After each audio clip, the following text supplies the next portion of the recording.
which is the entry of your witness summary. You'll recall sitting for an interview with Commission Counsel on September 5th of this year? Yes. And after that interview, Commission Counsel prepared a summary of the interview.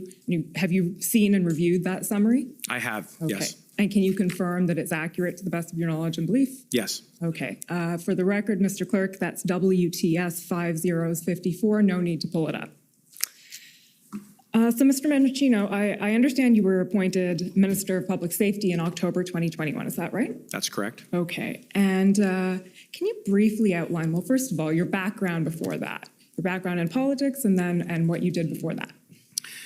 I was first elected in 2015 and have been serving as the Member of Parliament for Eglinton Lawrence, which is a constituency in North Toronto. Have been re-elected twice, both in 2019 and in 2021. And prior to getting into politics, I was a practicing lawyer in Ontario, where I served for about a decade as a federal prosecutor, and then subsequently as a private practitioner, as well as counsel at the Law Society of Ontario. Okay. So can you briefly outline, and I really do mean briefly, we have a lot to get through in these 2 and a bit hours, so we'll do our best to do so. Your responsibilities as Minister of Public Safety. Well, this is a position where the job description is in the title. So my paramount responsibility is to ensure that we maintain public safety. And the only way that you can do that is to ensure that laws are upheld. But beyond that, and specifically in the context of this inquiry and in response to the events of last winter, I had a number of responsibilities, including receiving information and sharing information from law enforcement to colleagues within the federal government, making sure that we were staying in touch and engaging with different levels of government, both provincially and municipally, making sure that we gave advice to the government with regards to the decision to invoke the Emergencies Act and then subsequently to revoke the Emergencies Act, being a communicator on behalf of the government to Canadians to keep them apprised of the situation last winter, and a number of other roles, but those are the core ones. Okay, and we're going to explore a lot of the details of what you just outlined today. So we'll start with the time period before the convoy arrived in Ottawa. So, Mr. Clerk, can I ask you to pull up ssm.nsc.can 401790?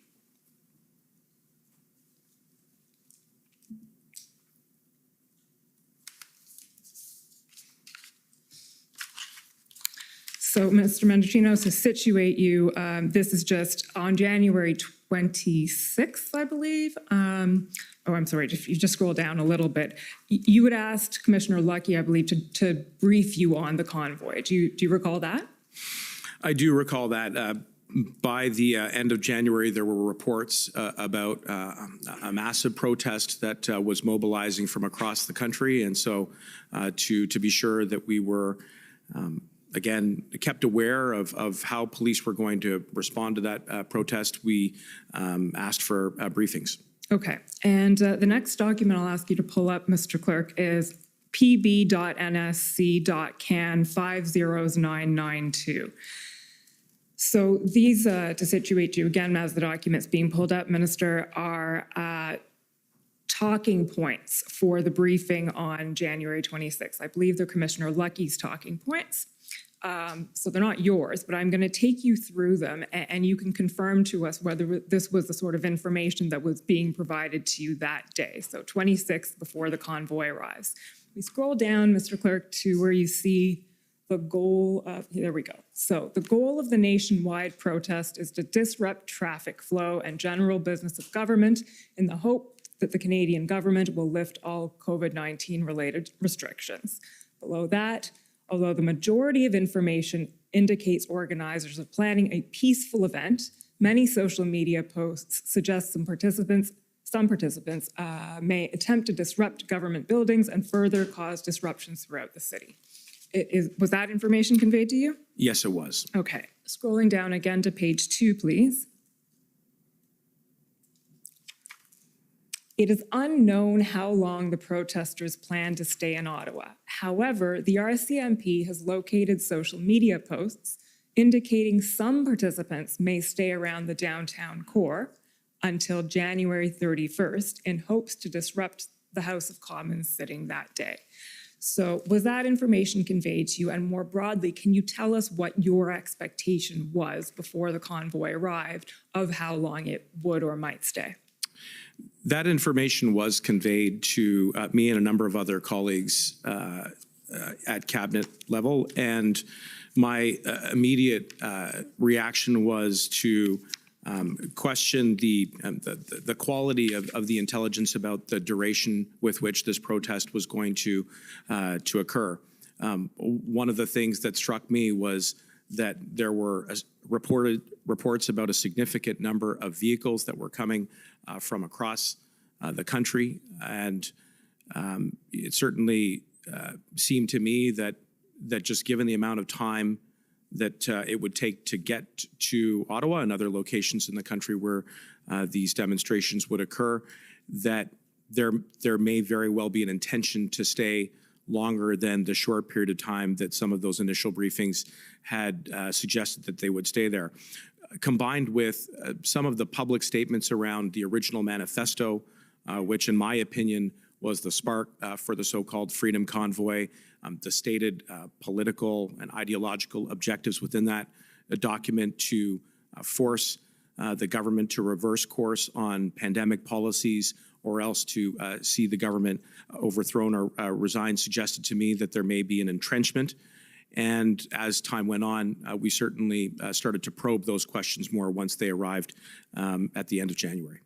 Okay, so just to sum that up and to make sure I have it right, when you say question the intelligence, you sort of, do you mean question the assessment in the end of the conclusion that this is likely going to be gone by the end of the weekend? And you were concerned that it would stay longer than that? That's correct. Okay. Scrolling down to page 3, please, Mr. Clerk. We see, there we go, perfect. With respect to the threat picture, there has been an increase in online narratives supportive of the convoy among both ideologically motivated networks. We've heard a lot about ideologically motivated networks and IMVU over the past week or so, as well as in general public discourse. And then scrolling down a little bit more, the convoy is attracting individuals who are not aligned with any specific ideology or group, but who have experienced personal hardships such as job loss due to COVID-19 and are upset with provincial or federal government responses as COVID continues to impact daily life. Open source monitoring has identified associated posts advocating violence, and there's potential for anti-government groups to join the demo with violent intentions. Then it talks about online posts feeding the conspiracy narrative with misinformation and disinformation, raising tensions. Scrolling down a little bit more, please, Mr. Clerk. Open source reports also suggest that police are setting up roadblocks, and such reports seem to fuel, no pun intended, some truckers' agitation. A post to the event Facebook group asked for known MPs' addresses in Ottawa, including the PM's residence and cottage, and this suggests that the convoy should break apart to these locations. Is that all information that was conveyed to you? Yes, and if I could just be permitted to expand briefly, because you touched on a few important points, and if I could just ask for the technicians to scroll back up.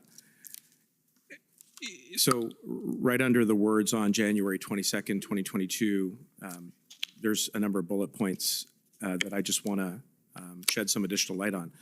So the fact that the convoy was attracting individuals with different grievances was one of the phenomenon around the expressly stated ideological, political, and in some cases extreme stated objectives of the Freedom Convoy.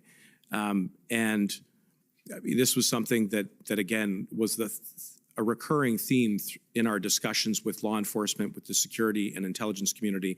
The fact that it was pulling in people with different grievances, not just in relationship to the pandemic, but grievances regarding the government and other democratic institutions. Similarly, the potential for violence was stated at the outset. I mean, there was a number of very public statements by individuals like Pat King, who had said that that this could end in bullets, or that it would end in bullets potentially. was a signal of intent. At least that was my opinion, that certainly not all. I mean, there were many thousands of Canadians who participated in these demonstrations and in the blockade who were there for entirely legitimate and lawful purposes, but some were prepared to become violent. There's a bullet point there about threats to public figures. We were concerned about whether or not the blockade might target the Prime Minister. And then, as you will have heard by now, there were subsequent many threats that were made towards not only elected public figures, but equally law enforcement and representative of the media, which to me, again, signaled that this was a movement that in some cases was prepared to attack our democratic institutions to force change around policies. Okay, I'll just stop you there and scroll down to the next page, please, Mr. Clerk, because I think this is, or actually I think it's page 6. This is touching on the point that you just made, Minister Mendicino. So at the top of that page, it says effective January 11th, something, for announcements and public functions has been put in place for 8 individuals, and it lists off Minister Joly, Freeland, yourself, a few other ministers, and Dr. Tam. And without obviously getting into what's behind that Section 37 redaction, is it fair to assume that that means that there was a security risk identified? That's exactly correct. And the RCMB had briefed in the early days of the convoy, certainly within the first week, that there needed to be a significant change in the security posture regarding the ministers that are in that paragraph. And in part, I think that was a response to the heightened degree of posts that were violent in nature, the overtly criminal threats that were being made against the lives and the security and safety of identifiable public figures.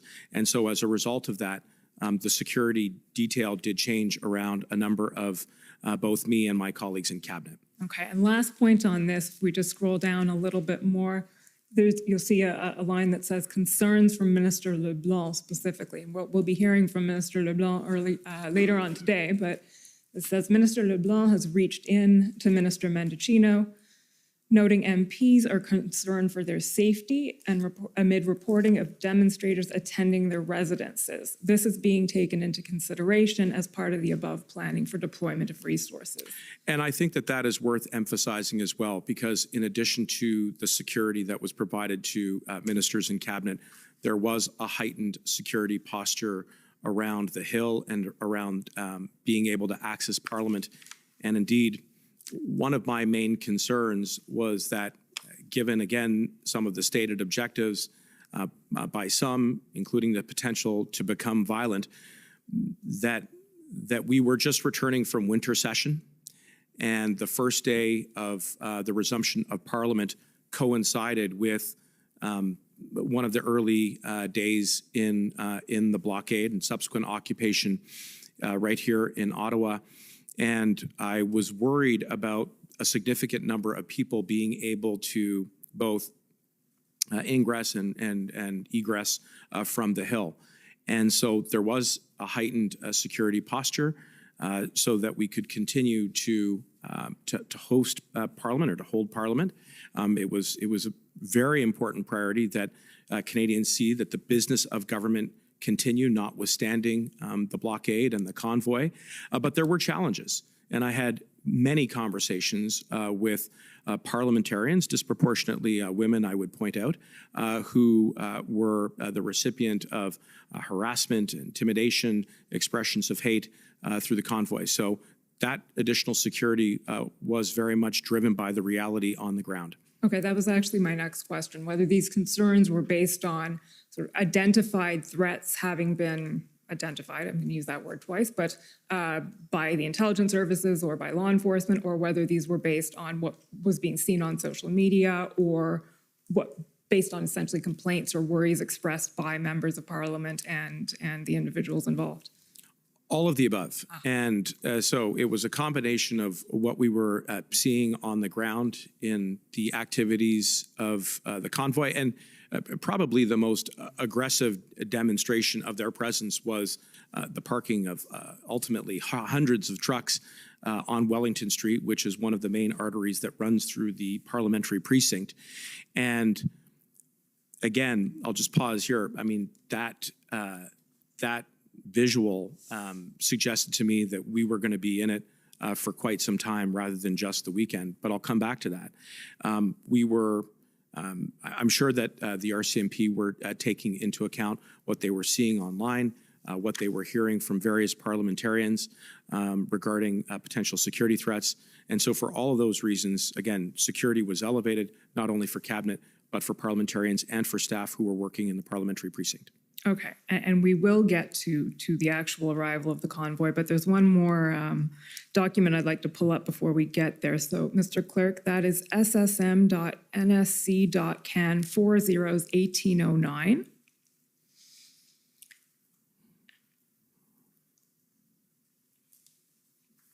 And so this, Minister, may go to what you were just expressing about your heightened level of concern. This is Friday, January 28th at around noon. So this is as the convoy would be starting to roll in. You send an email to Mike Jones. Can you tell us who Mike Jones is? Because his name will come up a few times, I think, this morning. Mike Jones is my chief of staff, and the email that you have put up, which is dated Friday, January 28th at about 5:38 p.m., reflects the questions that I intend to put to the table. So looking at latest estimate on numbers, both in terms of vehicles and people, trying to ascertain whether or not there was any intelligence of individuals who may be on a watch list regarding threats to national security. The third question that I put in the email there, which is written as latest on what if scenarios. What I was really, I think, foreshadowing was a discussion around potential contingencies. Like, what if the convoy doesn't disengage? What if they don't leave? And from a very early point, as I had said earlier, had concerns that this was not just going to be a 1 or a 2 day event, that it was going to last much longer. And so I wanted to extract from the community, the law enforcement community, the intelligence community, what do we do if that's the case? How do we make sure that we keep public safety, and what are the contingencies around that? Okay, so just a couple of things. The first is for the record and for ease of understanding. You'll see the notation plus 4 zeros there. That means that the timestamp is in Greenwich Mean Time, so it's minus 5 hours. So that was around 12:30. There you go. And as you say, you're asking what if scenarios. What if they don't leave? What if it lasts beyond Monday? What if it turns violent? What if they come before parliamentary residences? And we know now at this point that what ended up happening as of, I think, January 28th was a group of ministers consisting of yourself, I believe Minister LeBlanc, Minister Blair, and Minister Algabra were briefed daily by a variety of officials from PCO and various agencies under public safety. Would that have been done in response to this request? I think it was understood early on that we were going to need to take a whole of government approach responding to the convoy. So the initial group that you just highlighted of ministers was eventually expanded, and then ultimately, as I'm sure we'll get into, the Prime Minister convened a meeting of the Incident Response Group, which included a number of others. But I should highlight the two last points which are in the email to Mike Jones, which suggests that at the time I was also concerned about making sure that we were staying up on threat assessments as well to senators, as well as the Governor General, in addition to elected parliamentarians. And finally, I wanted to get a sense of what outreach was being done to the organizers. And my thinking there was, let's try to allow for the space for a lawful protest, keep it within the boundaries of the law, because it is a hallmark of our democracy that people can take opposing different views. And so I wanted to make sure that there was some lines of communication with the organizers of the convoy from the early days. Okay. So we'll just skip a little bit ahead now. So the convoy arrives, it doesn't leave on Sunday or Monday as expected, and then we're into the first week of the protests. So I'll ask you a few questions about what that first week was like from your perspective, and with the assistance right now of the following document, PB.Can 401870, please.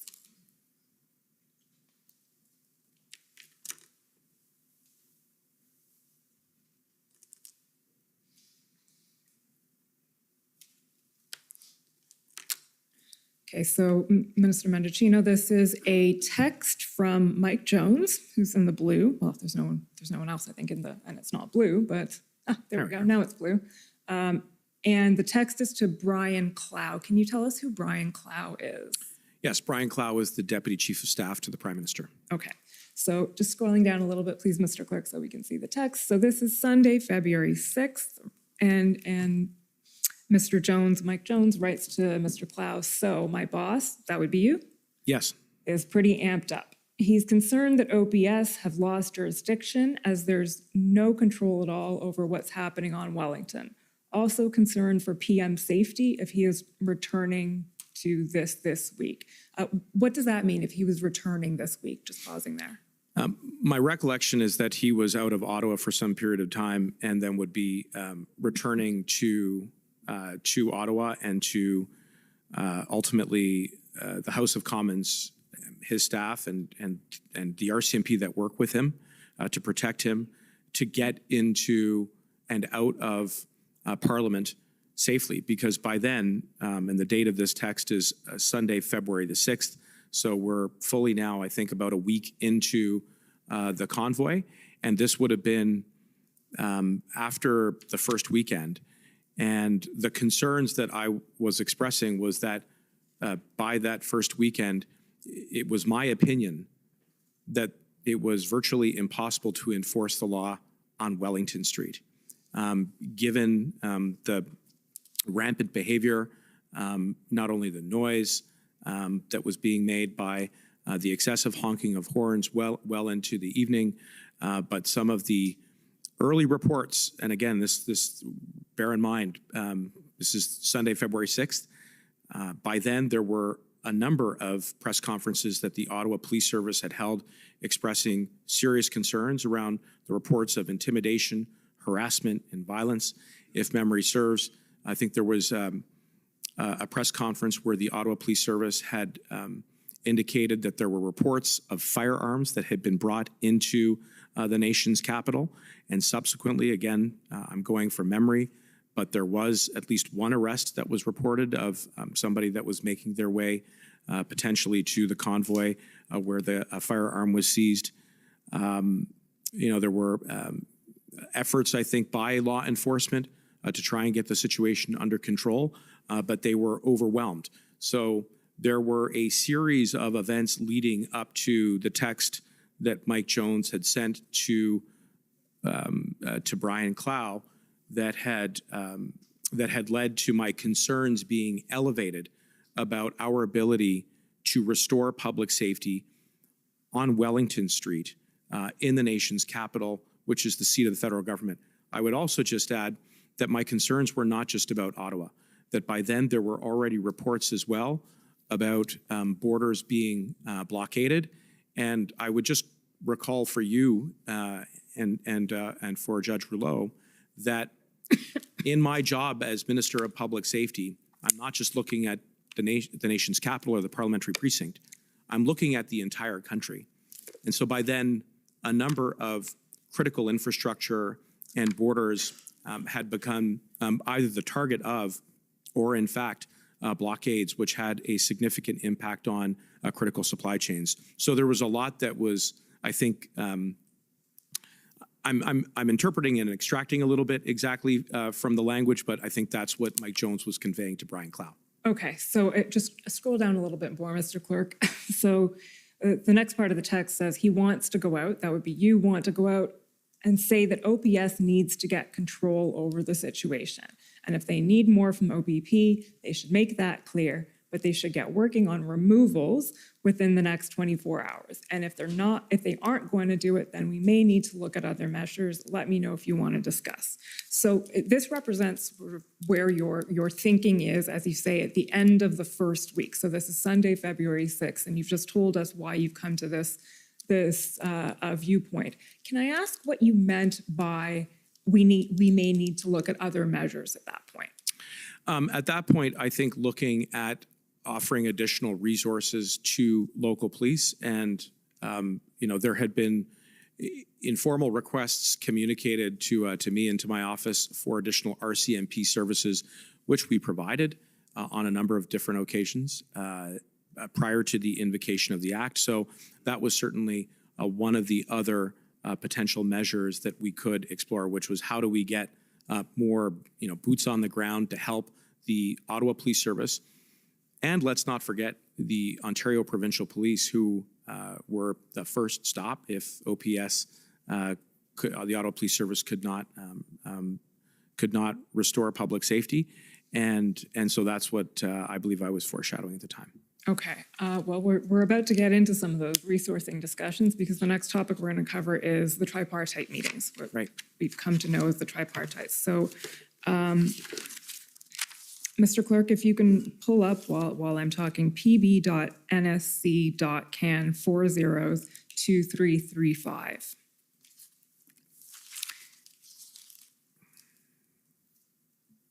So you mentioned, Minister Mendicino, that at this point there'd been a number of requests made from the Ottawa Police, from various, I think, provinces at this point even. There'd been an approach from Alberta, but we're not really getting into Alberta right now.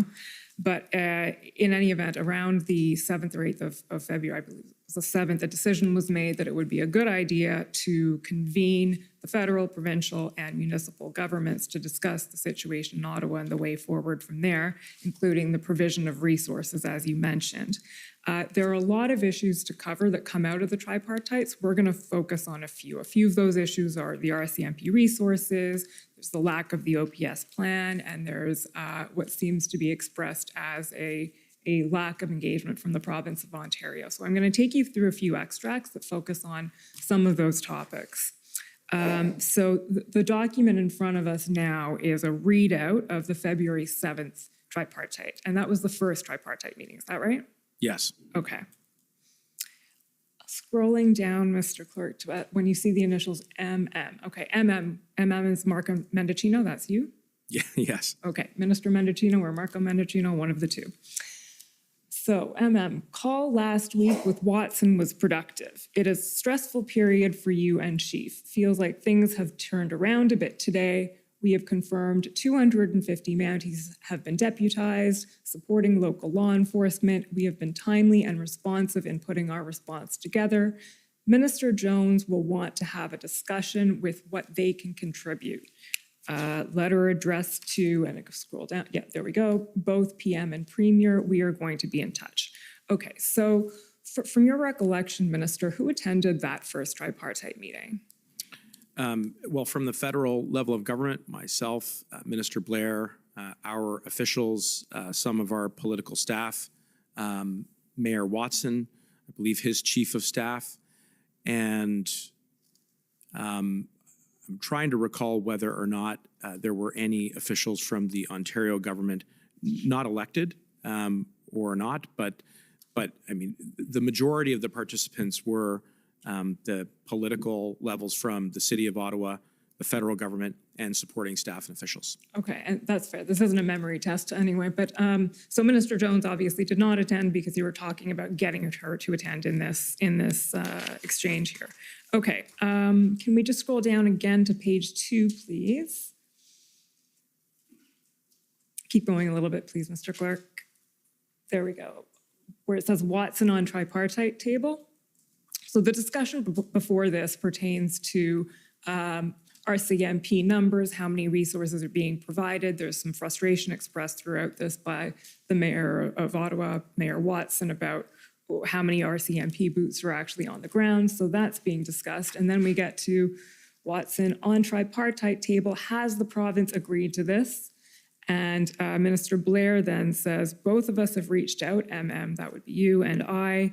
She wasn't able to join today, unfortunately. We'll continue to engage, to encourage them to join these talks. And then Mayor Watson expresses an opinion that the province is reluctant to be a part of what's going on, and then expresses some frustration about that. Would you agree with that characterization of Mayor Watson in that line, that the province was reluctant to be part of what was going on?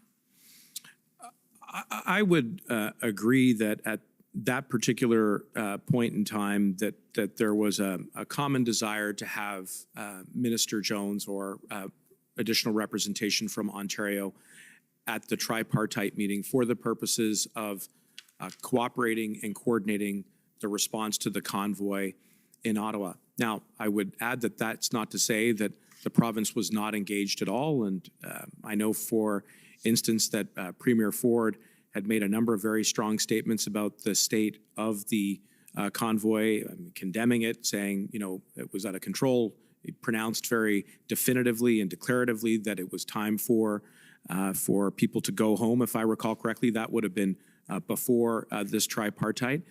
There were other conversations that I was having bilaterally around the tripartite. So I would say, despite the fact that they were not at that table, there were still conversations with Ontario. But yes, we would like to have seen them at the tripartite. There's no doubt about that. Okay. And can we just scroll down again, please, Mr. Clerk? Last point, I think, on this one. Page 3, please, sorry. There we go, where it says again, Wellington. So Wellington has invoked a lot of images, but the sight of a crane, trucks in front of PMO, PCO are particularly concerning. Need to know from the chief what the plan is, and Chief, there's Chief Slowly, what the plan is to have those vehicles removed. With appropriate boundaries on operational independence, how is the convoy being broken up and disengaged? Can I just ask you to speak at this point on what you meant there by appropriate boundaries on operational independence in this context? Well, that's a very important question, because the principle of operational independence has to guide the relationship between police and the elected branch of government. And again, from my past professional experience as a prosecutor and as a practicing lawyer, I would have been very familiar, precisely because I had worked closely with police in a variety of different cases, and the need to respect that principle at all times. So I wanted to be sure that even as though we were asking questions of police to provide some detail and some clarity around how they intended to restore public safety, that at all times it was respectful of that principle. At the same time, I do think it bears emphasizing that police and the elected branch of government do not operate in two silos, and nor should we, that there needs to be a dialogue between both branches to be sure that police have the resources that they need, which was one of my core responsibilities in the response to the blockade, as well as potentially additional tools to respond to the unique and unprecedented nature of this convoy, which is something that we ultimately came to. So I know you may have more questions about operational independence, but I wanted to flag really early on that as we were asking questions, we were mindful of that. The other thing I would just stress, if I could, is that in ultimately forming the opinion that we needed to invoke the Emergencies Act, one of my main concerns was the inability to enforce the law adjacent to critical infrastructure, and that would have included Parliament. And the nature of the parliamentary precinct is such that Wellington Street falls within the jurisdiction of the Ottawa Police Service. So I was certainly trying to reconcile total jurisdiction over that space. In other words, it wasn't at the sole or exclusive discretion of the RCMP, which is the federal police service, to go and assert itself on Wellington Street to bring the situation back into control. So we had to navigate different levels of government, including municipal and provincial, because Ottawa Police Service has that jurisdiction as of this moment. And if they did not have the resources to respond to the the occupation at that point, including the ability to remove hundreds of large vehicles on Wellington Street, including the ability to remove a crane, which had been parked right adjacent to the Prime Minister's office and the Privy Council office, including the ability to simply enforce the law. Then they could then next go to, they then statutorily, under the Ontario Police Services Act, could go to the Ontario government to ask for the Ontario Provincial Police Service to backstop any gaps there. But I would point out that there is no statutory link beyond that to go from the Ontario Police Service Act to the Emergencies Act. And I know that's something we're going to come to. Okay, there's a lot you've said there, and we'll unpack that slowly but surely.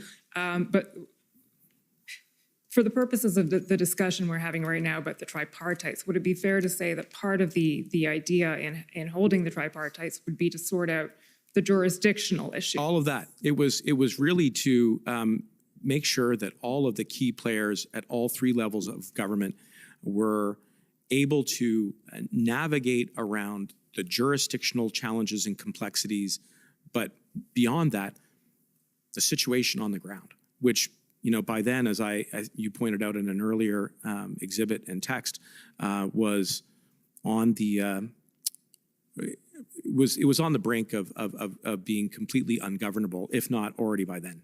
Okay. We'll go now to the next tripartite, which is the following day, February 8th. Mr. Clerk, that's ssm.nsc.can 402052.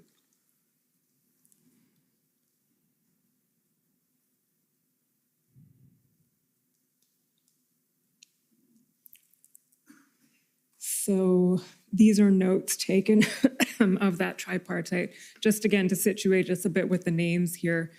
Zita Astrovas, we've heard, is Minister Blair's Chief of Staff.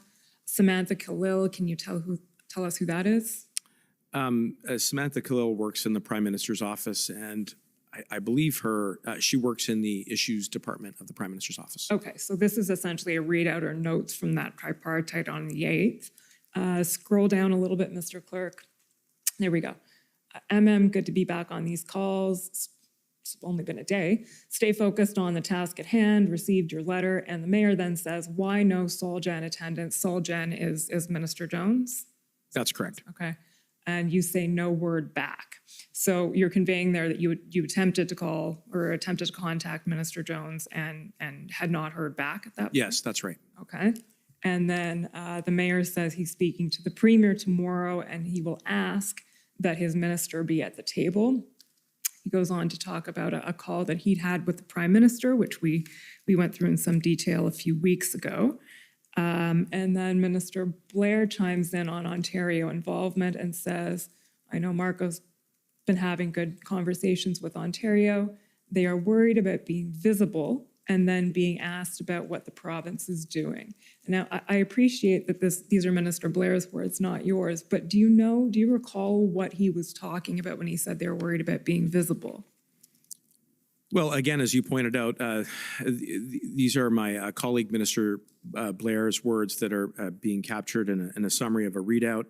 I believe he was referring to the fact that at the point in time that we were having these trilateral conversations, that there was a lot of attention that was being placed on both the city of Ottawa as well as the federal government. And, you know, I believe he was conveying a perception that Ontario wasn't at the table at the time. And so, again, what we really were driving at here, and as I think the summary communicates, was an effort to bring Ontario to the table. And I had reached out to Minister Jones, had not heard back at that point. I believe, if memory serves, I was able to get in touch with her shortly after that time, but it was really a full court press to try and have everybody at the trilateral table because, as we've discussed, there were operational complexities and jurisdictional complexities, and to the extent that we could be all aligned,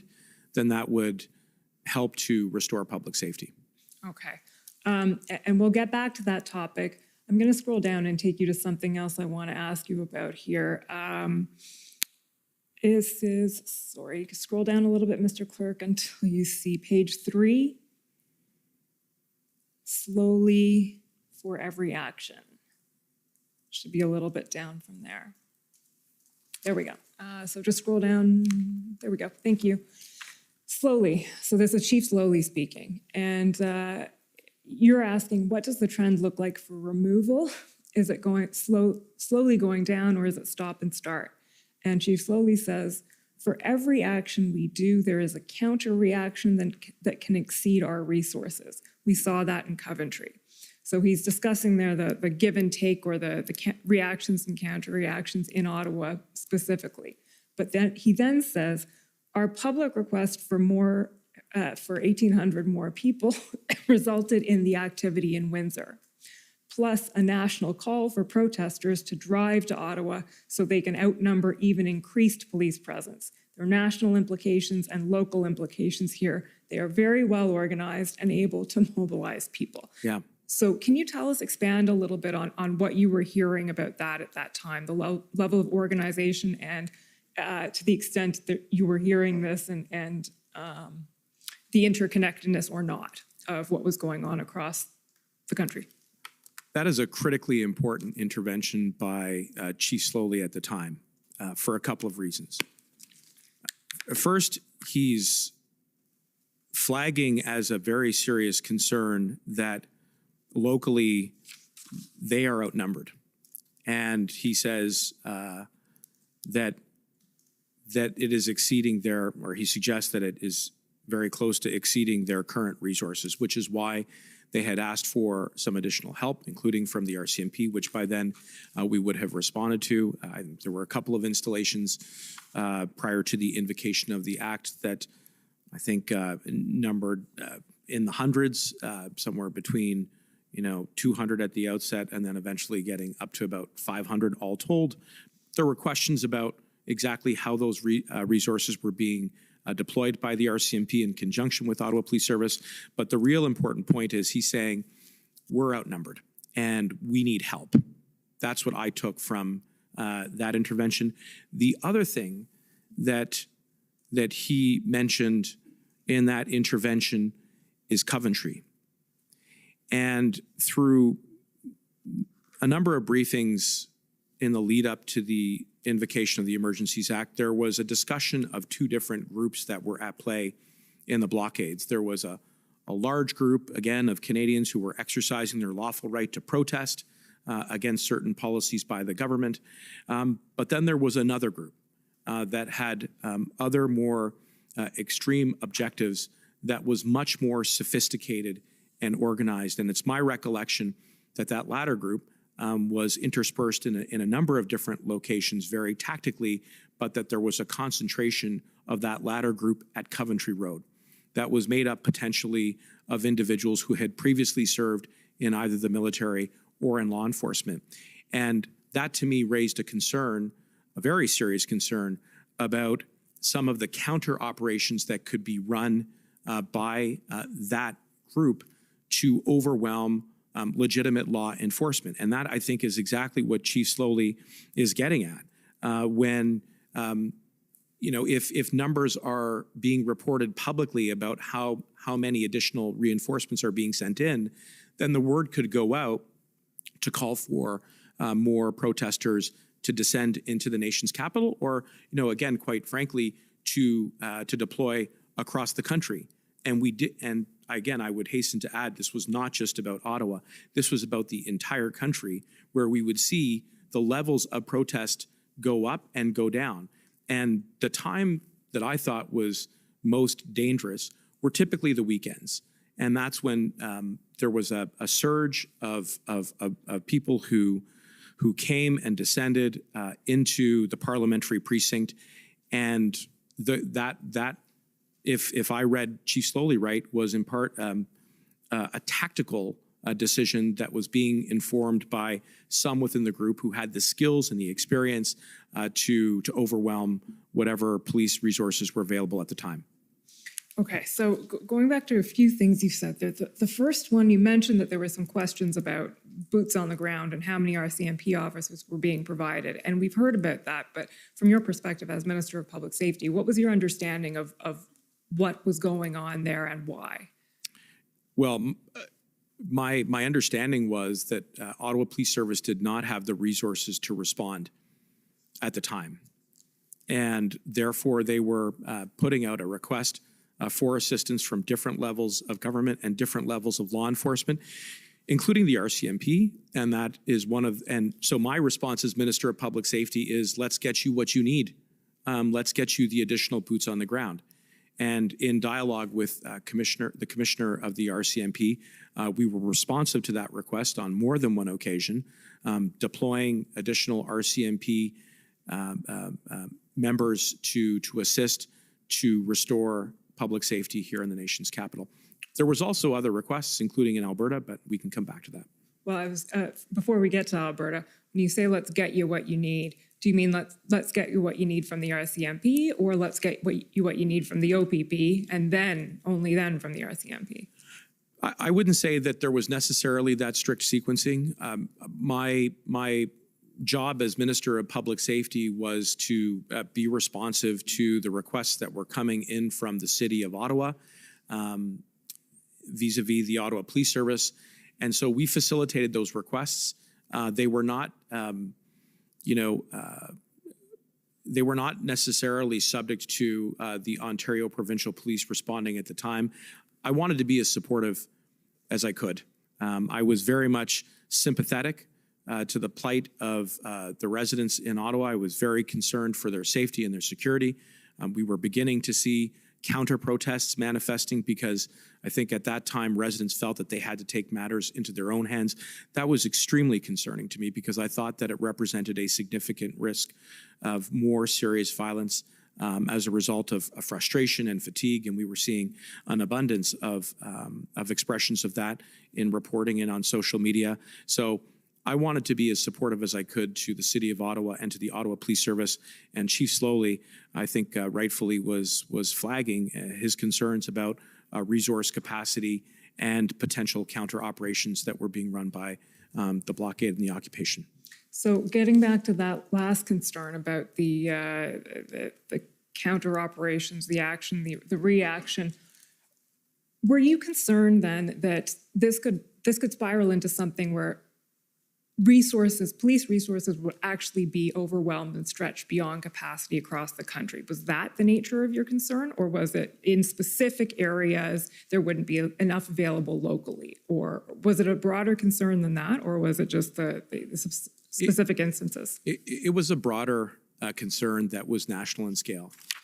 At the end of the day, in my opinion, this was an illegal protest that was national in scale, that occurred at critical infrastructure, including a number of borders and ports of entry, including at legislative assemblies, including here at the seat of the federal government. And the initial responses of law enforcement to get the situation back under control were clearly overwhelmed. And as a result of that, the consequences were devastating to people, to the economy, to our international relations. And so at all times, I was assessing not any one of these events in isolation, but rather the situation in its totality. And when looking at the timing of it and the concurrence of all of these events in the same short, critical period of time, the types of targets where the individuals were showing up for the express purposes of creating a disruption and undermining public safety, and the type of tactics that were being used, which was through sheer size and force of people, of vehicles, and behavior, that this was a very singular and unprecedented event. So being able to assess all of that in its totality was very much part of my job to restore public safety and to maintain it. Did you have any actual evidence of what Chief Slowly is referring to here, that interconnectedness? Or was this more, you saw a correlation, or Chief Slowly is here, but you agreed with it, that one action then seems to have a counter reaction or provoke a response amongst protesters nationwide? Did that come from evidence, or did that come from essentially observation? It came from observation, what I was seeing with my own eyes on the ground. was that when police tried to enforce the law, they were overwhelmed, they were swarmed. There were reports about there being threats made to them as they tried to do their job. And they were clearly identifiable in uniform, indicating that it was time to go home. And these were not just interactions. I mean, they ultimately did lead to hundreds of criminal charges being laid, including assault of a peace officer, which is a very serious offense to be charged with. This was all a counter reaction to the reaction of law enforcement to try and restore public safety on the ground. And it wasn't just in Ottawa. It was at ports of entry at the Pacific Highway, in Surrey, in British Columbia, where, again, there were very clear statements by Canada Border Service agents as well as local law enforcement there through the RCMP that it was time to go home. And in the face of those instructions, not only did participants double down, I mean, there's a very notorious incident involving a large vehicle that was painted with military fatigues that tried to crash a barrier. To me, that poses a serious threat of violence. And I think we'll come to Coutts, Alberta, which was, again, and arguably the most egregious risk that coincided with the blockade. But I was at all times both using the observations that I was making for myself, as well as the advice and the intelligence that I was receiving in my capacity as Minister of Public Safety. Okay, and we will come there. But first, I'm going to take you through now to sort of close the loop. Sorry, you can take this one down, please, Mr. Clerk.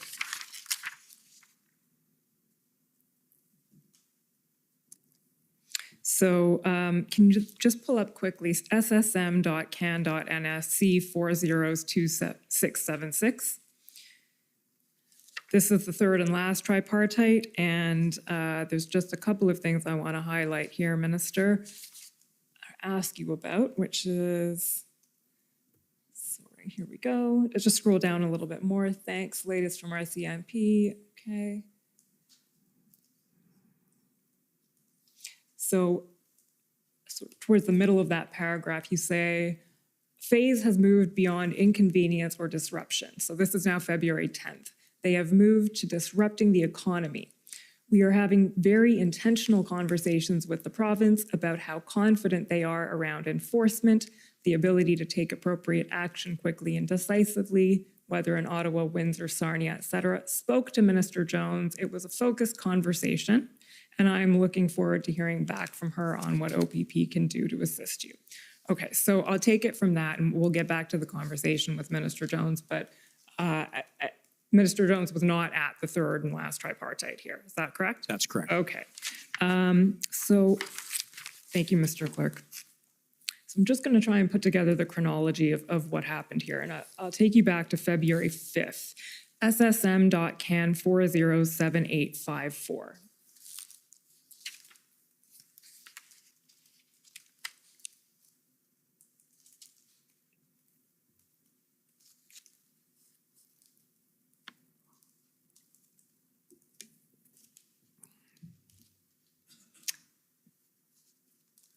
This is a text exchange between you and Minister David Lametti.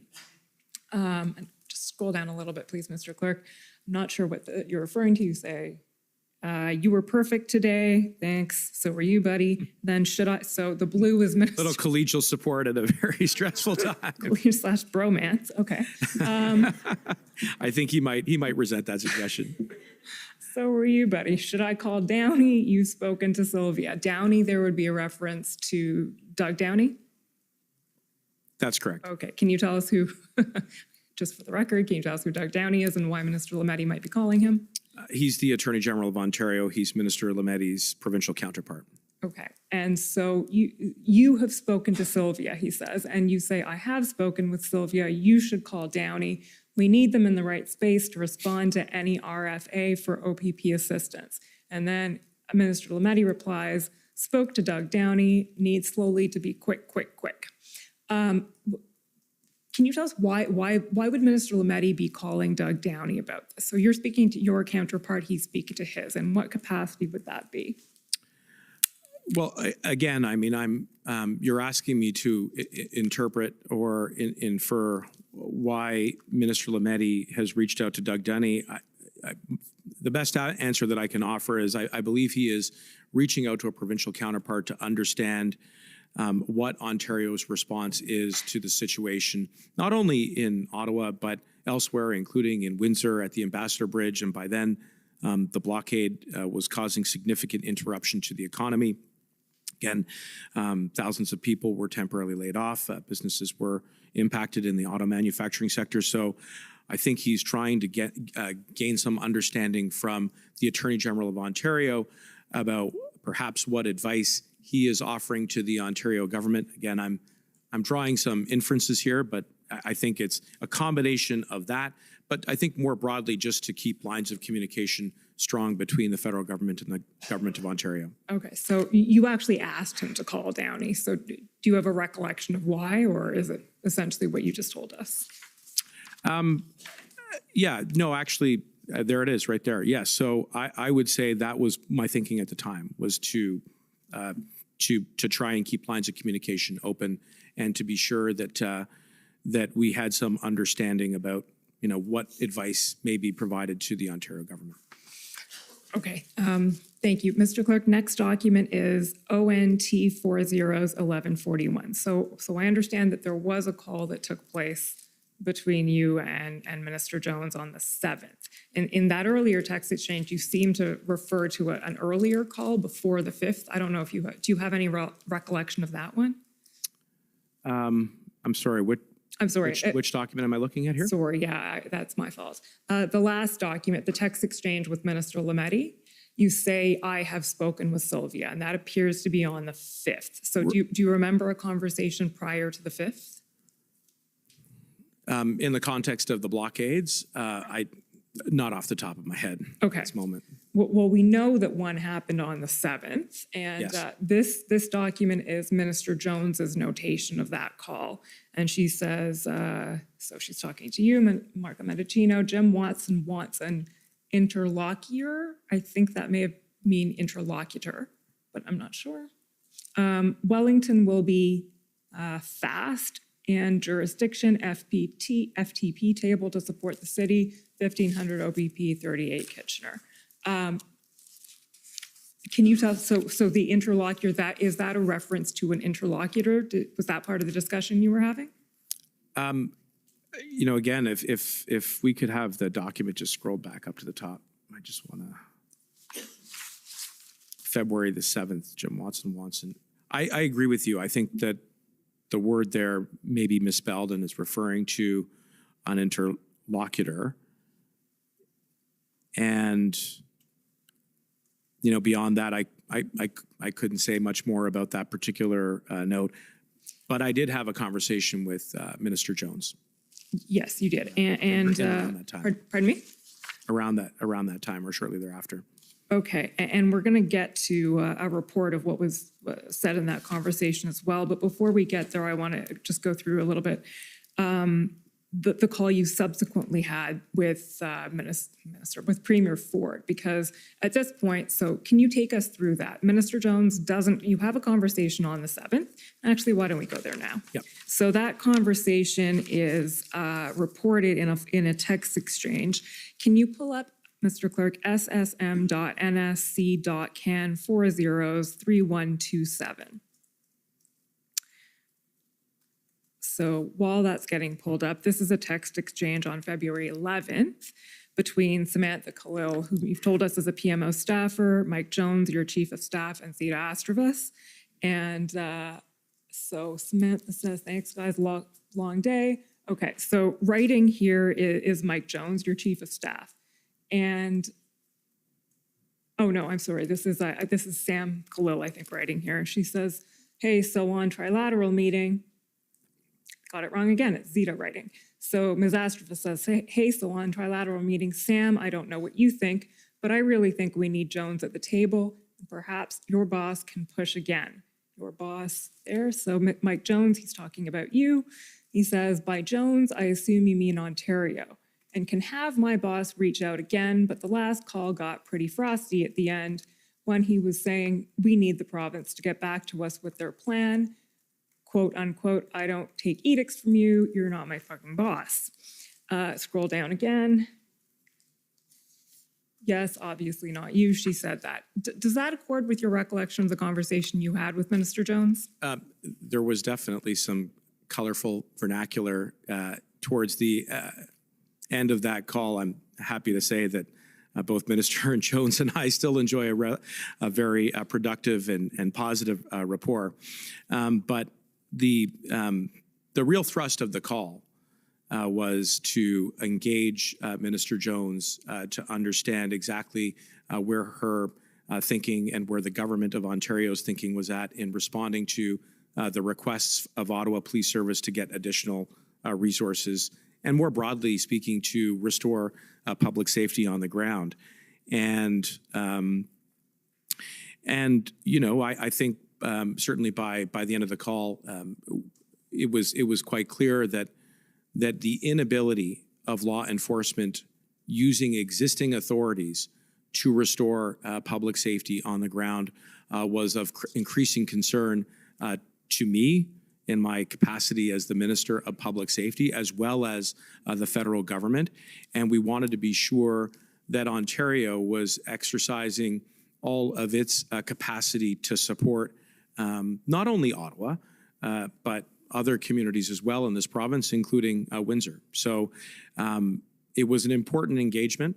It was obviously a very stressful time, and you know, I think that we could all be forgiven for some rather blunt language. I'm sure you know we've all heard it in various interactions, but having those lines of communications open was critically important at that time. Okay, so regardless of the language, it's fair to say you were encountering some resistance in obviously coming to the tripartite table, and it was described as a call that didn't go well.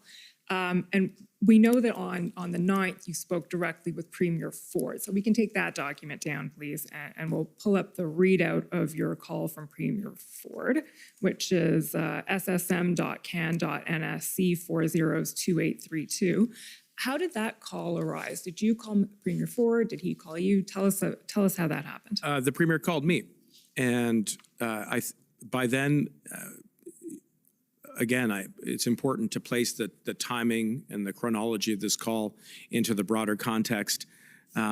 This would have been February 9th, so we're now beyond a week into the occupation here in the nation's capital, and with significant interruptions at critical infrastructure and borders, including at the Ambassador Bridge in Windsor, at the Windsor-Detroit border, which quite clearly is in the province of Ontario. The Premier called me to, I think, express a few things, and the readout is there on the screen. But one, I think he was calling to keep lines of communication open with the federal government.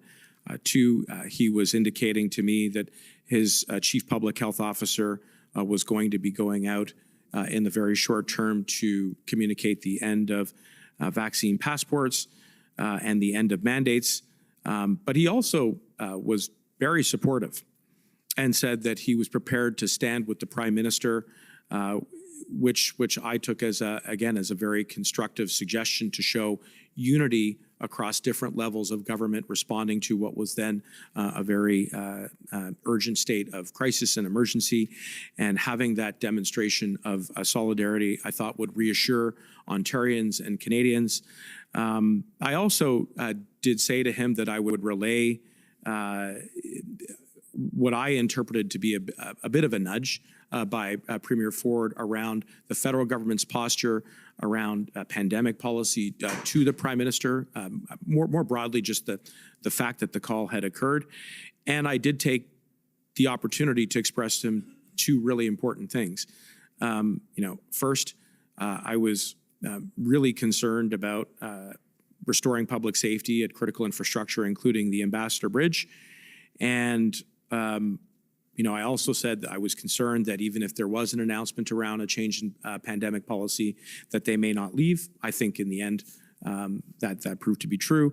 And then finally, I said that we needed Sylvia, and there I'm referring to Minister Jones, at the table, and I'm referring to the tripart table, and I asked that the Premier instruct her to be there. Okay, so I think you've taken us through pretty much all of that. On the point of stand with the PM, we'll just pull up another document, which is ssm.nsc.can40s2952. So this is a text while it's being pulled up to Katie Telford, who's the Prime Minister's Chief of Staff. You send her a text sort of reporting on this call with Premier Ford. And, oh, did I get the wrong document number? It appears that I did. Okay, you know what? I'll read it to you. We can look for the document number in a second. It says, just got call from Ford. They're pivoting. He will announce they're lifting passports, possibly more measures. Said he would stand with the PM, and then you said I would relay. I said the situation at Ambassador Bridge is serious. It's hurting working families, killing jobs. So by stand with the PM, you said, I didn't quite catch what you said you thought that meant. Stand beside the PM and... My interpretation from Premier Ford saying that to me directly was that he wanted to show solidarity with the federal government in responding to this emergency. And I thought that that was a constructive suggestion because it would reassure Ontarians and Canadians more broadly that different levels of government were working together to restore public safety, to keep people safe, which was my job. And my request to him to have Minister Jones attend the tripartite was an effort to show that alignment at all levels of government, not only from Premier to the Prime Minister, but equally from at the ministerial level in the portfolio of public safety, because by being at the same table at the same time, we could really troubleshoot issues together, including, again, some of the operational challenges that police were having, again, not only in Ottawa, but right across the province, and equally some of the jurisdictional complexities, and whether or not there were any other measures or tools that we could offer from the elected side of the government to police if it were necessary. Okay. For the record, Mr. Clerk, the document number is ssm.nsc.can40s2952. So what I wanted to ask you, Minister Mendicino, was did you sense that, or was your interpretation that standing with the PM was in any way tied to what you described, I think, as a gentle nudge to ease public health measures? No, okay. It wasn't. And again, I think we saw subsequently in the lead up to the invocation of the Emergencies Act that following the first minister's meeting that the Prime Minister and Premier Ford were very much on the same page about the necessity of having to invoke the Emergencies Act. And at that point, the government had not yet taken a final decision with regards to pandemic policy in specific regards to vaccines.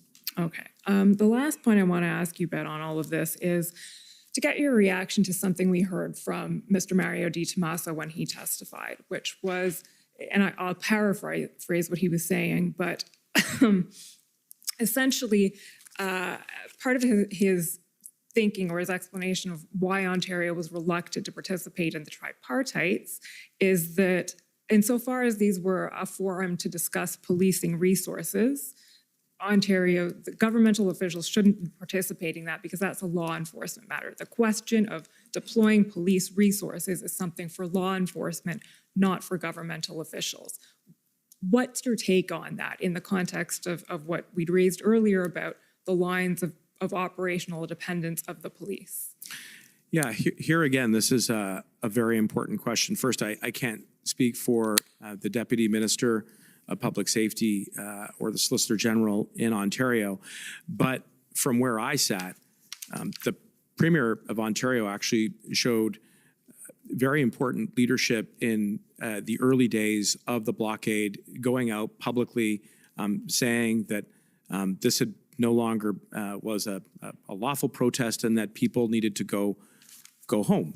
And that was a signal, I think, to any fair-minded individual who abides by the law that the situation was no longer safe. I would also point out that, you know, in the context of the discussion around operational independence, and I've obviously given this a fair bit of reflection since the occupation, and I did touch on it a little bit earlier, that there are important boundaries that should not be crossed by elected officials, and for good reason. We do want to safeguard against the politicization or making partisan important and independent decisions which are made by law enforcement and the prosecution services around the country, so that we can preserve the integrity of the administration of justice. And at all times, we adhere to that principle in the federal government.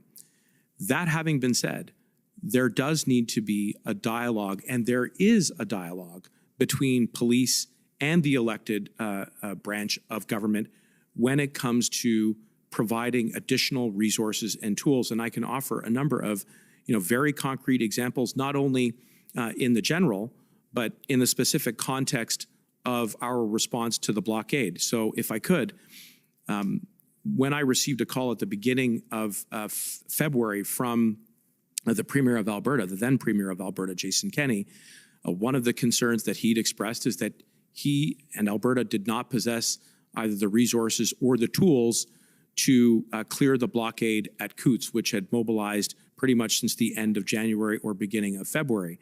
And as part of the federal government's response to that situation, I authorized under Article 9.3 of the existing police services agreement between Canada and Alberta the deployment of additional police resources. That is a very concrete example of how we have customized through convention the relationship between the elected government and the authorities that are exercised through this office, the Minister of Public Safety, in response to the operational decisions that are taken by police to restore public safety. I would say more broadly, there are other important examples where elected representatives that occupy this office are responsive to the needs of police around tools, be it in responding to either this situation or others, and obviously there are the priorities around the foreign deployment of RCMP in different countries, for example, in Ukraine, which are priorities which can be set by the elected branch of government where conventional police forces are deployed. So I guess my broader point is that both in the specific context of the blockade, but even beyond in the general, there does need to be a dialogue. And there was a dialogue between the elected branch of government and the police, who were exercising operational independence at every time to ensure that we could get them the additional resources that they need in the parts of the country where they needed it. And again, I emphasize and stress, this was not just an isolated incident, that these events were occurring across the country so that we could restore public safety. When the RCMP officials testified last week, so Deputy Commissioner Duhaime and Commissioner Brenda Leckie testified, there's a few things that came out of their evidence that I want your reaction on. One of them is that I believe Commissioner Leckie said that there were times, or I think it was Deputy Commissioner Duhaime, said that there were times where it may have felt to him like officials may have stepped a little over that line between church and state. Now, I think they did say specifically, I recall Commissioner Leckie saying that she never felt pressured by her ministers, you and Minister Blair.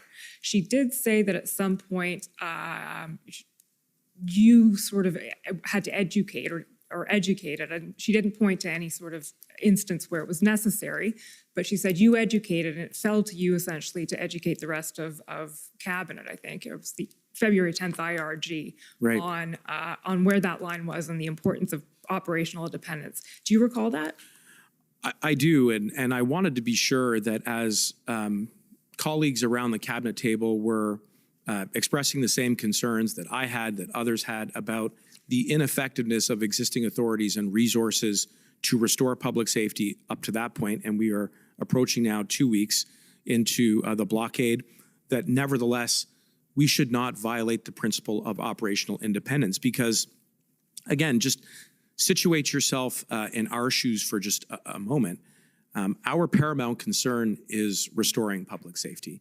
And by then, there were countless reports of the very dire consequences that had been visited upon Canadians. But that could never be a license for assuming the roles and the responsibilities of police when it came to making the tactical and operational decisions around how to restore public safety.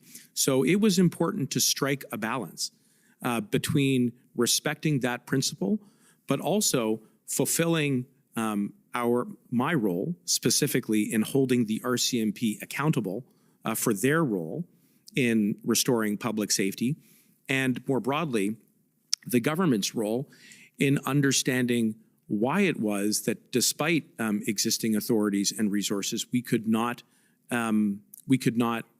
achieve the goal of getting a law and order back on the ground.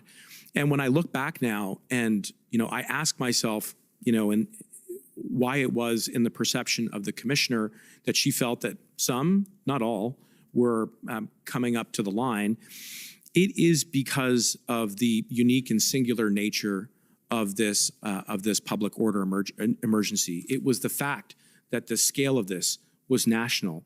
It was the fact that what sparked this movement, in the opinion of the government, was an expressly stated political objective that at times was expressed in violent terms that led to the entrenchment of a significant number of individuals to ignore the direction of law enforcement at the risk and at the peril of Canadians. It was the challenges that we had in government around having the appropriate intelligence tools to understand how those initially stated objectives could pull in people from many different walks of life with different backgrounds and different grievances and coalesce them around something that so significantly and persistently caused significant interruption to public safety, to the economy, to our international relations. And all of that was, I think, part of the reason why people were really trying to probe and understand that despite the fact that you had a criminal code, you couldn't use it. Despite the fact that you had provincial statutes around the Highway Traffic Act, they couldn't be effectively used. Despite the fact that we had tow trucks, we had many tow trucks, that they could not be deployed to clear the blockades. And all of that was leading to an escalation of the risk and the threat of serious violence as time went on. And that is why I think that the commissioner both signaled her concern, but also appreciated my intervention, that we still had to be respectful of that principle of operational independence. Okay, so just to go back on that a little bit, I mean, what we've heard over the weeks that we've been here at the commission, there's what could be described as quote unquote pressure all over the record. So there's a real sense of urgency from politicians and from officials. We need to do something about this now. We need to do this quick. We need to do, this has to end, et cetera, et cetera. And how does that not constitute? Can you explain how that does not constitute pressure on law enforcement to do something to clear up this protest in whatever way they can? Well, to be clear, there was pressure on all of us. I mean, this was an extremely tense situation. I think that is just a natural reaction to all of the events that were occurring. But the reason why I'm confident, and the reason why I believe Commissioner Lucky testified that we didn't violate the principle of operational independence, is because at no time were we instructing police on how to do their job on the ground. So at no time were we saying, you must arrest people under the following provisions of the law. You must prosecute these people to the fullest extent. You must, to the granularity of detail, deploy, 5 people here and 100 people there, and to prioritize all of these operations. We, at all times, steered clear of that zone, which would have been a violation of the principle of operational independence. And that's why I think I'm, very confident that we didn't cross that boundary. Okay, so the line is politicians and the government has a role to play in in expressing a desire, let's say, to, or the need to solve a situation, but not in telling the police how to do it? That's right. You don't want me as an elected official putting on a badge or a uniform and going out there and doing the job that police are there to do. That's not my role. That's not my responsibility. However, it is my responsibility as Minister of Public Safety to be accountable to Canadians when it comes to equipping police with the tools and the resources that they need to restore public safety. And by then, on February 10th, we did not have public safety in the nation's capital and at other critical infrastructure across the country. And so because of that, we really wanted to understand why existing authorities were ineffective at that point, and that was the balance that we struck. Another issue that we've heard a lot about over the last few weeks is the idea, the notion of one could put it as negotiating, or we could put it as engaging with demonstrators or protesters. So we've heard that that was an issue that was discussed. Is there a way to sort of to end this or to ameliorate this by engaging directly with demonstrators? There's reference in Sylvia Jones's notes of the February 7th call to having an interlocutor engage with the protesters. And we've heard a lot about an effort by your Deputy Minister Rob Stewart, around the 10th, 11th of February, to create what's become known as the engagement proposal. So can you tell us a little bit from your perspective how those engagement efforts, if I can put it that way, and eventually the engagement proposal came to be and evolved? Engagement was always an option, and I had articulated on a number of occasions that law enforcement should be the last resort. And you saw from one of the exhibits that you had put to me a little bit earlier in my testimony this morning that I had turned my mind right at the very beginning of the briefings that it was important for there to be some engagement with those who were participating in the convoy and the blockade, and wanted to be briefed on that by law enforcement, who I thought was the most appropriate actor in this context to be engaging with. Given that, you know, in my estimation, that it was operational and tactical. That didn't mean that that I wasn't still having conversations with individuals outside of law enforcement about an engagement proposal, but there was early contemplation and reflection about having an engagement strategy. I would say beyond that, there were conversations between the Prime Minister and myself about searching for a suitable mediator or interlocutor, someone who would have had the experience to de-escalate and resolve situations that are complex.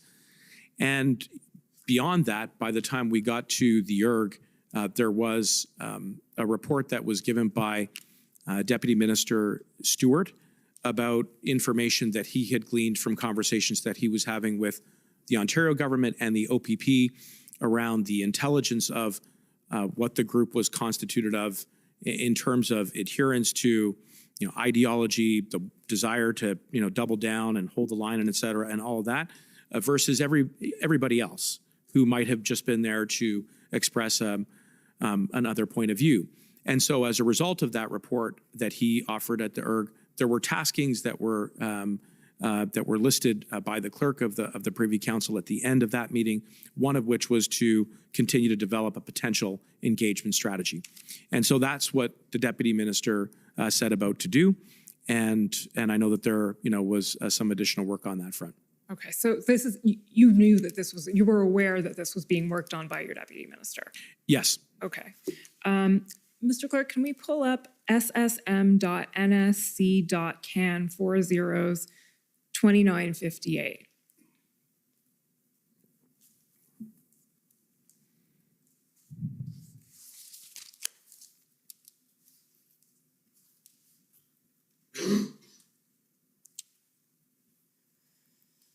So, Minister, this is a text from you to Katie Telford, the PM's Chief of Staff. The date of it is February 11th, it's at 6:49 p.m. So just to situate you in time, the ERG happens on February 10th. There's no ERG, I think, on February 11th. So you write to Ms. Telford, hey there, we got some very last minute and thin paper tonight on an engagement strategy from my DM, who apparently socialized it with PCO, our CMP commissioner, and the Ontario government, and not me. We only found out about it during a call tonight I placed to him. The DM's outreach during the day to the Ontario government on this engagement proposal resulted in the Ontario Deputy Solicitor General sending my DM a draft letter addressed to unnamed protesters proposing engagement, which would be co-signed by Ontario government and an unnamed official from the federal government. It's unclear whether PCO, our CMP, or Ontario government has given their support to the engagement proposal. Flagging as a concern and inconsistent with good info flow, I've addressed with him, wanted you to know. I will be replying to DM and letting him know. Then there's some redactions, and the last thing you say is, sorry, but had to let you know. Can you explain to us what you were expressing in this text? I'm expressing a concern that the deputy minister had socialized with a different level of government, an engagement proposal that I would have wanted to have some input into. Prior to that. And, again, admittedly, in this particular moment, everybody is working extremely hard, long hours, trying to quickly fulfill the tasks that had been accomplished fulfill the tasks that had been assigned, I beg your pardon, at the end of the last ERG. And so I wanted to be sure that we were together thinking through not only the engagement proposal, but also mitigating and thinking through some of the very real and practical considerations that had to be woven into the strategy if one was going to be deployed. For example, and I posed some of those questions, who are we going to send this to? Where is it going to take place? How can we be sure that if we do engage in it, that we can maintain public safety, because the situation was extremely volatile and very tense. And among the concerns were whether or not there was actually any cohesive structure to the occupation at that moment in time. And so understanding who we were sitting down with was critically important. And so I wanted to be sure that Ms. Telford was aware of that, because ultimately when we go back to cabinet, I am responsible and accountable for my department, including the deputy minister, and wanted to be sure that I was equipped to answer any questions from colleagues about what this engagement proposal would look like. So, I say, again, in fairness to everybody, this was an exceedingly difficult and challenging time. And I know that that Deputy Minister Stewart was doing his level best to fulfill a task that had been assigned to him after the ERG, and was, I think, trying to action it and get some traction at the Ontario level of government. And we did have a good conversation about that. And, subsequently, I think as we saw on February 14th, that despite the efforts of the city of Ottawa to engage some of the members of the occupation here in Ottawa, that it ultimately unraveled, I think, for many of the reasons and concerns I previously articulated. Okay, so your concern, if I understand it then, is not with the engagement proposal itself, with the work that was being done, it's the information flow. Correct. And the fact specifically that it had been socialized, as you put it, with the Ontario government without you knowing about it. At that particular moment in time, and just wanted to be sure that I had a line of sight and understood it, and also that it was part of a broader effort by both me and others from within the government to explore engagement. And as I pointed out, seeking briefings and information from police right from the beginning about how we were engaging with members of the occupation. Equally, the conversations that I had with the Prime Minister around finding potentially a mediator to de-escalate so we could avoid law enforcement as much as possible. And, ultimately this engagement proposal as well. It was all a suite of things that we were doing together to to really try to restore public safety as quickly as we could. I believe Deputy Minister Stewart's evidence was that he hadn't socialized it with Mr. Di Tommaso, but with Commissioner Correa. So would that change your view at all as to whether that engagement was appropriate? I'm not sure. I think the broader concern was just making sure that I could stay up to speed. Okay. And recognizing, again, the pressures on everybody to go about and complete these taskings. I just wanted to be sure both me and my staff had an opportunity to contribute to the idea before it got, before it was shared with other, not only other branches of government, but as you pointed out, other branches of law enforcement. And I wanted to be sure we were really, staying on the same page. But it was an exceedingly difficult time, in fairness to the deputy minister. Everything was happening very quickly. There's no doubt about that. The reason I asked you whether you were concerned about the proposal itself is because one of the bits of evidence we've heard is that Commissioner Lucky and the RCMP may have had some concerns about it or about the proposal, in the sense that it may cross the line between church and state. So again, we're back to this issue of police independence, operational independence, and I'd like you to speak for a moment, if you could, about how the idea, where does political negotiation fall into that piece? And just for a little, to situate you in background, what we know now is that there were different lines of potential engagement going on almost simultaneously. There was an attempt at engagement in Windsor. There was an attempt on the part of Mayor Watson to corral trucks up onto Wellington Street and get them off the residential streets where they were disturbing the residents on those streets. And then there was the federal government's engagement proposal. So we have these different lines going at the same time. And that could arguably at least be put as something that makes it difficult for law enforcement to do their job. What's your reaction to that? Yeah, I would agree with you. I think it was extremely difficult for law enforcement to figure out how to engage in a constructive way with the occupation and the blockades, not only here in Ottawa, but across the country.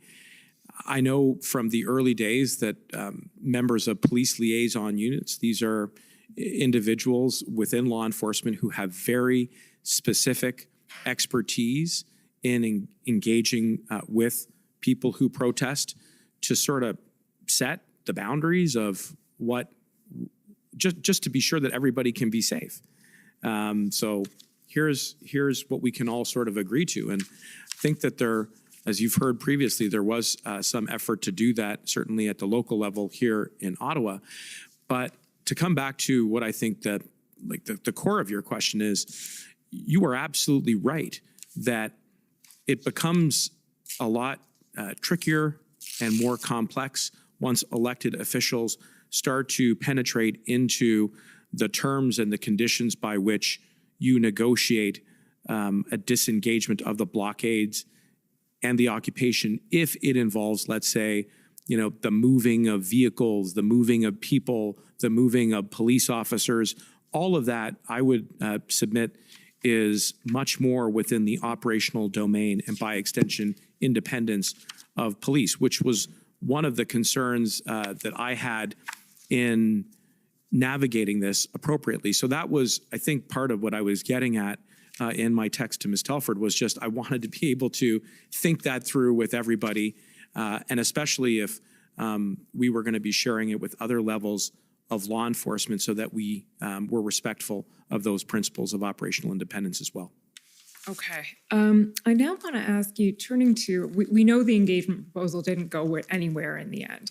And we're chronologically, we're now getting to the crux of events and when the Emergencies Act was actually decided on. So I know it wasn't decided necessarily on the 13th, but that's the day we're going to talk about. There's some evidence, and I'll ask you if you know about this first. So shortly before, we understand there was an IRG meeting the afternoon of the 13th, followed by a meeting of the full cabinet in the evening at 8:30 p.m. The commission has seen evidence shortly before that 8:30 meeting. Commissioner Lucky sent an email, and let's get the email up. It is ssm.nsc.can 40s2280.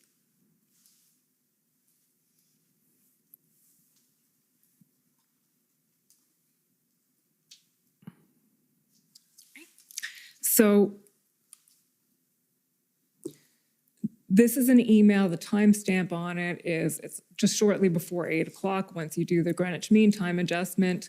This is your Chief of Staff, Mike Jones, sending this to you and copied to Deputy Minister Stewart. Evening, Minister, responses from the Commissioner below. And we've seen this already in the inquiry, so I won't go through it at length, but there's a sort of a wish list, or these are tools that could be effective. And then at the very bottom of the email, there. Commissioner Lucky says, this said, I am of the view that we have not yet exhausted all available tools that are already available through the existing legislation. There are instances where charges could be laid under existing authorities for various criminal code offenses occurring right now in the context of the protest. The Ontario Provincial Emergencies Act, just enacted, we skipped that in the narrative, but we know that happened February 11th, will also help in providing additional deterrent tools to our existing toolbox.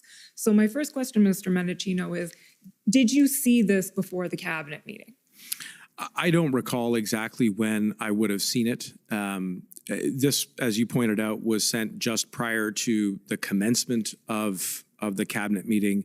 I will say to you, importantly, that a couple things. First, the commissioner did not express that opinion to me at any time directly, and I actually spoke to the commissioner earlier that day on February 13th, and while she did not at all address that last point that you raised in the email, she did call me, and only me. This was a conversation between just her and I, to be clear, to express her very grave concerns about the situation in Coutts.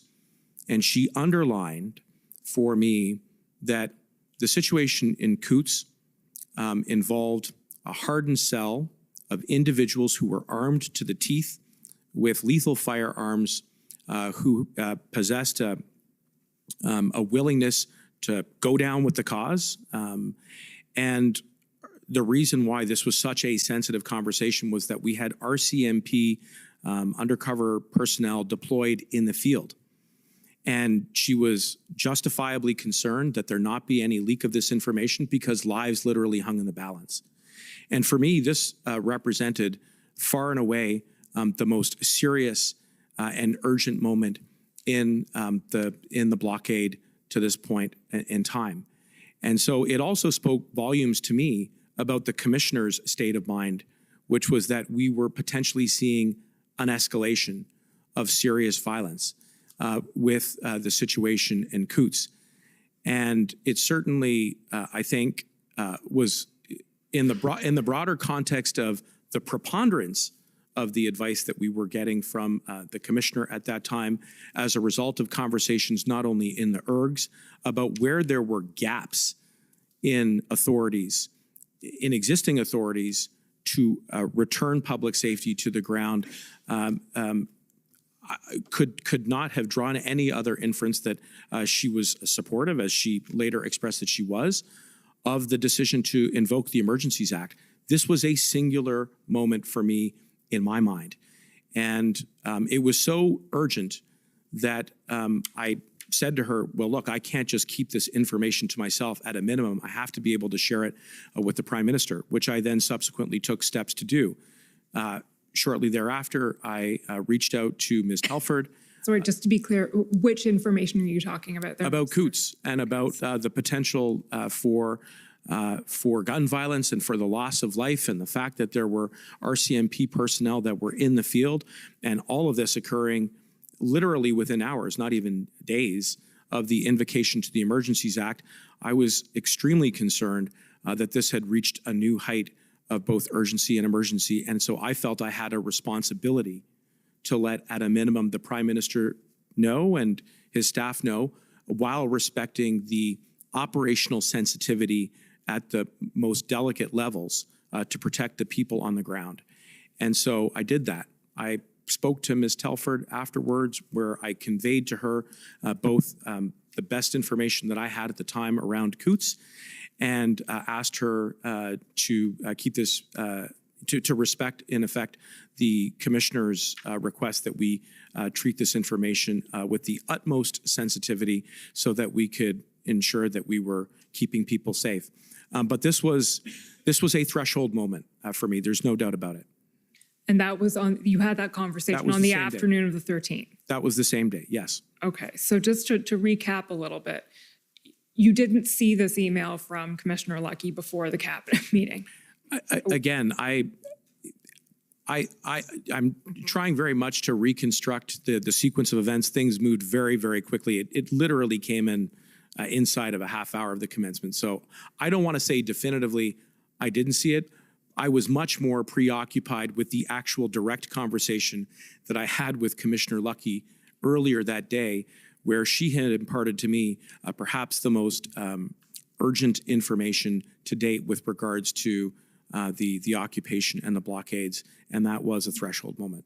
Okay, fair enough. So if you did see it, it didn't register as much as what she'd said about Coots, put it that way. In your recollection, was that information put before cabinet?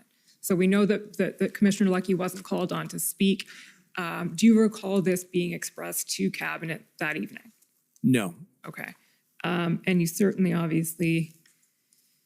And I wasn't permitted to share, or I was asked not to share the information about Coots with anyone else except for the Prime Minister, which I did. Okay.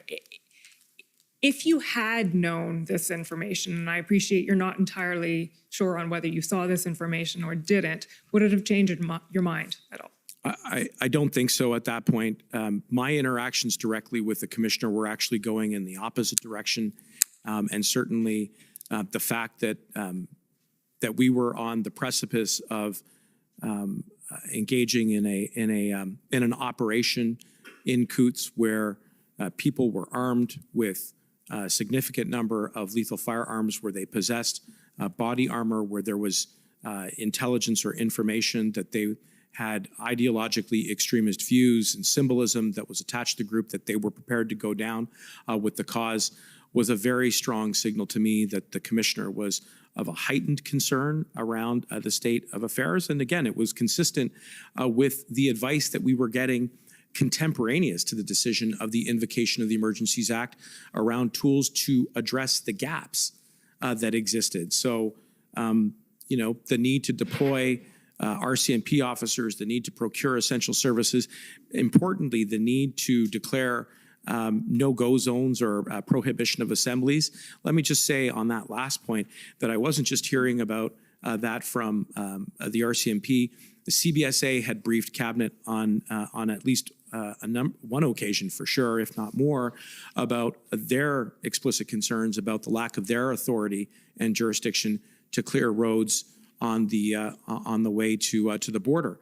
And so, you know, all of those powers were subsequently included in the declaration and the regulations under the Emergencies Act. Okay, well, let's actually stop there for a moment. I'm going to go back to what we were talking about, but PB.Can 1864, please, Mr. Clerk.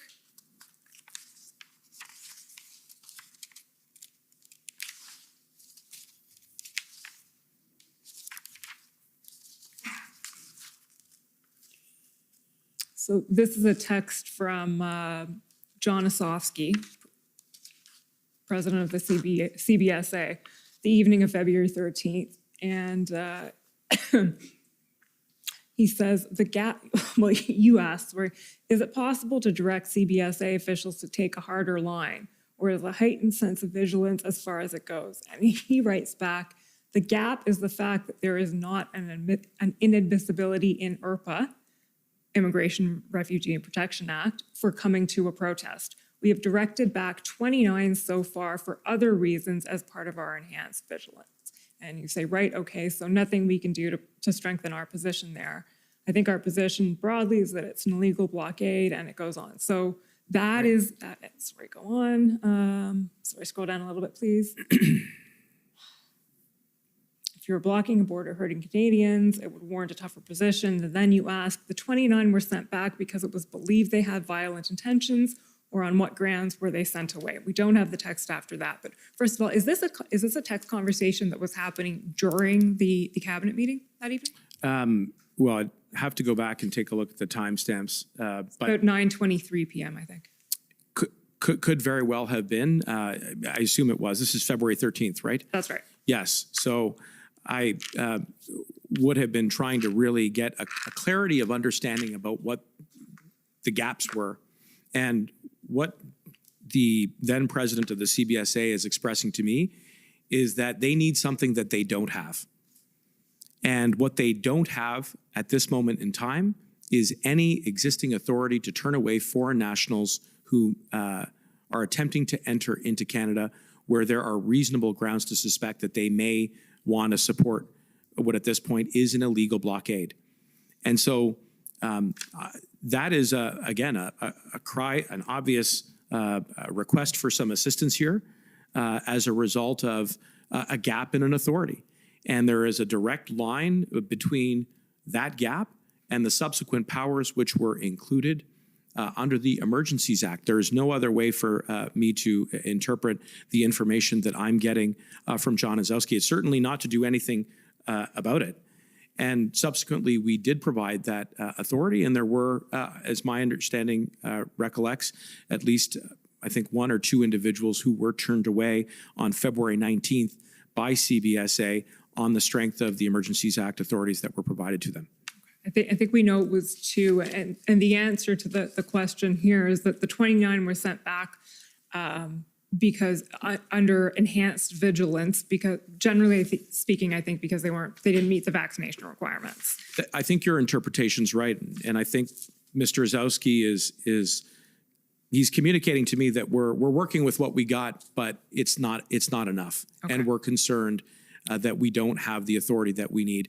And this was in addition to what I think is one of the other significant concerns that CBSA expressed to me and to other cabinet colleagues, which is that they did not have the authority or the jurisdiction to clear the roads leading to the border. And certainly that limited their capacity to keep the border open, and by extension, critical supply chains, food, fuel, health supplies, all the like, the people in the border communities. And I'm certainly familiar with the community in Windsor as a result of some family relationships, but people got to go about their daily lives. And this was completely impossible at that time. And so, I think he's expressing two very legitimate gaps. And so, again, the only interpretation for me is that we need some help here. And so we endeavored to provide that help to them through the Emergencies Act. Okay, I'm at the end of my Commissioner, time. I just wanted to just clarify, because I think the impression was left inadvertently or otherwise that these are the minister's texts as opposed to the Chief of Staff, I'm Jones. sorry, you're right. And I apologize for intervening. No, thank you, that's helpful. Mr. Commissioner, I'm at the end, but if I can ask for 5 minutes to ask some concluding questions. No, it's your call when you still have time, so. Not a lot. Oh, actually, no, I do have some By time. my count, you have lots of time. Actually, you can count better than I am, better than I can. I was thinking of the old time allocation. Okay, so Something rarely heard in any kind of a proceeding. No, well, I have a lot of experience following time. Or not following it. So it's just wondering if you wanted the break now or later. That's sure, up let's to you. take the break now. Let's take the break now. Sir, before we take the break, I just have a quick application. I apologize, sir. I think it's important. I've just met Mr. Alexander Cohen. He's present in this room. And sir, Mr. Cohen, as we have heard throughout this proceeding, has relevant and material evidence to this proceeding's mandate. He has very relevant evidence with respect to the inquiry as to the circumstances, as to the invocation of the Emergencies Act. He also has relevant and material information with respect to misinformation, of which this commission has been tasked with exploring, beginning with the text messages between himself and Mary Liz Power that are already in evidence in building the narrative with respect to the protesters in Ottawa being extremists, and thereafter essentially setting out that they are in fact proprietors of Nazi symbolism.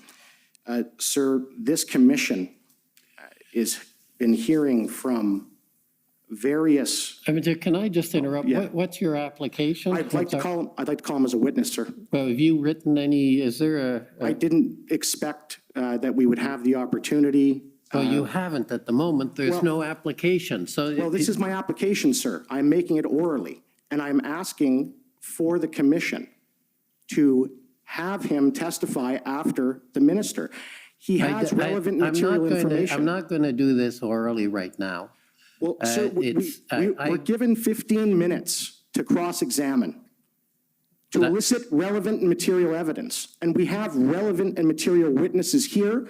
The government of Canada has redacted without lawful authority all of these statements from these staffers and have suppressed records. I We have no one here, sir. idea at this point where this is going, so I'm going to take the break. And if you can speak to Commission Counsel, which I think I've repeated many times, is the way to at least raise the issue.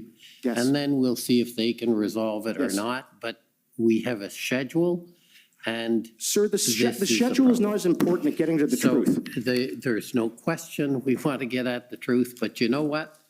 It's a very complex issue, and it's not all about what you want. It's about what the commission needs to do, what the Yes, sir, parties and I- want to and do. I think it's what I'm Canadians are trying- entitled to, sir. I'm trying to control a process. And we have witnesses, we have a schedule. It's been going for a while. Please speak to Commission Counsel. We'll see where we go, and we'll take the morning break. Sir, I understand, but I just asked for a ruling after the morning break. Thank you. So we'll take 15 minutes. The commission is in recess for 15 minutes. La commission est levée pour 15 minutes.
Remember that? Sir, yes. And in the course of several lawyers asking you questions, you confirmed that at no point in time did you or any member of your organization request the Government of Canada to invoke the Emergencies Act. And you accept that particular statement today here at committee, correct? Yes, sir, I do. Minister Mendocino, Minister for Public Safety, on 13 occasions in the House of Commons, at various committees, during media reports, to the press, television, indicated that law enforcement, including the OPP, specifically asked for the invocation of the Emergencies Act. Now, both statements can't be true. You'd agree with me that someone is lying.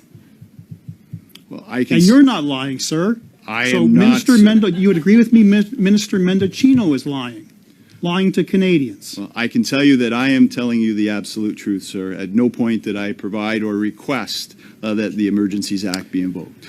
He perpetuated this lie by indicating that not only did you request it, that you got advice or he received advice either from you or a member of your legal team that the Government of Canada had met the threshold to invoke the Emergencies Act. And that you disagree with as well, correct? I did not provide any advice of that nature, nor am I aware of anyone from my legal team providing such advice. Right. Again, Minister.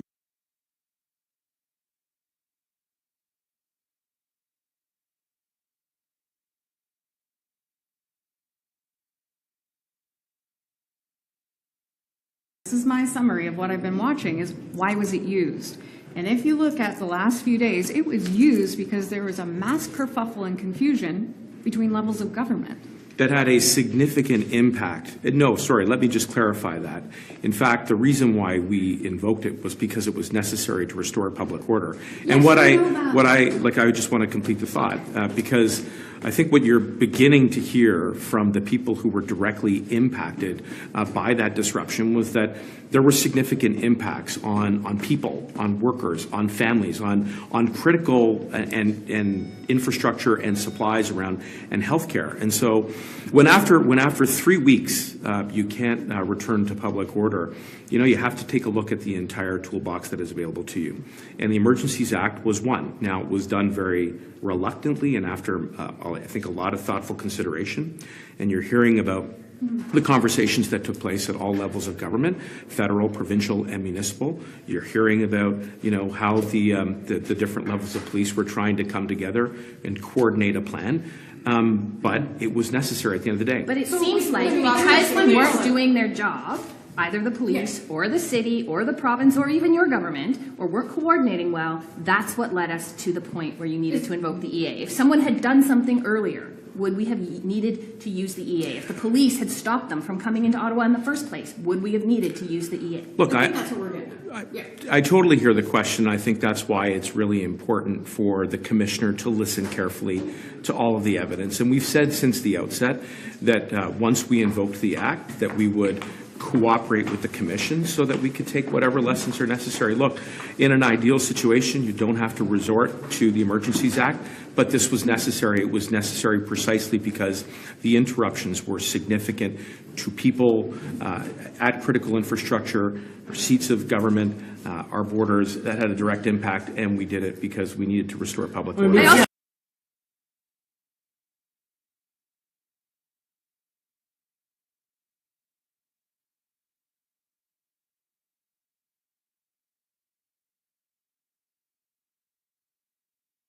A 1,000 days ago today, the IRGC, a terrorist group, murdered 55 Canadian citizens.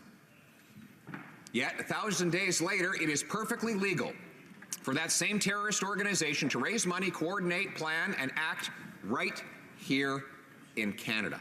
Unbelievable. Why? The Honourable Minister for Public Safety. I want to be unequivocally clear that we condemn the downing of PS 752. We stood with those families. We unequivocally condemn the brutal murder of Mahsa Amini, and we stand with her family and with all of the women who are marching for their rights, Mr. Speaker. I want to be clear that Canada will never be a safe haven for any IRGC operative, for anyone who supports terrorists. We have taken tangible, consequential action, and we will continue to deliver consequences so that we can stand up for human rights here and around the world. That's the Honourable Leader of the Opposition. But Canada is a safe haven for this terrorist group, which killed 55 Canadian citizens by shooting down a civilian aircraft. The government has the legal authority today to list that group as a terrorist entity, banning it from raising money, operating, coordinating, or in other ways existing here in this country. 1,000 days after this murder of our citizens, they have not done so. Why? The Honourable Minister. Mr. Speaker, I would hope that all members are united in standing with the families of PS 752, which is what we did right from the outset by repatriating bodies so that the families could grieve with them, which we did by creating pathways so that families could be reunited here in Canada, which is what we are going to continue to do in calling for consequences, real tangible consequences for those perpetrators of the downing of PS 752. Mr. Speaker, we have listed the IRGC codes for us. We have ensured that Iran is listed as a state that supports terrorism, and we will deliver more sanctions to stand up for human rights here and around the world. The Honourable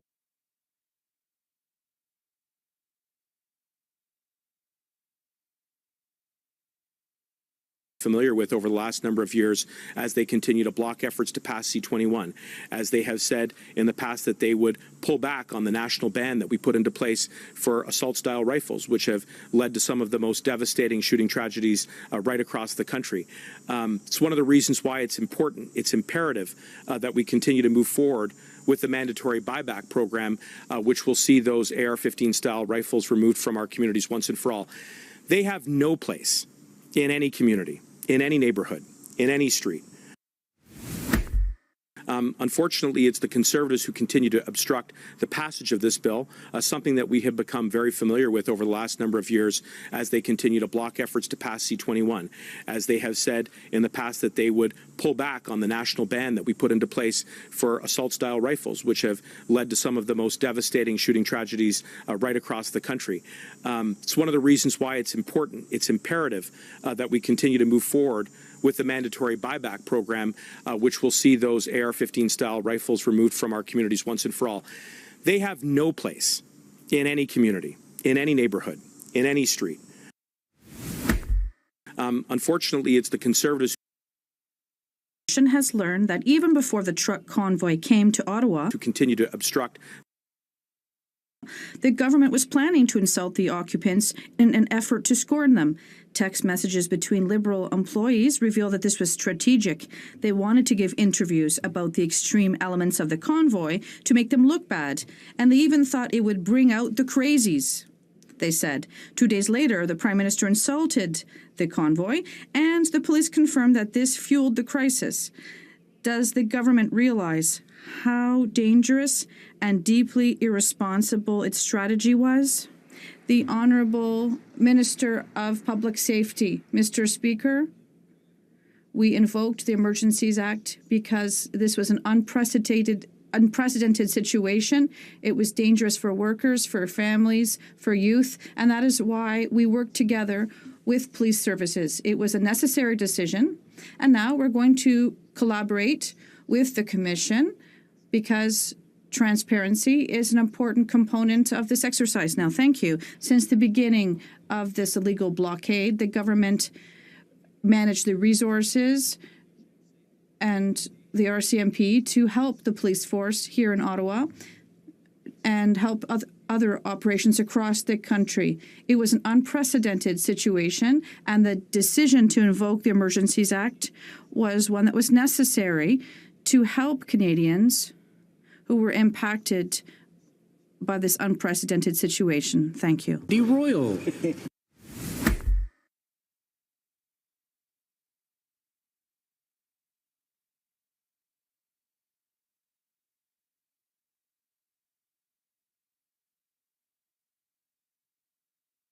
On evidence was an essential, ArriveCan was an essential tool to save Canadians' lives that helped to protect the health and safety of all. ArriveCan was an essential tool that helped to save Canadians' lives, that helped to protect the health and safety of all Canadians during the height of the pandemic. We based that decision on evidence, on science and medicine, which of course the Conservatives continue to wage war on every day. ArriveCan was an essential tool that helped.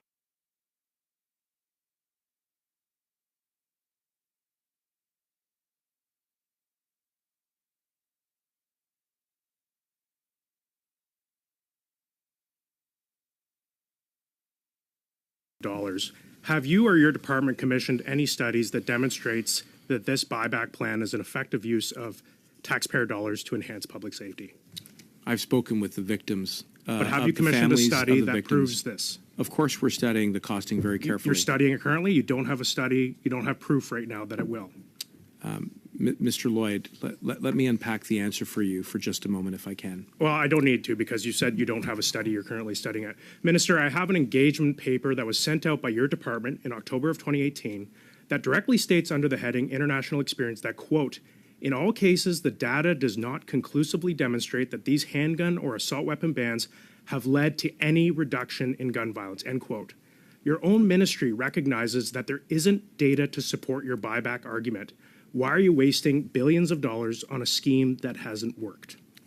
Before I begin, I wonder if I could be permitted to actually complete an answer. If you're not interested and you would just like to read from your sheet, you can do that. But I'd like to be able to finish. Is that okay? We took the decision to ban assault-style rifles because they were designed to kill. We looked at some very careful standards around the definition, which is contained in the order in council. And we are now setting about the launch of a buyback program so that we can get these guns out of our community because we owe it to the victims to make sure there isn't another tragedy or a mass casualty. Fact is, you don't have any studies that demonstrates that this is going to enhance public safety. Minister, since you believe that a gun buyback for law-abiding firearms owners will enhance public safety, as you just said, why are you also not launching a gun buyback for illegal firearms possessed by criminals? Well, in the first instance, we've put in place a national handgun freeze and a ban on importing additional handguns into the country, which is a measure you oppose. I'm talking about buybacks, though, Minister.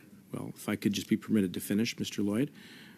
You also oppose our national ban on assault-style rifles, and you would propose to make them legal again, which we think You're is not fundamentally answering the wrong. question, Minister. You're dancing around the question. Why don't you have a program to buy back illegal firearms from criminals on the street? Why aren't you putting a program like that in place? Well, we've taken a very concrete and tangible step forward to addressing handgun violence through the introduction of a national handgun freeze. And we're also going to get assault-style rifles out of our communities in collaboration with our Minister, partners. wouldn't you agree that it'd be more beneficial for public safety to buy back an illegal firearm off the street rather than buying back a firearm from a sport shooter in Barrie, Ontario? Well, the first thing I would say, Mr. Lloyd, and I've said this before, is that I respect law-abiding gun owners.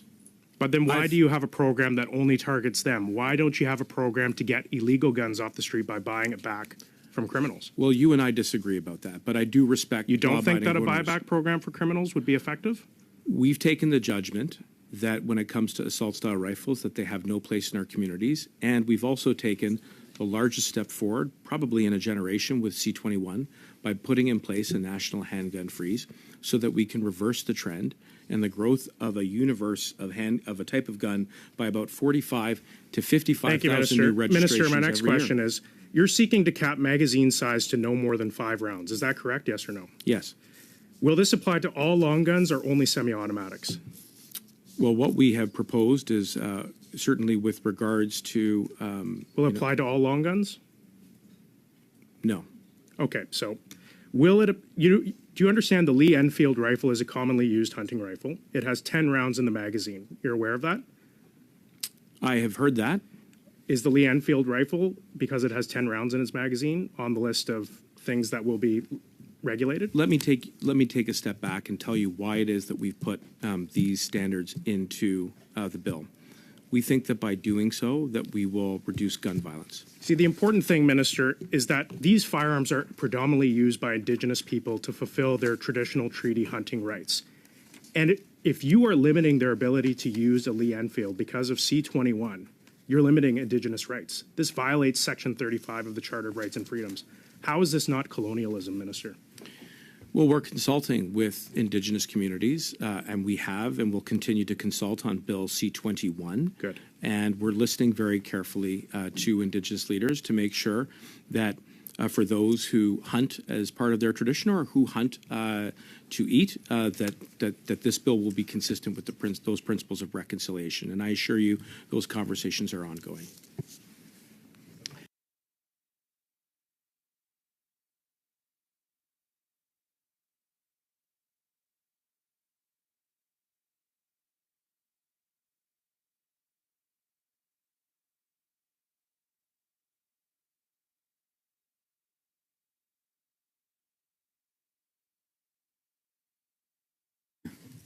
So we'll start round two now with Mr. Lloyd. Mr. Lloyd, please go ahead, 5 minutes.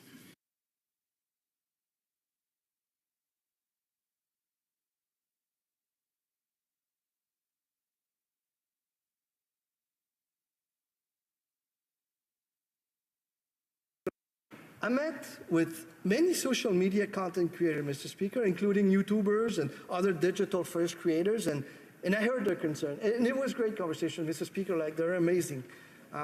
They're all over the world. They're incredible, so creative, and I heard them. I heard them very clearly, and I will continue. I met with many social media content creators, Mr. Speaker, including YouTubers and other digital-first creators, and I heard their concern. And it was great conversation, Mr. Speaker. Like, they're amazing.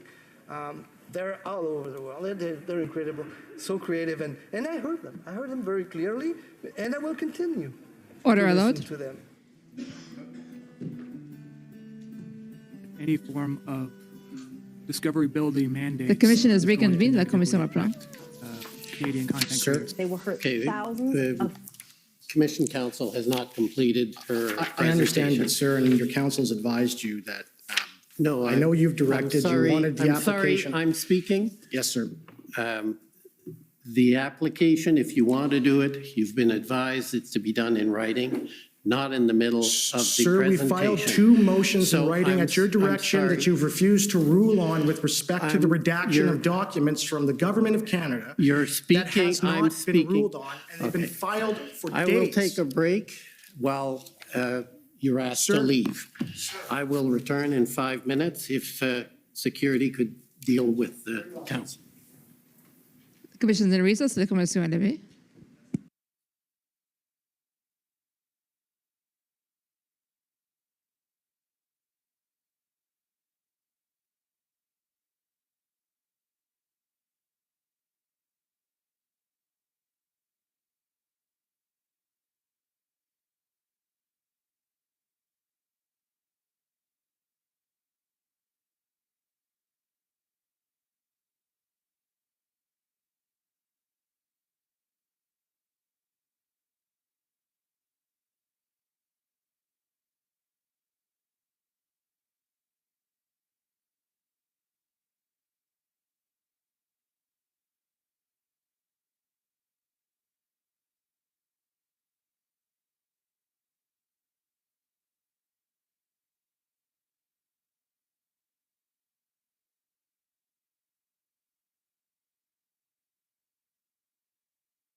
Order allowed. No need to stand. I'm not a judge here. I'm just a commissioner. The commission is reconvened. La commission reprend.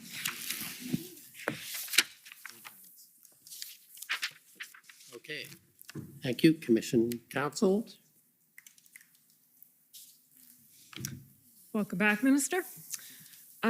I want to take you back to something you touched on before the break, and I'd like to get your reaction on. I asked you whether, if you had seen and absorbed, let's put it that way, Commissioner Lucky's statement that they had not yet exhausted all available tools. Law enforcement still had tools available. I asked you whether that would have changed your mind as to the necessity of the Emergencies Act, and you answered no, and you explained that you're concerned about Coots. How do you reconcile that position with the notion that the Emergencies Act is a measure of last resort? Well, first I would say that the absence of having a direct conversation with Commissioner Lucky, and I pointed out the call that we had earlier today, but that wasn't the only one. There were other meetings at ERGs and daily briefings. Really was an impediment at that point to have the kind of back and forth exploration of that advice, which she had included in an email to my chief of staff, Mike Jones. I think the other thing, the other reason why I don't believe it would have substantially changed my views at that point are twofold. One, it didn't really expand at all on how she had come to that point of view. So when she talked about a plan, there was no elaboration on it. And I would point out that for the better part of the 2 weeks leading up to to February 13th, that there were times where the commissioner and others at those daily calls that we were having were expressing concerns about the absence of a plan with existing authorities. So at that particular moment in time, it seemed to me as a conclusory statement that was not substantiated with any kind of particular detail. And the second reason why I don't believe it would have changed, where my thinking was at that particular moment in time was predominantly because of the call earlier that day, which was top of mind. And as I explained before the morning break, I beg your pardon, it just it spoke volumes about what her state of mind was, which was that this was potentially an escalation of violence that could result in there being gun violence and potentially serious injuries or even fatalities to members of law enforcement and Canadians. One thing I didn't mention was that my worry, my real fear, was that had that operation not gone down peacefully, that it might have sparked other gun violence across the country. And I recall early reports from the Ottawa Police Service that guns had been brought into the National Capital Region and into the potentially into the parliamentary precinct.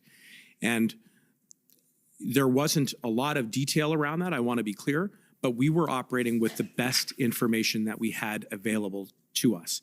So that elevated my concerns. And so that was where my state of mind was, as opposed to the one bullet point that she had sent to my chief of staff shortly before the cabinet meeting on February 13th. Okay, so you're expressing here a concern that what was going on in Coots might be going on in other places. Not evidence of that, but you were nevertheless concerned about it. On the basis of both previous information and reports publicly available from Ottawa Police Service that firearms had made their way into the capital, and as well, again, a report about an arrest involving someone who was participating in the convoy here that ultimately resulted in the seizure of a firearm. So I was worried about the potential chain reaction, that if the operation did not go flawlessly, that it might actually escalate in more violence. And that's why I think she communicated that, very clearly, and rightfully so. I want to be clear that Commissioner Lucky was entirely appropriate and justified in signaling that this was a, potentially much higher level of concern around the state of affairs. Okay, so I'll put this to you and you can tell me right or wrong, but are you sort of saying your concern was, okay, but what if it gets worse? My concern was that this information was highly sensitive. It involved a hardened cell. It involved guns. It involved ideological symbolism potentially. And that if that operation to arrest those individuals did not go efficiently and smoothly and peacefully, that it may have created a chain reaction elsewhere across the country, because there were past reports about the presence of guns.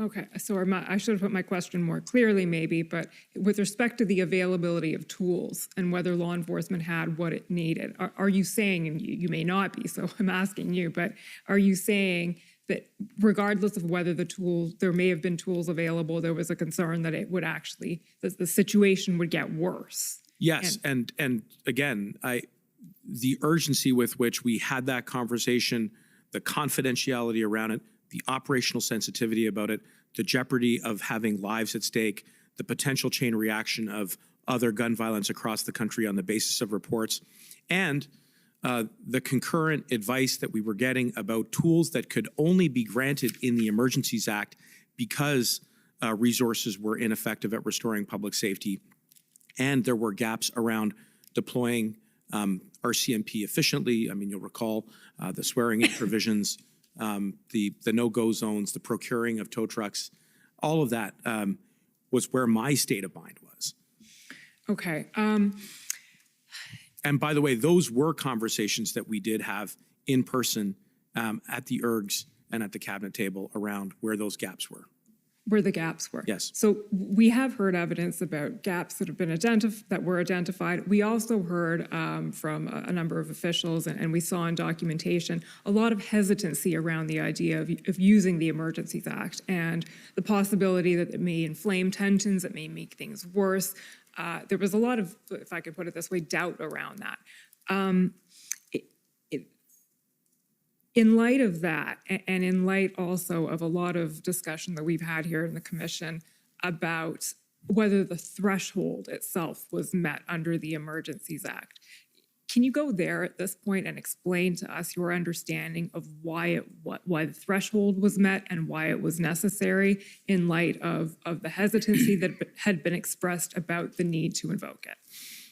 Well, you've touched on a few important points in your question, so I'm going to try and unpack the questions that you put to me. Just first on hesitancy, I would be more inclined to describe it as reluctance, and I think that instinct was the right one. That this was a statute that was created coming out of the aftermath of the October 1970 crisis, and there being real concerns about resorting to the War Measures Act and using the military to restore public order, which is not the mandate or the expertise of the military, a very blunt instrument. And the creation of the Emergencies Act, which very consciously and deliberately does not make any reference to military powers, but nevertheless affords the government broad scope to respond to public order emergencies. And just by virtue of its title, if you're into an emergency, this is obviously a very serious situation. So you don't want to have to use it unless it's necessary. So that is the right posture, I think, of every government, that this is not a piece of legislation that we should be using in a way that is anything reserved but for the most serious situations. So that's my answer in regards to the reluctance around it. You also mentioned in your question that this business about there being the concern that if we invoke the Emergencies Act, that it might actually lead to more violence or radicalization, as I believe you heard from Mr. Vigneault and CSIS.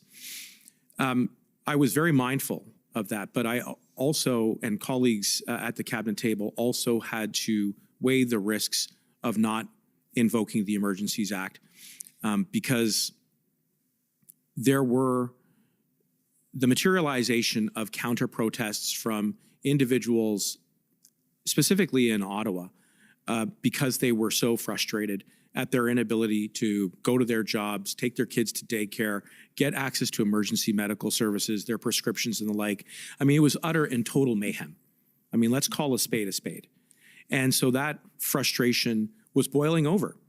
And my concern, in my capacity as the Minister for Public Safety, is that if we don't equip police with the additional tools and the authorities that they need to specifically address the gaps that they had been consistently briefing us on, then that might lead to more violence. And so we also had to weigh the risks of not taking the decision to invoke. And so that we weighed in the potential concerns around radicalization, but ultimately we came down on the side of invoking. Okay. On this point then, Mr. Clerk, can you pull up ssm.nsc.can 50290?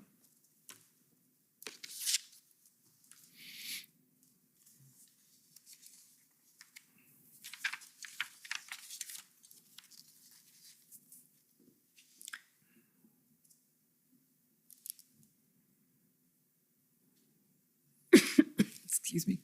So this is a readout of minutes of the guns and gangs. Can you situate us actually, Mr. Mendocino, and tell us guns and gangs, what does that refer to, that meeting? Sorry, this is a document published by? It's a reading or minutes of a meeting that was held, the date, Alex? Okay, the date of it isn't clear actually, but we know that it's post-invocation because it refers to the invocation of the Emergencies Act. And it says schedule was changed, guns and gangs instead. It's a guns and gangs meeting. And there's a report from you, M3, I think refers to you. That's a notation that's often used to describe you, M3. Why M3? Minister Marco Mendocino. I should have been able to answer that. Okay. Bullet number 3 here. You're discussing, okay, well, let's go from the bullet number 1, update on current state of affairs. The blockades that started a month ago aiming critical infrastructure had a very significant and negative impact on our security, sovereignty, and integrity at the borders. We worked very closely with FPT to get a grasp of the risks to public safety and international security. The important one, which I'll slow down on, is the third one.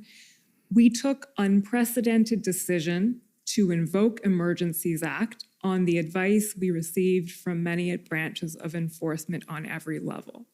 Right. What I want to ask you about here is the advice you received from branches of enforcement. Was that advice to invoke the Emergencies Act specifically? The advice that we received was around tools that could only be granted through the Emergencies Act. And the reason why I say that is that there's an express element of the test that says that you don't get to the threshold unless you've exhausted authorities, or unless it can be established that existing authorities are ineffective at restoring public safety. And for me, that is the operative word, because there were authorities that were on the books. But the fact is that on the basis of what I was seeing and what I was hearing, that those existing authorities were not sufficiently effective to restore public safety. And that is consistent with the advice that we were getting from various partners within the public safety community, including law enforcement, including CBSA, and other officials, as you've heard. Okay, so just to recap then, the advice you're talking about is the advice that's identifying gaps in tools, not specifically advice to invoke the Emergencies Act, but advice that goes to identifying gaps or tools. And tools, as you actually saw in the email from Commissioner Lucky on February 13th, that would be invoked in the Emergencies Act. She used that language in her email to me. Okay.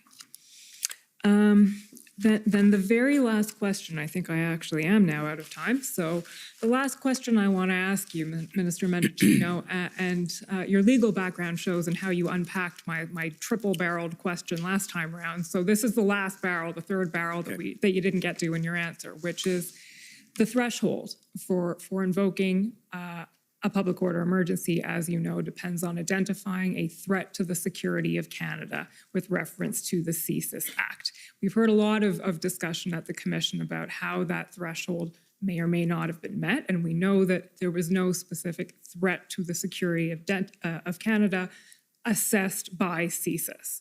Nevertheless, the government concluded that the threshold was met, presumably, because the Act was invoked. How, in your view, was that threshold met? Well, first, let me address the piece about CSIS's conclusion, and I know you've heard some evidence about that. But I do think it is important to emphasize that they are assessing through their mandate, which is conventionally confined to espionage and foreign interference and potential threats to cybersecurity for the purposes of establishing a legal threshold under that statute, which then leads to potentially obtaining warrants judicially authorized so that we can mitigate against those potential security threats. This was very different. This was not about isolating a lone wolf or a small group. Rather, it was about looking at a protest which became illegal at a national scale and completing that exercise also had to take a look at the broader objective and scope of the Emergencies Act, which means looking at Section 2 of that statute, where it talks about the presence of a serious threat or a threat of serious violence so as to exceed the capacity of any province to respond on the basis of authorities that exist. And so in my judgment, you need to kind of look at both. And that was precisely the skill set that I was applying in my role as Minister of Public Safety, drawing on my understanding of the law and the principles as they were being applied to the facts that existed on the ground at the time. And so looking at everything in its totality, we had a situation where for 2 weeks, we had a protest that was national in scale that overwhelmed the resources of police and other border officials very deliberately for a protracted period of time, where despite the existence of statutes and resources, and in my view, as informed by counter-operational tactics that were specifically deployed to stop people from restoring public safety, the extraordinary jeopardy that it placed our economy in, the thousands of Canadians who had their jobs interrupted, the fact that businesses were shuttered, that sectors were compromised, that are the literal and figurative engine of our economy, the fact that all of this was tied to a politically stated objective to overthrow the government if it refused to reverse course on pandemic policy, and the challenges that were presented to the security and intelligence community and the broader law enforcement community in understanding what the nature of this protest was and why it was so difficult and challenging to restore public safety, all drew me to the conclusion that we met the threshold. And ultimately, for me, at the end of the day, it worked. I'm not saying that the Emergencies Act is a perfect instrument, and my sincere hope to the Commission is that there will be some reflection about that. But it was a measure that was successfully deployed by law enforcement to restore public safety without significant injury or any fatalities at all. And the fact that as part of the invocation of this act, that we now have an opportunity to go over the circumstances that led to that decision in great forensic detail, with witnesses testifying, is, I think, an important pillar of our democratic process, which, of course, was one of the things that we were very much concerned with preserving throughout. So, I mean, that is my answer with regards to the threshold and why I think it's important that I'm here today. Mr. Commissioner, those are my questions. I'll pass the baton. Okay. So now, cross-examination, start with the convoy organizers, please. Good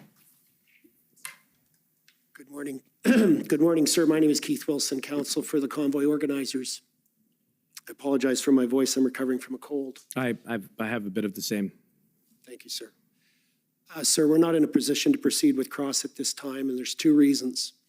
One is the federal government has disclosed over a week ago an extensive volume of documents that are highly redacted.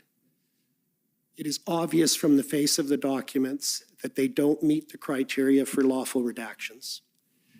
A motion was made last week for those redactions to be lifted. The submissions closed on Thursday evening. We still have no ruling. A number of days have passed. For the cross-examination and the discovery of truth process to be valid and effective, the parties require access to the documents.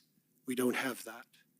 So we would appreciate some indication as to when the commission is actually going to rule on that and hopefully compel the proper disclosure of the records so that cross-examinations can be effective.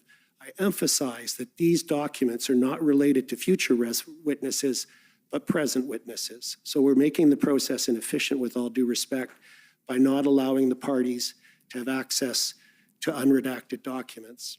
Second reason we're not in a position to proceed with our cross-examination at this time with this witness is our lead counsel, Mr. Brendan Miller, who had prepared for the cross, as you know, sir, has been removed from the room by you when he was raising a motion to find a way around the absence of a ruling on the redactions. So we're just not in a position to proceed on cross, sir. Okay, well, just on your first question, it is expected that the ruling will come out at during the lunch hour. There have been a fair amount of back and forth without going into detail. There's some, let's say, innovative type of issues that had to be dealt with.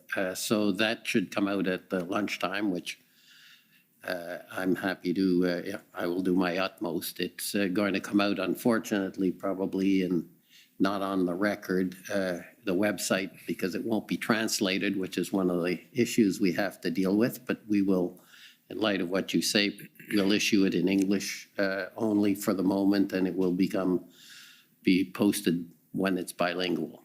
But I understand that submission. So that should enable you, so we can put off the cross-examinations till after the lunchtime. In terms of the other problem, that's not something I can deal with. I'm trying to deal the best I can with the situation, and quite frankly, if the issue had been raised the way you have now, I would have given the answer I'm giving now. So what I propose then, since this witness will be here after lunch, we simply delay till after lunch.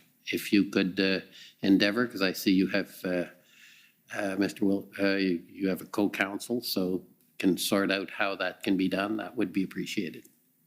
Thank you, sir. Okay, so the next I'll call on the OPP, please.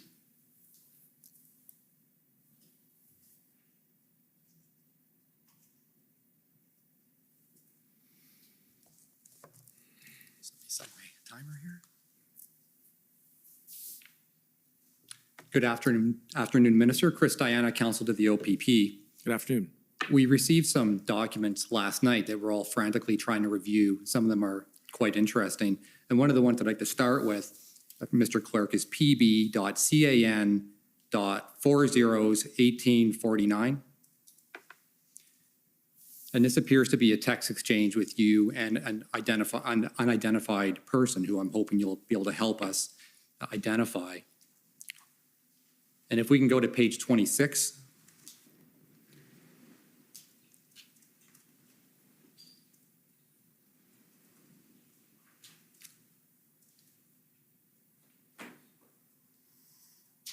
All right, so if you could help situate us as to kind of context here. This appears to be a text with someone, I believe you're on the left and somebody else is on the right. If you could scroll down a little bit so that the witness has a chance to review it. Do you know who this text exchange was with? I believe it's Mike Jones. And he would be your chief of staff, correct? Yes. And someone who you would have been in touch with, obviously, every day, that your closest contact within your system. All right, and so if we scroll to the top again to set the time context here, Monday, February 14th at 12:48 a.m., so very early in the morning, February 14th, so basically the night of February 13th, if we were to look at it that way. And the context here is that the Ambassador Bridge had just been opened to traffic, I believe about 30 minutes earlier. Is that correct? Yes. That accords with your recollection of when this text exchange took place? It does. There were some questions about whether or not it was fully opened and exactly when CBSA would declare that it was officially open. But on the whole, yes, there were reports that it was opened in the early hours of February the 14th. Yeah, so I think for clarity, I think the Windsor Police Service institutional report identifies 12:12 a.m. on that day. So that sounds about right to me. All right, and so you would agree that everything you had heard was that while it was open, there was still a concern about potential volatility, correct? That's right. All right, if we can. There were scroll- reports of flare-ups, if I'm not mistaken. Yes. Either on the 13th, but certainly after the 14th as well. All right, so I'm interested in the text that says, and I'll read it, following the declaration, we should go to Ambassador and inspect the bridge reopening and thank law enforcement and RCMP, assuming things go according to plan. So I'd like to follow up on what, and this is you texting Mike Jones, correct? Yes. Your term following the declaration, I assume you're talking about the Emergencies Act declaration? Yes. And you would agree the Emergencies Act had not yet been invoked at this point, correct? That's correct. And in fact, there had not even been consultation with the provinces at this point, correct? That's, well, to be clear, the first minister's meeting had not yet occurred, which occurred the next morning. There were conversations with provincial and territorial counterparts, but it was before the first minister's meeting. Right, but I think it, and I'm not going to go to the document for lack of time, but I think it was made very clear by the Prime Minister and others that his mind hadn't been made up yet, that the consultation was essentially being done in good faith. Yes. Correct? Yes, and I wasn't communicating that the decision had been finally taken, but rather the assumption that it may have been. Not may have been. Following the declaration, it sounds to me like you're pretty convinced that it was going to be made, regardless of what happened at the consultation. I won't dispute we were definitely trending very much in that direction, yes. Okay. Assuming things go according to plan. And so what plan are you referring to here? Restoring public safety. And Ambassador Bridge was one of the real flashpoints, as you'll recall, because not only of the impact domestically in Windsor, but Ambassador Bridge was one of the reasons why I was engaged by my American counterpart, Secretary Mayorkas, who had reached out and was very concerned that it was going to have an impact on two-way trade. And you will be familiar with this by now, I assume, but at Ambassador Bridge, we do the most significant amount of our day-to-day land trade.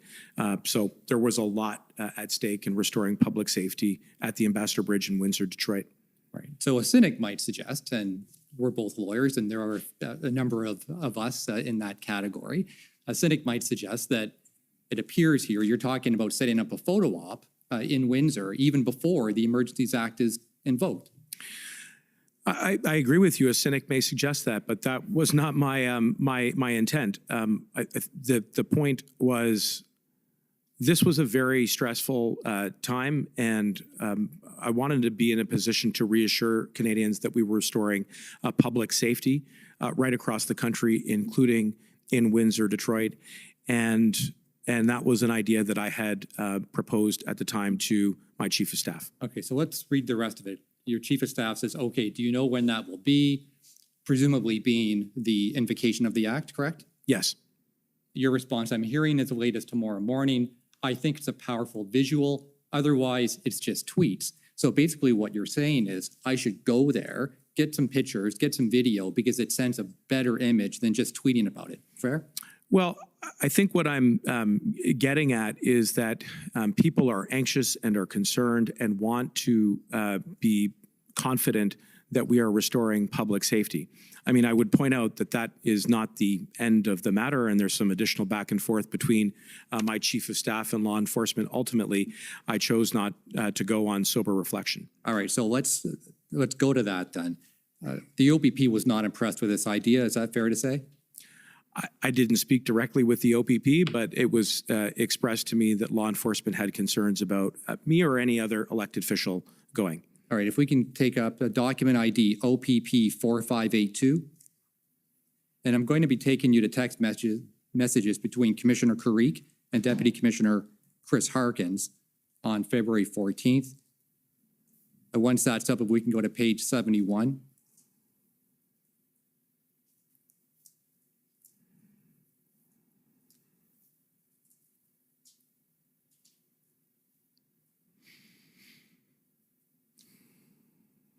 All right, so you can see at the top, it says Dana called, and that would be a reference to Dana Early, as you know.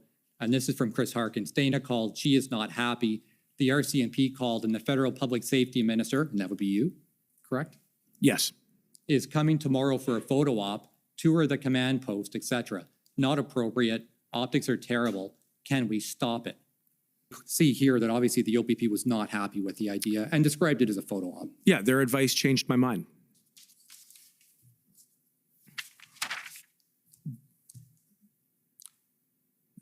part of the reason that they were concerned, of course, and I think you heard this from the RCMP as well, was the potential that it could further inflame the situation if you actually showed up and took pictures. Fair? And I had to balance that against what my initial thought or objective was, which was to be accessible and to assure people that we had restored public safety. So in the end, I took that very much into consideration and was actually quite deferential and respectful to the advice that we got back from police and chose not to go. Okay, can we go back to the other document, which is pb.can.1849?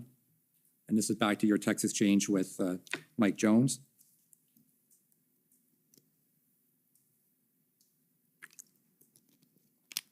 And page 32.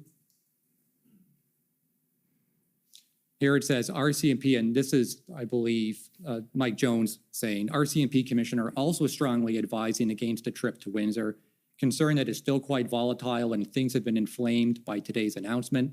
Someone drove at an officer again.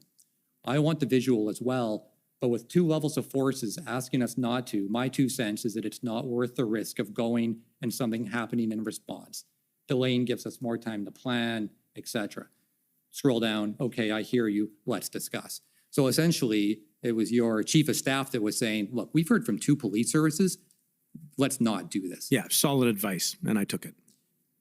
In retrospect, and I raise this because, you know, I think you would agree that sometimes having politicians attend these kinds of sites can have perhaps unintended consequences. Fair? Absolutely, yes. And that in retrospect, you would agree that it probably wasn't a good idea to have gone. Yes, that's why we didn't go. Yes.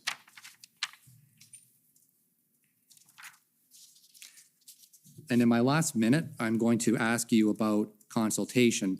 And I've put these questions to other witnesses, but I'm just simply going to ask you or put to you the proposition about consultation with the law enforcement.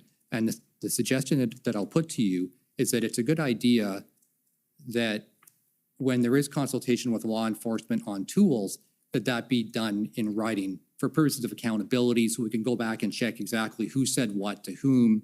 Right. Would you agree that's a good idea? Totally, and you would have heard my my evidence a little bit earlier this morning where I talked about navigating the principle of operational independence. I referred to Article 9.3 under police service agreements, which we reach with provinces, which actually do set out a mechanism and a protocol by which additional resources are requested from the Office of the Federal Minister of Public Safety, as well as the Office of the Provincial Ministers of Public Safety. One thing I didn't mention, but I do think is really relevant, is that in those police service agreements, it is expressly contemplated under either 9.1 or 9.2 of those agreements that prior to the deployment of intra-provincial RCMP resources, it is the elected provincial minister of public safety who has to form the opinion that there is a state of emergency before they can be deployed. And it is only if existing RCMP resources within the province are overwhelmed or insufficient to deal with that emergency that you then take the next step of requesting for the deployment of RCMP resources outside of the province to deal with the situation, which is Article 9.3. And that is a request that comes to this office. My point is, I agree with you that there is a protocol there. The Emergencies Act, unfortunately, does not prescribe that process. So what we did instead was we did the best that we could, having various meetings daily, ultimately in the ERG and the cabinet meetings where we were soliciting inputs, including, as you saw in the email that I received from Commissioner Lucky the day before, where she very specifically and thoughtfully prescribes tools that could only be granted under the Emergencies Act. But I agree that maybe some additional thought ought to be given to this protocol. Right, and I am out of time, so as I'm leaving, I'm just going to say that we've heard evidence, that some ambiguous evidence about conversations within the RCMP, perhaps with others, that haven't been written down. And I think you would agree that it'd be helpful to have everything clear and ambiguous so there's no room for doubt. Yes. Thank you, Minister. Thank you. Okay, next call on the Ottawa Police Service, please.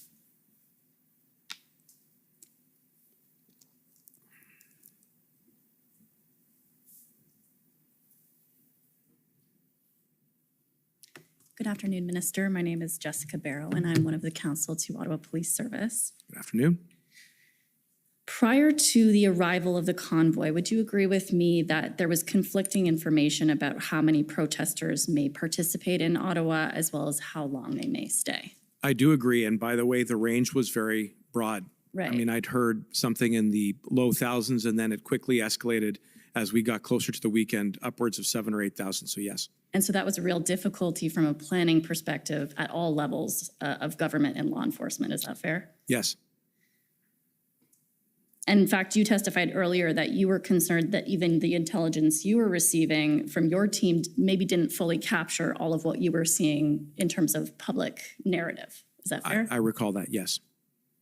And Deputy Minister Stewart testified last week that there was a difficulty amongst the intelligence community at that time in assessing the information that was being received because much of that evidence was open source and there was difficulty ascertaining the credibility of that information. Would you agree with that? I would agree with that. And so again, that's something that all levels of law enforcement would have been grappling with at that time. I agree. And so ultimately, no one really had a very clear picture in advance of the scope of the event as well as the behavior of the protesters before it arrived. Is that fair? Yes, and I think you've heard from a number of individuals, including me, that posed challenges with regards to assessing the intelligence and the information about who the protest was made up of, how many would participate, how long they would stay, what would be the kind of conduct they would be engaging in, could it become violent? There was a lot of information to have to sift through and assess, and it was, as you pointed out, at times varying and conflicting, and so that definitely posed some challenges. And ultimately, what we did see here in Ottawa, as well as elsewhere in the country, was entirely unprecedented, both in terms of the scope as well as the behavior we ultimately saw from protesters. Is that correct? Yes, it is. I want to move on to the police response once the protesters arrived here in Ottawa. And we've heard considerable evidence to the effect that when OPS and its partners engaged in ad hoc enforcement actions or ticketing, bylaw enforcement, things like that, it could create dangerous situations for officers. We heard about swarming, harassment, I think you spoke to earlier. So you would agree that that type of thing was occurring in Ottawa, correct? It was, and I was worried, as I said earlier, that it was the function of some counter-operational advice that was being provided to the block in the occupation, and it was, in addition to police officers, it was public figures, and we've heard many reports about serious criminal violent threats, including death threats. I received a death threat. My family received a death threat throughout the convoy. It was members of the press who were trying to report on the facts that were occurring on the ground. There were many, I think, efforts to try to crowd out legitimate law enforcement here. Right, and so that was a real difficulty for law enforcement on the ground, particularly OPS, since that was the bulk of the officers, obviously, at that time, that to be able to engage in any real enforcement was a real challenge as a result of what they were facing in response. Yes. And that remained the case until they had sufficient resources, correct? That's right. And at that time, they did not have the sufficient resources to really engage in meaningful enforcement in a way that people could maybe see it as meaningful. Is that fair? And I would say both Chief Slowly and then Interim Chief Bell both expressed concerns about having sufficient resources in the ground, which is why in my capacity as Minister of Public Safety, I was facilitating additional help with the assistance of the Commissioner of the RCMP by providing those resources, and when that didn't work, looking at other tools leading up to the Emergencies Act. So specifically with respect to the resources, you would obviously agree that that messaging coming from both OPS and Chief Slowly was from the very beginning, essentially. Once it became apparent that these protesters were not leaving, it became equally apparent that there was insufficient resources. Is that fair? That came very early on, yes. And would it be fair to say that any concerns in relation to operational plans or the level of enforcement should not be taken as some kind of suggestion that OPS should have engaged in enforcement action without the resources they needed? Well, that was certainly the subject of discussion that was going on between the RCMP, the OPP, and the OPS as it was reported to me. It was about making sure that we understood what the plan was and what was needed by the Ottawa Police Service to restore public safety. And from where I sat, one way in which we could support the formulation and the ultimate implementation of a plan would be to offer additional RCMP resources, and that we did. Right. And so none of the sort of, like we could call it criticisms about the lack of enforcement or the lack of a plan should be perceived as a suggestion that that OPS should have been engaging in enforcement, notwithstanding the fact that they didn't have the resources to do that safely. I would agree that we shouldn't be sending out any police officer into the field if they can't be safe. Right. And so this particular event was singular and unprecedented, as you pointed out earlier, and therefore it did require sufficient and significant resources to restore public safety. And something you said earlier, and I just want to expand on it if I can, you indicated that it was essentially impossible to police those on Wellington Street. Do you recall making a statement to that effect? Yes, I held that view throughout the entirety of the blockade and the occupation until we invoked the Emergencies Act. And that's because if you compare the sort of lawlessness of the behavior of the protesters as compared to the resources that were there to deal with that situation, there was a disconnect. Is that fair? It was disproportionately skewed towards those who were participating in the occupation, and I believe at times that was a tactical decision. And when police tried to enforce, they were crowded out, they were swarmed, they were intimidated in some cases, reports of assaults.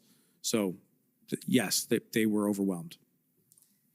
And so when we talk about the operational plans, and you've touched on it a couple of times, would it be fair to say that the reason the plans were required was to ensure that if the resources were provided, there was an understanding by those agencies about how they would be used to safely and productively contribute to an end of the event? Yes. And so it wasn't a question of undermining the actions of OPS. It was about ensuring collaboration. Is that fair? Yes. And there was never any suggestion that OPS should have engaged in an overall operation to end the event before it had the resources to do that safely. I think that makes sense. Okay. I want to move on and quickly discuss a couple of points referenced in your witness statement in relation to the engagement proposal. I don't think I need to bring up your witness statement, but I'm happy to if that's necessary. Deputy Minister Stewart testified that the purpose of the draft engagement proposal was to give protesters in Ottawa a potential exit strategy. Do you agree with that statement? To the best of my recollection, yes, that sounds right.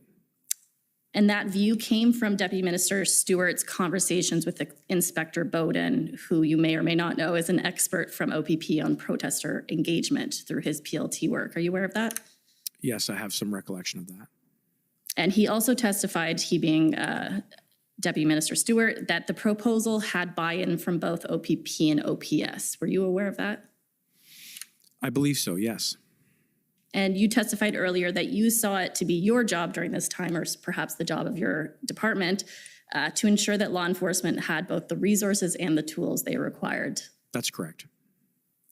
And so in your witness statement, you indicated that there were two issues with respect to why the engagement proposal didn't come to fruition. The first was questions that were left unanswered about the convoy organizers, who they are and who was in charge. And the second related to safety concerns about the person engaged in the proposal. Do you recall saying that?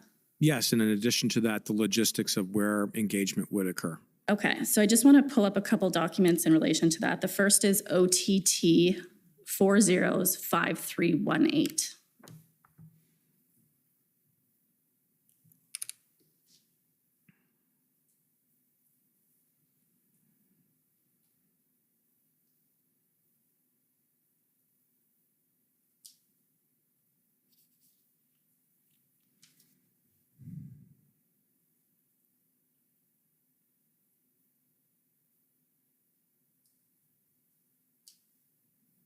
If we could scroll to the bottom. So this is an email, sorry, up a little so we can see who it's to yet. Sorry, the email at the bottom of the first page.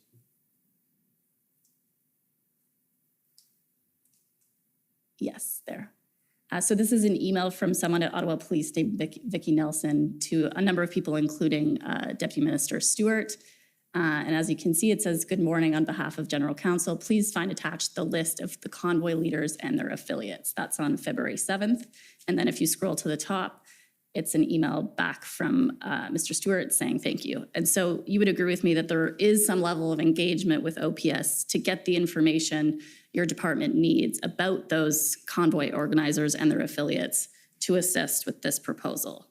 It would appear so on the basis of that email exchange. I don't recall being briefed at the time about who those individuals were, or moreover, how those individuals would help to ensure the clearing of the convoy. But yes, on what you're showing me, it does seem that there is a back and forth between Deputy Minister Stewart and the Ottawa Police Service on who the leaders of the organization might be.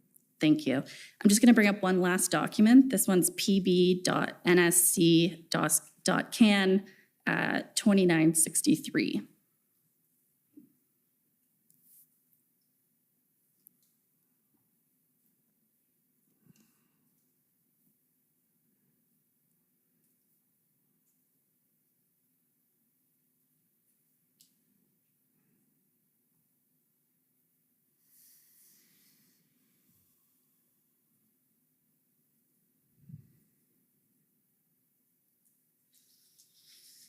If we go to the second page, right there, we see the first bullet.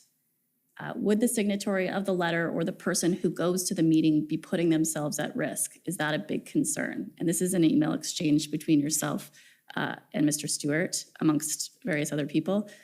Does this reflect the concern that you're referencing in relation to whether there would be a risk to the person engaging with this proposal? Sorry, can we just go back up to the top of that document from Rob to, right, sorry. Scroll down a bit. And again.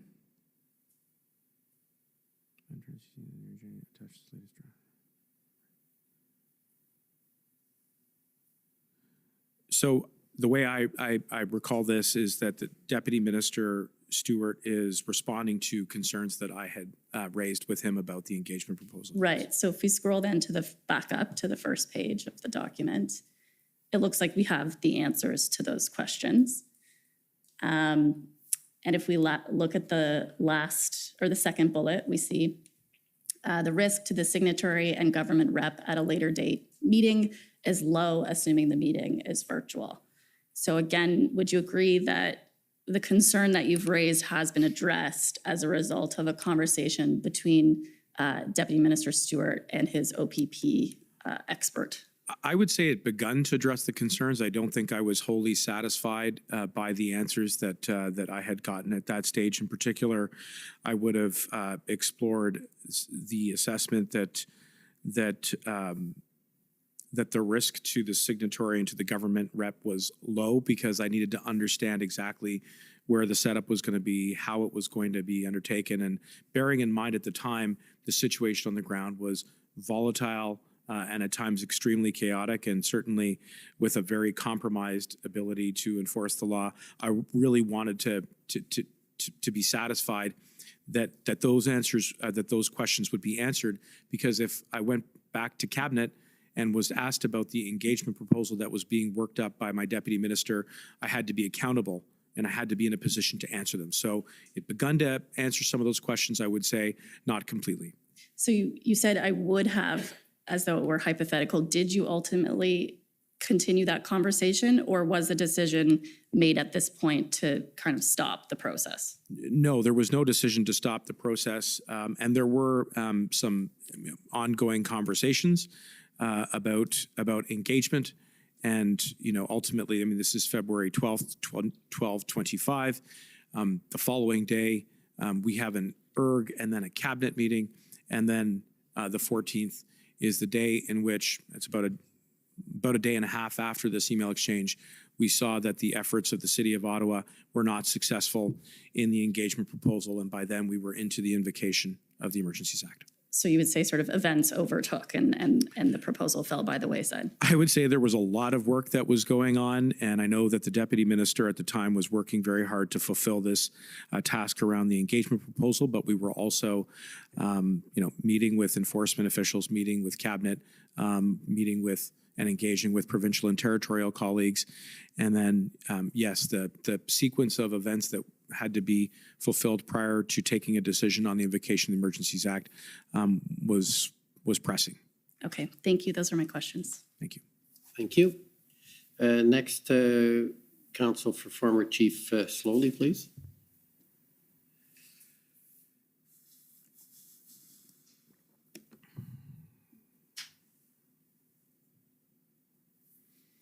Thank you, Minister. Tom Curry for the former chief. Good afternoon. Just on the point that was last raised, were you briefed on the outcome of the effort to try to engage protesters in Windsor by Minister Jones or by the OPP and the letter from Minister Jones? I recall some information coming to me about that engagement and it being similarly unsuccessful.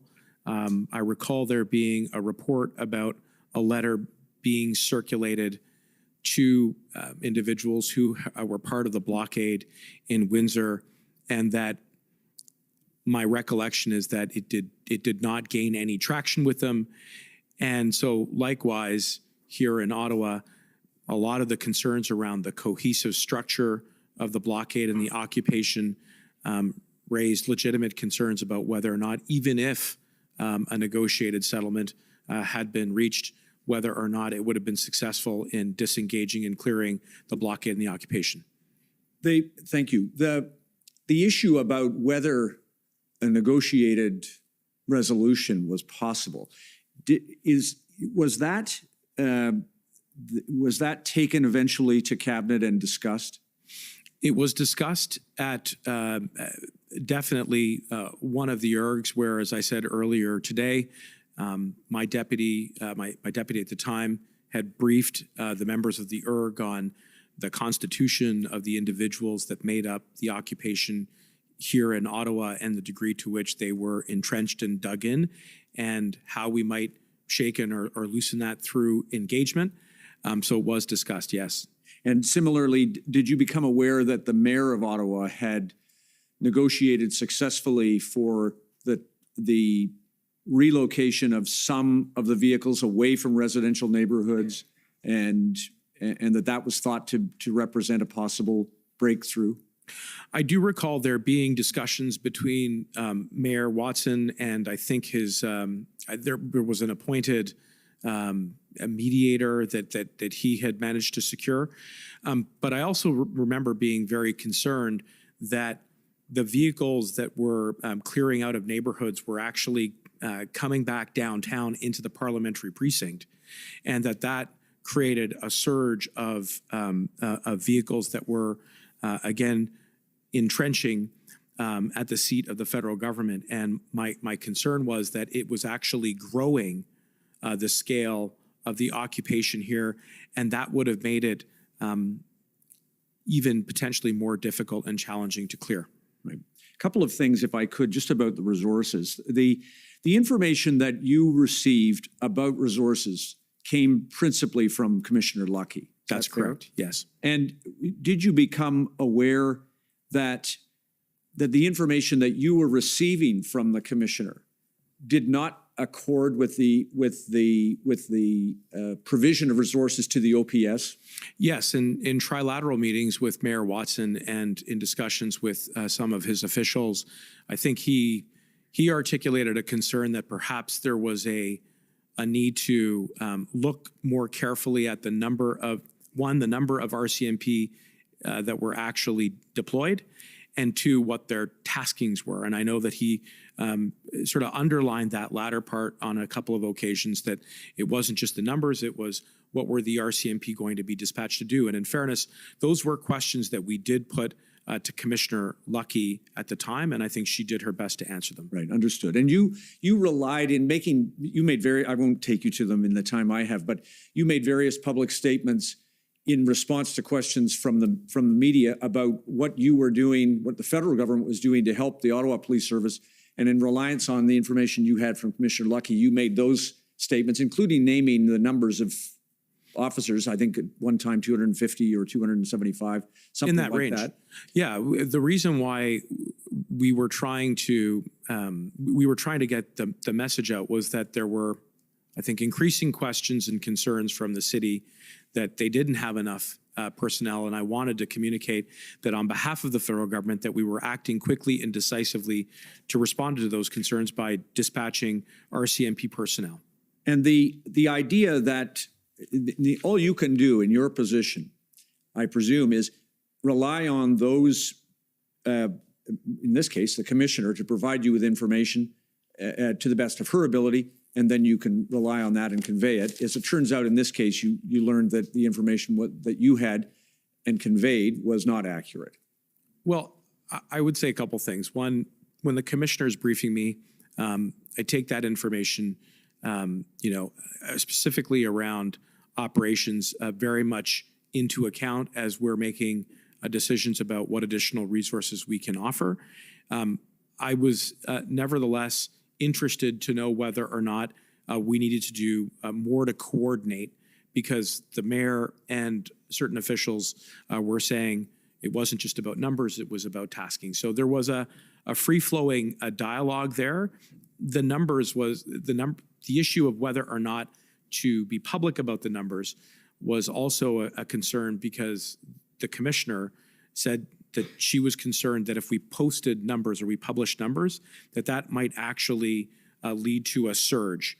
And so we had to try to find a balance. Right. Just for I'm not going to take it up, but in one of the statements that you made, it's captured at OPS 8365 at page 5. That's just for the record. I don't need it, Mr. Registrar. You described, again, based on information that you had from the commissioner, that the RCMP had added 275 Mounties in the Ottawa deployment. And as you pointed out, we learned later, and the commissioner and the deputy commissioner, I think, described it essentially as a mix-up about the numbers, that it wasn't actually that many Mounties. It was a way of accounting for them that added up shifts and the like. Did you subsequently become aware that that's how the numbers became, as they said, mixed up? I was aware that there was an ongoing conversation between the RCMP and the OPS about exactly how many RCMP had been deployed to respond to the occupation and the blockade. I will say, ultimately, in the lead up to the invocation, my recollection is we did dispatch about 1,000 RCMP officers. Yeah, in the end, it was a massive deployment, which gets to the point you've already touched on. Chief Slowly has described this as unprecedented and representing a paradigm shift in the way we think about policing public protest. Do you agree with that? Yes. And in terms of the circumstances in which every one of you found yourselves in, all of the participants, and I include the convoy organizers who seem not also to have appreciated how many people were going to attend and maybe the nature of their sense of protest. This resulted in great frustration at all levels, as you've expressed. You were frustrated about the pace at which this was being resolved. Fair? I was concerned about the fact that for 2 weeks we could not enforce the law and maintain public safety in the capital and at border communities across the country. Yes. And in your communications and the communications of some of your ministerial colleagues, do you agree that in hindsight, some of the language that was used, even internally, was unhelpful to the cause because it added concerns and doubt about the effectiveness of, for example, the Ottawa Police Service or the chief in being able to deal with a problem that had overwhelmed their service? I think with the benefit of reflection, you always look back and ask yourself, could you have expressed a sentiment with more diplomacy? I mean, we've heard earlier today that there were some rather tense and terse exchanges. I think it is completely understandable in the moment, and it wasn't just government and police who were concerned and frustrated. The people that I was most worried about were Canadians, And the materialization of counter protests and just the ability to be able to go about daily lives was my paramount concern. And the only way we could get life back to normal is if we could uphold the law. Right. And although you were expressing, and Minister Blair expressed, I think yesterday, and no doubt this has appeared in media because it was found in some of the documents, that he expressed his embarrassment about his former profession of law enforcement because of these circumstances. We should not take any of those comments as reflecting on the hard work that was done by the OPS or Chief Slowly at the time. No, and I know how much regard Minister Blair holds for law enforcement. I mean, he was a member of that community for decades. So, look, it is a really tough moment for the country. It was a tough moment for the people who were impacted by the occupation. And at times, yes, emotions were definitely running high and it was challenging. But, ultimately, we got the right players at the table to restore public safety. Can I just ask then one last thing, get your help with this, please, Minister? The issue that you've been asked about in terms of the difference between setting priorities in your role as Minister of Public Safety and interfering with operations. Do you agree with me that describing for the Commissioner the importance of, for example, the circumstances that the country found itself in with border blockades, having that discussion with the Commissioner doesn't interfere with operational autonomy?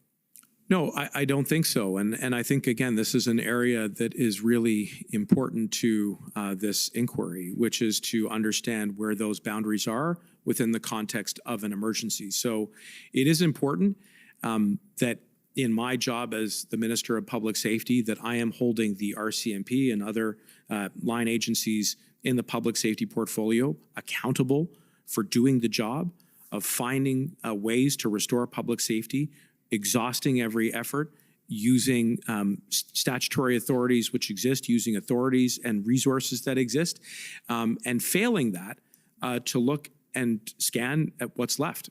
And so that is what took us to the Emergencies Act. But throughout, finding that, that right balance of ensuring accountability without crossing the boundary is an extremely important part of this exercise. I agree with that. At the level both of the federal and provincial ministry, because the Commissioner has seen expressions of priorities by the provincial and federal government as to, for example, the blockade at the Ambassador Bridge. That's appropriate in your judgment. Yeah, that's right. And, I do think that there are some existing conventions that we can look to have an important conversation about what those principles are. And I mentioned one under the Police Services Agreement, where there is the relationship between the elected branch of government and police when it comes to forming the opinion that an emergency exists, and then the elected government responding to requests from police to deploy resources and additional tools which may not exist in any other statute. Right. Including, the Commissioner might think about recommendations for how those priorities can be set so that, for instance, if this occurs, again, an entity or a police service like the Ottawa Police Service isn't caught between the federal and provincial government deciding which is the first port of call, for example. I think that's a very important question, because right now the linkages between municipal to provincial police services is clear through provincial statute, through the respective provincial police services acts. But there is no direct link following that to federal law enforcement resources. And that was something that we did have to navigate given the unique circumstances that we found ourselves in. And I do agree with the suggestion that was put to me earlier from Counsel for the Ontario Provincial Police, that it may be appropriate to look at developing some protocols around that. Final thing, in your dealings with Chief Slowly, do you agree that, to your observation, he performed his duties in good faith to the best of his abilities? I think Chief Slowly did the best that he could in those circumstances, yes. Thank you, Minister. Thank you, Commissioner. Thank you. Next is the Ottawa Coalition, please.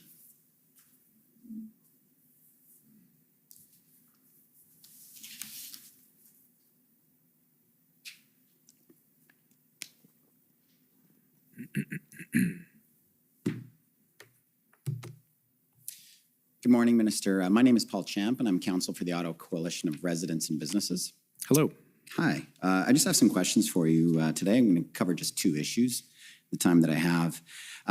Parliamentary staff many of them are residents of downtown Ottawa, are they not? Yes. And obviously their workplace was also right in the middle of this occupation as well. Yes. And were you hearing from parliamentary staff who were sometimes concerned about coming to work in the circumstances? Frequently, yes. Or were experiencing other personal impacts due to the convoy occupation? Yes. I wonder if I could ask the registrar to pull up a document, pb.can.0001850. And while he's pulling that up, Minister, I just want to confirm, Mike Jones, he's your chief of staff, is that right? That's correct. And I gather that Mr. Jones, he was advising you of information that he received from many sources? Yes. Okay. So what I've pulled up here is a text messages between Mr. Jones and an Ottawa City Councillor, Matt Luloff. In blue is Mr. Jones, and in gray is Mr. Luloff. I was wondering if we could just scroll to page 2. Perfect. And here, you'll see in blue, Mr. Jones writes, so maybe not for a public avail, but heard about an incident that's pretty angering. And Mr. Luloff says, the small woman moved from blocking traffic. And then Mr. Jones writes, from one of my staff, I won't be coming into the office while convoy is there, however. My friend was directly threatened of rape yesterday because she was wearing her mask, and that is super triggering for me as a survivor of sexual assault. I know Yasser sharing how residents feel. I gather that's probably Mr. Nakvi, the MP for downtown Ottawa. But I would be remiss if I didn't share that I don't even feel safe dropping my son off at daycare downtown, and kids have not been outside because of fear the educators will be yelled at for wearing a mask. Understood. Were you hearing those kinds of stories, Minister? I was, and as I said, I was hearing them frequently and was very concerned about the safety of the people that were working on the Hill. I think I testified earlier that I had expressed the view that we may want to consider going completely virtual in Parliament because I was worried about the concentration of people. The fact that some of the expressions that you have pointed out today were being targeted, again, disproportionately at women. I was hearing from a lot of staff and from people on my team along the lines of these types of incidents, and that really preoccupied me. And as you may recall, there was one day on which we did actually have to shut down Parliament. That is only the second time in the history of this country where that has had to occur, and that was entirely because of security concerns. So this was very serious. It was. You can just scroll to the next page, Mr. So we'll see understood, and then Mr. Jones says, when she reported to police, they told her, quote, well, maybe take your mask out when you're walking outside, so reduce any attention to you. And Mr. Lewis says, the city councillor of Ottawa says, yes, I've heard of these incidents too. So were you hearing about that as well, that Ottawa police sometimes weren't following up on complaints from Ottawa residents? Well, I don't know why, but I do know that at the time that law enforcement was overwhelmed. Yeah. And so my interpretation of that was just by the sheer number of incidents, and I think at one point they numbered in the thousands. Yeah. That it was difficult to investigate or take any kind of appropriate action to hold those who are responsible to account. But there were hundreds of criminal investigations and charges that were subsequently laid. Yeah, and indeed, Minister, I'm not we've heard a lot of witnesses in this proceeding, including many Ottawa police witnesses, and the thrust of the evidence, as I heard it, was just simply capacity. They were just so overwhelmed. Right. They didn't have an opportunity. Okay, thank you. Just the second issue I wanted to speak to you about, thank you for that, is, of course, as Minister of Public Safety, the RCMP and CSIS both report to you, is that right? Yes. And Minister, you were receiving a range of information about the risks and threats from those agencies that were being posed by the Ottawa occupation? Yes. And we understand, we've heard other evidence, that there were former military and law enforcement members who were participating in and assisting the convoy. You were hearing that information? I'd heard those reports, yes. And I gather that was a concern for public safety because those types of individuals would have certain skills and expertise that could, present some logistical or greater threats? Yes, that's correct. And now, have you also heard information that former CSIS officers were participating in the protests? I don't recall off the top of my head, but I, as you pointed out, had the concern generally about individuals who had previously served in the military and law enforcement for sure, and would really need to jig my memory about whether or not that also included members from the service. And were you also hearing information that current members of law enforcement or military might be participating in the protests? Well, there were reports about leaks of information during operations and, involved or entailed some what appeared to be snapshots of texts. And so I do recall there being some concerns about active members being potentially sympathetic. And are you aware, Mr., are there any investigations of those issues internally within RCMP or any of the other agencies? I know that the RCMP certainly wanted to be sure that they were getting to the bottom of any potential security lapses and that those investigations were conducted. Okay. Thank you very much, Minister. Those are my questions. Thank you. I know I've still got some time. Maybe I'll try to roll it over to the next one. That's to be encouraged. I may even allow that. So I think we'll take the lunch break now and come back. Commissioner, if I may, just a couple of comments before lunch. Rob Kittredge for the Justice Center for Constitutional Freedoms. I just wanted to express regarding the removal of my friend Mr. Miller this morning. I wanted to express the Justice Center's position on asking that you make a decision about his return to the room during the lunch break, and express our support for his return to the room at the earliest convenience. I'm a big supporter of constructive communication, and I understand that may not have taken place this morning, but I think his clients have a right to representation here, and we'd like to support his ability to cross-examine Mr. Mendocino today. If you can make that decision at lunch, that would be very much appreciated on our part. I'm certainly a favor of communication. I believe that the convoy is still represented, so it's not a question of no representation.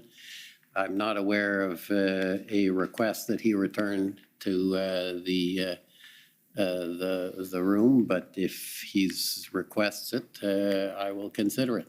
All right. Well, thank you very much. The commission is in recess until 2 o'clock. La commission est levée jusqu'à 14 heures.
Order à l'ordre.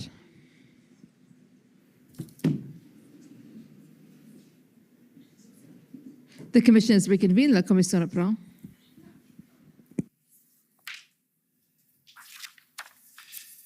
Okay, I think the next up is the government of Alberta, please.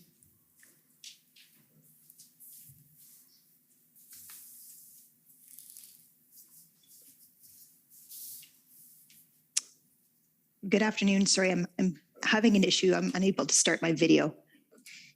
Okay, do you want to take a minute or do you want to, there you go. Thank you. Good afternoon, Minister Menachino. My name is Mandy England. I'm counsel for the government of Alberta. Good afternoon. I'd like to just take you back to something that you said earlier in response to a question from Commission Counsel. I believe you said that Premier Kenney expressed to you that he had neither the resources nor the tools to deal with the blockades in Alberta. And I just wanted to clarify what you meant by tools.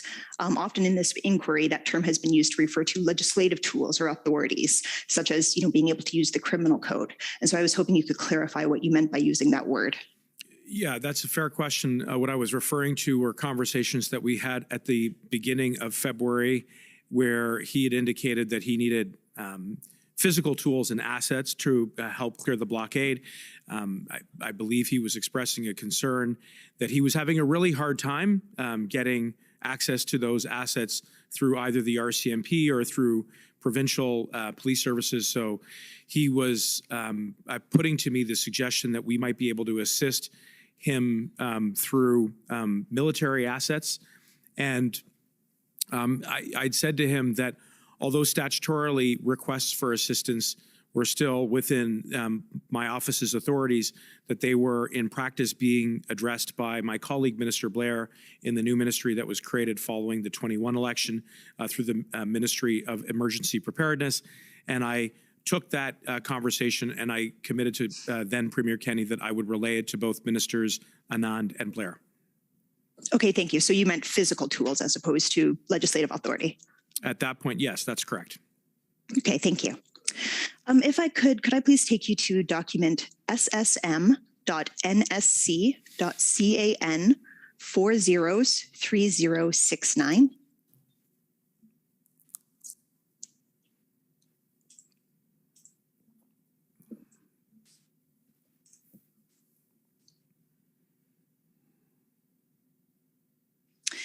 And this is a text.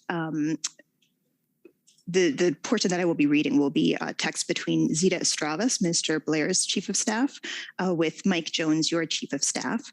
And you can see the date as we're scrolling is February the 6th at 8:49 p.m. And in this text, Ms. Estravis says, your DM Mike said the following: heads up, I have spoken to my Alberta counterpart and flagged that we are likely to decline the RFA, so request for assistance, as you were just mentioning, for CAF equipment and optics and precedent and provincial authorities not fully explored reasons. She was not surprised, but said Minister McIver would want to call Minister Blair, and Mr. Jones says thanks. And so I'd just like to break down this text. The reference to your DM would have been a reference to Deputy Minister Stewart, is that correct? That's how I read it. Can I just clarify, though, that you said Zita Estravis? I note at the top of that text chain that the initials are MJ and SK, and previously we've read text exchanges where SK was Sam Khalil. So I just thought I would offer that clarification. I'm not sure if that makes any sense to you. It makes sense. And I should have clarified at the beginning myself. I believe it's a group chat in which all three of them were present. And so the indication with the document is that this is taken from Mrs. Estravis's phone. And then it indicates at the top of her screen the other two individuals that she's texting with. Okay. Does that help clarify? Yes. Okay, thank you. And so would you understand the reference here to Deputy Minister Stewart? What do you understand here in terms of what that means of the reference to Deputy Minister Stewart, having said that your ministry was likely to decline the request for assistance because of optics? Well, I'm not privy to this exchange, but it seems on the text that what's being indicated is that your DM, and so I agree with you, I infer that that is DM Stewart, said the following, and a heads up that DM Stewart has spoken to, as I interpret it, his Alberta counterpart and flagged that we, as in the federal government, are likely to decline the request for assistance for CAF equipment and optics and precedent and provincial authorities not fully explored reasons. Of all those itemized reasons, the one that I have the least insight to is the optics. And to be clear, following my conversation with Premier Kenney, I really did delegate that task to Minister Blair and his office.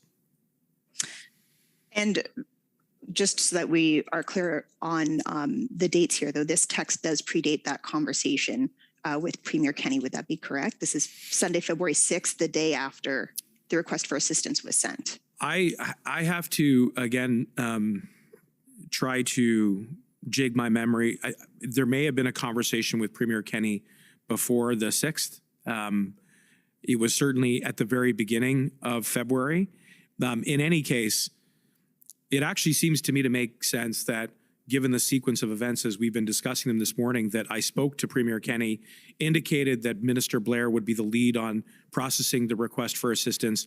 And this then seems to be the follow-through, if you will, of that exchange with his staff being on the email chain. The reason why Deputy Minister Stewart is there is that he is both accountable to both me and Minister Blair. I see. And so you don't have any insight then, is what you're saying, into why Deputy Minister Stewart would have communicated to Alberta that a reason for declining the request was optics? On the optics part, no, I was not privy to that exchange or that conversation at the time. And did you have a concern about optics? I had a concern about clearing Coots, and I know that Premier Kenney was expressing the impasse that he found himself in and was, I think, engaging me to encourage both Ministers Blair and Anand to strongly consider a request for assistance which would provide him with military assets. In the context of conversations that I had with Premier Kenney, he'd suggested that his provincial RCMP were saying to him that they had the appropriate equipment to remove the large commercial vehicles that had blockaded Coots since the beginning of February. So I think, in essence, what he was conveying to me is, look, I need help. And one of the ways in which you can help me is by looking very carefully at military assets which could help to clear the blockade in Coots. And he said he had a really hard time getting access to tow trucks that were large enough to accomplish that job. Okay, thank you. And in terms of the next reason that's given for declining the request,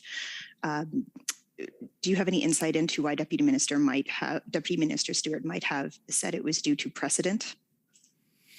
Again, I'm extrapolating a little bit here, but I assume one of the concerns that was being weighed in the mix was that if the request for assistance was granted in the case of Alberta, that potentially others would. And again, I'm inferring a bit here, but the use of military assets is something that is done on a very exceptional basis. So I think there was a concern about potentially opening up the door to other requests to insert the military, and as you've heard, there was a lot of reluctance and restraint around resorting to military resources and authorities in the context of the blockade and the convoy. Okay, thank you. And as noted previously, the text is sent, the letter of request was February 5th. This text is sent on February the 6th, indicating that there was a conversation at some point between the 5th and the 6th between Deputy Minister Stewart and someone from Alberta. Would it be fair?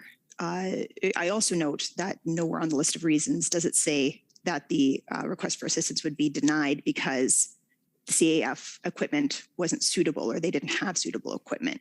Would it be fair to say that the communication by Deputy Minister Stewart was made before the possible CAF equipment options were fully explored? I'm afraid I couldn't answer that. I don't know at that point exactly what Deputy Minister Stewart has said or not said to the province of Alberta. And again, owing to machinery, he would have been reporting the RFA to Minister Blair in conjunction with any dialogue that was going on to Minister Anand. Okay, thank you. Had you discussed the suitability of CAF equipment with Mr. Anand before the evening of February the 6th? I know we had an exchange. I know I flagged for her that Premier Kenney had engaged me to get some assistance, and that I anticipated that there would be an RFA, a request for assistance, that was submitted to us, and I anticipated that it would engage her and her authorities. So I just wanted to give her a heads up. But as to precisely what equipment was used, what was suitable to remove or clear the blockade in Coots, I would have deferred appropriately to her and the CAF's assessment about that, in conjunction with Minister Blair's responsibilities and roles around processing requests for assistance that related to CAF. Okay, thank you very much. Okay, your time is up, so if you can try and wrap up, please. Okay, certainly. I just wanted to confirm very quickly on one quick point. You're familiar with the report of the Houses of Parliament, the Emergencies Act consultations tabled February 16th, is that right? Yes. So I'd like to pull up ssm.can.50124 and take you to page 3, please.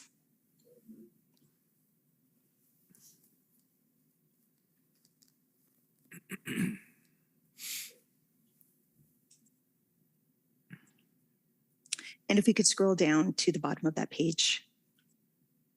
Yep, right there. So we can see that there's a discussion of engagement, and under the first sub-bullet point, the Minister of Public Safety engaged with the Premier of Alberta on February 2nd and 9th, and then with the Premier and the Acting Minister of Justice and Solicitor General on February the 7th. You also engaged with the Acting Minister of Justice and Solicitor General on February 1st, 5th, and 9th. Can I confirm with you that in none of those conversations did you discuss the potential invocation of the Federal Emergencies Act with either Premier Kenney or Acting Minister Savage? Certainly with Premier Kenney, I can confirm that. I would also note that it does confirm what I had mentioned earlier, which is that he and I had a conversation on February the 2nd, as I recalled it, which was prior to the February 6th exchange that you had pulled up earlier. So I do think that does sit more neatly with the chronology and the sequencing of events as we described. I would say that my engagements with the then Minister of Justice and Solicitor General, Sonia Savage, very likely did not include any express references to the Emergencies Act, but I believe there would have been general references to whether or not existing tools and authorities beyond physical assets were going to be sufficient to restore public safety, and it would have been in the very general nature. So Minister Savage's evidence as summarized in our institutional report is that you did not discuss the Federal Emergencies Act.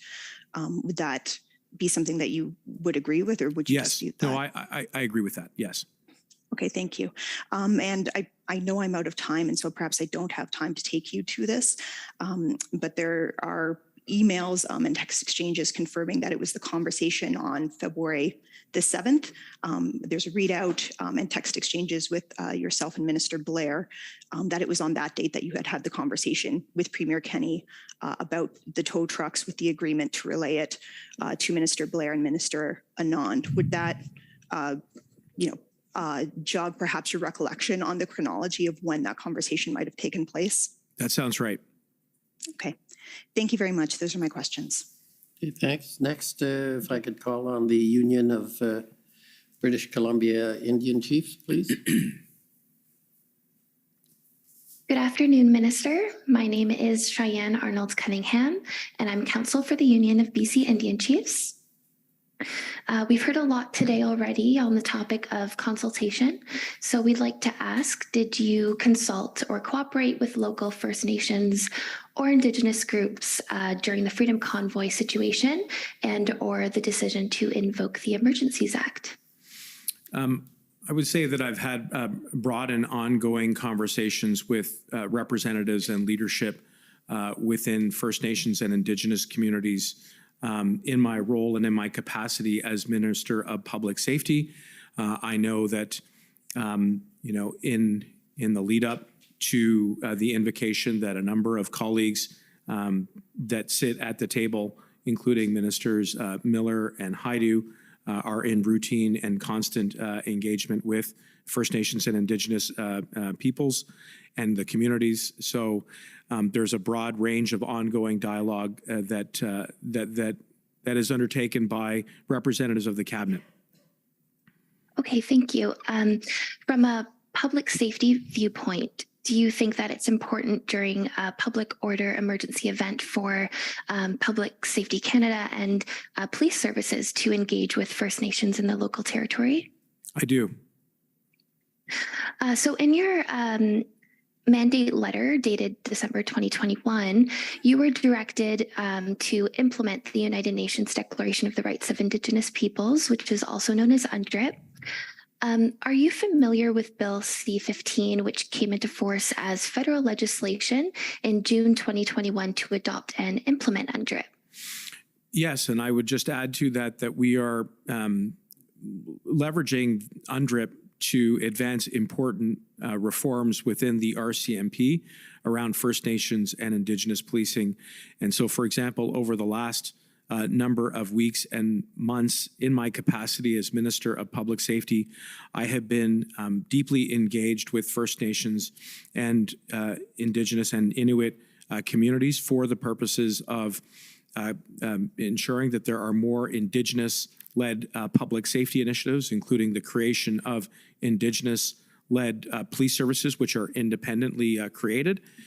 We have also are in the process of co-developing legislation that expressly recognizes that Indigenous policing is an essential service so that we can move away from the current First Nations and Indigenous policing program-based approach to one that is more structured and enduring and uses UNDRIP and the principles of reconciliation as the anchor for a relationship between the federal government and First Nations and Indigenous policing. And then the last thing I would point out is that we are currently debating Bill C-20, which is before Parliament, which is an act that would create a new Public Complaints and Review Commission, what we are referring to as the PCRC. And we are, again, very engaged with First Nations and Indigenous communities to ensure that there is representation on that commission so that there can be appropriate civilian review and accountability in the way that we police and uphold the law in Indigenous communities. Great, thank you so much. I'll jump off the last few points that you made there. So speaking of Bill C-20 and the work that you're doing there, would you agree then that ensuring Indigenous participation and presence on oversight bodies of the RCMP as either decision makers or complaints investigators would assist in that acceleration of RCMP reform moving forward? I agree it's essential, and that's one of the things that we talk about in our engagements, and it's one of the reasons why we are co-developing the legislation around the recognition that Indigenous policing is an essential service. And in order to give life and breath to that principle, it means being at the table together, starting from the premise that there needs to be a recognition of the inherent right of Indigenous peoples to chart out their own courses, to implement their own priorities as it relates to public safety, including and leading up to Indigenous police services, which are self-governed. So both in that co-development exercise, as well as in Bill C-20, we are very much engaged with First Nations and Indigenous people so that they are reflected in our institutions, including when it comes to public safety. What about the CSIS Act? Are there any plans to ensure modernization of this legislation in alignment with UNDRIP? Well, the reforms that I'm carrying out in my capacity as Minister of Public Safety has, as part of the overarching mandate given to me by the Prime Minister, the need to adhere to the principles of reconciliation. And part of that is addressing long, enduring, systemic, structural challenges in the relationship between the federal government and Indigenous peoples that go back to the origins of colonialism. And that would apply not only to RCMP and CBSA, but right across all of my line agencies, including CSIS. So we are really trying to get at some of those inherent biases which have led to the overrepresentation of Indigenous peoples interacting with the justice system, and using UNDRIP as well to make sure that we reduce and ultimately eliminate those barriers. Okay, thank you.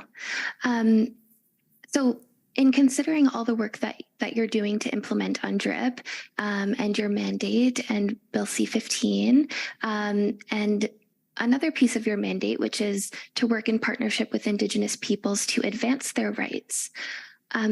Considering UNDRIP's implementation, do you think that there should be then distinct considerations on CSIS and the RCMP and their ability to monitor and respond with enforcement action against nonviolent and unarmed First Nations people who engage in activism pertaining to their lawful and distinct rights, even in situations that might be perceived or profiled as being a public order event? I do, and that's one of the reasons why it's really important as we implement these reforms that we modernize training to be culturally sensitive of Indigenous language, of Indigenous culture and tradition and Indigenous laws, and that is something that we are actively doing right now. And the hope is that by doing so, that we will create a relationship that is based on respect, on the nation-to-nation principles and values that are informed by UNDRIP. And again, this is not just with regards to the line agencies in my portfolio. This is work that has to be done right across our government.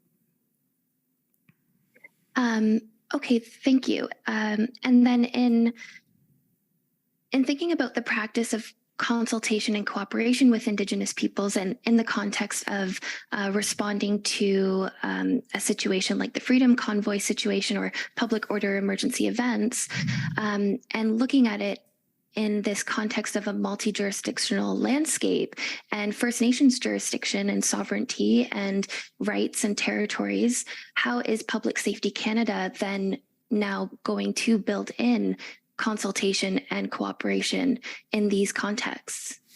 By listening, and that is one of the core principles that I feel very strongly about, and my department and my officials are in frequent contact, building the relationship on the ground. I am also traveling with increasing frequency to Indigenous communities across the country to meet in person with Indigenous leaders, with residents. I recently had the chance to visit with the James Smith Cree Nation following the mass casualty there at the beginning or at the end of summer, I beg your pardon.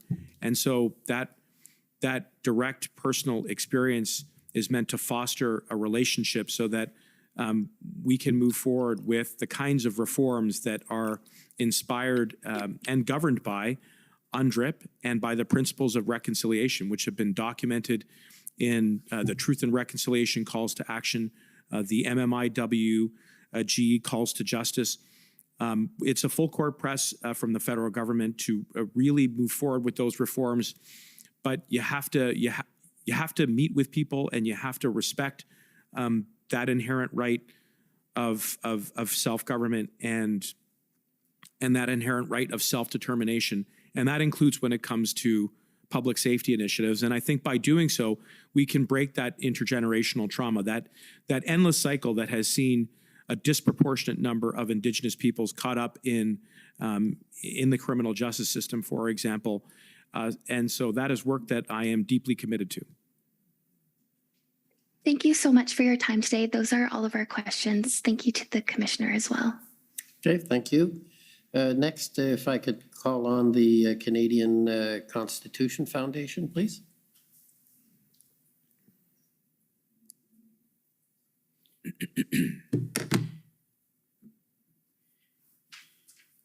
Commissioner, Minister, my name is Sujit Chaudhary. I'm counsel for the CCF.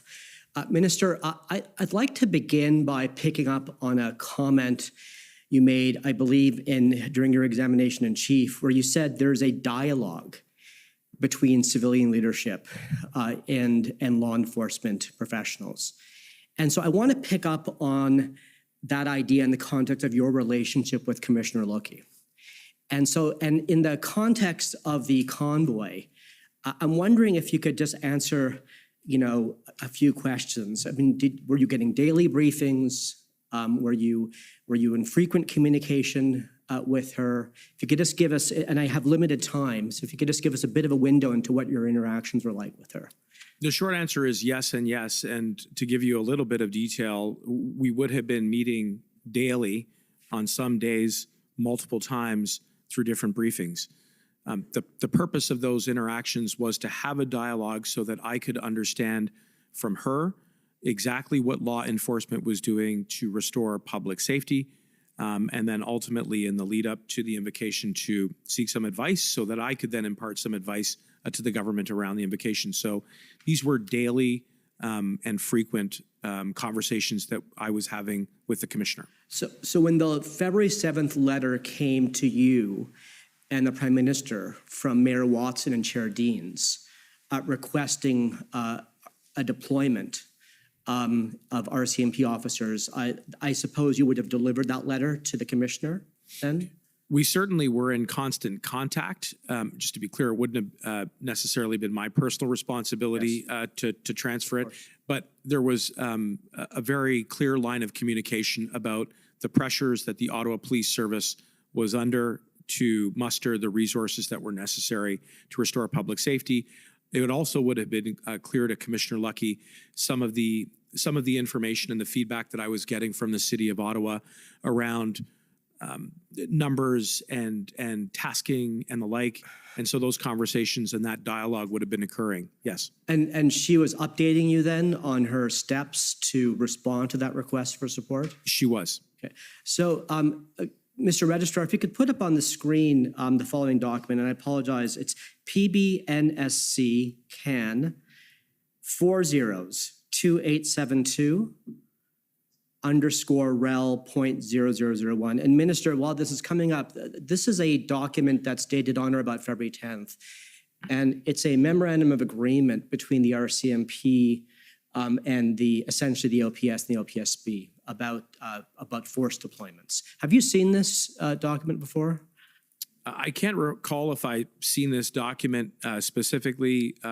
I am obviously generally aware of the ongoing arrangements and agreements that were reached. So if you could go down to page 3, please, Mr. Registrar. If you could go to clause 2.1, there you go. So as you'll see here that Article 2.1, Minister, if you could just have a quick look at this, it says that the RCMP had agreed to deploy to Ottawa up to 250 members of the RCMP in a number of different capacities. And then it suggests later down in that clause that, in that article, that provision for over 250 members can be made for with subject to mutual agreement. Yes. And does this seem familiar to you? Yes. Okay. And so I just wanted to get a bit of clarification from you if you're able to. So when the RCMP was providing support here to the OPS, to the best of your knowledge, would that be not include RCMP deployments already, for example, in the parliamentary precinct or out at Rideau Cottage to protect the Prime Minister?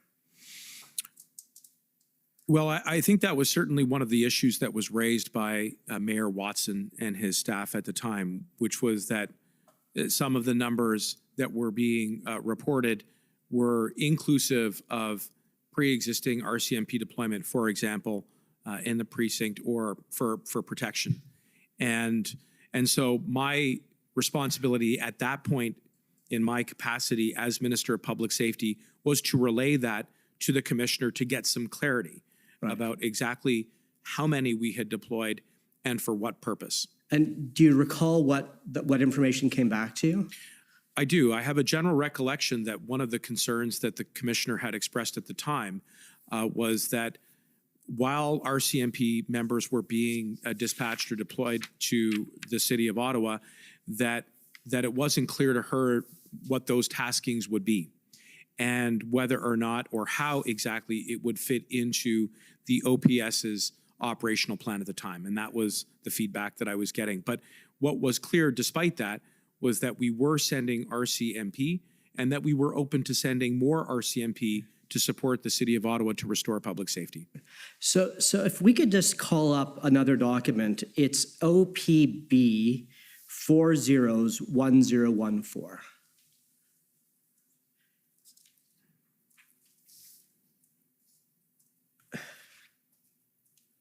And so, Minister Mendocino, I'm not sure if you've seen this. It's a chart of deployments by different police or law enforcement entities in Ottawa, up to and including the 12th of February. Have you seen this chart before or something similar to it? I've not seen this chart. Sorry, who is the author of this document? So this is a production by the Ottawa Police Board. So I'm afraid I can't give you more details about who put this together, but this is an evidence before the committee. This is a City of Ottawa publication, is what you're saying. It might be. It's something that was put into evidence by the Ottawa Police Board. I can't speak to them, sir, about how they generated it. Okay, I don't recognize this document. Okay, well then look, let's soldier on. So if you look under regular members, federal RCMP, yes, Mr. Registrar, thank you. It sort of says at the end of this line that 167 officers were deployed. And so were you aware of that figure on that day? Well, setting aside the exact time frame, I am familiar with the initial figure of about 150 in that range. And again, you've heard previously that there was some ongoing back and forth on exactly how many and when, but that was one figure that had came to me early on in that range. In that range. And so, you'd agree that on its face, it does appear that these numbers are lower than the 250 that are in the agreement I showed you. Well, I agree that on the face of this document that is lower than 250, but again, without knowing more about the authorship or the origins of this document, it is very difficult for me to testify as to its accuracy. And you're not able to say, and I think I know the answer, sir, but I have to do it for the record. You're not able to say of that 167, how many were at Rideau Cottage and on the parliamentary precinct? I am not. Okay. Minister, I'd like to just turn to another theme if I could. And so this morning you made a number of statements. You said it was virtually impossible to enforce the law in Wellington. Wellington falls within the jurisdiction of the OPS. The RCMP could not go and assert itself in Wellington to bring things under control. Is that fair? Yes. Okay. And so, Minister, were you able to, I know you're very busy, but were you able to review or be briefed on Commissioner Lookey's cross-examination last week? I don't know that I was briefed. I may have read some general reports about it in the media. So my co-counsel went through some issues in respect of those themes with Commissioner Lookey, and I just want to take you to what she said, if you wouldn't mind. And so this is transcript 23, Mr. Registrar, and we're on to we're going to begin at page 241.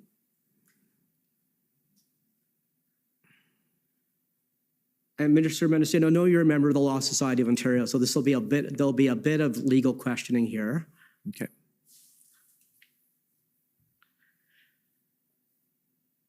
Great. So if you can start at line 5, super. Okay. So my colleague, Ms. Shanmuganathan, was asking questions of Commissioner Lookey. So I just want to take you through some of the back and forth, if I could.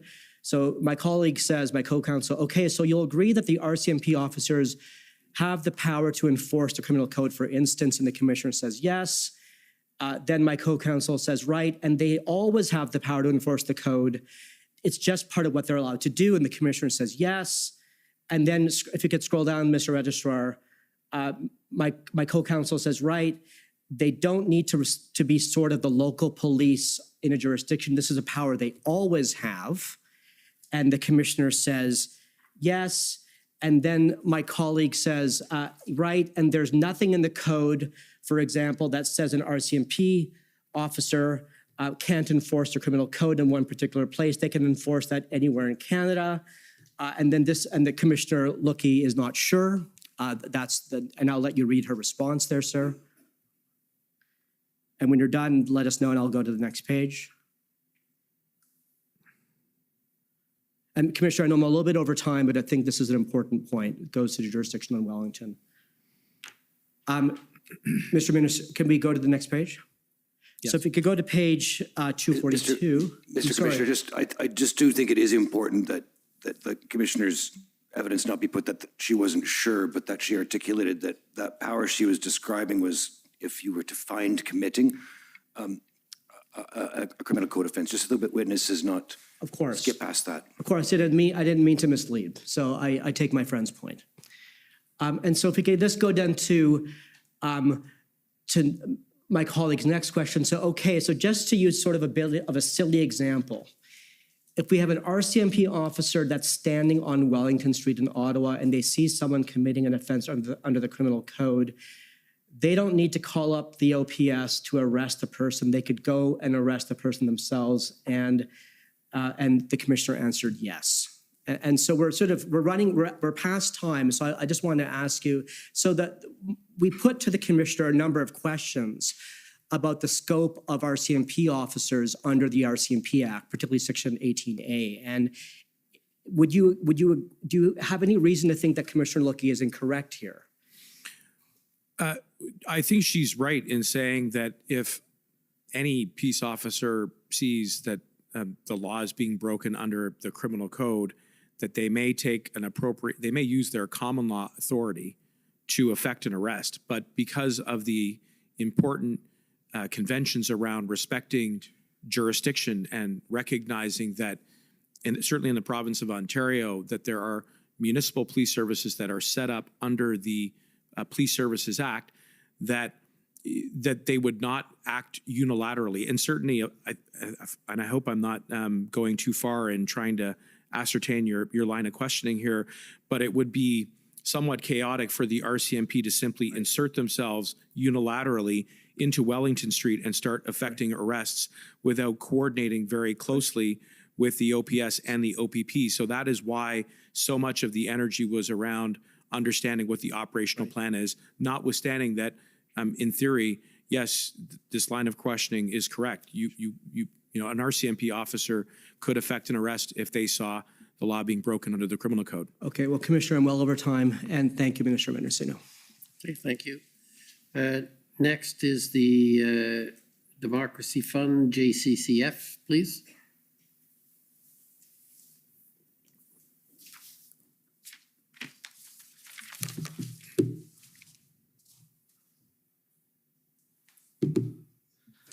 Good afternoon, Mr. Commissioner. Good afternoon, Minister Mendocino. My name is Antoine Dailly. I'm counsel to Citizens for Freedom, representing the protesters in Windsor, Ontario. Just like to take you through two aspects today. First, some of the considerations that were made by you, Mr. Minister, in considering some of the legal alternatives other than invoking the Emergencies Act to deal with the protest, and then also some specific questions about your communications with the Windsor governance structure. Just for the record, do you remember the mandate letter JCF.000000189? Just quick, I don't think we need to pull that up, but that's the mandate letter you received on December 16th of 2021 from Prime Minister Trudeau. Do you recall that letter? Yes. And I think on the fourth page, fifth bullet from the bottom, it mandates you to continue working with the Minister of Health and the Minister of Transport to protect the health and safety of Canadians through safe, responsible, and compassionate management of the border with the United States and other ports of entry into Canada. Do you recall that portion of your mandate? Yes. And so I take it that the Minister of Health and Minister of Transport, you work closely together, and that would be Minister Duclos and Minister Al-Gabrak. Is that correct? Yes. And is it also your understanding that Minister Duclos is an economist by formal educational training? Yes, with an academic background, yes. And then you are obviously a lawyer by background and former Crown prosecutor. So with respect to the Freedom Convoy and the protest, would it be fair to say that a trucker protesting about health mandates with concerns about public safety and border concerns, that this group between the three of you as part of your mandate, you were the key ministers involved in dealing with some of the concerns raised by the convoy. Is that correct? Well, I would say there were a number of ministries that were engaged by the convoy and the blockade. Not only my colleague Ministers Al-Gabra and Haidu, but equally, as you heard previously, Minister Blair under emergency preparedness, Monsieur le Ministre Leblanc under intergovernmental affairs, and many Understood, others. Minister. Sorry, just got limited time here. Yes and no answers where we can and where we need to elaborate, just as concisely as possible, please. If we could pull up a document ID pb.can.00001868. And this is from the emails that were received last night. Do you recall hearing Jason Kenney's position that the trucker vax policy is obviously just dumb political theater? Was that ever brought to your attention? Well, I'll wait to see what the document says to refresh my memory.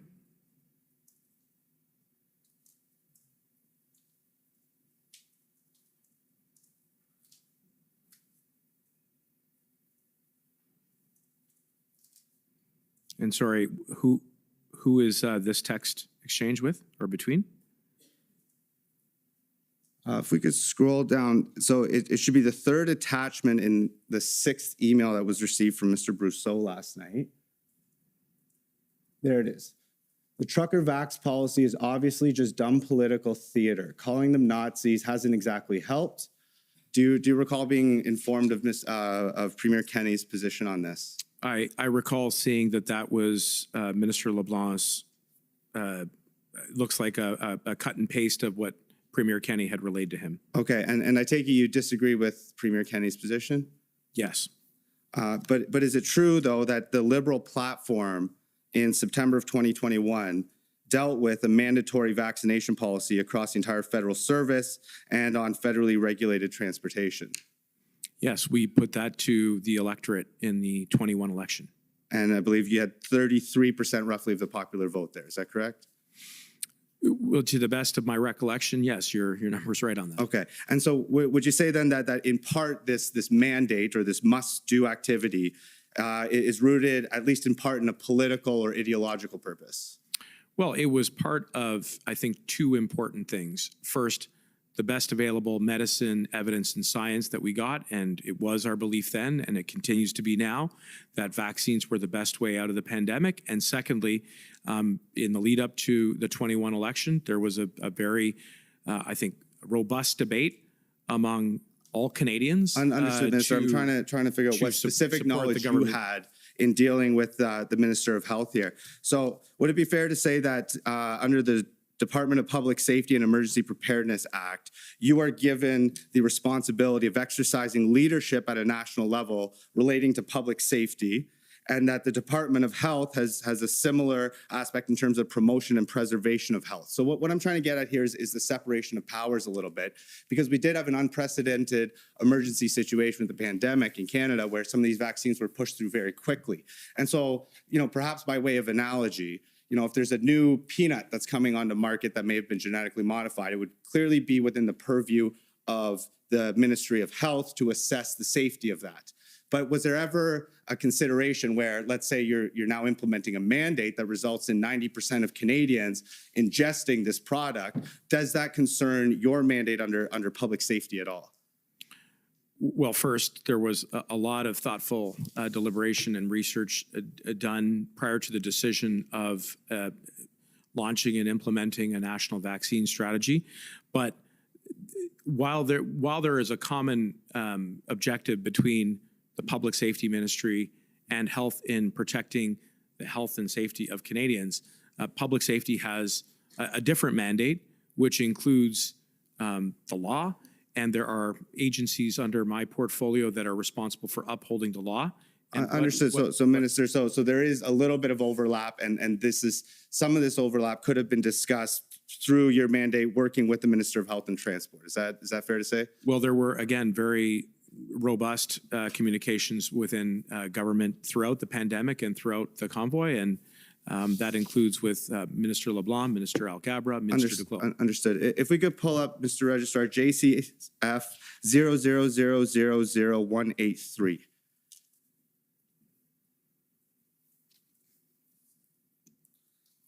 So this here's the regulatory decision summary published by Health Canada on September 16th of 2021. I believe this was the second, the purpose of this document was to transition the approval of some of these vaccines from being authorized under an interim order to being authorized under, I believe it is Schedule Division 8 of the Foods and Drugs Act. So if we could go to page 6 at the first paragraph there. It states that an important limitation of the data is the lack of information on the long-term safety and effectiveness of the vaccine. Were you made aware of this concern? I recall being privy to conversations where there were discussions about the efficacy of vaccinations, and also how there were other considerations around the administration of them as part of an overarching health policy to deal with the pandemic. Right, and would you also agree with me that because of the time constraints, because of the emergency situation that this rollout had to occur within, that it did not go through the regular rigorous testing that it otherwise would have? And if we could scroll to the last sentence of... Sorry, just before you go on, I just want to be clear, I actually don't agree with that. Which part? The last part that you said in your question, where you asked me if I agreed, that it was sped up and rushed, okay. And you linked it, I think, to the events of the blockade and the convoy, and I disagree with that. There was a lot of work that was done in the lead up to the rollout of the national vaccination strategy that predated the convoy. So if we could look at page 4 of 8, was ever brought to your attention that in terms of the safety evaluation for adolescents, only 660 adolescents has aged between 12 to 15. Only 660 adolescents that had been followed for 2 months formed the basis of Health Canada's conclusion that this was safe or effective for this particular age group. And were you aware that this is one of the concerns that was being brought by the convoy? I know that in my conversations with Minister Duclos and other colleagues who participated both at the COVID committee as well as broader cabinet, that those conversations were informed by the best available science and data in the lead up to the national vaccination strategy. Okay, and if we can have one more document here quickly, JCF 000008187. Were you aware that at least our counterparts in the United States, that when they approved the Pfizer-BioNTech vaccine, they stated that they determined that an analysis of spontaneous post-marketing adverse events reported under the FDCA would not be sufficient to assess known serious risks of myocarditis and pericarditis and identify an unexpected serious risk of subclinical myocarditis, and that in fact they ordered a battery of tests requiring Pfizer to study adverse effects until at least May 31st of 2027. The question I'm trying to get at, well, were you aware of that, first of all? I've not seen this document before. Okay, and so my question to you is, if you're exercising leadership within the realm of public safety, and you have the statutory power to establish strategic priorities and exercise powers to initiate, recommend, coordinate, implement, or promote policy programs or projects relating to public safety, was there ever any consideration of initiating a review, perhaps, of some of these safety concerns? Because I understand that other countries had limited the use of some of these vaccines for under age 18 or under age 30, and that perhaps by exercising some of those powers leading up to the entrenchment of the convoy, or even, as late as... Just bring it to a question, please. The 13th, did you ever consider ordering or initiating additional tests to satisfy the concerns of some of these protesters? That would not have been within my mandate. My mandate was to make sure that we protected public safety through the enforcement of the law, and this is a commission inquiry about the circumstances that led to it. I'm not saying your question is irrelevant. I'm saying that would be a question that would be best put to the Minister of Health. And was there any discussion between you and the Minister of Health about perhaps engaging proactively in some of these additional studies to alleviate some concerns of Canadians? Well, throughout the circumstances of the blockade and occupation, I was in touch with all of my colleagues in cabinet, including Minister Duclos. Okay, and I understand I'm running out of time here, but just quickly, a couple. You have run out of time, so you're going to have to focus here. Understood. Can we pull up document WIN 00002295? I believe these are text messages between you and Mayor Drew Dilkens. First, I'd like to take a look at page 4, and this question was put to Mayor Dilkens earlier. With respect to OPP resources, so just waiting for Mr. Registrar here.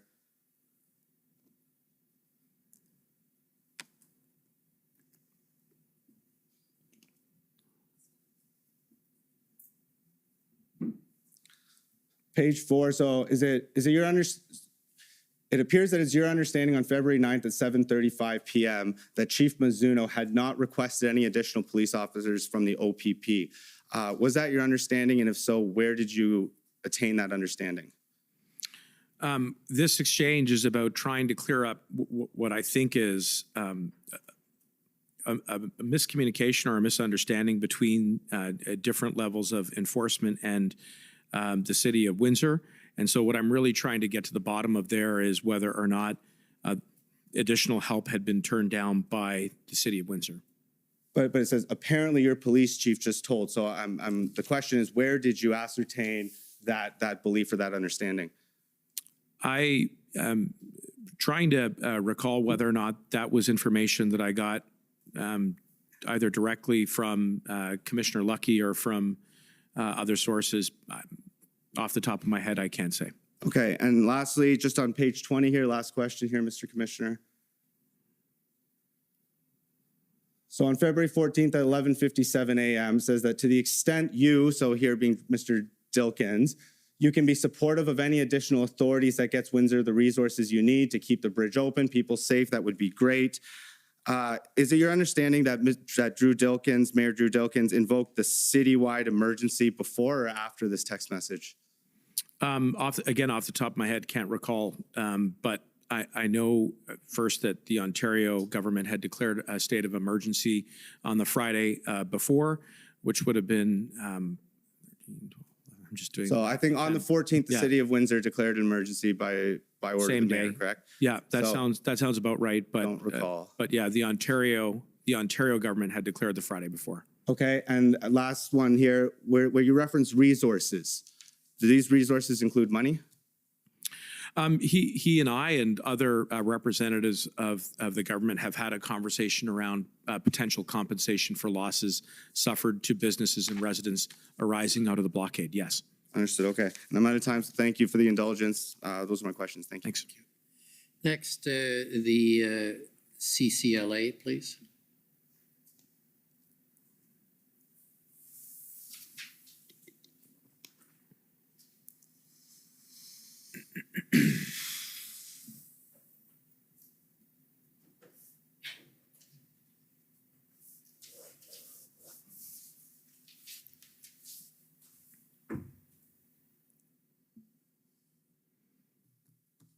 Good afternoon, Minister Mendicino. My name is Kara Zwiebel. I am counsel for the Canadian Civil Liberties Association. Good afternoon. I want to ask you about an area that we haven't really talked about, and I'm going to ask for a document to be pulled up. And I have to apologize. I didn't ask for this document in advance, but I don't think it'll be controversial. It's just the Emergency Measures Regulation. It's COM 50854. And I think you've probably given some of the clearest testimony we've heard about this issue of the separation of church and state, the relationship between law enforcement and government. And I think what you've said is that there needs to be good lines of communication open. but that it's not government's role to direct the police and what to do in an operational sense. Is that accurate? Yes. Okay. Now, in the case of the Emergencies Act and the enactment of these emergency measures regulations, would you agree with me that ultimately what these regulations do is empower law enforcement, give law enforcement more tools in which to exercise their authorities and discretion? I would agree and just add tools that otherwise don't exist in any other law. Right. And in the case of, we won't pull them up, but the other side of this, the economic measures that were enacted, in that case, it empowered both law enforcement and financial institutions with new powers. Yes. Okay. And would you agree that although this is a formal way of doing this, by using the extraordinary step of invoking the act, this is a very clear message being sent by government to law enforcement about what the law that needs to be enforced is right now. In this moment, these are the laws that we need to be enforced, and we need you to enforce them. I think that's fair, yes. Okay, thank you. Now, if we can scroll down a little bit, Mr. Clerk, thank you. I think it's the third page. Sorry, next page. A little bit further. Okay, so there's a definition of critical infrastructure, and then keep scrolling, please. Just stop right here, thank you. So this is a prohibition on public assembly, and I know you said in examination by Commission Counsel, you talked about your concerns about some of the protesters and their links to extremist groups, but you also said a few times that there were a large number of people there who were there to exercise their lawful rights to protest. Is that Yes, fair? it is. And that, in fact, I think you said there were thousands who were there for legitimate and lawful purposes. I mean, that was my lay estimation, but I believe that there were many Canadians who were commingled with other elements of the occupation and the blockade, who were there to express legitimate differences of opinions and views as it related to federal government policy. Okay, thank you. Now, I know when the government made the announcement about the use of the act and what orders would be enacted, it talked about the measures being time limited because there is an expiration date, so to speak, Yes. on the use. It also talked about the measures being proportional. Yes. Would you agree with me that the definition of a public assembly, which is prohibited, and if we can scroll down so you can see the whole thing, maybe we can just make it a bit smaller so that it'll all fit. Thank you, Mr. Clerk. So a person can't participate in a public assembly that may reasonably be expected to lead to a breach of the peace by the serious disruption of the movement of persons or goods or the serious interference with trade. Let's just stop at that one. You might be aware, as an MP coming from the province of Ontario, that we've had some labor strikes and threats of labor strikes in the last couple of weeks. Would you agree with me that during the existence of these orders, a strike would likely be contrary to these orders?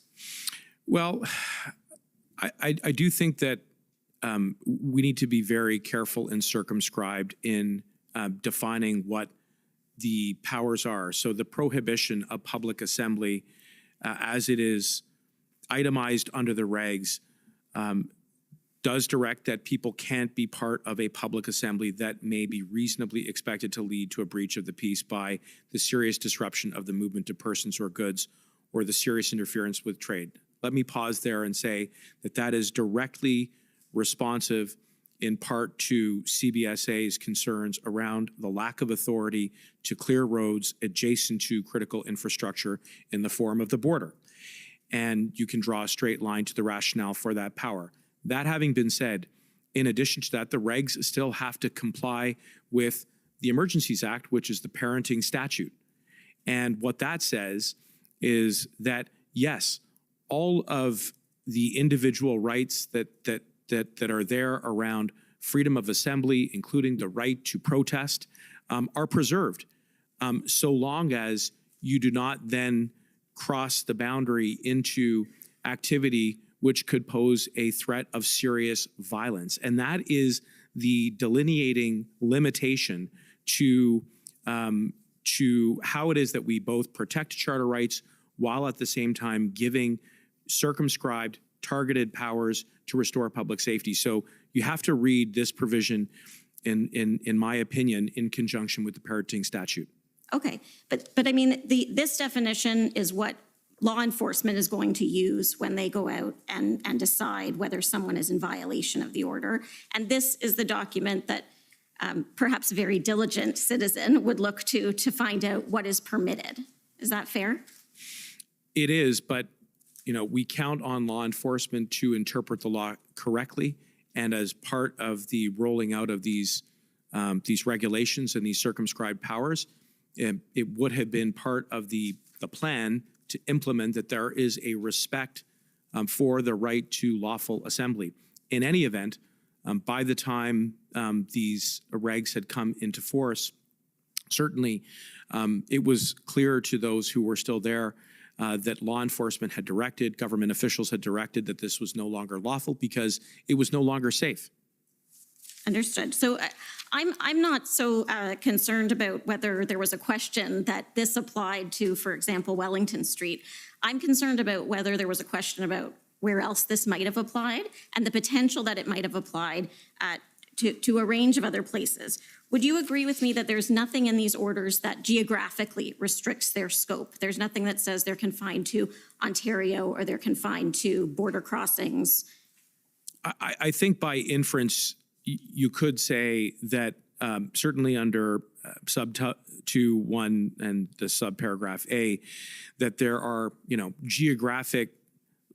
there is some geographic circumscription there, and that there are a limited number of places where you can seriously disrupt the movement of persons or goods or the serious interference with trade. And I think the border would be one. Okay. I want to just move to one other area. You mentioned in your testimony when you were being questioned by Commission Counsel, and I think this is the first that we've heard about this, that, and I think you said it was on the 13th. This was when Commission Counsel took you to the email from Commissioner Lucky that laid out sort of the current status of things. You talked about a private conversation that you had with Commissioner Lucky where she told you about the situation in Coots and shared her concerns. And I think you said that was a threshold moment for you. And I appreciate that that would be a frightening set of circumstances to hear about. The timeline of events is that we have the IRG on the 13th in the afternoon, and then the cabinet meeting the evening of the 13th, and then on the morning of the 14th, the First Minister's meeting, and then the act is invoked. First of all, there's no cabinet meeting between the First Minister's meeting and the invocation of the act. Is that correct? That's right. Okay.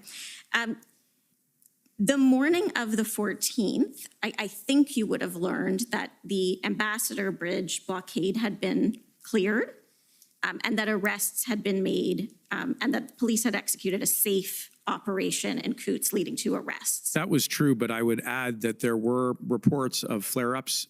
There was an exchange between the mayor and I. There were also public reports following that and some information that we had received in subsequent briefings about the threat of the blockade coming back to the Ambassador Bridge. I would point out that it was a recurring theme over those 2 weeks that progress was not linear, that it was very much a whack-a-mole kind of dynamic, and the idea was not only to restore public safety, but to maintain it. And the objective of invoking the Emergencies Act was to maintain law and order, to stop the whack-a-mole. Understood. I know you said in your testimony to Commission Counsel that one of the concerns about Coots was that it could lead to a chain reaction. But would you agree with me that that didn't happen? That when the arrests were made in Coots, actually many of the other protesters decided to leave because they actually weren't comfortable being associated with that level of violence. They had different goals. And once they learned that that's what was going on, they decided to voluntarily leave. I agree, and I was relieved, but I was also dealing with the best information available to me at the time and surveying the landscape and being mindful that there were reports of guns and firearms that were at present at other locations, and not knowing exactly how it was that the operation in Coutts was going to play out at that time, and bearing in mind the sensitivities, the fact that the situation was combustible, that the individuals that were involved in Coutts were prepared to go down with a fight that could lead to the loss of life. That if that had happened and that occurred, it still remains an open question in my mind as to whether or not it would have triggered other events across the country. And so that's why in my mind, it was very much, it was a threshold moment. Okay, I understand. I think I understand what you're saying, and I know I'm out of time. I just want to just clarify. I understand you're saying if that had happened, but would you agree with me that the arrests happened in Coutts and that didn't happen? What happened was that people decided to voluntarily leave Coutts, and that situation, at least that particular location, was resolved for the time being. I think you may be putting it a little optimistically. I know that after the Coutts takedown, that there were still engagements there. I do agree that that things did start to dissipate and disengage in Coutts, but I also recall that people were still very much dug in other parts of the country, including here in the nation's capital. Thank you, Minister. Thank you, Commissioner. Next, call on the City of Windsor, please. Mr. Commissioner, if I could just ask if I don't know if people still use the expression "the division bells are ringing." Oh, so we need a short break? Yes, unfortunately, the timing won't be precise, but it would be timely now to break if we want to do it in between examiners, because it appears that otherwise it would be right in the middle of the next examination. Okay, so we'll take 10 minutes. Is that all that's needed, or is it longer? We would hope that 10 minutes is all that's needed. We're just at the end of question period, and so we'll alert if it'll be any longer than that. Okay, well, we'll take a 10-minute break. If it needs to be more, please. Thanks, Your Honor. Otherwise, you'd have to watch me vote digitally. And I'm not sure I'd be allowed to do that. Okay. The commission is in recess for 10 minutes. La commission est levée pour 10 minutes.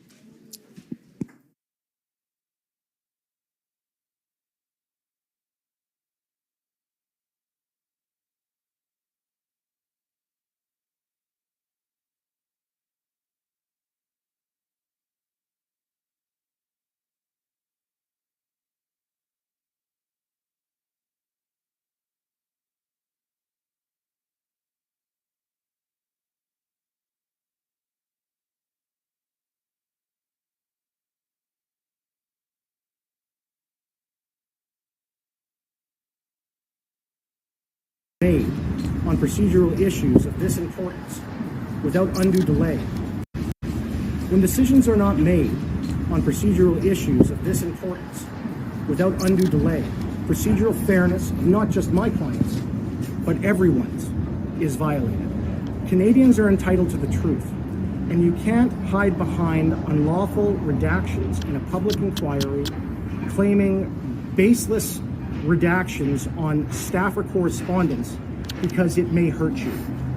And that, in my view, is what the government of Canada is doing. And it needs to stop. And had we had a timely ruling on these redactions, this application made orally today would have been entirely unnecessary. Is it your expectation?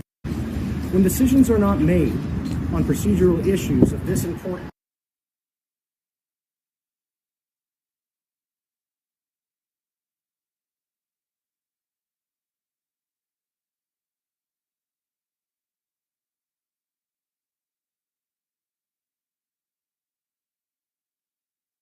I'm sorry, I'm speaking. Yes, sir.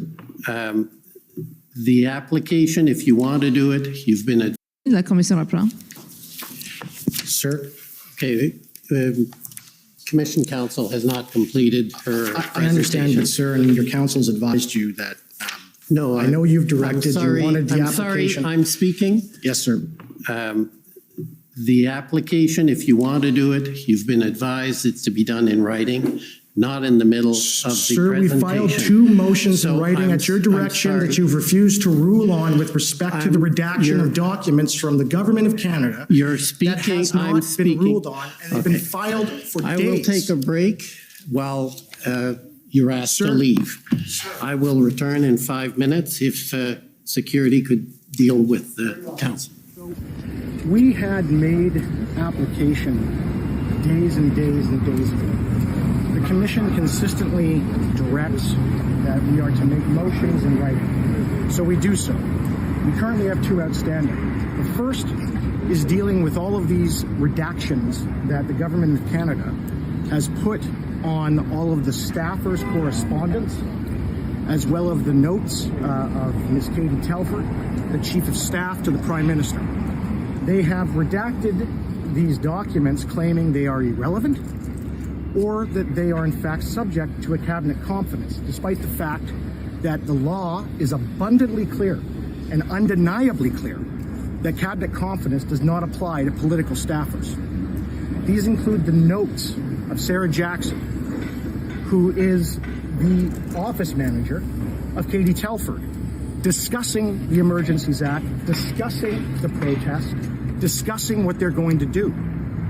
These include the email responses from Minister Blair to his own Chief of Staff about why he did not accept the advice of law enforcement to carry out the plan that was before the IRG. The Government of Canada has continuously and every day dropped hundreds of documents on the parties, and the parties are frustrated. It is not just myself.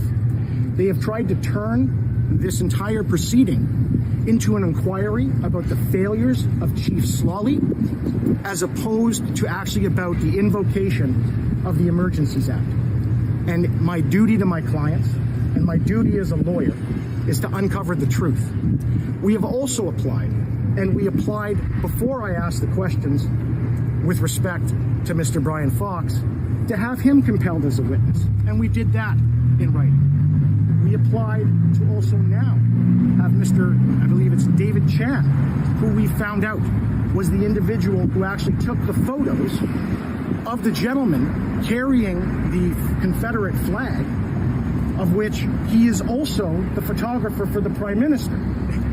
David Chan's not the president. Well, I would disagree with you if you have you have an official photographer. Well, I understand there's an official photographer. Yeah, but that's not him. So explain to us why you've named Brian Fox. Because we have a witness in our application who had met the person with the flag, all right, on the day he was running around with it, and can identify him as Mr. Fox. Who's that person? It's in the application, and I'm not allowed to say yet because they won't release it to you.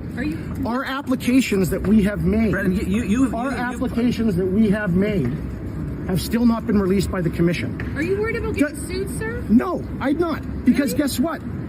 Truth is a full defense, and we also have privileges for things of which we say in a courtroom. And the reason that that exists is so that lawyers can do their job and witnesses can tell the truth. I don't care about Enterprise's little announcement yesterday. I could care less.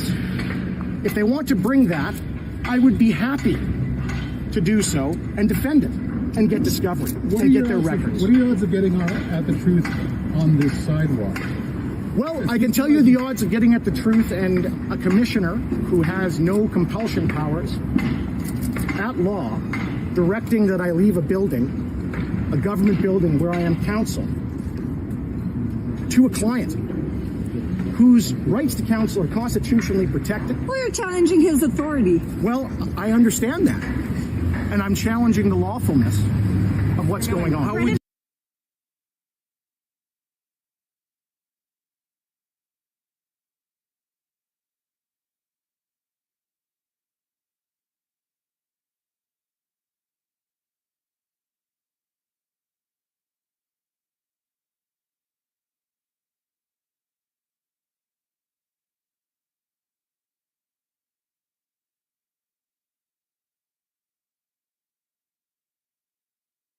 Is reconvened. La commission. I think it's important. I've just met Mr. Alexander Cohen. He's present in this room. And sir, Mr. Cohen, as we have heard throughout this proceeding, has relevant and material evidence to this proceeding's mandate. We're not following it. So it's just wondering if you wanted the break now or later. That's Sure, up let's to you. take the break now. Let's take the break now. Sir, before we take the break, I just have a quick application. I apologize, sir. I think it's important. I've just met Mr. Alexander Cohen. He's present in this room. And sir, Mr. Cohen, as we have heard throughout this proceeding, has relevant and material evidence to this proceeding's mandate. He has very relevant evidence with respect to the inquiry as to the circumstances, as to the invocation of the Emergencies Act. He also has relevant and material information with respect to misinformation, of which this commission has been tasked with exploring, beginning with the text messages between himself and Mary Liz Power that are already in evidence in building the narrative with respect to the protesters in Ottawa being extremists and thereafter essentially setting out that they are in fact proprietors of Nazi symbolism. Sir, this commission has been hearing from various. Can I just interrupt? Yeah. What's your application? I'd like to call him as a witness, sir. Well, have you written any? Is there a? I didn't expect that we would have the opportunity. Well, you haven't at the moment. There's well- no application. So Well, this is my application, sir. I'm making it orally, and I'm asking for the commission to have him testify after the minister. He has relevant material information. I'm not going to do this orally right now. Well, sir, we're given 15 minutes to cross-examine, to elicit relevant and material evidence. And we have relevant and material witnesses here. The government of Canada has redacted without lawful authority all of these statements from these staffers and have suppressed records. I We have no one here, sir. idea at this point where this is going, so I'm going to take the break. And if you can speak to Commission Counsel, which I think I've repeated many times, is the way to at least raise the issue. Yes. And then we'll see if they can resolve it or Yes. not. But we have a schedule, and Sir, the this is schedule is problem. not as important as getting to the So truth. there's no question we want to get at the truth, but you know what? It's a very complex issue, and it's not all about what you want. It's about what the commission needs to do, what the Yes, sir, parties and I- want to and do. I think it's what I'm Canadians trying- are entitled to, sir. I'm trying to control a process. And we have witnesses, we have a schedule. It's been going for a while. Please speak to Commission Counsel. We'll see where we go, and we'll take the morning break. Sir, I understand, but I just asked for a ruling after the morning break. Thank you.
The commission is reconvened. La commission reprend.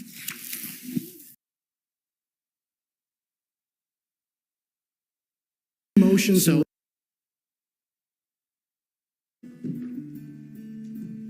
Any form of discoverability mandate. The commission is reconvened. La commission reprend. Canadian content Sir, creators. They will hurt okay, thousands the of Commission Counsel has not completed her I understand, presentation. but sir, and your counsel's advised you that, No, I know you've directed, you wanted the I'm application. sorry, I'm speaking. Yes, sir.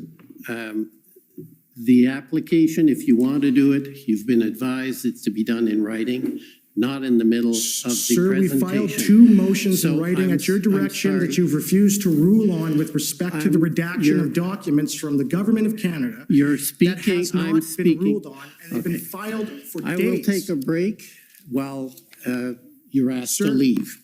I will return in 5 minutes if security could deal with the council. The commission is in recess. La commission est levée.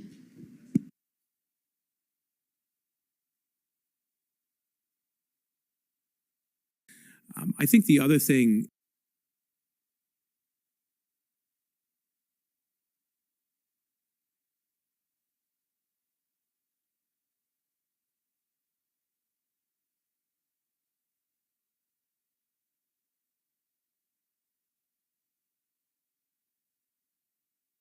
it would have substantially changed my Reprend.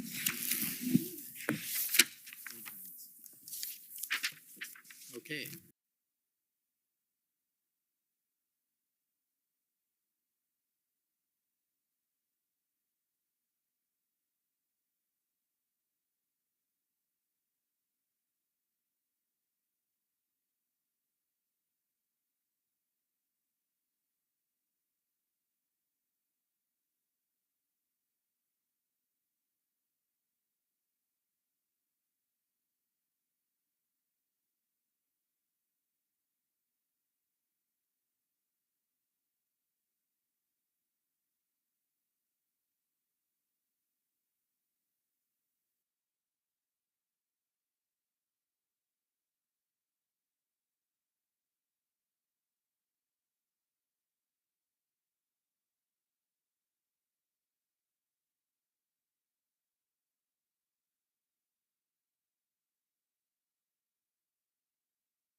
Just a commissioner.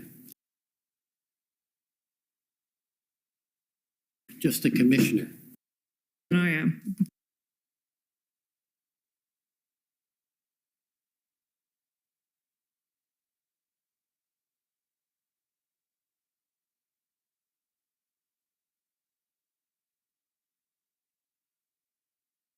Counsel?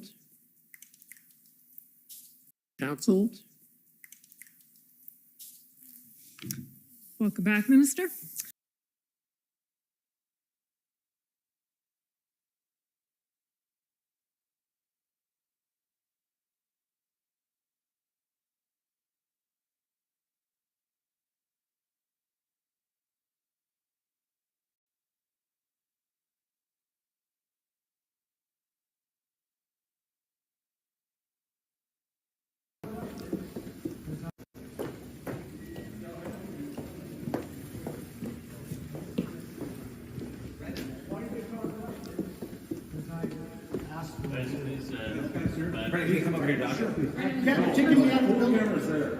You can come outside. Let's go outside.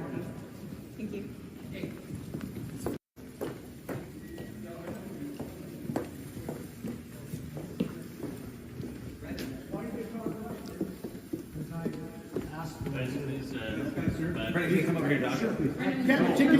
You can come outside. Let's go outside.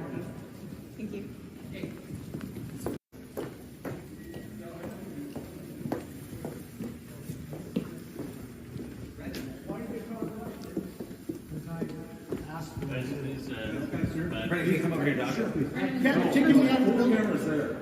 You can come outside.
Order à l'ordre. The commission is reconvened. La commission reprend. Okay.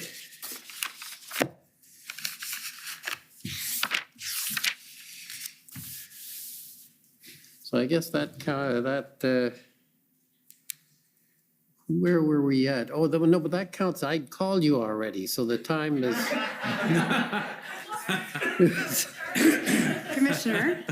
Commissioner Alyssa Tompkins for the City of Ottawa. I'm very sad because the witness, in fact, once taught me cross-examination for a week at intensive trial advocacy, and I was desperately hoping to try out an impeachment on him, but my areas of questioning have all been canvassed, so I'm going to cede my time to the City of Windsor, and I just wanted to let her know before she starts. I'm going to change my end time. Can I take a moment, though, to make a point? Tomorrow, we have a very full day. We will have a presentation on the public input. We have 3 witnesses, 3 ministers. You may have already received the allocation of time. The allocation of time is arguably brutal. I won't have much flexibility given the amount of time, so I would strongly urge that council talk amongst themselves. If you want to have a longer period of cross-examination with some of the witnesses that are limited to 5 minutes, try and work out a deal a bit like this one to have a longer period, because I know 5 minutes is hard to make a point in 5 minutes. I understand that, but we're bound by the time limits we have. So there are a long list of 5-minute people, and some may be willing to coordinate or allow. So I mention it so that you have time to do it, maybe at the break. Obviously, totally up to you. I've had to allocate for essentially everyone who asked, but the allocation is I recognize small, and I'm simply signaling that given tomorrow's schedule, it's going to be hard to be flexible. So thanks for giving me that opportunity, but I think it's important, and I'd like you to think about it. Again, it's up to you, obviously, but my interest is that people who want to get at an important point with any one of the 3 witnesses have the time. Okay, with that, you have fresh time. We'll start from 0. Okay. Thank you, Commissioner. Good afternoon. It's still afternoon, Minister. My name is Jennifer King. I am legal counsel to the City of Windsor. Good afternoon. Hi. So yesterday, Minister Blair testified about the responsibility of all 3 orders of government to communicate and cooperate in responding to an event like the protests earlier this year. Do you agree with him that that's important? Yes. Yes. Minister, you and your staff had excellent communication with the City of Windsor, right? Yes. Mayor Dilkins texted you immediately after first learning of the potential of the slow roll, the potential of blocking the bridge when he learned that from the Chief of Police on February the 4th, right? Yes. And he kept in regular contact with you throughout. He did. And are you aware that once the blockade commenced, Mayor Dilkins' Chief of Staff was in contact with his counterparts at the federal government, including your Chief of Staff, Mike Jones? Yes. And for example, on February 8th, he told Mike Jones that Windsor Police had put in a request through policing channels for policing resources, right? That's right. And he specifically told your Chief of Staff that the Chief of Police had asked for public order personnel, right? I believe that's correct, yes. So early on, you were aware that Windsor Police Services required resources, specifically public order resources. Yes, that's my recollection. And in fact, you assisted in amplifying that message to Commissioner Lucky. I did. So Windsor provided you and your ministry with important and timely updates throughout, before, during, and after the blockades. Yes. And you use this information from Windsor in your work at the federal level to respond to the blockades? Yes. Did the protest this year then reinforce your view of the value of the importance of two-way communication and collaboration between the federal government and border municipalities with respect to the protection of border infrastructure? It really did, and especially because of the many unique aspects of this particular public order event. Minister Blair yesterday told us that the police operation in Windsor was a success. Do you agree? I think on the whole, yes. Windsor Police required an influx of policing resources that we just talked about and hard assets to respond to the event. Yes. Last week, we heard evidence from Deputy Minister Keenan and Mr. Asovsky, the former president of the CBSA, regarding federal authority over the bridge. Were you able to listen to that testimony? I'm afraid I was not, sorry. Okay. Well, I reviewed a CBSA document with Mr. Asovsky, and he confirmed that CBSA officers are not designated to enforce criminal arrest provisions and cannot directly engage in enforcement operations at prohibited public assemblies, even if they're on the bridge. Do you agree with him? Well, there were definitely gaps, and there are very specific mandated powers that are afforded to CBSA officers for the purposes of administering other statutes, for example, customs and the like. But one of the main concerns, there were two main concerns in addition to the one that you've mentioned that he raised with me and with other cabinet colleagues, that was preventing foreign nationals where there were grounds to believe that they may support the blockade or the occupation. And secondly, the lack of authority to clear the roads leading to the bridge, which I think is very much in relationship to the point that you made. Well, they didn't have that authority even on the bridge, did they? There are limitations as to how far they can go, and certainly if there are criminal charges or if there's criminal conduct that is occurring on the bridge itself, they would have peace officer authorities to facilitate restoring control. That's one of the reasons why CBSA officers were ultimately granted the right to hold firearms, but ultimately they would pass those investigations on to local police of jurisdiction. Right. So Mr. Asovsky told us that for any protest activity, even if it was occurring on the Ambassador Bridge or in the plaza, the CBSA would rely on the police of jurisdiction. There were limitations to the authorities, yes. Right. And so it would be Windsor Police that would respond. It depends on which side of the bridge. So if it was on the Canadian side, then yes, then I would assume he would have reported those to the Windsor Police. Right. And Mr. Asovsky confirmed that even after the Emergencies Act was invoked, the new Emergencies Act didn't change these authorities. And in fact, CBSA officers were directed not to directly engage in enforcement operations at prohibited public assemblies, whether on or off the bridge. Were you aware of that? That sounds generally consistent with my recollection, although there were other powers that we did afford under the Emergencies Act that were responsive to the gaps that John Asowski, as the then president of the CBSA, had identified. Okay. So there is significant reliance on Windsor's police force to protect this piece of national infrastructure, right? Yes. And therefore, there's a significant reliance on Windsor and its taxpayers to protect this border crossing, since they're ultimately responsible to fund Windsor's police force. No question about it. And here on Church Road, which it begins where the 401 ends as you're driving west into town, takes you right to the entry to the port of entry that then crosses into Detroit. So, yes, the people of Windsor very much, and the city administration, the police service, very much share the responsibility of maintaining public safety. Okay.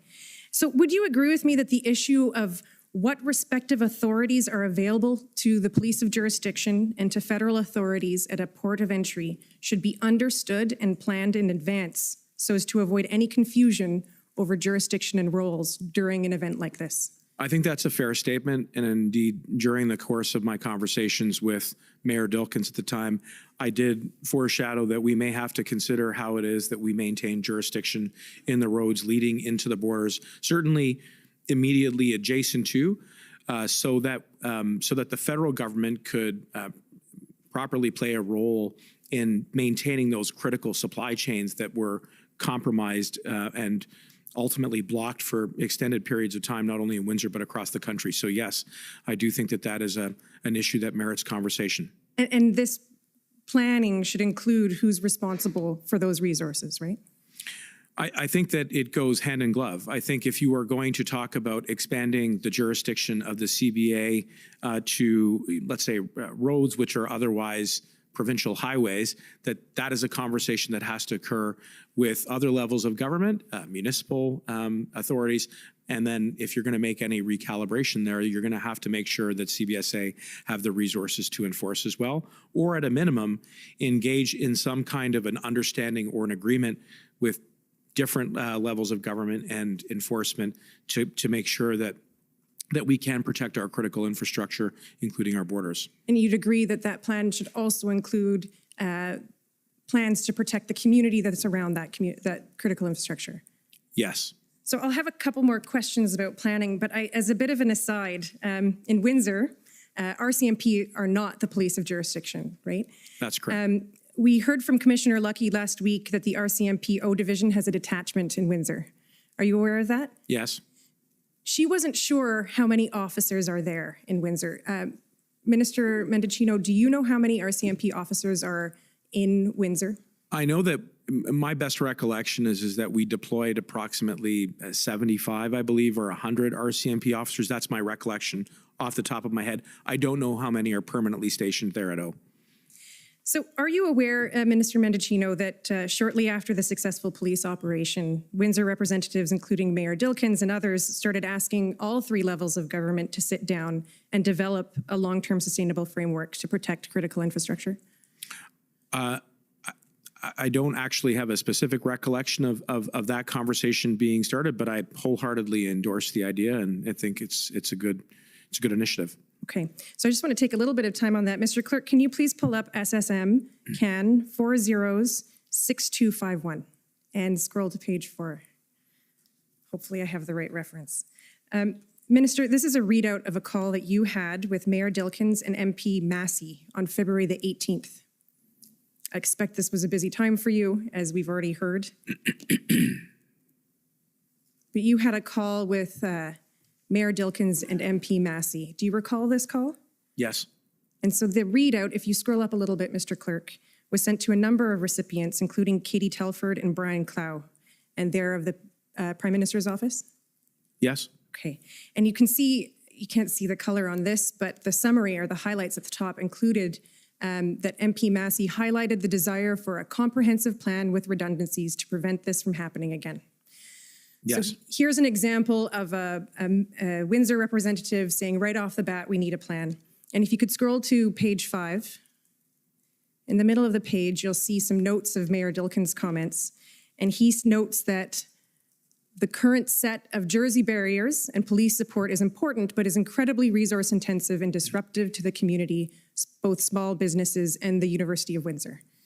And you agree with him? I would, and in fact, I visited the community there, including some of the small businesses along Huron Line Church, and the barriers impeded access to them, and that's one of the losses that the community suffered. So I think Mayor Dilkens was highlighting one of the issues that if they were going to use Jersey barriers to prevent the blockade from forming or reforming, that they then had to also consider what impact that was going to have on the local community, including some of the smaller businesses that dot along the Huron Church line. Right, and you'll see that Brian Massey, if you scroll down a little bit, MP Massey indicates that this plan must include how to respond as a community and how to support small business. So that's consistent with what you've just said. Yes. Did you take any steps following this meeting to work with Windsor and the province on this plan? Well, as you pointed out, I maintain frequent contact with Mayor Dilkens, as I do with many municipal counterparts and provincial counterparts. And we have spoken about the ongoing ways in which we can support Windsor, not only with respect to thoughtful planning around avoiding a similar type of blockade from interrupting not only trade and commerce, but the very strong people-to-people ties. You have so many families who go back and forth over that bridge every single day, and this blockade completely interrupted that. And I was very sympathetic then, and remain now to the trauma and the loss that caused the residents of Windsor. But in addition to that, we've had ongoing discussions around how we can compensate them for the losses during the blockade, I should add. I'm sorry. Mr. Clerk, if you could please pull up WIN 402240. I take it you might not have seen this recently, Minister Mendicino, but we have been discussing this letter a bit over the course of this hearing. I did show this letter to Minister Blair yesterday. So the Commission has heard that Mayor Dilkens wrote to you, Minister Blair, and former Solicitor General Jones on March the 17th. Do you recall receiving this letter? Yes. Okay, and he's asked you again to sit down and plan. What did you do with this letter on receipt? Well, I would say informally, certainly, I keep strong lines of communication with Mayor Dukins. We've spoken on many numerous occasions since March 17, 22 by text. When I visit the community there, I make a point of trying to check in. And I would say, there remains a commitment from the federal level of government to action the letter. Okay, and so just taking a few moments to talk about the lessons that we've learned from the protests to better protect border infrastructure in the communities they're in, would you agree with me that planning processes to protect border infrastructure must include municipalities like Windsor? I think it must include every level of government. I think it must also include, and that is obviously inclusive of the city of Windsor and other border communities as well. I also think it should include obviously law enforcement and the CBSA, who play an essential role in maintaining the integrity and the security of our borders. And I think it should also include a number of the other residents and local businesses who are clearly impacted as a result of people and vehicular traffic flow. Okay, now we spoke earlier about the importance of two-way communications. What are you doing to ensure collaborative two-way communication between your ministry, which I understand is responsible for critical infrastructure, and municipalities with critical infrastructure in their borders? Well, one, maintaining direct bilateral contact with my municipal counterparts, including Mayor Dukins. I would say, secondly, making sure that as we discuss the lessons to be taken from this, that we get advice from law enforcement. So CBSA, as I said earlier, would play a very important role. And then, building as well into the discussion, essentially the provinces, including Ontario, so that we are all really focused on how it is that we can insulate ourselves from a similar type of event. And I think that this particular public order emergency demonstrated what's at stake, especially around a critical port of entry like Windsor, where you're talking about not only economic impacts, which have a huge knock-on effect, but just the critical supply chains around food, around fuel, around healthcare supplies. That is a vital artery, not only for Canada, but equally for the United States, which, as I described earlier, is one of the reasons why Secretary Mayorkas had engaged me in the height of the blockades. Thank you for your answers. Okay, next call on the convoy organizers, please. Thank you, sir. And just before I start, I apologize for talking over you earlier today. Okay.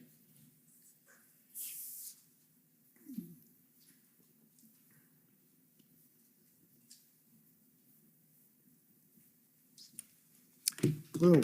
Good afternoon. My name is Brendan Miller, and I'm counsel for Freedom Corp, which is the entity that represents the protesters that were here in Ottawa in January and February of 2022. So, sir, you're a lawyer, correct? Yes. And before you were a politician, you were a Crown prosecutor, is that correct? Yes. And you worked for Public Prosecution Services Canada, right? Yes. And you worked for Public Prosecution Services Canada for a period of 10 years, is that correct? That's right. And you prosecuted terrorism cases, right?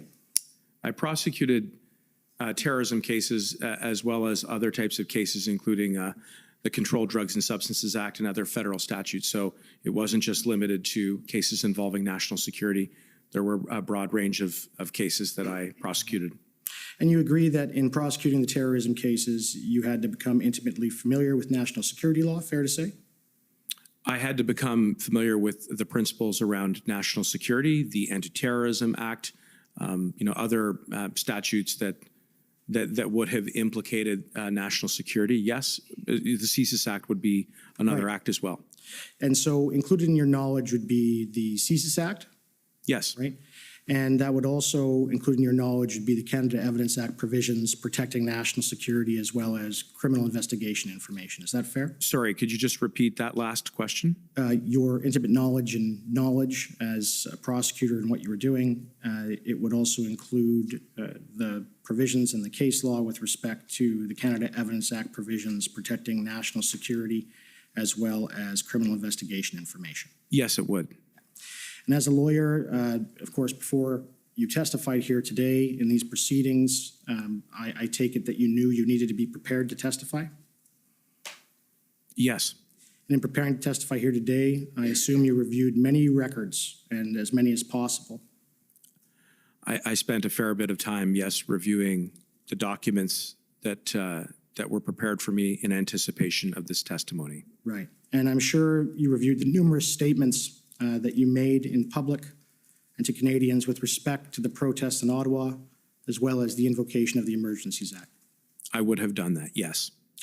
And with respect to preparing for this hearing, and again, as a lawyer, I take it you probably watched all of the evidence given yesterday by the Director of CSIST and Minister Blair. Is that fair? Well, in fact, no, I did not watch the evidence yesterday. In real time, I would have caught some of the headlines and some of the clips, but I was not watching the evidence yesterday. During the day, I have a number of engagements, even on Mondays. So yes, I was not able to watch the evidence in real time yesterday. So yesterday, we had a discussion. I had questioned the Director of CSIS, and I asked him the following questions. This is just from the transcript. And I asked him, are you aware of a company called Enterprise Canada? And his answer was not specifically no. And then I asked him, and have you identified the individual, the one that is, he was all over the news, the gentleman that was carrying the Nazi flag? Have you identified him yet? And Mr. Vignon responded, said, Mr. Commissioner, as I said before, the specific details of our investigation have been shared, with the Commission earlier. I would not be able to go into more specific detail. Were you aware that he said that? I was not aware that he said that, and I don't know what you're referring to. I'm sorry. Well, now I take it that as a former prosecutor with Public Prosecution Services Canada in the realm of national security law, that the identity of a man carrying a flag in public, who is photographed in public, is not protected by any form of national security law or other evidential protection. Can you agree with that? I'm sorry. I really don't understand the nature of the question. Could you repeat it? So I take it that as a former prosecutor with Public Prosecution Services Canada in the realm of national security law, that the identity of a man carrying a flag in public who has been photographed in public is not protected by any form of national security law or other evidential protection. You know that. You're suggesting that the identity of an individual is not protected by national security laws? This is what you're asking me? I'm saying that the identity of an individual whose picture has been taken carrying the Nazi flag in public by someone in the public and posted online, the identity of that person, who he is not protected by national security law, is it? I have no idea of if you're talking about a hypothetical or if you're talking about a real example. I mean, this is a completely abstract question. Mr. Clerk, if you could bring up the one document, please.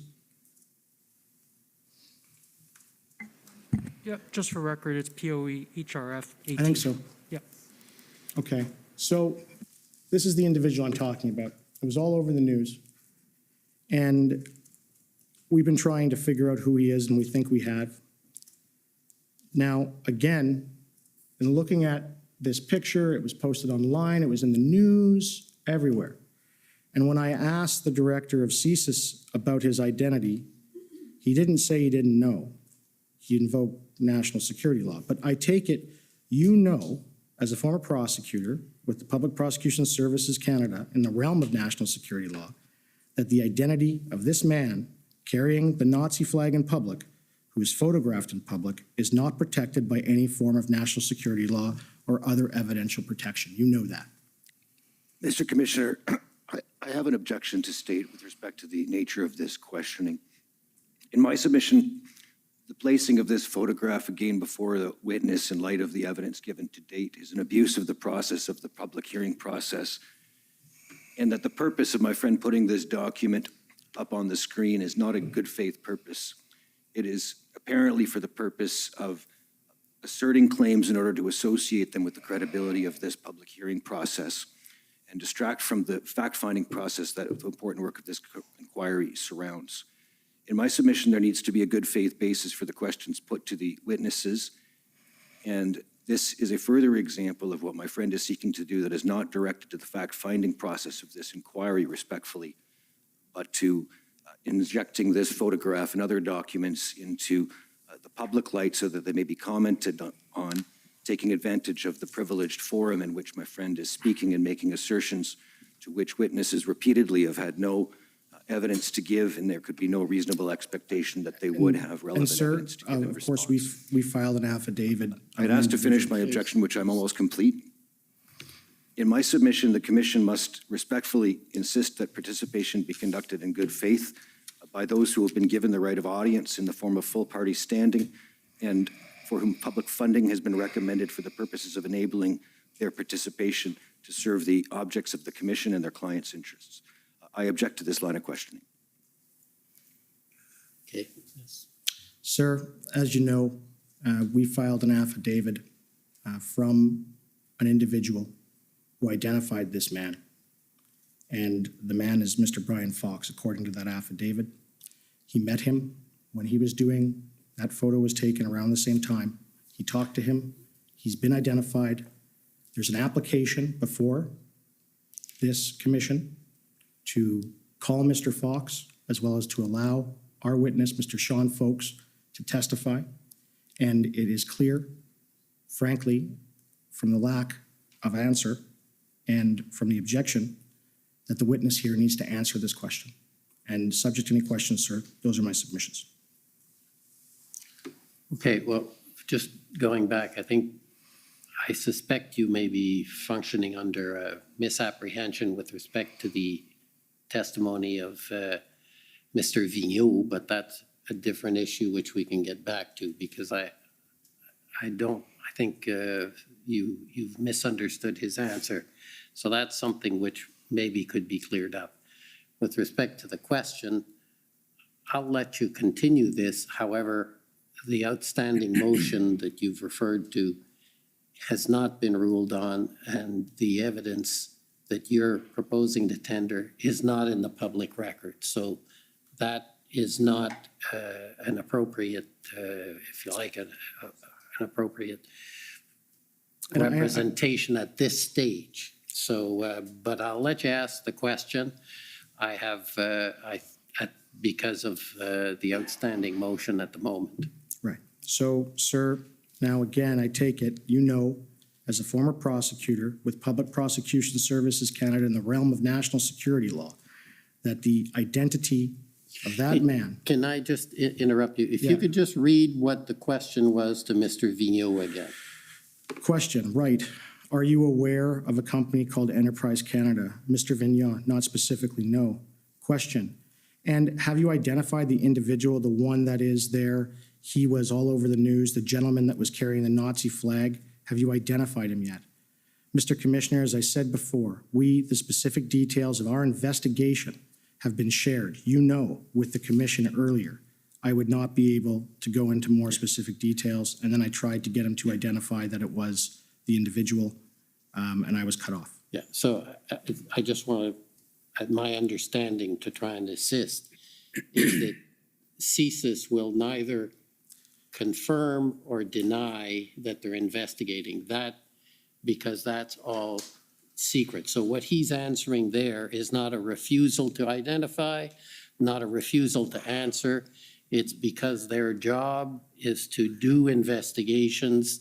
They do not answer those questions. That's my understanding. So I just want to clear that up. Yeah. So it isn't that Mr. Vigneault was trying to. No. So, okay. So I think for the record, that's important, and it may assist you. Now, I don't know if Commission Counsel wants to add or whether I've misstated it. Okay. To assist Mr. Miller, and as someone who's encountered over about 30 years similar refusals to answer questions on the basis of national security, I sympathize with his plight. But it is exactly as you described, Mr. Commissioner. the representative of CSIS or another national security officer is typically saying, I refuse to admit or deny, I refuse to acknowledge or disclaim, et cetera. They're not saying one way or another. They're just saying that as a matter of national security, they can't take a position on it. Okay. And so if I may ask my question, now I take it that you know, as a former prosecutor with Public Prosecution Services Canada in the realm of national security law, that the identity of the man that was in the photo carrying a flag in public is a photograph in public and is not protected by any form of national security law or other evidential protection. You're aware of that? I have no idea what this photo is, who the person depicted in that photo is, or any of the other circumstances. This is the first time I have seen this photo produced. You're aware and you know that Mr. Brian Fox was the individual who was walking around in downtown Ottawa carrying a Nazi flag on January 29th, 2022, don't you? No. Now, are you aware that Freedom Corp, and you've already heard, has applied to have Mr. Fox testify? In the commission here? Is Yes. that where the application is? I am not aware of that. Okay. And you're aware of the company Enterprise Group, is that right? I believe I have heard of it. Enterprise Canada. Yes. And they do work for the Liberal Party of Canada, is that right? I do not know. You don't know? No. Weren't they working for the Liberal Party of Canada and political staffers and staff in January and February of 2022? I don't know. And I take it you know who local Ottawa freelance photographer David Chan is? No. You don't know that David Chan was the official photographer for the Prime Minister, Paul Martin? You didn't know that? No, I don't know this individual. And you didn't know that Paul Chan still does freelance work for the Prime Minister Trudeau? I'm Okay.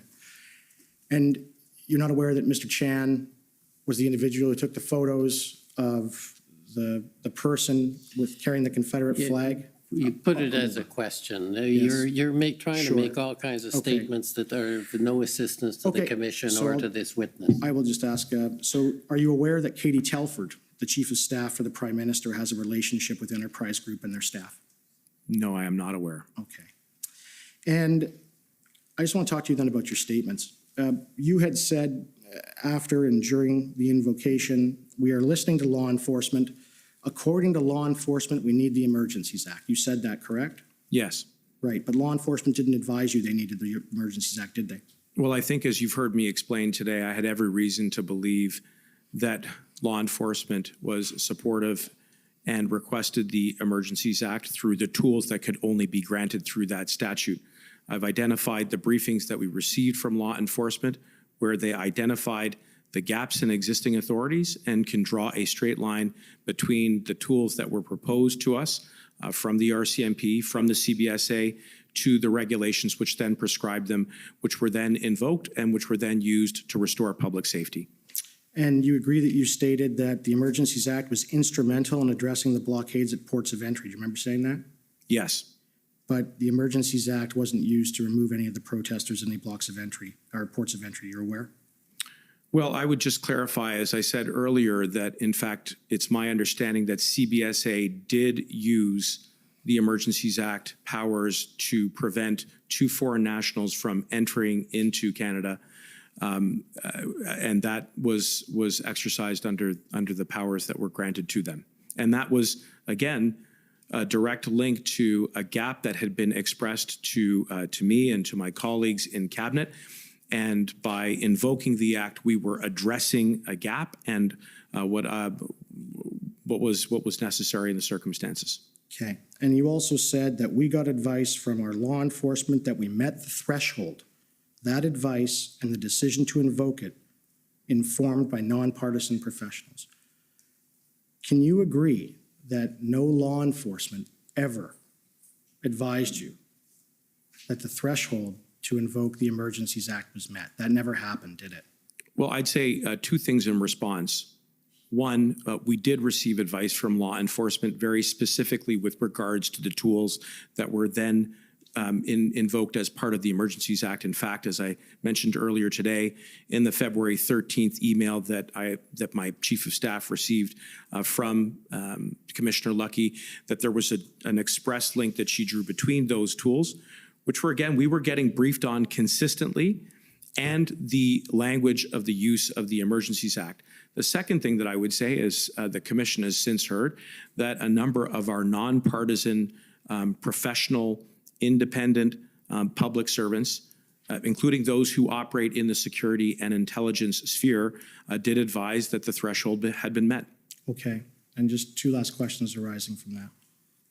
Commissioner Lucky, in an email, and it's already in evidence, told you and told your deputy minister, or your chief of staff actually, that she believed that the Emergencies Act wasn't necessary because they could use the normal laws of Canada to deal with the matter. My friend's misstating the content of the letter that he's putting to the witness. Okay.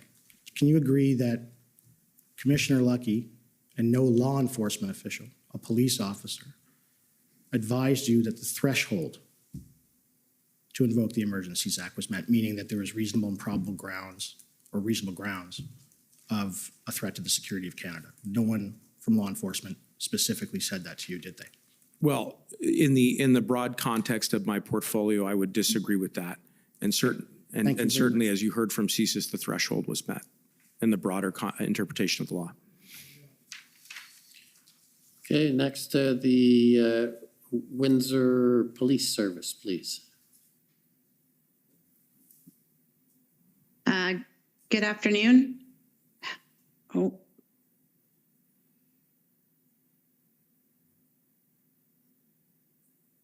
Hi there, good afternoon. Heather Patterson for the Windsor Police Service. Our questions have already been canvassed by the City of Windsor, so we have nothing further. Okay, thank you. Thank you. Next is the Government of Saskatchewan, please. Good afternoon. My name is Mike Morris. I'm counsel for the Government of Saskatchewan. Minister, you've had a long day so far. I don't think you'll be too much longer with me. That's what you said yesterday. It didn't turn out that way. Minister, will you agree with me that the RCMP and the Saskatchewan Highway Patrol worked together and worked very well in response to demonstrations in Saskatchewan? Yes.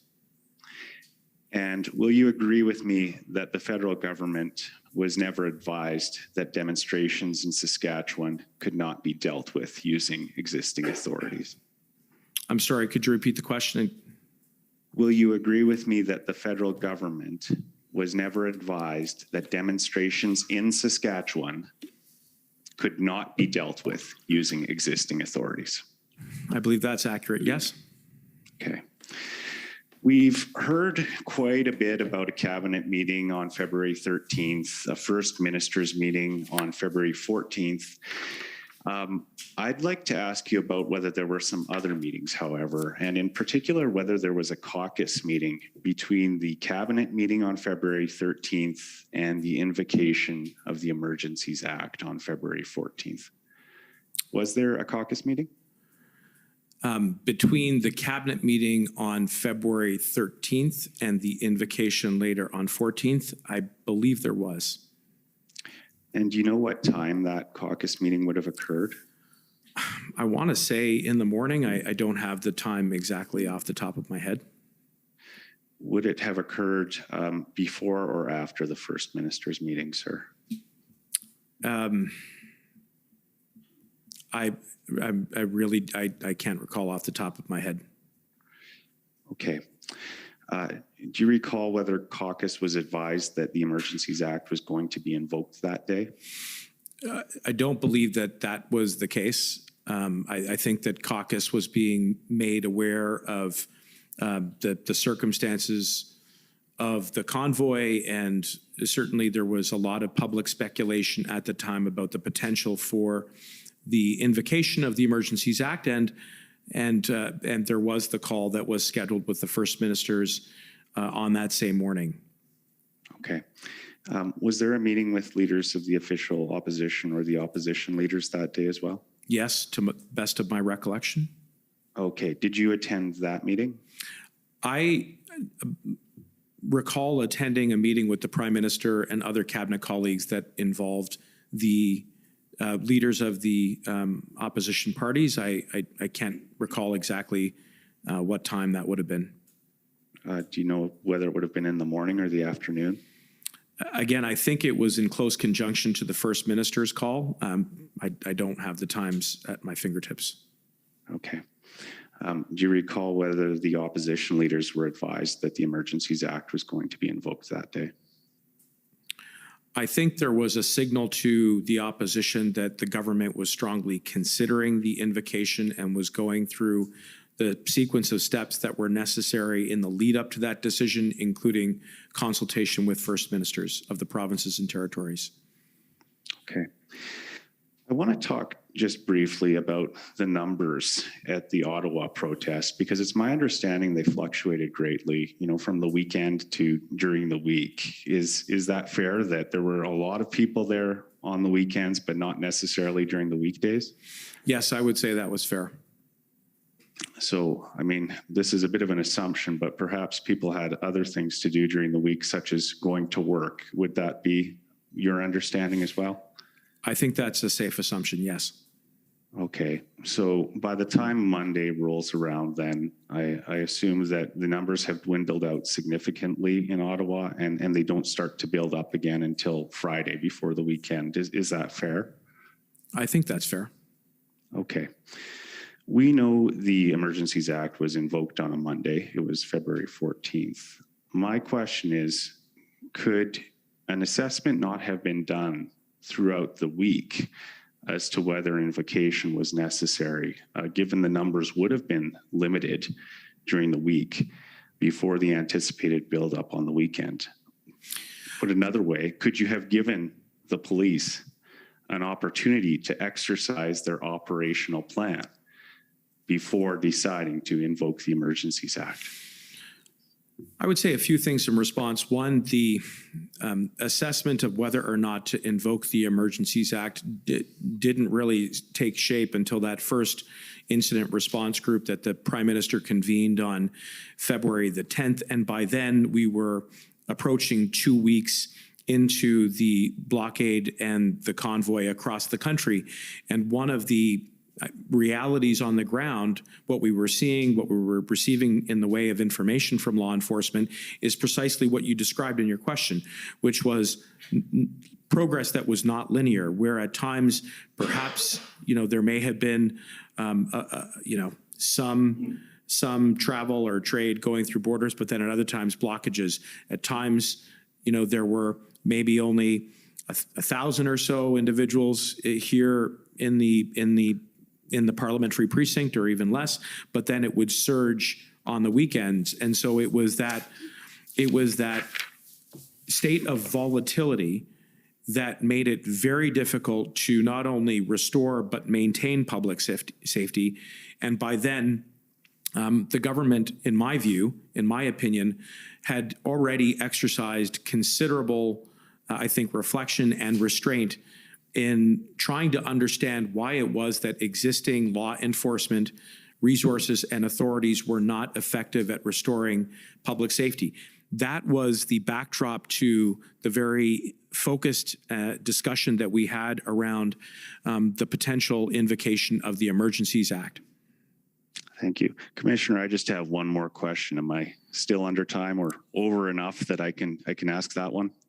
You're way over time, but I'll let you ask the question. Thank you, Commissioner. Minister, can you tell us when you found out on the 14th that the Prime Minister had made the decision to invoke the Emergencies Act? Well, it was after the First Minister's meeting, and it was through a series of conversations with staff and officials. So it would have been, and I can't say exactly what time, but it would have been I believe in the afternoon, early afternoon to mid-afternoon. Okay, thank you, sir. Okay, next is the National Police Federation, please.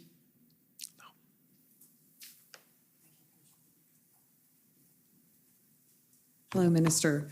My name is Nini Jones. I'm counsel to the National Police Federation, which is, as I'm sure you well know, the union for RCMP officers employed under the auspices of your ministry. Good afternoon.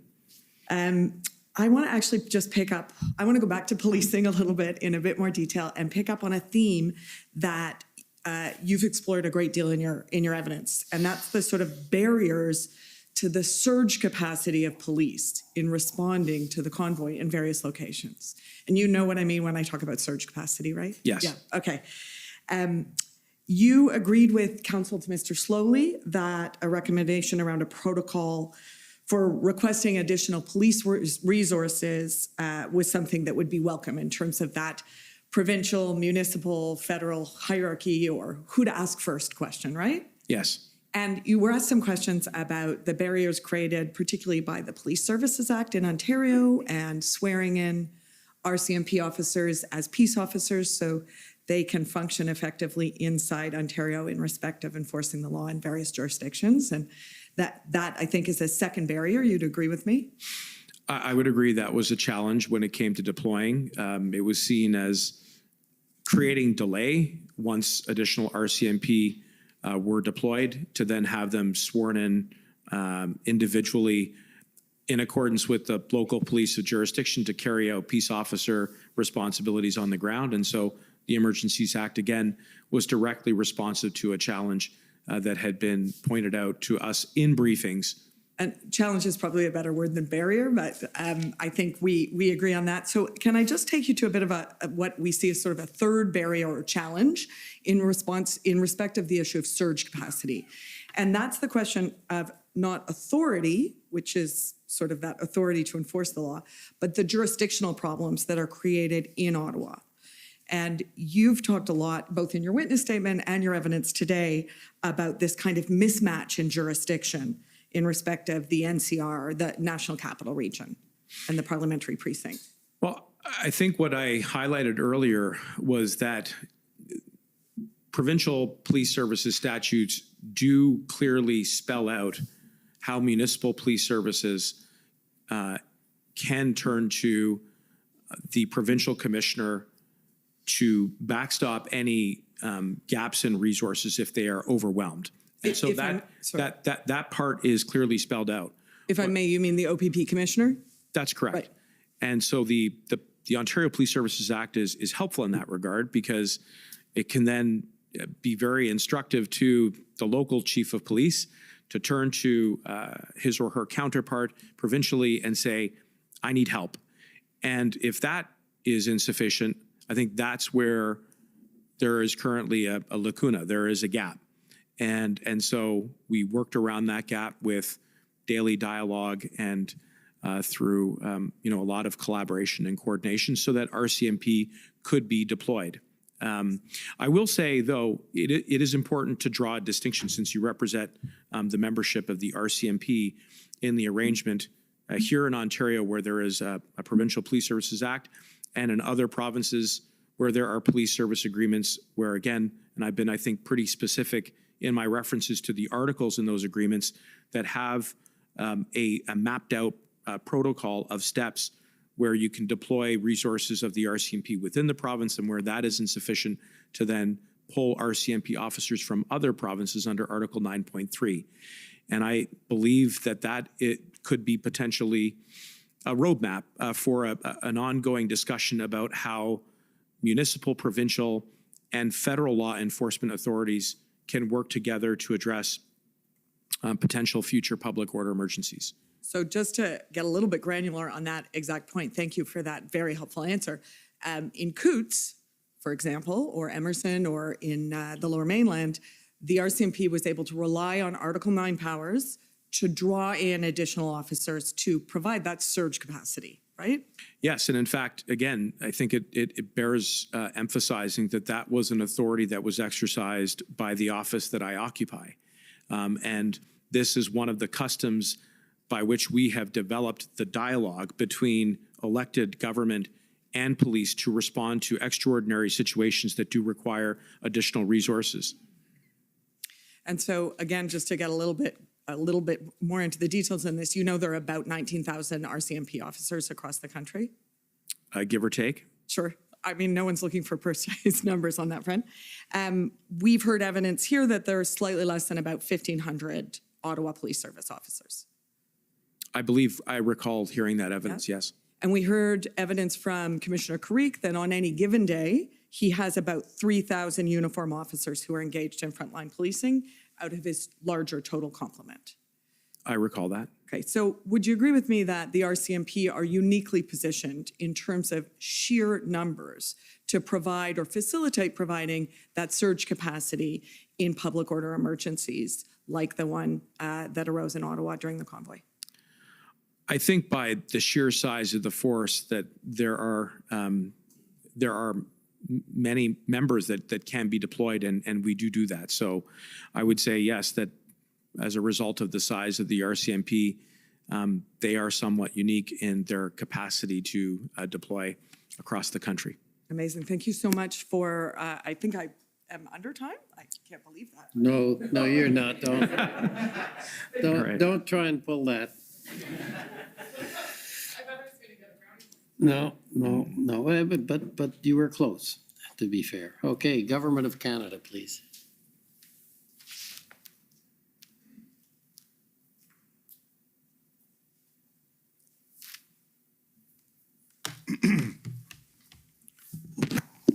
Good afternoon, Minister. My name is Brendan Vinienhuis, and I'm counsel for the Government of Canada.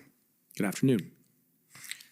Could we go, please, to document COM 50951?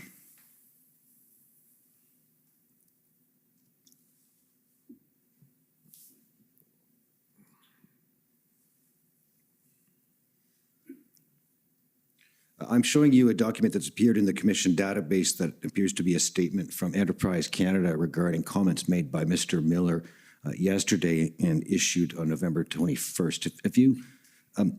Have you seen a copy of this document before? I don't believe so. This is a statement from Enterprise Canada on comments from today's Emergencies Act hearing. No. Okay. You'll see that it indicates denial of what are called absurd and despicable accusations relating to that entity and a gentleman named Brian Fox. Yes. Do you have any idea what this statement is talking about? I mean, save and except for the exchange that I had earlier today, no. Okay. Thank you. Next issue, and you can take that down. From listening to your evidence today, I don't believe it was entirely clear whether you had indicated in your evidence concerning the border officers employed by the CBSA, whether they, in your view, could exercise or could not exercise the powers of peace officers at or around bridges and other ports of entry if there's criminal activity observed there. Do you recall clearly? I believe that if they were in observation of laws being broken, that they could effect an arrest. But if the arrest involved the criminal code, that they would then call in the police of jurisdiction wherever they were. Mr. Osowski had given some evidence in more particularity about this issue last week, which was to the effect that such officers had no such authority other than with respect to particular offenses that are noted in Section 163.5 of the Customs Act. Now, to the extent that there is, in fact, any distinction between your understanding and that of Mr. Osowski, would you defer to that of Mr. Osowski? Yes. All right, the next issue is arises from the questions that were asked to you by my friend acting for, I think it was the Democracy Fund. And he was asking you some questions pertaining to the science behind vaccines and to the premise that COVID-19 vaccines approved by Health Canada and many other health regulatory authorities around the world posed a risk to public safety. Do you recall being asked about that? Yes. And I took it that his questions, as I heard them, were focused particularly on vaccines developed by Western countries such as the Pfizer, Moderna, and Janssen vaccines for COVID-19? That's an assumption. Could we go to ssm.nsc.can 401573?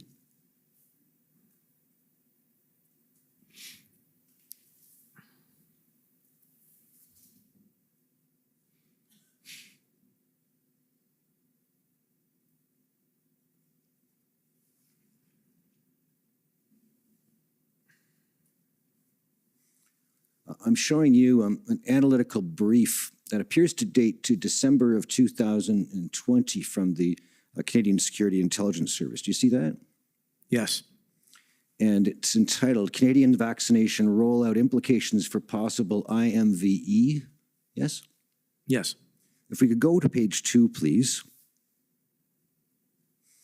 Do you see that the service in December of 2020 is reporting that adherents of IMVE are using the COVID-19 pandemic as an opportunity to promote disinformation and alternative narratives regarding both the cause of the pandemic and potential societal outcomes? The service assesses that individuals and groups adopt or promote these conspiracies that best suit their personalized worldviews and range of grievances. Is that consistent with the information that CSIS reported to you when you became Minister of Public Safety? Yes. And if you look at the bullet points that are listed as key anti-vaccination conspiracy narratives, you see that one of them is threats to liberty and freedom, that mass vaccinations constitute government overreach and pose an increasing threat to individual rights. Vaccination will be mandatory, and the government will establish internment camps for those who do not adhere to government rules.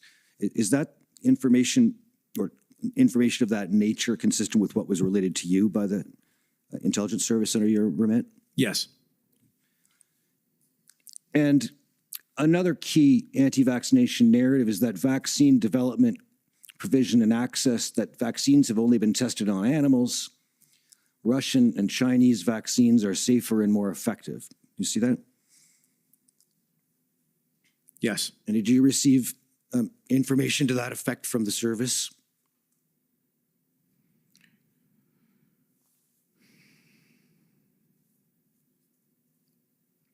I can't recall whether or not I received this particular Fair enough. particular point.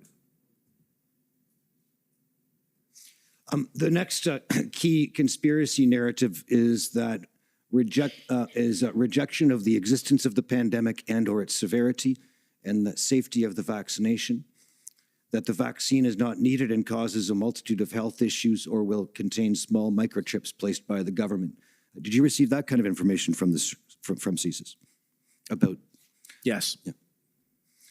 And lastly, amongst these key narratives is a lack of confidence in government and scientific advice, that governments are corrupt and puppets of big business, that the pandemic was man-made to the financial enrichment of politicians and international corporations.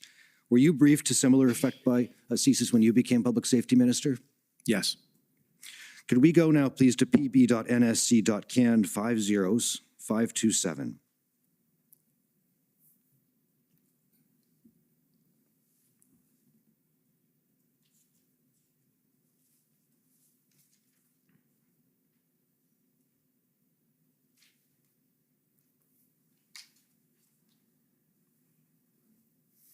I'm showing you, sir, a special threat advisory from the RCMP, and this is dated January the 18th of this year. Do you see that? Yes. And it's a special threat advisory concerning anti-public health order escalation and online violent rhetoric. Correct. Would you go down the page to current status? You see under that heading, sir, the second sentence, that the IMCIT has observed an escalation in threatening rhetoric against public officials, including references to assassination, holding Nuremberg trials 2.0, and conducting civilian arrests of those perceived to be involved in imposing public health rules. Do you see that? Yes. And if you look at the footnote concerning Nuremberg trials there, it says the Nuremberg trials reference is in relation to a set of research ethics developed after German doctors conducted unethical human experimentation during the Second World War. It's been used by COVID-19 vaccine opponents throughout the pandemic to argue that vaccines violate the Nuremberg Code. Do you recognize that? Yes. Did you see that particular idea of Nuremberg Code or Nuremberg trials in relation to the events of the convoy? Yes. Did you see that, for example, in the Memorandum of Understanding that was promulgated by some of the protesters, such as Mr. Bowder? I have recollection of that. If you go to the next page, please. Do you see at the third paragraph presently on the page that starts open source information? It has at the end of that paragraph, it says the following is a list of some of the demonstrations that have occurred outside the residences of public officials in recent months. Can you see that? Yes. And they include a number of municipal and other chief medical officers or health officials. I see that. As well as the Premier of Ontario and the Minister of Education. If you go further down the list. Yes.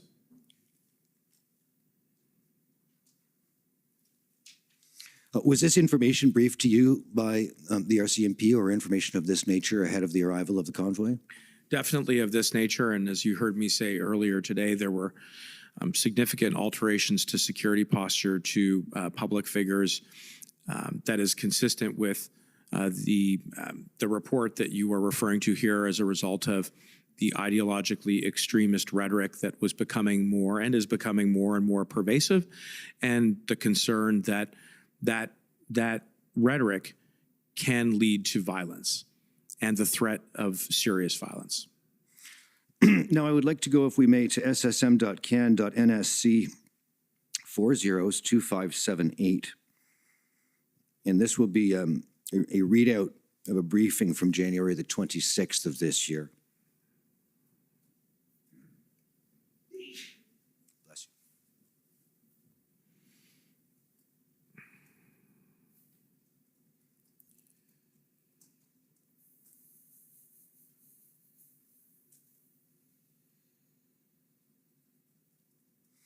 If you go to the bottom of the page, of the first page, please, there you go, to the email header. You see there this note at the bottom. It's from Mary Liz Power to Kitty Telford, Jeremy Broadhurst, and others, dated January the 26th. Yes. And it is a readout concerning trucker convoy and security concerns, right? Could you go over to the next page, please? Yes. All right. You see under key points, this is summarizing or discussing the upcoming at that point, as of January the 25th, the upcoming convoy expected to arrive in Ottawa. Yes, and I would just emphasize that the key points are all critical infrastructure within and around the parliamentary precinct, besides 24 Sussex, which is obviously very publicly known as the official residence of the Prime Minister. And if you could go down the page, please, to the key points. Do you see that notes at the end of that paragraph, right under the redaction, in the second sentence, that the federal family has already been activated and since last year's insurrection conducted 3 readiness exercises in case a similar event were to occur here? Do you see that? I do. Was it a concern by January 25th already to look at the potential for the convoy to develop into something similar to what occurred in January 6th in the United States?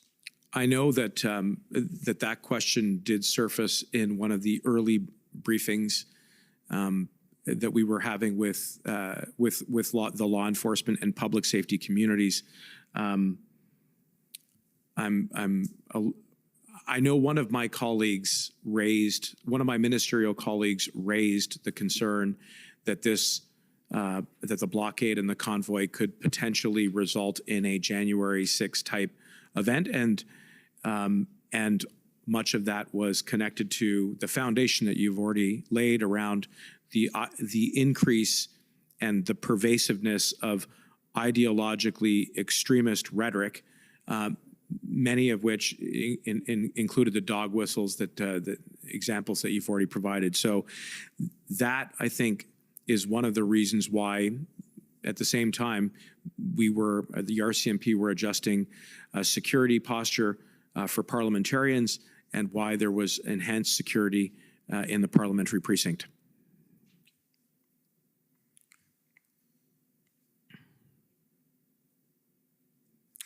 Could we go to pb.nsc.can 50996, please.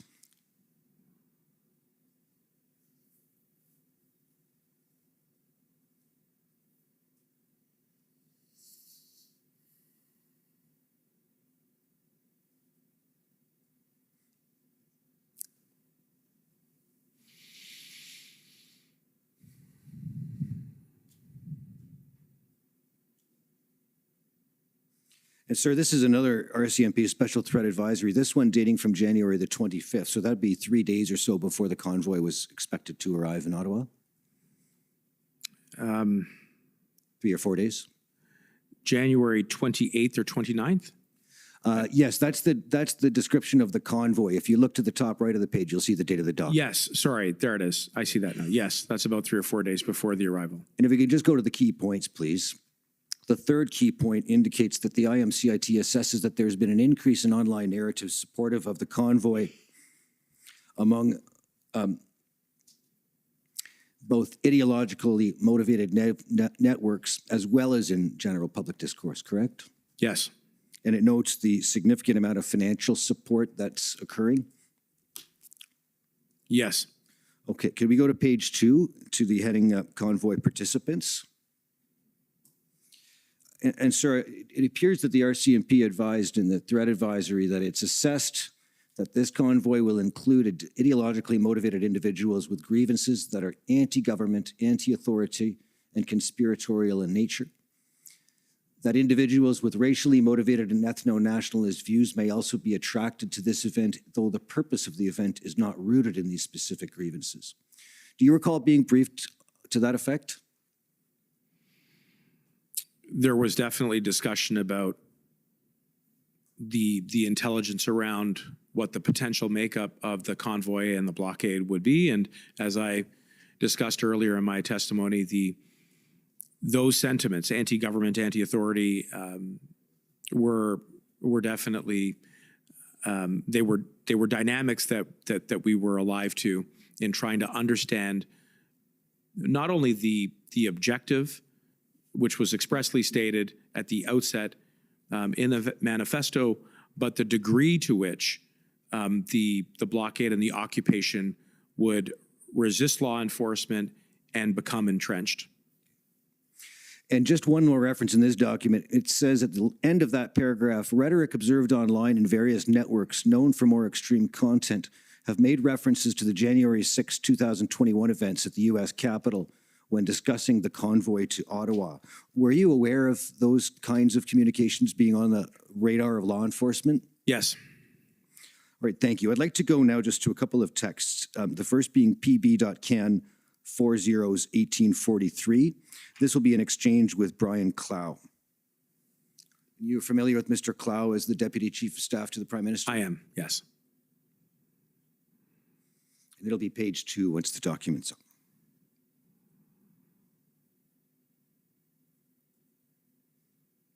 And I apologize that we'll need to zoom in to be able to make any sense of this image.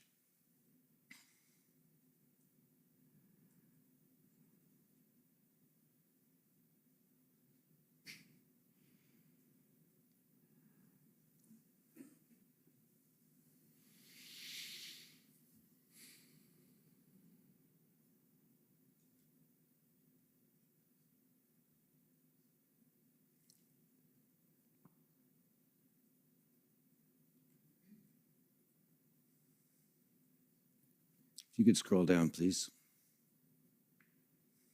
Continue to scroll down to the next image. All right, there we go. Do you see there that you send to Mr. Clow on January 29th?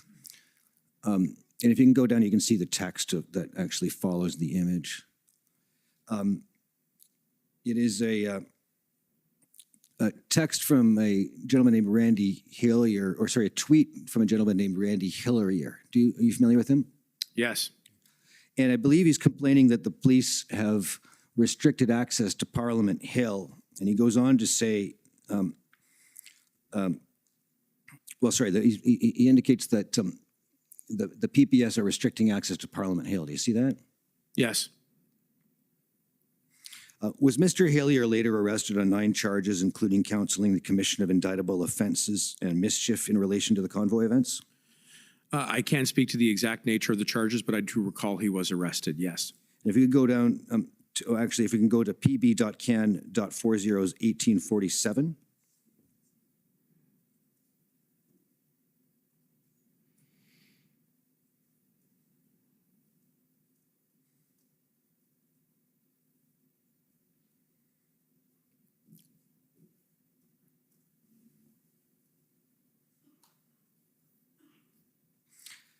And on page 1, this is the same item here. Do you see Mr. Hillier here is calling publicly on the PPS to completely open Parliament Hill, or we might have to open it up for ourselves? Not only do I remember the tweet, I remember some of the reporting around that time, and I was, again, extremely concerned that by sheer size of the crowd, that they would try to impose themselves on the PPS. And if memory serves, there were a couple of what I would describe as brushes with law enforcement on the Hill, where PPS was there on the stairs trying to, I think, urge calm and to hold back from allowing the crowds to walk up towards Center Block. And I think actually this may have been closer to West Block, but the PPS officer was completely overwhelmed. And the concern, the very real concern that I had at the time was that could immediately spill over into serious violence that would jeopardize the safety of everybody involved. And the former parliamentarian in question, Randy Hillier, was, I think, clearly trying to provoke and incite people to follow him up the hill. Can we just go back for a moment to pb.can.40's 1843, which is the last item we'd looked at with Mr. Clow? And I'm sorry, for the record, this last one was with Ms. Khalil. Okay.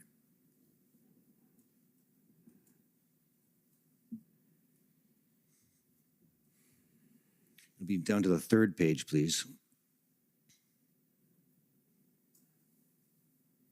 There we go. You see there, this is on January the 29th, that you pass along to Mr. Clow a tweet from, or a tweet reporting on a statement by former President Donald Trump indicating, we want those Canadian truckers to know that we are with them all the way. Yes. Were you aware of that, those kinds of statements from U.S. former and current politicians in support of the convoy? Yes. Thank you. Could we, Your Honor, I just have really 2 more questions on a text about Commissioner Lucky, if I may have an indulgence for 2 more minutes. Okay. Can we go to pb.can.40's 1842?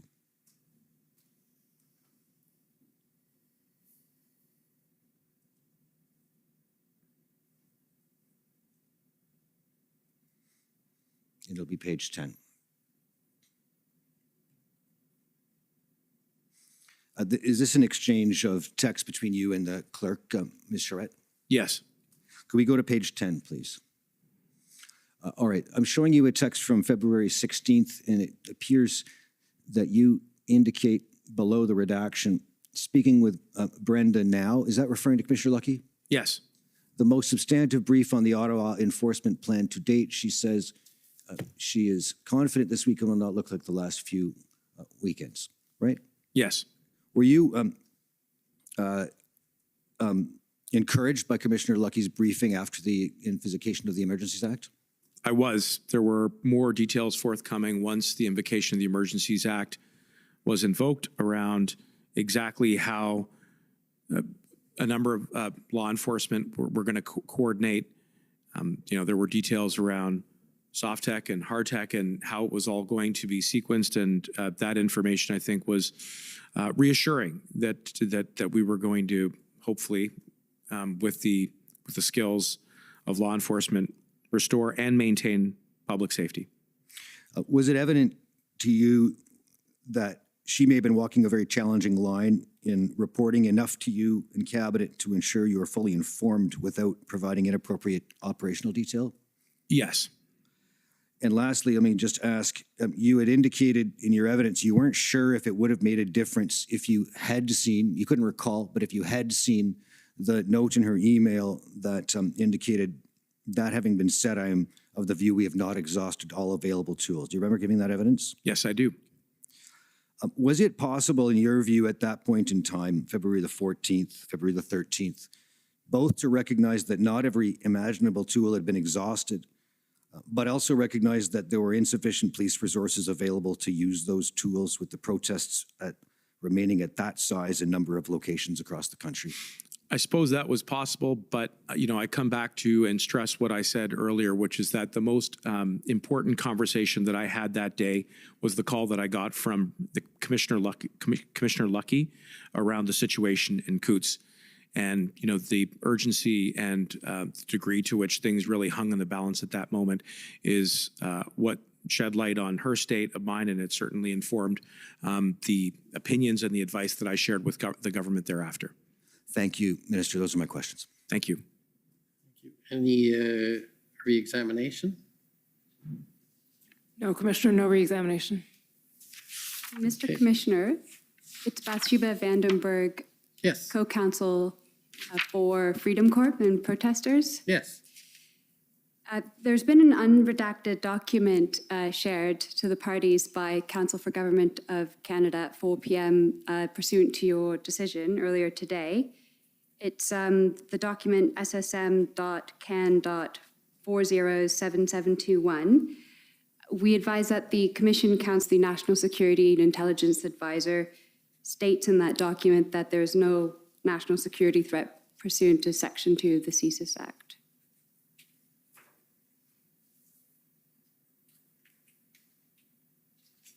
I believe that point was canvassed this morning with the witness, that it was put to him that it had been concluded by CSIS that there was no threat pursuant to Section 2 of the CSIS Act. Mr. Commissioner. Yeah, I guess maybe just have the document put up. If we can have the doc ID number? The ID number is ssm.can.407721.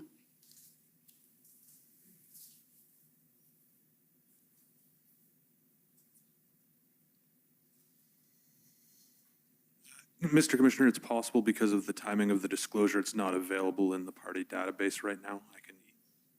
But the clerk's been emailed a copy.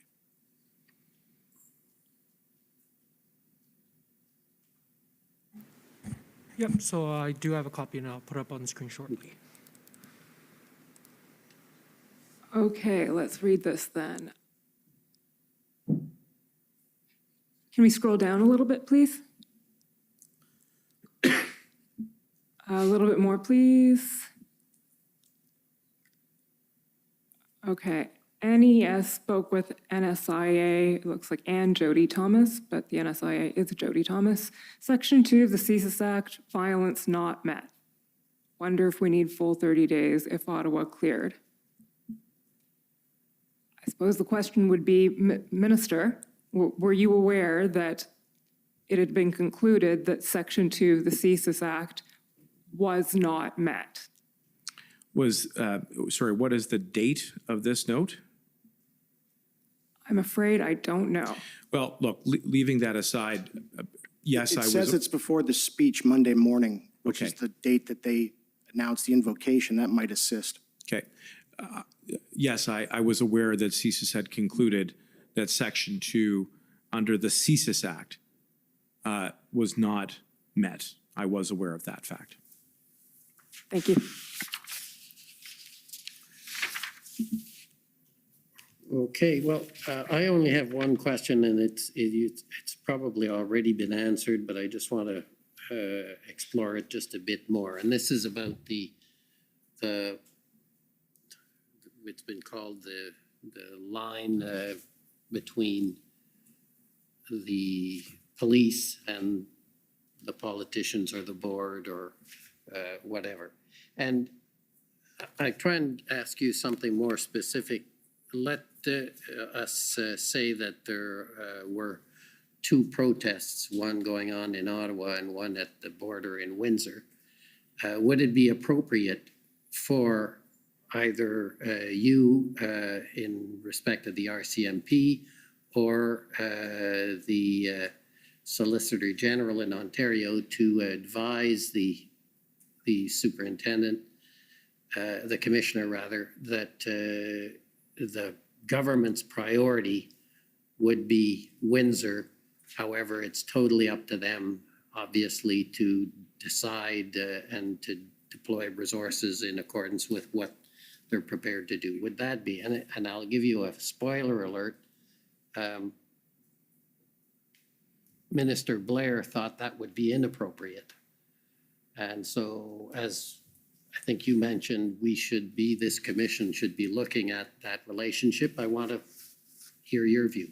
I appreciate the spoiler alert, given the witness who testified, who has an abundance of police experience under his belt. But I would say this is precisely the type of question that really ought to be explored through the ongoing deliberations of this commission.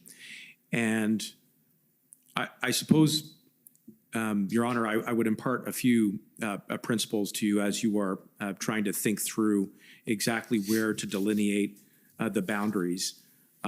One is, as I said, we don't want elected politicians to go behind the veil and politicize the constituent elements of the traditional administration of justice. So exactly what kinds of investigations are being conducted, who lays charges, whether or not those charges proceed to trial, whether or not there are any sanctions or remedies that flow from that. That is all properly within either the independent discretion of police or the Crown.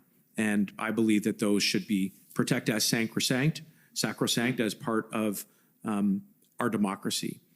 On the other hand, police and the elected government do not operate as two solitudes.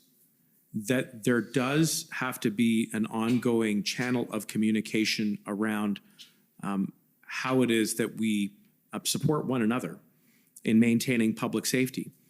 And there are some customs that have developed over time in how we strike that balance. One is, as I hope I've been able to demonstrate today, through the authorities that are exercised by the office that I occupy in ensuring accountability, in pressing for questions and obtaining information so that we can be sure that law enforcement have all of the tools that they need and the resources that they need to maintain public safety. And where they don't, to give those things that they don't have to them so that they can restore it and then maintain it. And that is something that I did in the course of the blockades and the occupation in the case of Alberta, where we've heard that. Yeah. So then I think that the question then becomes, how far can elected governments go in identifying priorities? And I think it will depend very much on the circumstances. But one, again, I think established threshold that already exists by convention under the police service agreements that we have is that provincial ministers of justice are able to form the opinion of where an emergency exists. And why is that important? Because once that opinion has been formed, then resources can be deployed. I think that is a principle that might be potentially expanded or that could be explored on a national scale, because then there might be a way to stitch together the way law enforcements operate and cooperate at the municipal, provincial, and federal levels. I do think, though, as you consider that question, that you also have to, I think, take an inventory and a landscape of the big gap that exists right now between Provincial Police Services Acts and the Emergencies Act. And the Emergencies Act does afford the elected government a fair bit of scope and latitude. But what we did here was, rather than just divine those tools, we looked to law enforcement to identify where those gaps existed and then use that to fill them in with the regulations under the Emergencies Act to address the situation at hand. It will be very much driven by the particular circumstances of each case. So coming back to your hypothetical, I think it is possible, and it doesn't have to be even in Ontario, but let's assume your hypothetical was in Alberta. It is open to the Minister of, the Solicitor General there, or the Minister of Public Safety in Alberta, to determine which of those two may constitute an emergency or not. And by exercising that discretion, then open the door to granting the requests of assistance to deploy additional resources and to make that decision on the basis of the police, who can then operationalize where to go first based on where the emergency's at. So I hope that's helpful. Yeah, but you've dodged my question, which, and if you don't want to answer it, that's fine, given the spoiler alert I gave you. But I am literally very, very interested, obviously, in what you gave me as answer, which is helpful. Right. But I am curious about something as clear as that question I asked. And if you really don't have a view, that's fine. Well, again, I mean, I want to be as responsive as I possibly can be, and we are working with a hypothetical. But I guess the dilemma would be if both events were absolutely identical. Would it be appropriate for the elected government to sort of pick? And I'm inclined to agree with Minister Blair that that's not the kind of choice or dilemma you want. On the other hand, if they're not completely identical and there is a threshold question as to whether or not one poses an emergency as opposed to the other, then I think on the basis of some conventions that already exist under the police services agreement, it may be appropriate for elected government to say, no, there is an emergency here, and that then opens the door to deploying police services. But I think going beyond that, for example, the number of police officers, precisely the type of equipment that is used, all of the other things that I've already outlined to you, elected governments should steer wide clear of that, and for good reason. I think there is a slippery slope there that would be very difficult to escape from if we went down that path. Okay, well, thank you very much. I have no further questions. I do appreciate you coming to testify and to being patient as we went a little bit over time. So thank you. Thank you. Merci. So we're now going to go to our second witness. I probably should take about 5 minutes while we change the witness and get organized. So we'll take a 5-minute break. Thank you. The commission is in recess for 5 minutes. La commission est levée pour 5 minutes.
Order à l'ordre.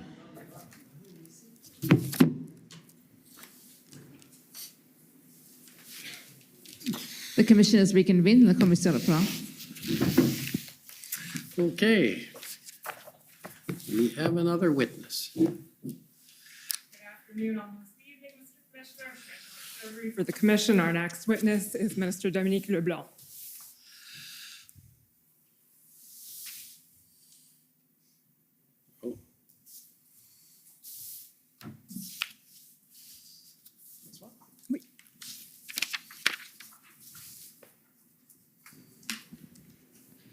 Minister LeBlanc, will you swear on a religious document or do you wish to affirm? J'aimerais jurer sur un document religieux, s'il vous plaît. On a la Bible, le Coran ou le Torah disponible? La Bible, s'il vous plaît.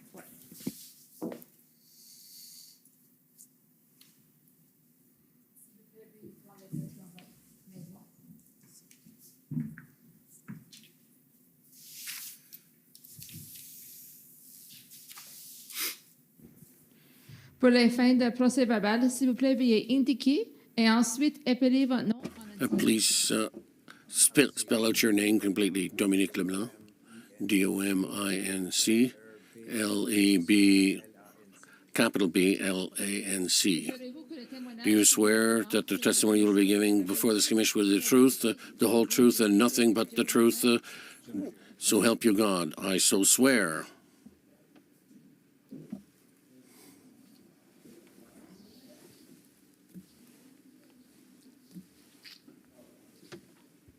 Good afternoon, Minister. Good evening. Good evening, exactly, almost. Just avant qu'on commence, si vous voulez Before we start, you can answer in French if you wish. I might nonetheless ask the questions in English, but you answer in the language of your choice. I will be answering mainly in English, but there might be times when I slip into French. Same thing for me. We'll just start with a little housekeeping then. You'll recall Minister LeBlanc having sat for an interview with Commission Council on September 9th. And, for the record. Yes, I do, in Vancouver. Yes, that's right. And following that interview, we prepared, Commission Council prepared a summary of that interview, and you've reviewed that summary. Yes, I did. Okay, and you can confirm that it's accurate? It is. Okay, perfect. Sorry, just anytime you're nodding or. Understood. It's better for your record. Perfect. So for the record, Mr. Clerk, that's WTS 5073. No need to call it up.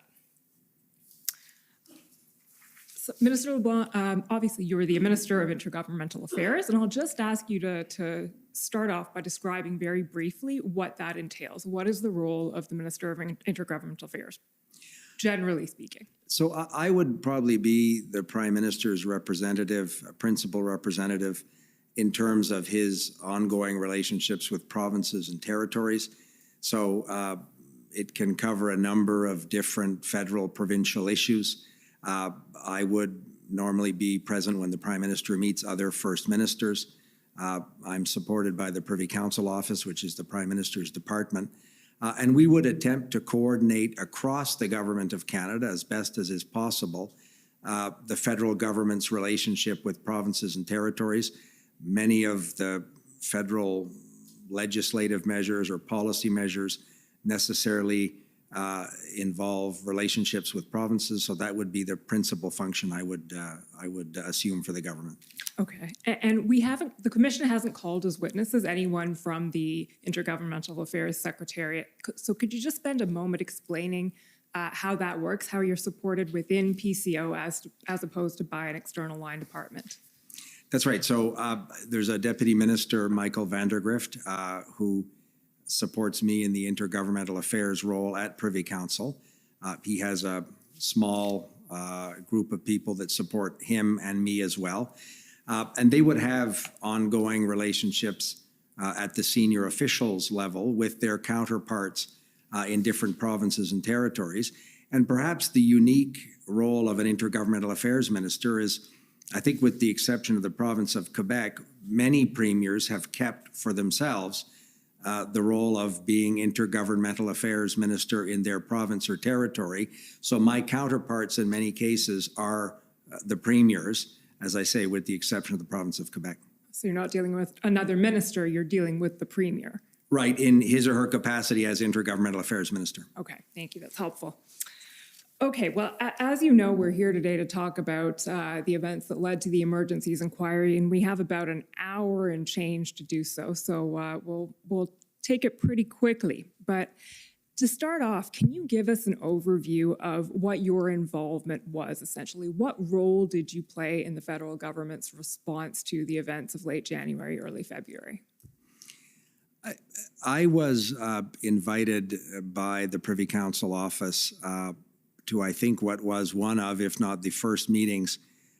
It was originally a sort of an ad hoc or informal briefing of a small group of ministers on the preparations for the arrival of the convoy. It was before the first weekend of the convoy arrival in Ottawa, and Privy Council office decided to bring a small group of ministers together to bring us up to date on the preparations, including relationships with the House of Commons or the Parliamentary Protective Service. I also sit on the board of internal economy of the House of Commons as one of two ministers that has a role in terms of the security of the parliamentary precinct as well, which was obviously the initial target that people identified on that first weekend. And then I was included in most of, if not all of the subsequent meetings of the Security and Safety and Emergencies Committee of Cabinet, and then ultimately it became the Incident Response Group chaired by the Prime Minister.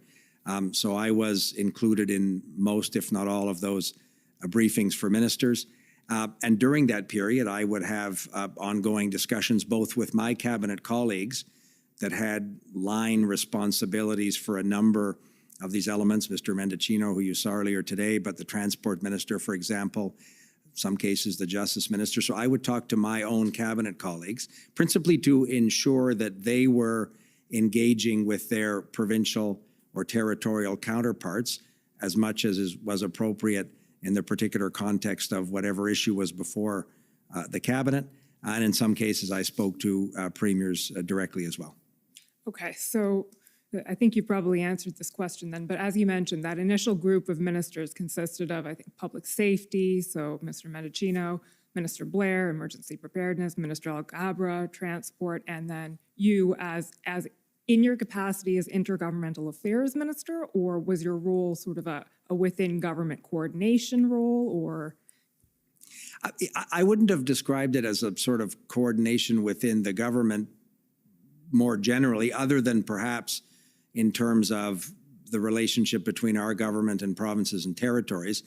The Privy Council office, the Prime Minister's National Security and Intelligence Advisor were participating in those meetings. They have sort of horizontally across the government, because of their role at Privy Council office, some of that responsibility with respect to other line departments.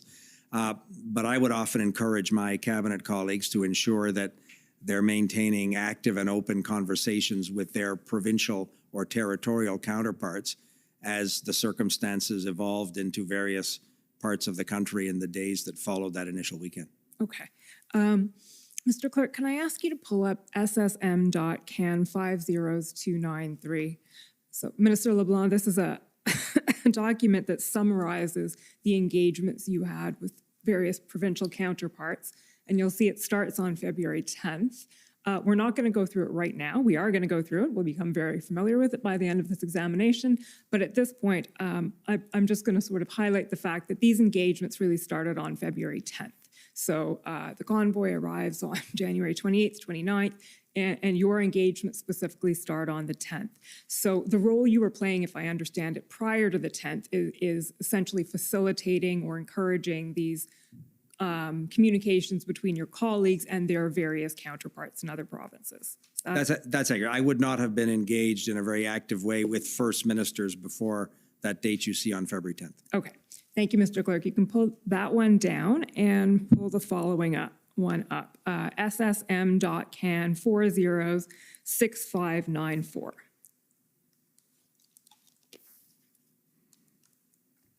So, Minister LeBlanc, given the short time we have, we're skipping a lot of narrative and going to some pretty specific questions that affect your participation and your role in all of this. So you'll just have to bear with me in that. So this is an email, and just scroll down a little bit, Mr. Clerk, that you received from Ralph Goodale on February 6th. And I take it you're familiar and you recall this email?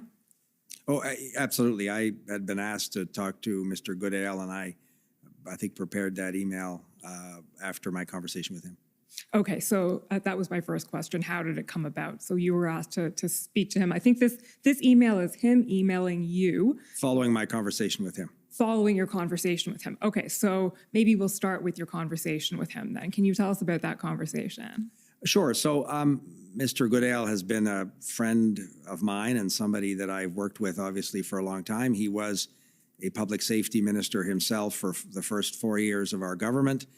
He's from the province of Saskatchewan, which is unique in terms of his parliamentary experience in our government. And he had a very broad perspective. He himself is a lawyer. And it was suggested to me that it might be interesting to see how he, from his current position as Canada's High Commissioner in the United Kingdom, but still very much following domestic events clearly, to see what he's thinking and what are his views on the situation as it was evolving in that week of February 5th and 6th. So I had sent him an email and said, can I speak to you at the end of the day, and set up a phone conversation and had a lengthy conversation with him. Okay. And is the content of that conversation more or less reflected in the email that we're about to read out, or is there anything that you want to say about it before we do? No, his email to me, which you see, as I say, followed that telephone conversation, and it largely summarizes what he had said to me in the telephone conversation. Okay, I can appreciate that it was probably a lengthier conversation than what we see here, but we'll just read the summary in the email. So he's sending this to you and he says, see this tweet from Mayor Tory. The point is clear. Toronto and many other cities handled this municipal policing problem in a professional and competent manner. Granted, the volume of the protest in Ottawa was greater and came without as much warning, but the City of Ottawa and the OPS have proven themselves incapable of grappling with this problem. And it is now the duty of the responsible senior authority, i.e. the Public Safety Minister of Ontario, under provincial policing legislation, I'm emphasizing the shouty capitals, to rectify that problem, including taking control, I think it's taking, not talking, if and as necessary. There should not be an unconstitutional leap to pin this on the feds or the RCMP. Federally, under mutual assistance agreements, we can/should provide resources and personnel as requested, but the authority and responsibility rests with the municipality and the province. To this point, they've failed to deliver safety and security to the inhabitants of Ottawa, and those innocent inhabitants include many parts of the Government of Canada. Scrolling down, please, Mr. Clerk.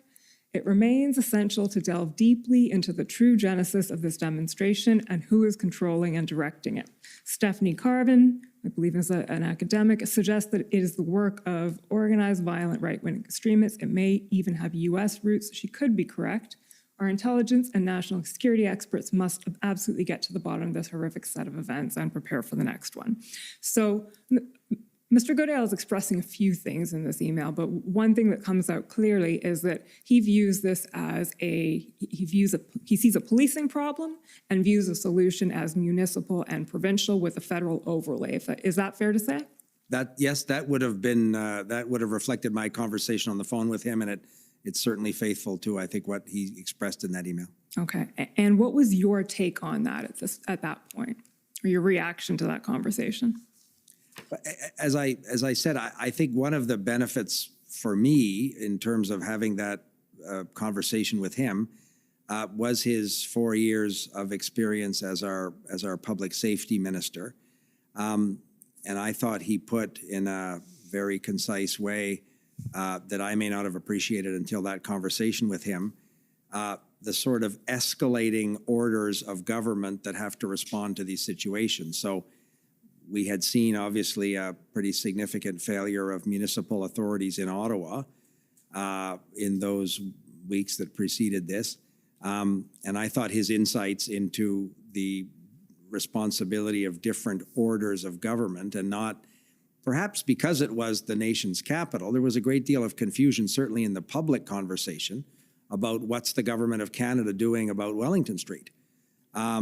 But after my conversation with him and having read his subsequent email, I thought he put in a rather concise way his view, his opinion as to the roles of different orders of government. Okay. Thank you, Mr. Clerk. You can take that one down now. So one thing we spent a lot of time talking about this morning with Minister Mendicino, so we won't spend a ton of time on it this afternoon or evening, but is engagement with Ontario and specifically and Ontario's role in responding to these events. So as I said, the Commission has heard a lot of evidence about Ontario's role over the past 5 weeks and attempts to essentially draw Ontario into the conversation, into tripartite meetings, into being part of the solution. And it seems that, I'll just try and summarize this, Ontario's position at first may have been, as you sort of just articulated, well, this is it's Parliament. It's a federal vaccine mandate and it's happening at Parliament, so this is really a federal problem. Is that a fair characterization, do you think, of what Ontario's initial attitude was? I'm not sure. I can't speak for the government of Ontario or what Premier Ford or his ministers were thinking. But as I said, in the initial arrival of the convoy in Ottawa, the focus was on the nation's capital. As we know, it quickly spread to other cities and other parts of the country, not just in the province of Ontario. But we did as a national government, and my colleagues, I know the Transport Minister, Mr. Mendicino himself, and senior officials of our government, deputy ministers, were engaging in active and ongoing discussions with their Ontario counterparts as the situation in Ottawa was becoming more entrenched to see if every possible provincial regulatory or legislative authority was being brought to bear to try and resolve ultimately not only Ottawa, of course, but Windsor and other places. So I think our government, and I remember those conversations from the Incident Response Group meetings or the Cabinet Security and Safety Committee, there was an ongoing and active effort, both at the level of ministers but senior officials supporting them, to reach out to provincial jurisdictions where they were seeing some of the sort of sympathy or knock-on effects of the Ottawa occupation to make sure that every available authority was being brought to bear to bring these illegal events to a conclusion. And I suppose the response that the federal government would have gotten would be varying degrees of success, if we can put it that way. Yeah, I think that and obviously the inability across the country to use existing provincial and municipal authorities was one of the constant discussions before our government as we led up to the ultimate decision to invoke the Emergencies Act. But I remember from the very beginning an effort to educate ourselves as a government, and Mr. Goodale's email to some extent speaks to that, in terms of the different jurisdictional roles of orders of government. But we quickly understood the importance of collaborating and ensuring that municipal and provincial authorities were very much working with federal agencies that could provide support. And there are a number of federal agencies that were working with their counterparts, of course, but to really use every available remedy to bring these very damaging illegal occupations or blockades to an end. Okay. And we know that on February 10th, you had a call with Premier Ford. Can you tell us about that call, how it came about? And before you even start, I'll pull up the document for your benefit. There's a readout of it at ssm.nsc.can 50256.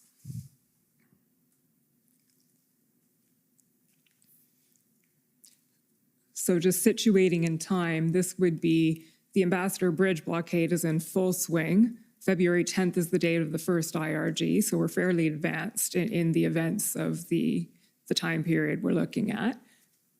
And scroll down, is that the right document? Okay, yeah, there we go. Readout of Minister LeBlanc's call with Doug Ford tonight. Okay, so what can you tell us about the call that you had with Premier Ford? So it was on the evening of February 10th. I remember, as you said, it was following that incident response group meeting. I left Ottawa to fly home to Moncton, New Brunswick. And I had been asked to talk to Premier Ford specifically around what we thought were some authorities the province had in the transportation sector around trucking licenses, permits, insurance certificates. I'm certainly not an expert on the precise regulatory authorities around provincial transportation sectors, but there was a belief that the province of Ontario may have a series of instruments or authorities that perhaps hadn't been brought to bear, whether it was in Windsor or in Ottawa. So it was suggested that I could perhaps reach out to Premier Ford. I have a very constructive and cordial relationship with the Premier of Ontario. I texted him to say I was leaving for New Brunswick and would like to chat to him that evening if possible, and would be at home in 2 hours in Moncton. And he told me to call him when I landed, and I remember being at home. It was about 10:30 or 11 in the evening in New Brunswick. He was still at his office at Queen's Park in Toronto. I said I was calling him to talk about what we thought were some additional authorities that the government of Ontario may have that could be brought to bear with the circumstance in Windsor and obviously in Ottawa. And he immediately went to the process that his government was going through, which ultimately led to their declaration of an emergency order the following day. So the conversation quickly evolved into what Premier Ford was planning to do the following day. And frankly, it went well beyond what we were hoping in terms of some trucking or transportation regulatory authorities. He was very much focused on the economic damage to the province of Ontario and to the country. He talked to me about conversations he'd had with the governor of Michigan, the chief executives of some of the big auto companies, representatives of some of the big unions. He was extremely focused on the severe economic damage to Ontario and to the country. He was focused on the reputational damage that this means in terms of foreign investment into our country. And he was very focused on the public safety concerns and the threats of real violence that people were still continuing to advance in Ottawa and in Windsor. So the conversation, he was quite candid with me about his desire to have the Ontario Provincial Police take a greater role in the Windsor context and also in Ottawa. He talked about his frustration that the situation in Ottawa had not been resolved, and his government was very involved and committed to stepping up, including with the Government of Canada, to do what we needed to bring this to a conclusion across the province of Ontario. And I offered, obviously, as had my cabinet colleagues, to provide any federal resources, policing resources, regulatory authorities that the Government of Canada may have to support the plan that he outlined to me in that conversation. And the next day he had a news conference which laid out most of what he told me on that evening conversation. Okay. Just before we leave the readout, Mr. Clerk, can you scroll down a little bit? There's just one thing I want to ask you about. Minister LeBlanc informed Premier Ford that the Americans will make it clear that anyone convicted will be barred from entering the United States. Can you tell us what that was about and what did or did not happen with that? So in terms of what happened afterwards, I probably wouldn't have precise information, but whether it was the Canadian Border Services Agency or the National Security Advisor to the Prime Minister, who had been having conversations with her counterparts in the White House, Jody Thomas had been briefing the Incident Response Group and a number of ministers around the real concerns the Americans had. I know my colleague, the Transport Minister, who I think you'll see tomorrow, had spoken to his counterpart, the Secretary of Transportation in the United States.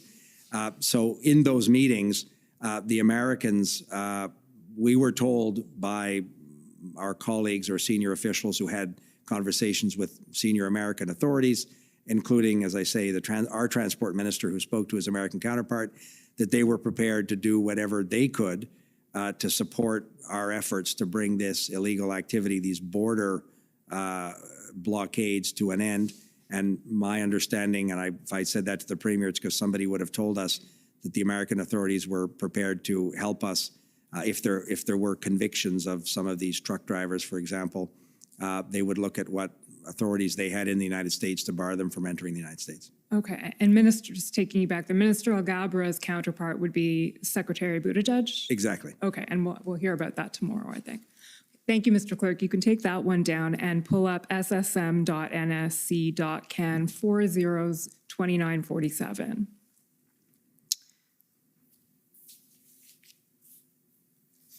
So, Minister, this is, as it's being pulled up, I think shortly after that call, you reported on it to the PMO.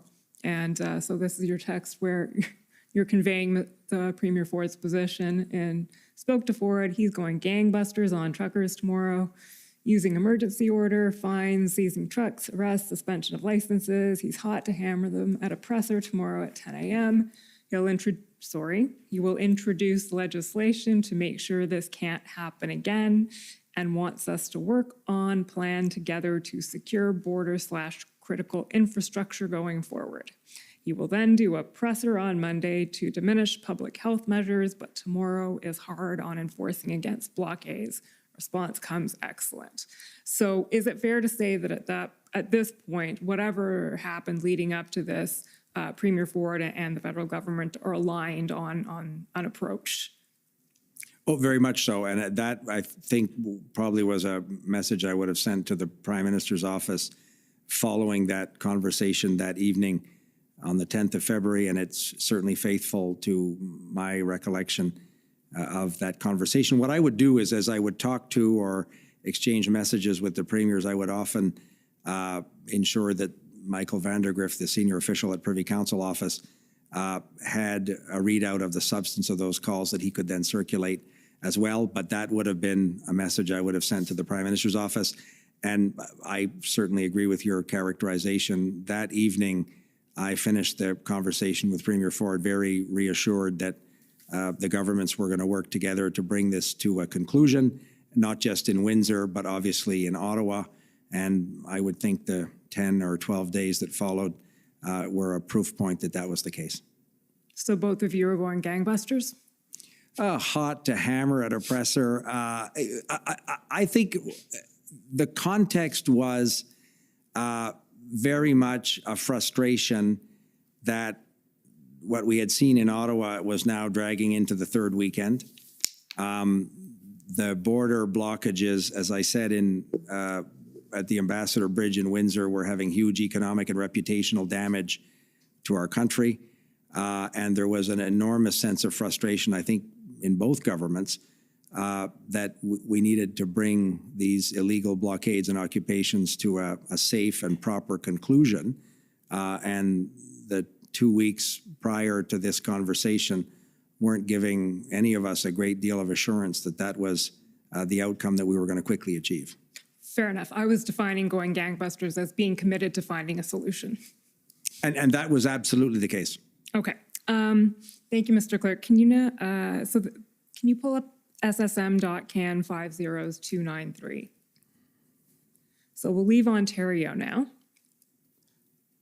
and move to Alberta. So the next on the list here, February 11th, Premier Kenney communicated with Minister LeBlanc to express concerns that the provinces have been left with the enforcement challenge and that there has been no response to the request for the CAF, that's the Canadian Armed Forces, to help with tow trucks. And in our interview, you clarified that that message was conveyed by text. And Mr. Clerk, now if you can pull up pb.can 401868.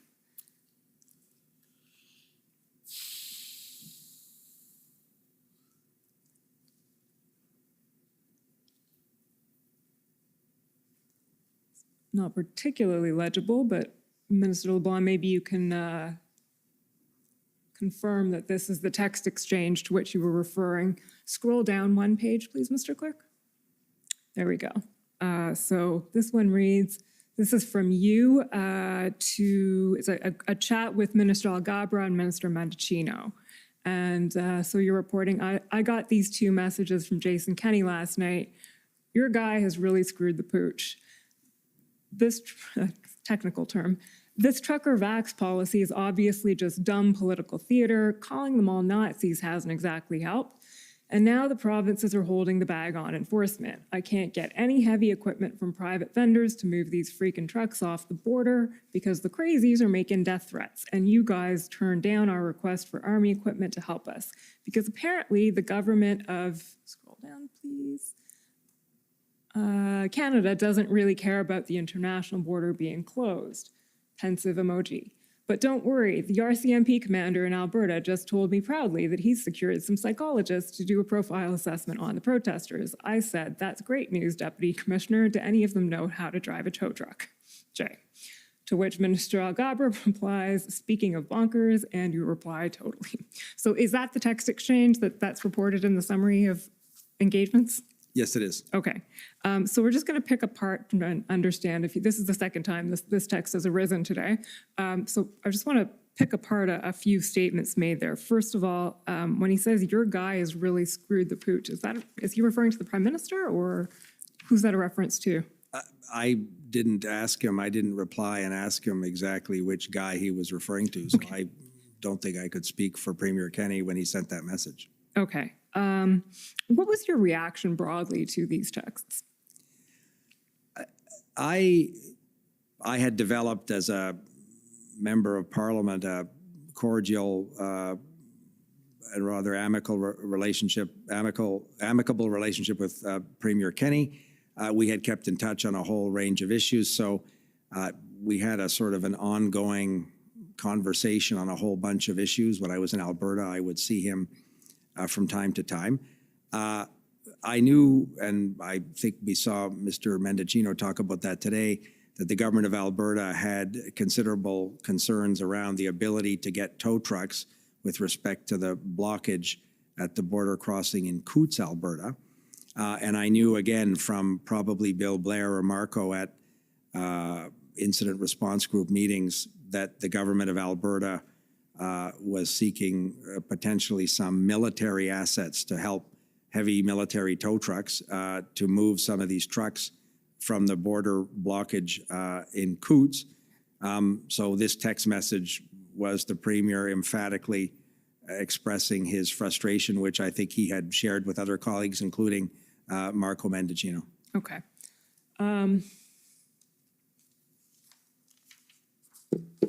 Thanks, Mr. Clerk. You can take that one down and pull up ssm.can 50293 again.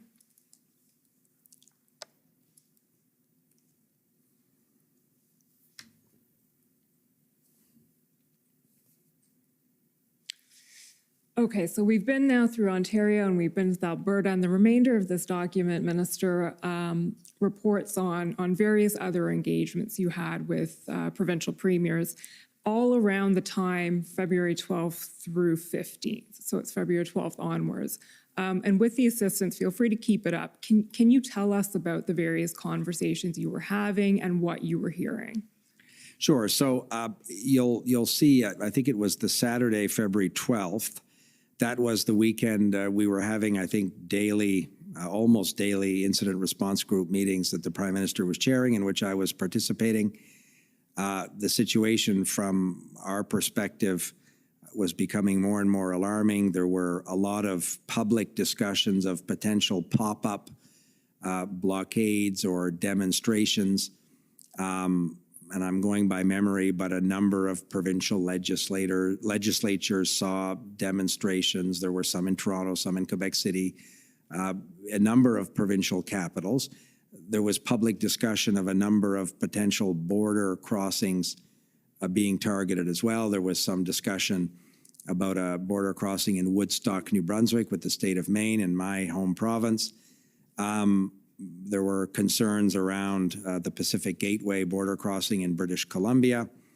I know one of the discussions, again, that was reported in the media, or certainly in social media, was a potential sort of sympathy protest at the ferry terminal in North Sydney, which is the main supply route for the province of Newfoundland and Labrador, for the island of Newfoundland. So on that Saturday, I wanted to reach out principally to a group of premiers in Atlantic Canada and Premier Horgan in British Columbia, who were seeing some of this activity in sympathy to the occupation that was taking place in Ottawa. I wanted to offer those premiers again, as they knew from their conversations between their senior officials, but I wanted them to hear from me that the Government of Canada was absolutely ready, in as much as we could, to provide any support that they thought would be useful. The RCMP in many of those provinces are also the contract police authority, and some of the premiers had said to me that they were receiving updates from the divisional commanders of the RCMP in their capacity as the contract police of jurisdiction in those provinces. I remember Premier Fury telling me of his real concern around a potential blockage at the ferry terminal in North Sydney.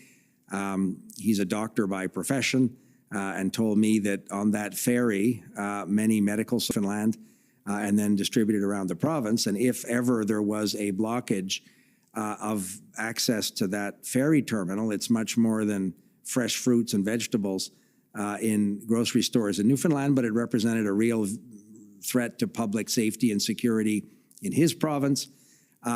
So I wanted them to know that we were monitoring those situations. We were receiving updates from senior federal officials in the law enforcement community, in the intelligence community, and that if they had any concerns, they could reach out to me. That was the nature of those conversations. And on the Sunday, on February 13th, Premier Horgan, I'm assuming if it was, I would have sent those messages and followed up on the Saturday the 12th, but if it shows up on the 13th, it's because Premier Horgan probably replied to me on the Sunday the 13th to talk to me about some of the concerns we were seeing in the media around the Pacific Gateway border crossing. Okay, and in any of those conversations, did the notion of invoking emergency legislation come up, either provincial or federal? No, not in those conversations. It was the conversation with Premier Ford on the 10th where he spoke about the provincial emergency orders, but in those subsequent conversations on that weekend, no, I did not discuss with them the issue of a Federal Emergencies Act invocation. Okay, and we know that Premier Ford did, in fact, invoke Ontario's emergency legislation on February 11th. Let me see. So you mentioned that Premier Fury was expressing a concern about, and if I can put it this way, there was no identified sort of threat to the supply chain, but he was concerned that that what was happening might spread and affect the supply chain in Newfoundland. Is that right? That's right, and it was discussed in the public space. If it was Atlantic media, the Nova Scotia media is what, in many cases, is followed in the neighboring province of New Brunswick. So I was seeing in public discussions the risk or the threat or the discussion of potential attempts to block access to the North Sydney ferry terminal, the Marine Atlantic Ferry. And it reminded me of the vulnerability of 500,000 Canadians on the island of Newfoundland and Labrador in terms of what is their main supply route for things as important as medicines, medical equipment, and so on. And that was the concern the Premier had expressed to me, and sort of saying that he wanted to be reassured that the Government of Canada was ready, should that materialize, to do everything we had to do to ensure that his province wouldn't be held hostage in some kind of circumstance there. And you told him that the federal government would do whatever it could, or do what of course, it could? And my conversations with his Atlantic First Minister's counterparts was exactly in that sense. I remember Premier Higgs, as I said, there's a border crossing that was the subject of some discussion in Woodstock, New Brunswick. There were protests, I think, in the city, I'm going by memory, in Halifax. And of course, Premier King, that Confederation Bridge to Prince Edward Island is obviously a critical supply route for that province as well. That's not far from where I live, that bridge. It's a 2-lane bridge, and it wouldn't theoretically take much to create a lot of confusion in accessing that bridge. So there was a heightened concern that I was hearing, both publicly, but from first ministers, from premiers, about what, I think they were seeing what was happening in Windsor, principally, but other points as well, and they were sharing their concerns with us. Whereas Premier Horgan in BC, if you'll see the middle sort of bullet there, February 13th, he sort of seems to be conveying that from his perspective, things are pretty under control in BC. Is that fair? Absolutely. Okay. Thank you, Mr. Clerk. You can take that one down.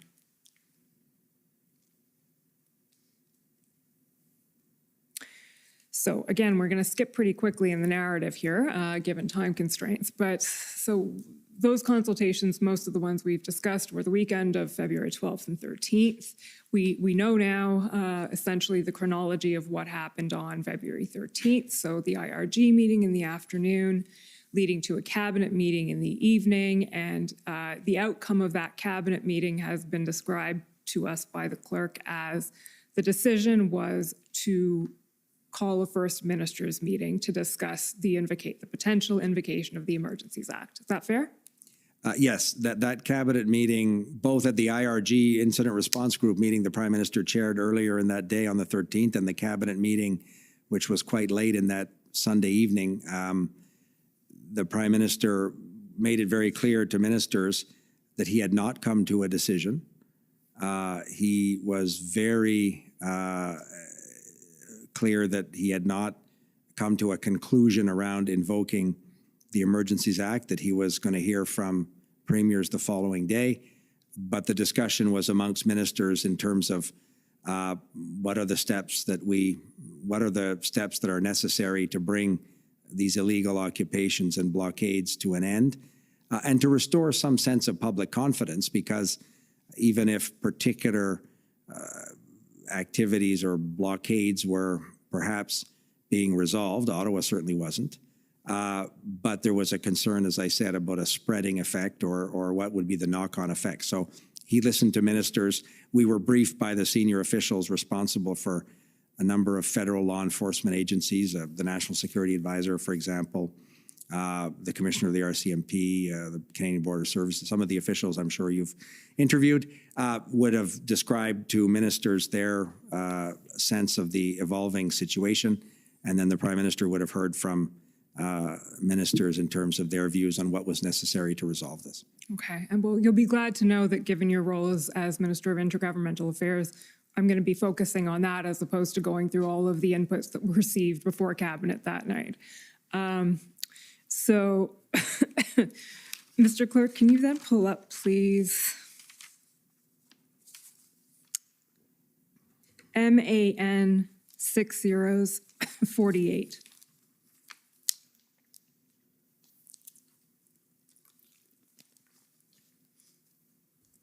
So, Minister LeBlanc, we understand the cabinet meeting took place around 8:30 the night of the 13th.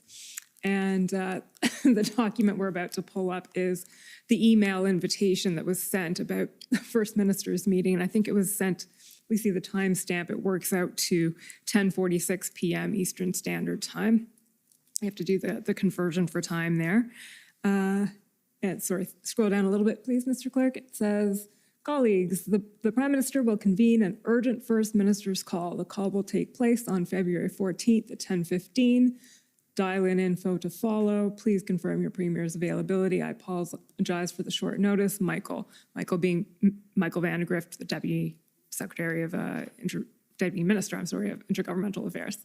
That's right. And I remember discussing with him that evening after he sent that after the cabinet meeting had concluded at 10:30 or 10:45 that evening. Okay. What's sort of conspicuous by its absence in that email is any mention of the Emergencies Act, any mention of why the First Minister's meeting is being convened.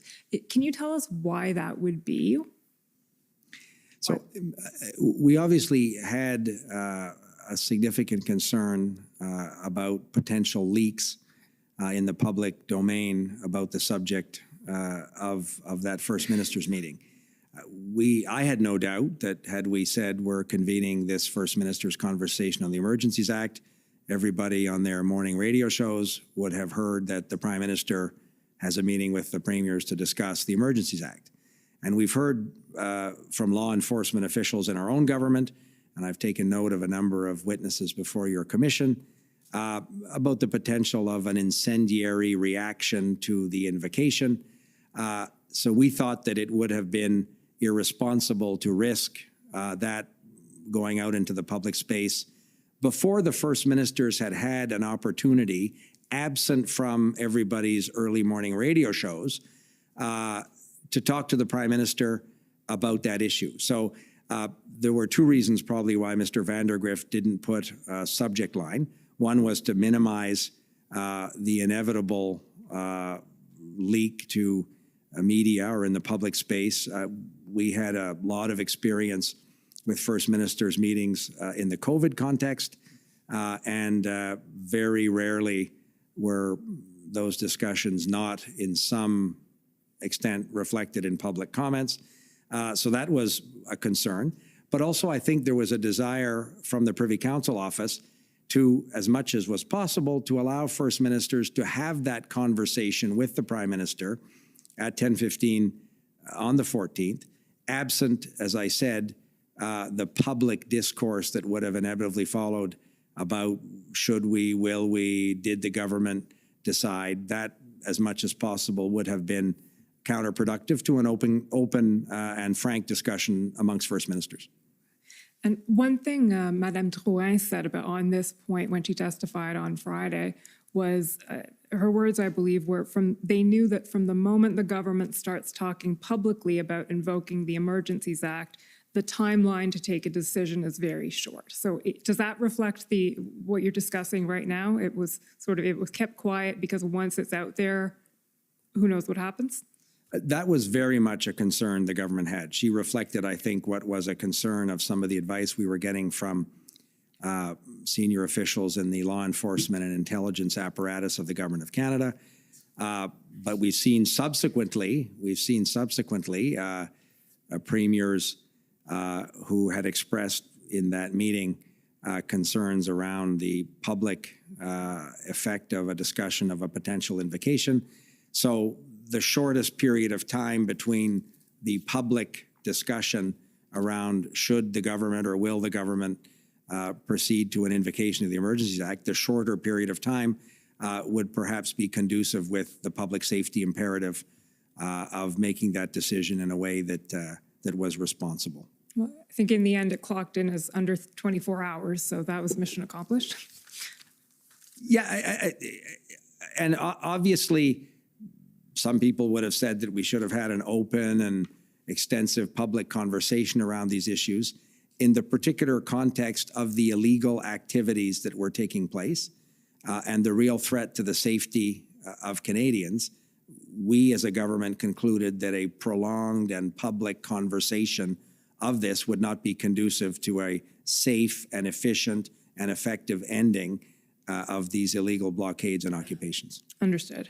And because you mentioned it, the various First Ministers' conversations or calls, rather, that were had around COVID back in, I think, probably March 2020, around then, is something that's arisen sort of tangentially in passing a couple of times in testimony before the Commission. But so I'll just ask you to also address it tangentially in passing. But can you tell us a little bit about how those meetings were convened and how they proceeded and what they were about? Because obviously we know that those meetings touched in part on whether emergency legislation would be appropriate in that context. So obviously in the context of the pandemic, federal provincial cooperation on public health measures, on things as important as vaccine procurements, vaccine distributions, border measures. The Government of Canada has responsibility, obviously, for international borders. So there was a very effective, I would argue, and extensive federal-provincial collaboration around the fight against COVID. That was one of, I think, our country's successes in terms of managing our federation. That required, in some cases, weekly or bi-weekly calls. The Prime Minister would convene with First Ministers. I would participate in most, if not all, of those calls, usually as an observer. But the Prime Minister wanted to coordinate as much as possible the various public health measures. Dr. Tam would provide updates. So that was an ongoing discussion. At one point, there was a discussion, I don't remember, but I think it was in 2020, in the first months potentially of the pandemic, around could the Emergencies Act be an instrument that would be helpful in our collective fight against COVID.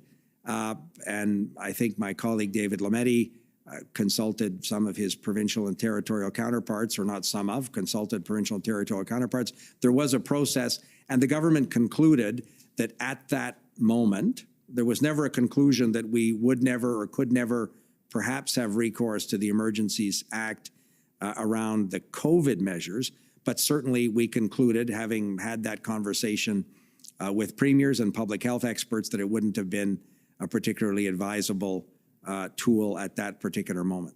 Okay. But that was not an active part of the First Minister's conversations around the COVID measures. It probably came up once or twice, but to say it was a source of significant discussion at the First Minister's level, I think might not be an accurate representation, but it certainly had come up. Okay, that's perfect. And certainly before this First Minister's call, the idea of invoking the Emergencies Act in the context of the Freedom Convoy had not come up in conversations with any premiers. Absolutely. Okay. That's accurate. How am I doing for time? I completely neglected to write down when I started.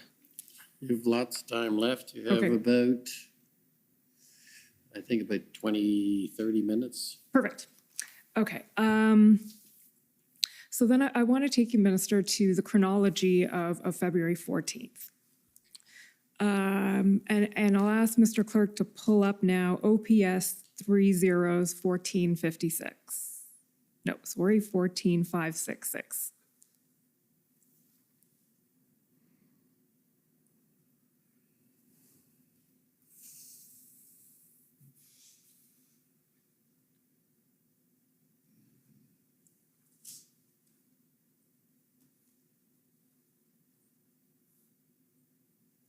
So this is just a little chronological point that we'd like to clear up, because if you scroll down here, and just to let you know what these are, I think they're probably scribe notes of a police meeting. So I think the participants were Commissioner Lucky, Commissioner Carrick, and Chief Slowly, if I'm not mistaken. Scroll down a little, oh, actually you've got it. Thank you, Mr. Clerk. So if you see the last bullet point there, this is a meeting that takes place at 10 o'clock in the morning on February 14th. And you'll see what's recorded about what Commissioner Lucky says is Lucky did not get Prime Minister briefed on the plan. The plan here being the Ottawa police plan to resolve the situation in Ottawa. And then Prime Minister will be enacting the Emergency Measures Act. So if I take your evidence and some other evidence we've heard so far, that had not been decided at 10 o'clock in the morning on the 14th?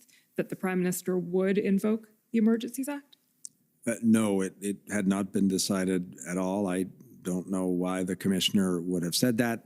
The Prime Minister began the meeting with the premiers at 15 minutes after she said that by saying he had not come to a decision whatsoever. The clerk had not moved the decision memo to him, so that is not an accurate representation whatsoever.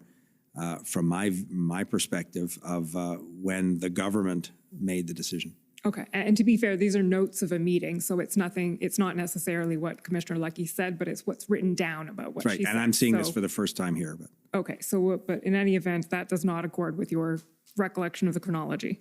No, that does not reflect at all my understanding and my personal involvement with those decisions on that day on the 14th. Okay, thank you. Thanks, Mr. Clerk. You can take that one down. And can you pull up ssm.nsc.can 50625?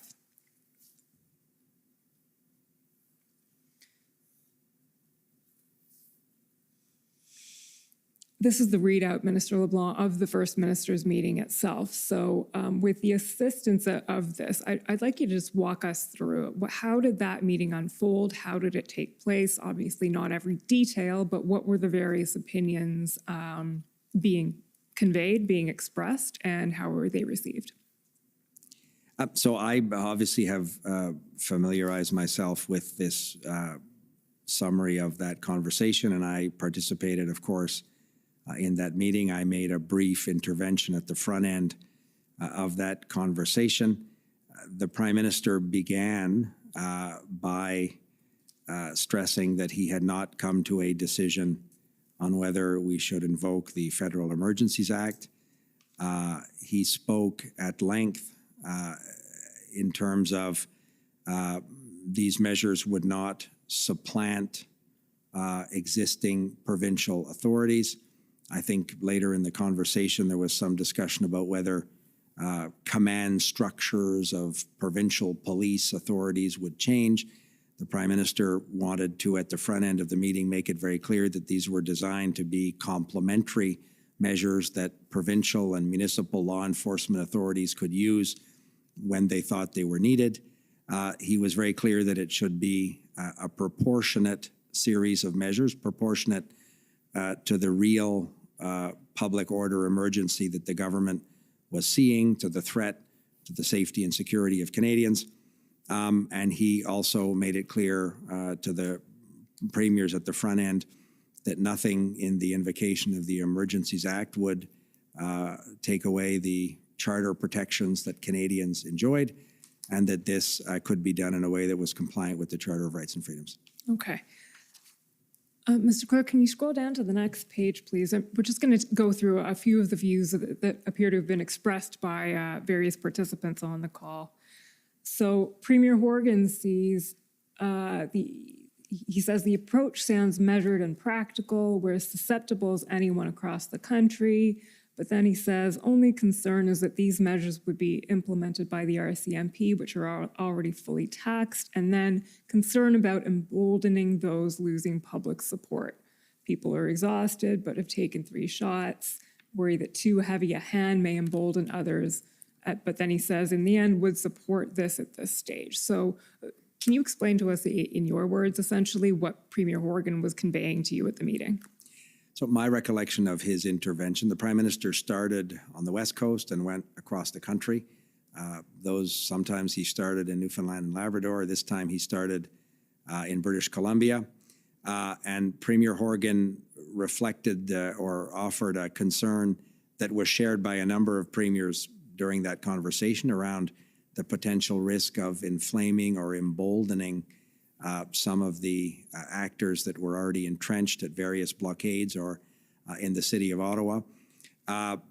He talked about the importance of the proportionality of it, that the measures have to be targeted to the specific threat, but the measures would need to be tailored to bring it to a successful and safe conclusion as quickly as possible. A number of premiers, I think Premier Horgan, it's not reflected in these notes, but a number of premiers expressed their concern for what they saw was happening in the city of Ottawa. That clearly was a source of a lot of national attention. But Premier Horgan, we took Premier Horgan's support to be very important because his province had not been immune from some activity, including some threats to the Pacific border crossing with Washington State. Scrolling down a little bit more, Mr. Clerk, until we get to Premier Cochrane says at the very last bullet there, would support emergency measures, but would ask for further consultation if decide to bring in the Army.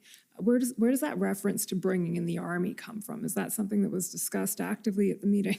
No, it wasn't discussed by my recollection until she raised it. One of the confusions that I worried about, and it's reflected in the interview summaries of our conversation in Vancouver, because this was the first time the Emergencies Act was potentially going to be invoked, many people went back to the 1970s context where the legislation had a different name, and some of the enforcement was not done by civilian police officers, or some of the physical security presence, I think is a better way to say it, was not only done by civilian police officers. So Premier Cochrane raised it, and the Prime Minister, I think later on in the meeting, made it very clear that having military personnel deployed in an enforcement or security context on the streets in Canada was an absolute last resort, and it was not being contemplated whatsoever in any of the conversations we had in terms of what might be the measures in a potential declaration. So he very quickly, I think, tried to clear up Premier Cochrane's misunderstanding about the role of the military. It was not being considered, and it wasn't a context that the government was looking at. Okay. And since you raised it, actually, let me ask you this. The misperception between the Emergencies Act and its predecessor, the War Measures Act, is that something you were picking up a lot over these 3 weeks, over the events of the convoy? I think so, because this was a unique moment heretofore in Canada where the successor legislation was potentially going to be invoked for a public order emergency. The criteria were different. The protection of the charter, of course, wasn't present in 1970. So the juridical and constitutional context was different. That's why a previous parliament passed the Emergencies Act some, I guess, 4 decades ago. But we worried about that public misunderstanding. Il n'y a pas de doute qu'au Québec, et les commentaires du... There is no doubt that in Quebec, the comments made by Premier Legault during his interventions letter in the notes you have was, and I think that's my impression, and I did share this with Minister Lebel of Quebec, after the discussion with premiers, that this was definitely not the same context, that there was no federal authority that would supersede a municipal or provincial authority, especially concerning police forces. There was still some confusion, I would say deep confusion, concerning the application of the Act. And I felt that it was important to reassure the Premier of Quebec, but the other premiers...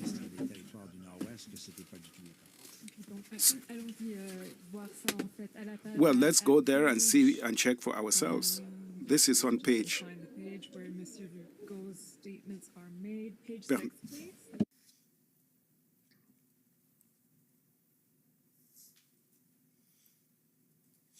So Premier Legault here says, this is in English, but so translated, I imagine, but in Quebec, we are preoccupied by the situation in Ottawa. It is unacceptable, have to do what needs to be done, support for it 100%. What is important to say is that we don't have this type of problem in Quebec. The SQ, Sécurité du Québec, has been able to control the situation so far. We have to be very cautious about moves to inflame. We don't want the Emergencies Act to apply in Quebec. The Emergencies Act must only apply to provinces in agreement with the application of the Act. We don't need it and we don't want it. So are those the remarks that you were referring to? Ça, c'est fidèle aux commentaires que je me rappelle. That was in keeping with the comments that I remember Premier Legault making back then, during those discussions. I believe that the Prime Minister reassured Premier Legault, and I did the same thing with his Minister of Relations with Canada, Madame Lebel, after the meeting with premiers, that a potential proclamation would not supersede the existing authorities in Quebec or elsewhere in Canada, and that the RCMP would not assume police duties in Quebec that didn't exist before the proclamation. In my case, I also discussed with Madame Lebel after our meeting about the situation in Gatineau. And in the end, I think the Gatineau police force and the Quebec police force did help on the basis of the pre-existing agreement between provinces to share resources in case of need. The Premier talked about the Lacolle international border and the possibility of discussions, that the fact that there were possibly discussions about a blockade there. By the way, we were in agreement with Premier Legault that the situation in Quebec, be it in Quebec City or in Montreal, was well under control by the provincial and municipal authorities. They didn't have to deal with the difficult situation that was now firmly in place in Ottawa. This was intended to reassure the Premier of Quebec that we were not about to interfere in their provincial jurisdiction, but rather that we wanted to offer them other tools if they were needed. We also explained that the economic measures that were one of the key reasons, I think, in the decision to invoke the Emergency Measures Act, because without that, the financial measures wouldn't have been possible. That Quebec could find itself in a situation where police forces could identify a bank account or some other financial transaction in the province of Quebec that might have to be frozen or investigated. So it was mostly the economic aspects that could have happened in the province of Quebec, but that was hypothetical at that point.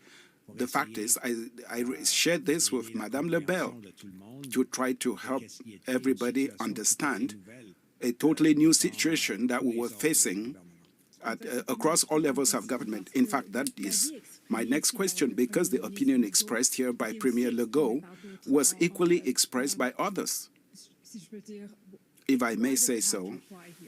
Why in our province? You may be having a problem in Ottawa, you may be having a problem in Ambassador Bridge, but we're not having a problem in, say, Saskatchewan or Manitoba. That was a view expressed by several provinces. And so was any serious thought given to an approach to the Emergencies Act that would be targeted in the sense of where the measures would apply?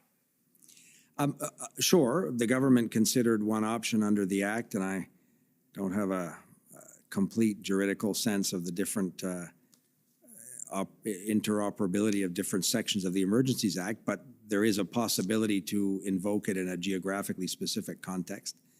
That was determined not to be the appropriate course of action, I think for two reasons. First of all, the concern about the financial measures, which we believed and which law enforcement, senior officials of the finance department believed might be one of the most effective ways to bring this illegal occupation and these blockades to an end, is to choke off the very real supply of money that they were generating in ways that hadn't been contemplated perhaps when some of this legislation was drafted.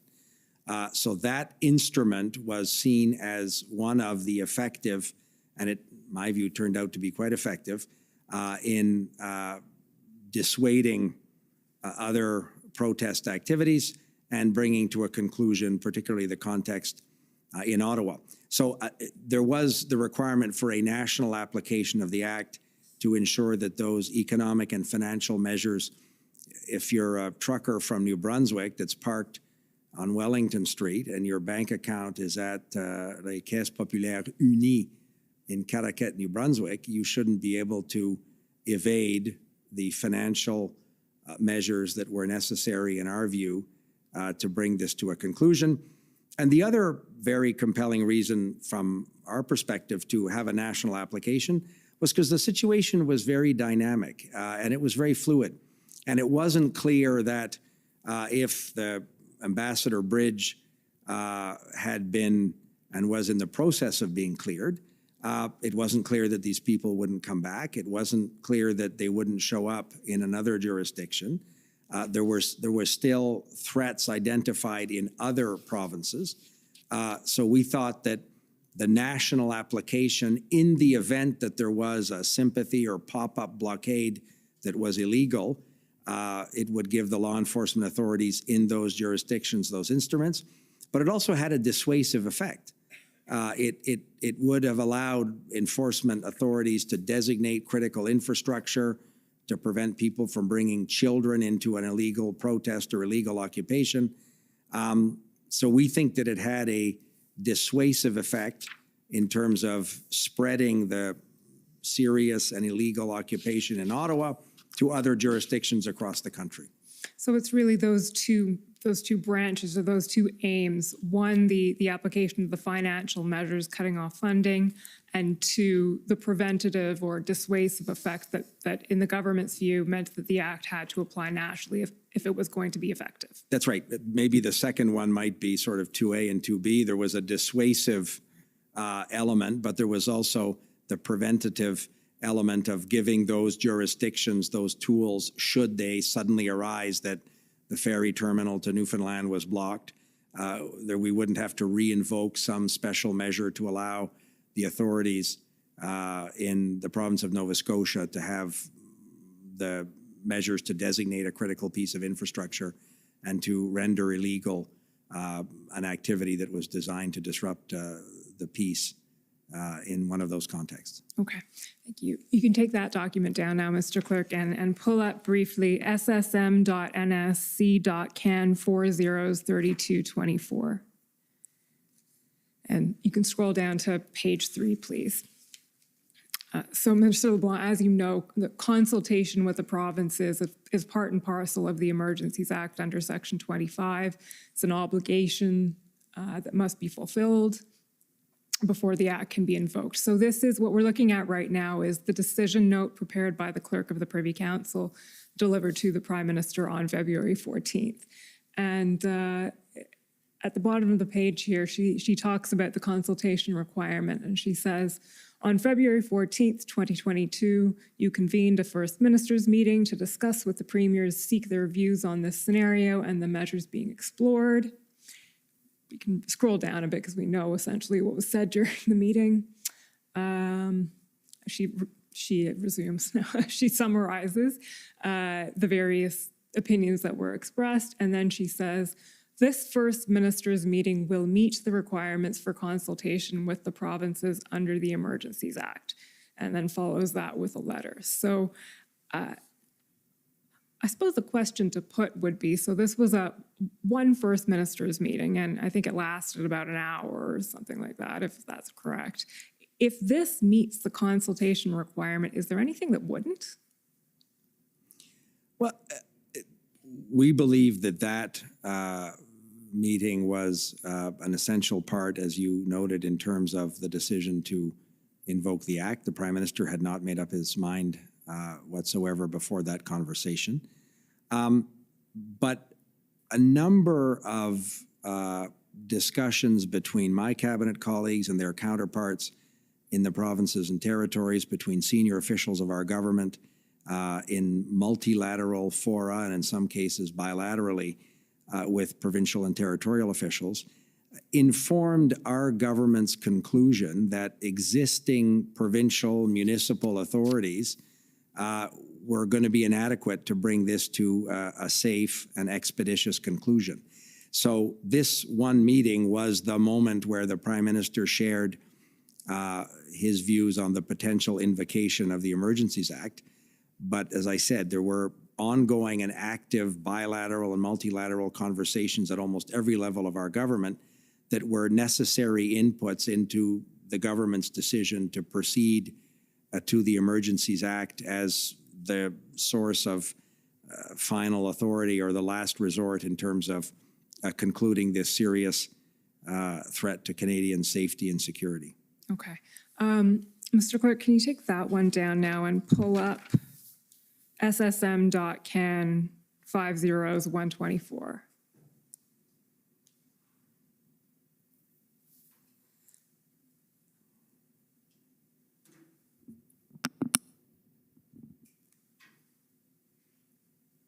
So this is the report to Parliament on the consultations, which I assume you're quite familiar with, Minister LeBlanc, and it goes to the point you were just making, I believe, which is, sorry, scroll down a bit, please, Mr. Clerk, so we can just see what goes. So the first thing that's listed here, well, there's the background, and then a subheading that says engagement. And over the next few pages, we're not going to go through it all. A lot of it we've heard about over the last few weeks, but scroll down.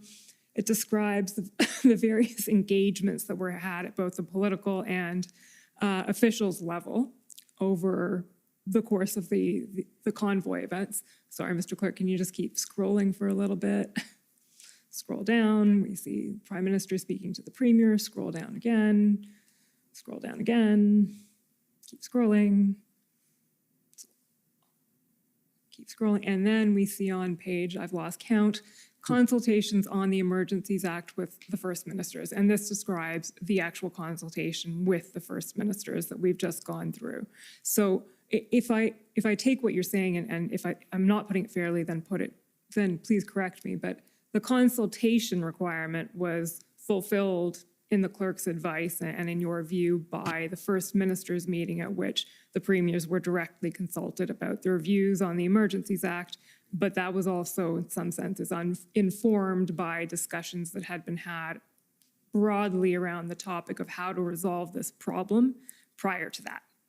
Exactly. There was a very deep and pervasive effort on our government's part to engage with provincial officials and ministers, some cases municipal authorities, particularly to canvass that very issue of, are we missing some provincial regulatory authority, some municipal authority that may assist in concluding some of the illegal blockades or occupations, but also get ahead of some of the discussion of other potential flare-ups.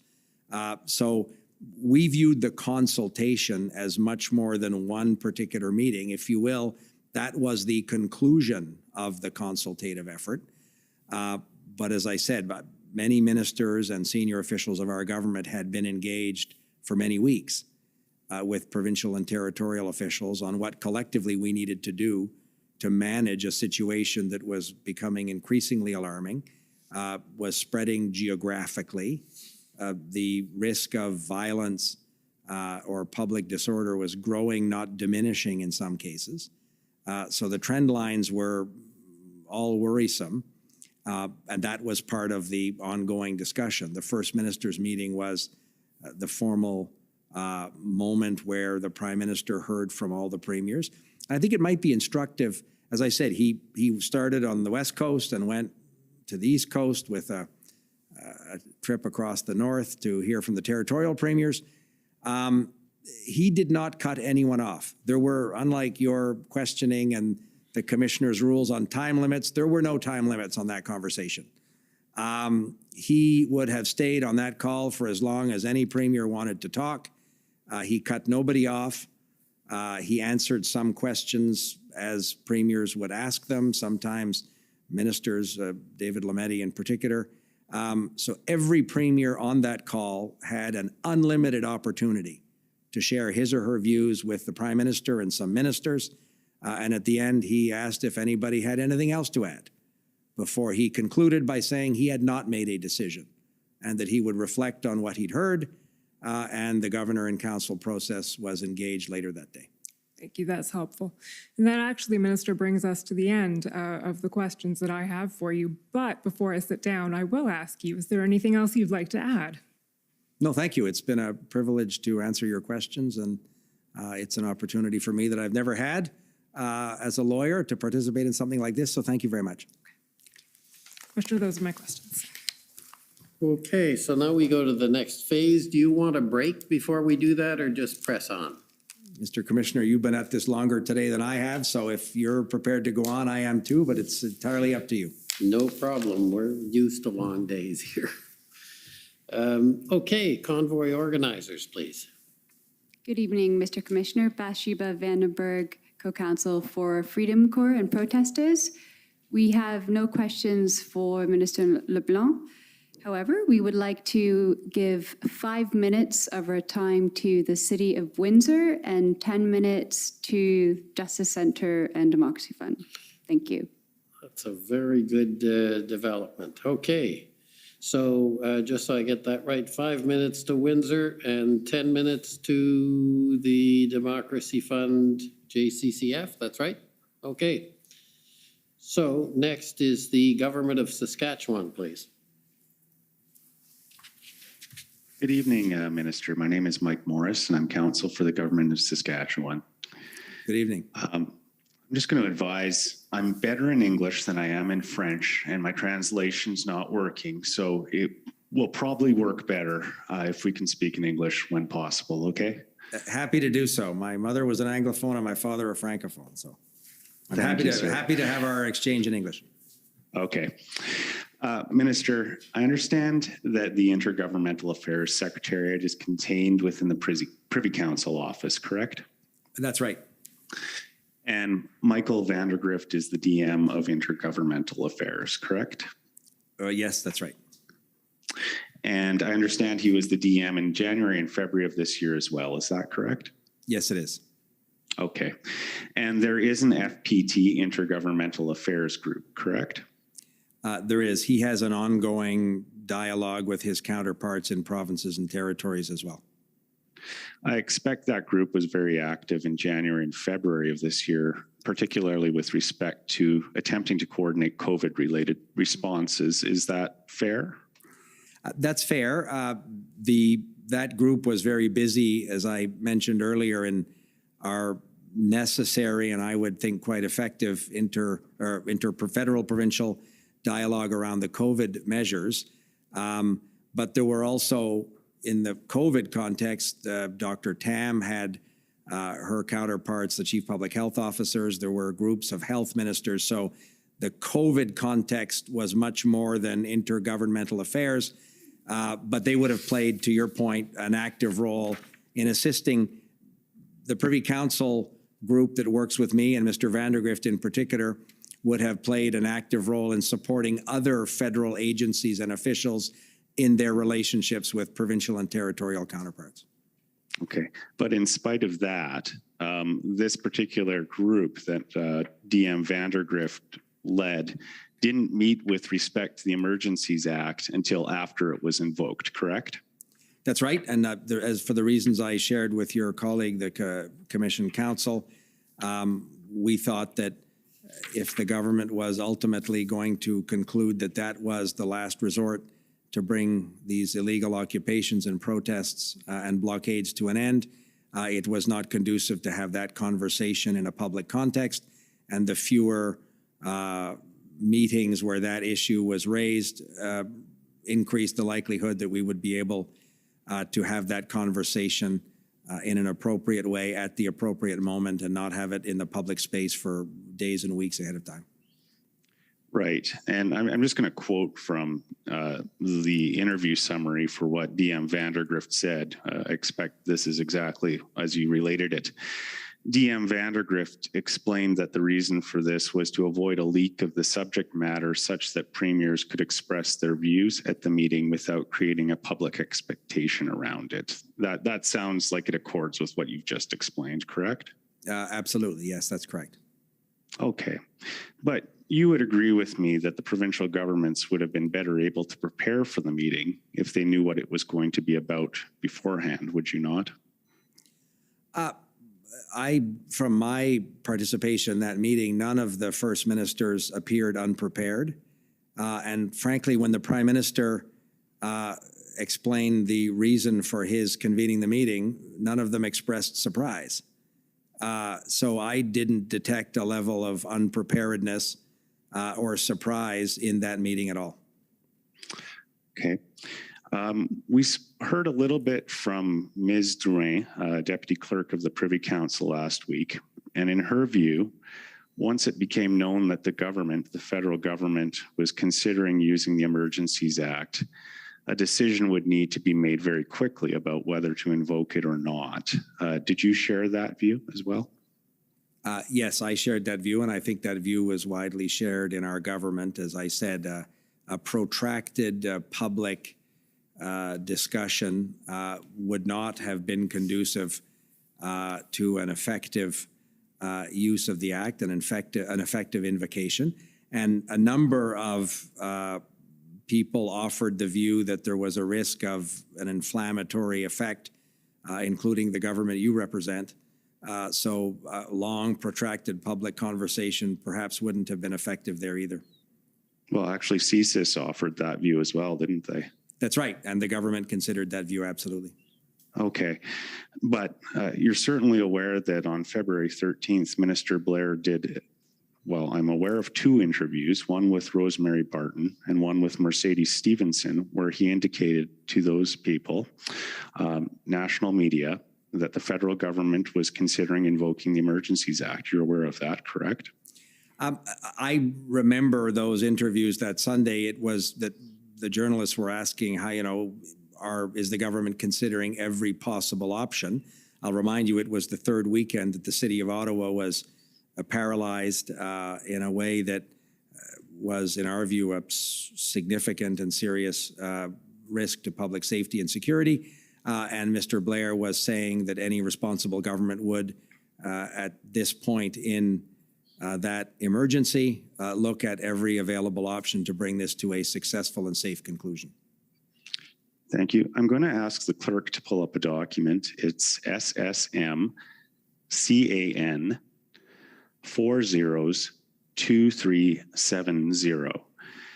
And just so you know, Minister, this document is listed as FMM Feb 14 Q&A. So I assume it's Q&As that were prepared for the first minister's meeting. Were you aware that such things were prepared? Some of those things are prepared regularly for various meetings. I don't remember seeing this document certainly before the meeting. I looked at it in some of the documents that might have been sent by the commission, but I certainly didn't see this document before the first minister's meeting. Okay. Do you have any reason to believe that it wasn't prepared for the first minister's meeting?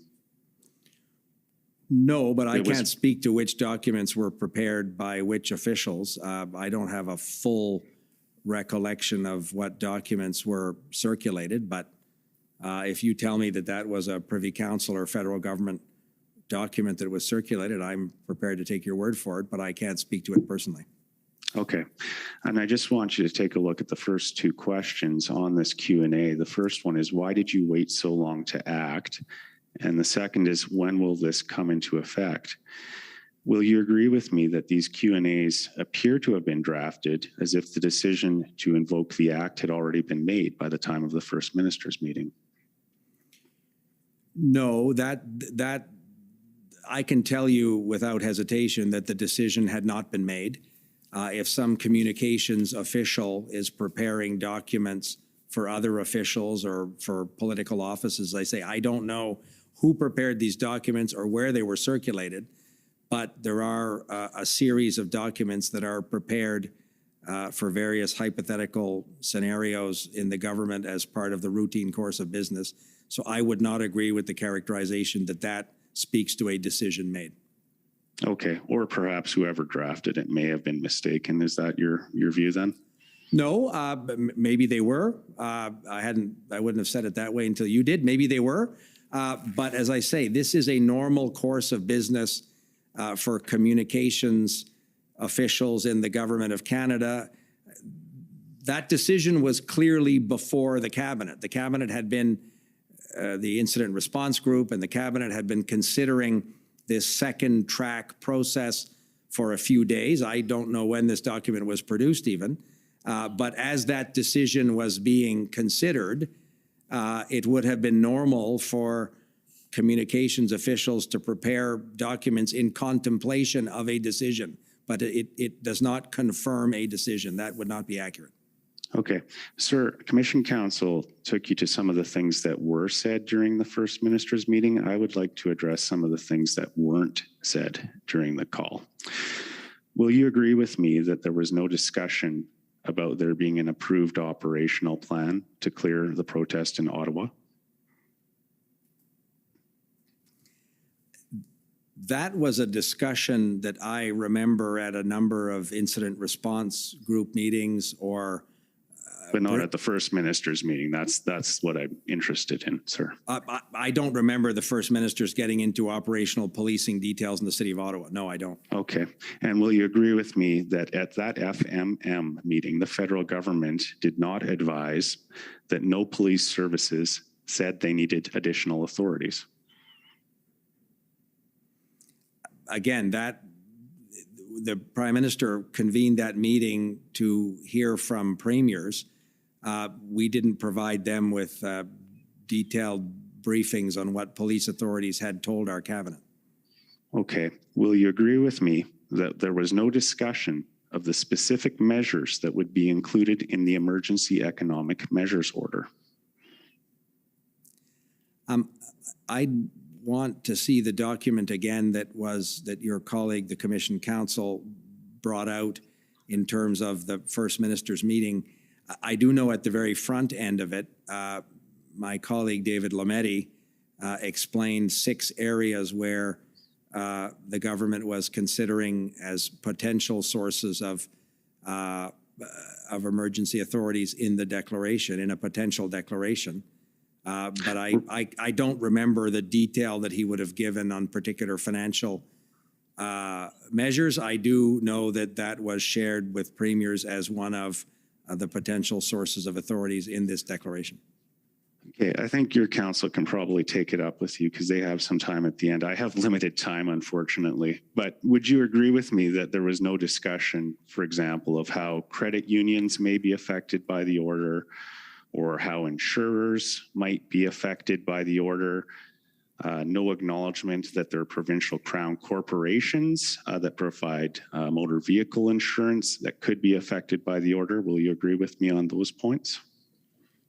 Again, I don't remember the specifics of which financial institutions would or would not be affected, but I do know we shared with First Ministers the very clear option that should there be an invocation of the Emergencies Act, one of the authorities that we would purport to invoke would be a way to immobilize some of the very real financing, which was fueling, and no pun intended, because a lot of it was spent on fuel, I think, was fueling the illegal occupation in the city of Ottawa and some of the blockades at critical border infrastructures as examples. I think I can probably help out a little bit. The document that Commission Council showed you was prepared by the Government of Canada. So I just want you to confirm that you have no reason to believe that it was inaccurate in terms of what it put in or left out in terms of the summary, do you? I'm not trying to be difficult, but the Commission Council put a number of government documents before me. If you're talking about the one at the end where your colleague went through various premiers' comments at the First Minister's meeting, that was an accurate description as I remember that particular conversation at 10:15 on the 14th with the premiers. And you'll agree with me that several of the premiers, including Premier Moe, expressed concern that invoking the Act could inflame circumstances. Yes, that's accurate. And in fact, that was similar to a concern that had been raised by CSIS, correct? That's also correct, yes. And several of the premiers indicated that demonstrations were being adequately handled with existing authorities, including Premier Moe. Is that fair? That's fair. Several also indicated concerns in their own jurisdictions, and the Premier of Ontario, as I'm sure you've noted, identified very real gaps. I also thought it was interesting the number of premiers that spoke of the challenge of getting tow trucks to clear, if it was in Coutts, Alberta, or if it was in Windsor. The inability to get heavy lift tow trucks was something that a number of jurisdictions had shared, and that, as you would know, was obviously one of the powers that the Emergencies Act may have provided. Sir, do you know when the caucus meeting was held on February 14th? By recollection, I think it was a half an hour or 45-minute call earlier in that morning. As I've thought about this, I didn't keep notes. I listened to that meeting. By memory, it would have been maybe 9 o'clock on the morning of the 14th.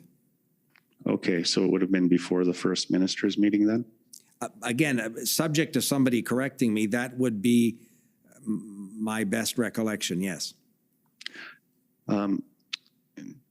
We know that the Prime Minister did a press conference at 4:30 p.m. on the 14th where he announced that the Emergencies Act was being invoked.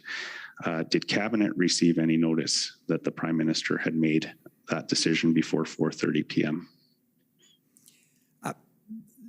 The way the Prime Minister did not convene another Cabinet meeting after the one on the Sunday evening, a number of ministers with operational responsibilities, of course, would have been involved in some of the drafting necessary for the Governor in Council process, which was engaged after the First Minister's meeting and after the Prime Minister received the decision memo forwarded to him by the Clerk of the Privy Council. But there was no formal Cabinet notification that took place once the Prime Minister had come to his decision after the First Minister's meeting, and the Governor in Council process was engaged, which led to the order in Council being issued. Okay, Minister, you're well over your time. I've given you, in fact, an extra 5 minutes. So please, if you could wrap up. One last question, Commissioner.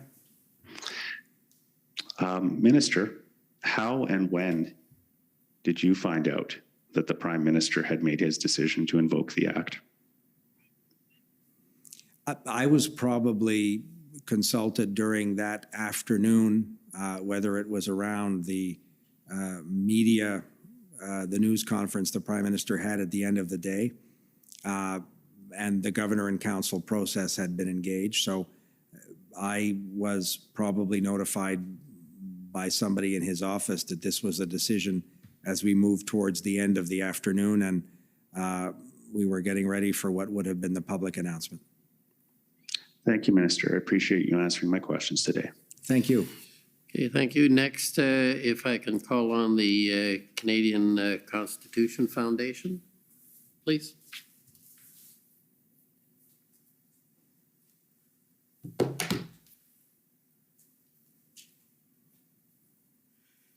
Minister LeBlanc.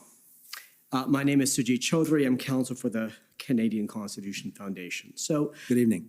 Good evening. I'd like to pick up on a theme that was being developed by my friend from the government of Saskatchewan. And so the theme I would submit to you is this, that as you know, the Emergencies Act has a number of requirements that has to be met to declare a public order emergency, correct?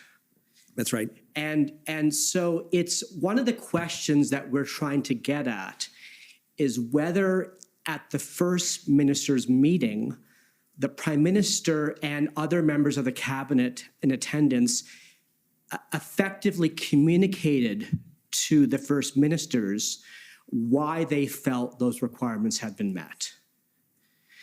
So my friend just asked you questions about the availability of other legal options, the so-called policing plan, correct?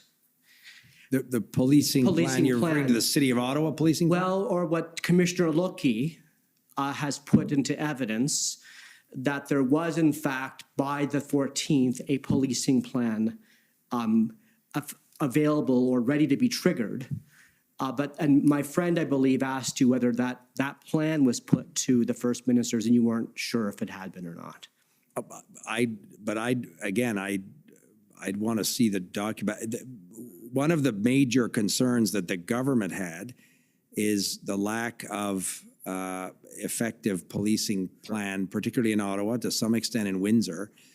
These things had dragged on now for 2 and 3 weeks, and the policing authorities were not advancing a plan, or more importantly, implementing a plan that would bring these to a conclusion. But the First Minister's meeting didn't discuss operational details of policing plans. Well, what I'd like to do is pick up on another limb of the legal test for whether a public order emergency can be declared, which is whether there's a threat to national security. And you're aware of that, correct? Yes. And so you're aware that under Section 16 of the Emergencies Act, the Governor and Council can only declare a public order emergency if there's a threat to national security. Yes, and we concluded there was. You did. And did you provide any type of documentation or explanation to the First Ministers as to the basis for your conclusion that there was a threat to national security? Again, in terms of documentary evidence, or documentary exchanges, I wasn't privy to those. I do know that deputy ministers of public safety were sharing information, the commissioner of the RCMP, obviously, with various police leaders in other jurisdictions. So there was an ongoing and active exchange of information, as is entirely appropriate, between federal and provincial law enforcement officials. But in terms of whether that particular policing information was shared at the First Minister's table, it was not. So, Minister, I'd put to you this, that for the consultation requirement to have some substance to it, the federal government is under a duty, I'd ask you, to be as transparent as possible with the First Ministers on that call about why it is taking the exceptional step of triggering the Emergencies Act, correct? Why we were considering taking the exceptional step. And as I explained to your colleague, the Commission Counsel,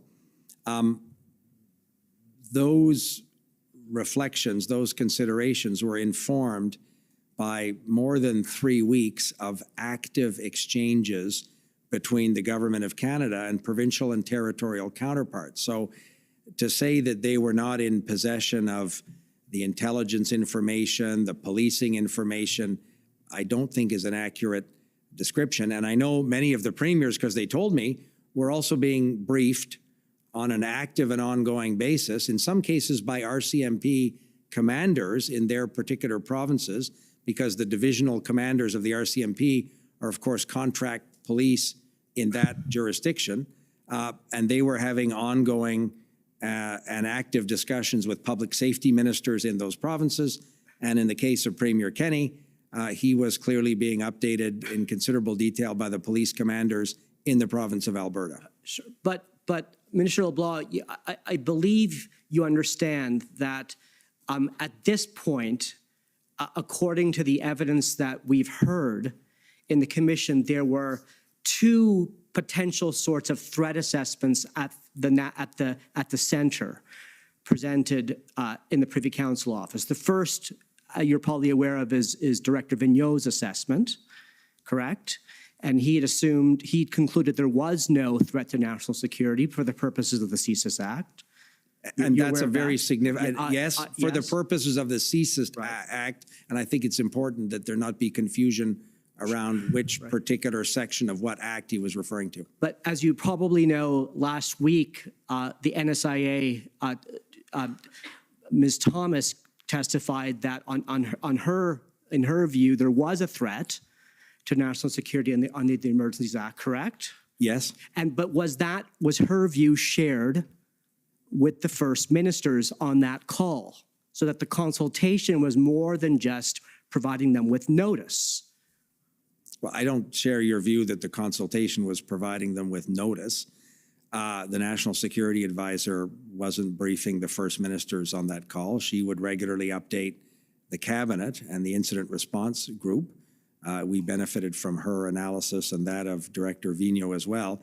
But I'm not quibbling with you. The purpose of that consultation was not to have a legal discussion with first ministers on the test that the governor and council was going to apply when and if we made the decision. My colleague David Lametti will be here tomorrow. He'll be able, I'm sure, to speak directly to the legal test that the government was using and concluded when the governor and council made the decision. We consulted carefully and listened very carefully to what first ministers said at that meeting and in a series of previous discussions in the preceding weeks as well. But just to be clear, at the first ministers' meeting, you don't recall if a detailed threat assessment was provided to the premiers? Again, first of all, that would not have been a secure forum.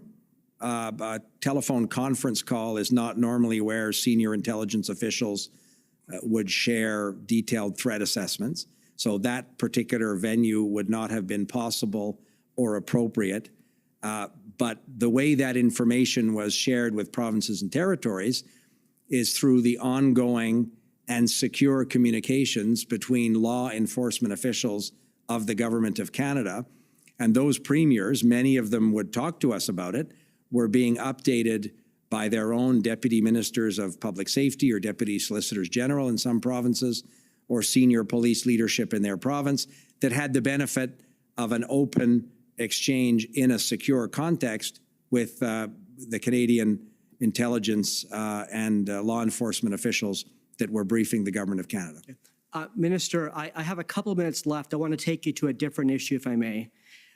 It's about your conversations with the Government of Quebec and the reservations expressed by Premier Legault and then your subsequent phone call with Minister Lebel.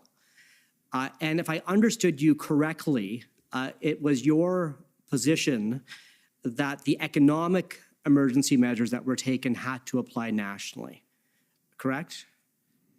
Oui, moi j'ai offert. Yes, I told Minister Lebel after the discussion with the premiers that for the economic measures to be effective, they had to be applied nationally. Because if somebody had a bank account, for instance, at the Caisse Populaire in Quebec or at the National Bank, that would not be actually out of reach from the measures that we'll take. But the same rationale does not apply to the non-economic measures, does it? Well, it does in the sense that they were preventative. We thought it was important, as I said to your colleague earlier, it wasn't clear that this problem was going to go away or that the people occupying the bridge in Windsor, Ontario weren't going to displace themselves somewhere else. There was an active discussion about risks to other critical infrastructure. So we thought that the national application of those measures, in the case it ultimately was necessary, would have given the local law enforcement authorities the tools, for example, that the City of Ottawa and the Ontario Provincial Police and the RCMP used so effectively to bring the occupation in Ottawa to a conclusion. Mr. LeBlanc, let me end with this question then, but wouldn't it have been an alternative to have offered those non-economic measures to those provinces that wanted them and to enable them to opt in as they wished to? So those provinces who needed and wanted those powers could have gotten them right away, and those that maybe needed them later could have opted in if they needed them. That wasn't considered as a responsible or realistic option because by enabling all of the local enforcement, law enforcement, and provincial police authorities to have recourse to those powers should they, in their judgment, determine they were necessary, was a more effective and comprehensive way to provide the deterrent effect to not have a particular group of illegal occupiers in one spot displace themselves somewhere else. So we didn't think we should be having governor and council processes every day following that decision. The more effective and responsible way was to enable those authorities in the other jurisdictions to have recourse to that should they, in their judgment, decide it was necessary. Thank you, sir. Thank you. Thank you. Next is the Democracy Fund, JCCF.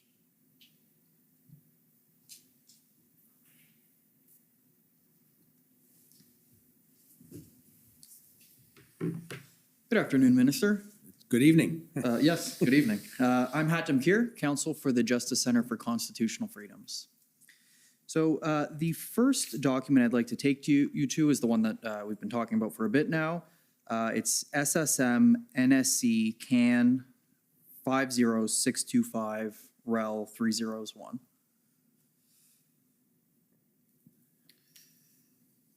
And so while that's being pulled up, this is the document relating to the First Minister's conference call, as it says right there.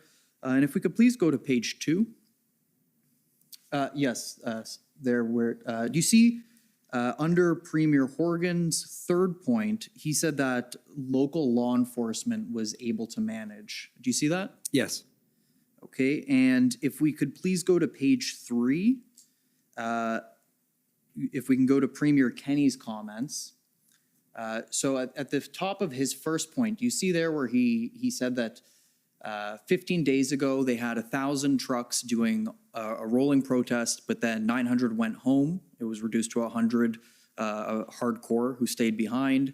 And then just a little bit beyond that, he says they're down to a group of 40 for the past several days. Do you see that? Yes, I do. And then do you also see where between the redactions, Premier Horgan informed the ministers at the meeting that they have procured on market for equipment and have drivers in place. So unless an unexpected surprise should open Coots border crossing today. Do you see that? Yes, I see that.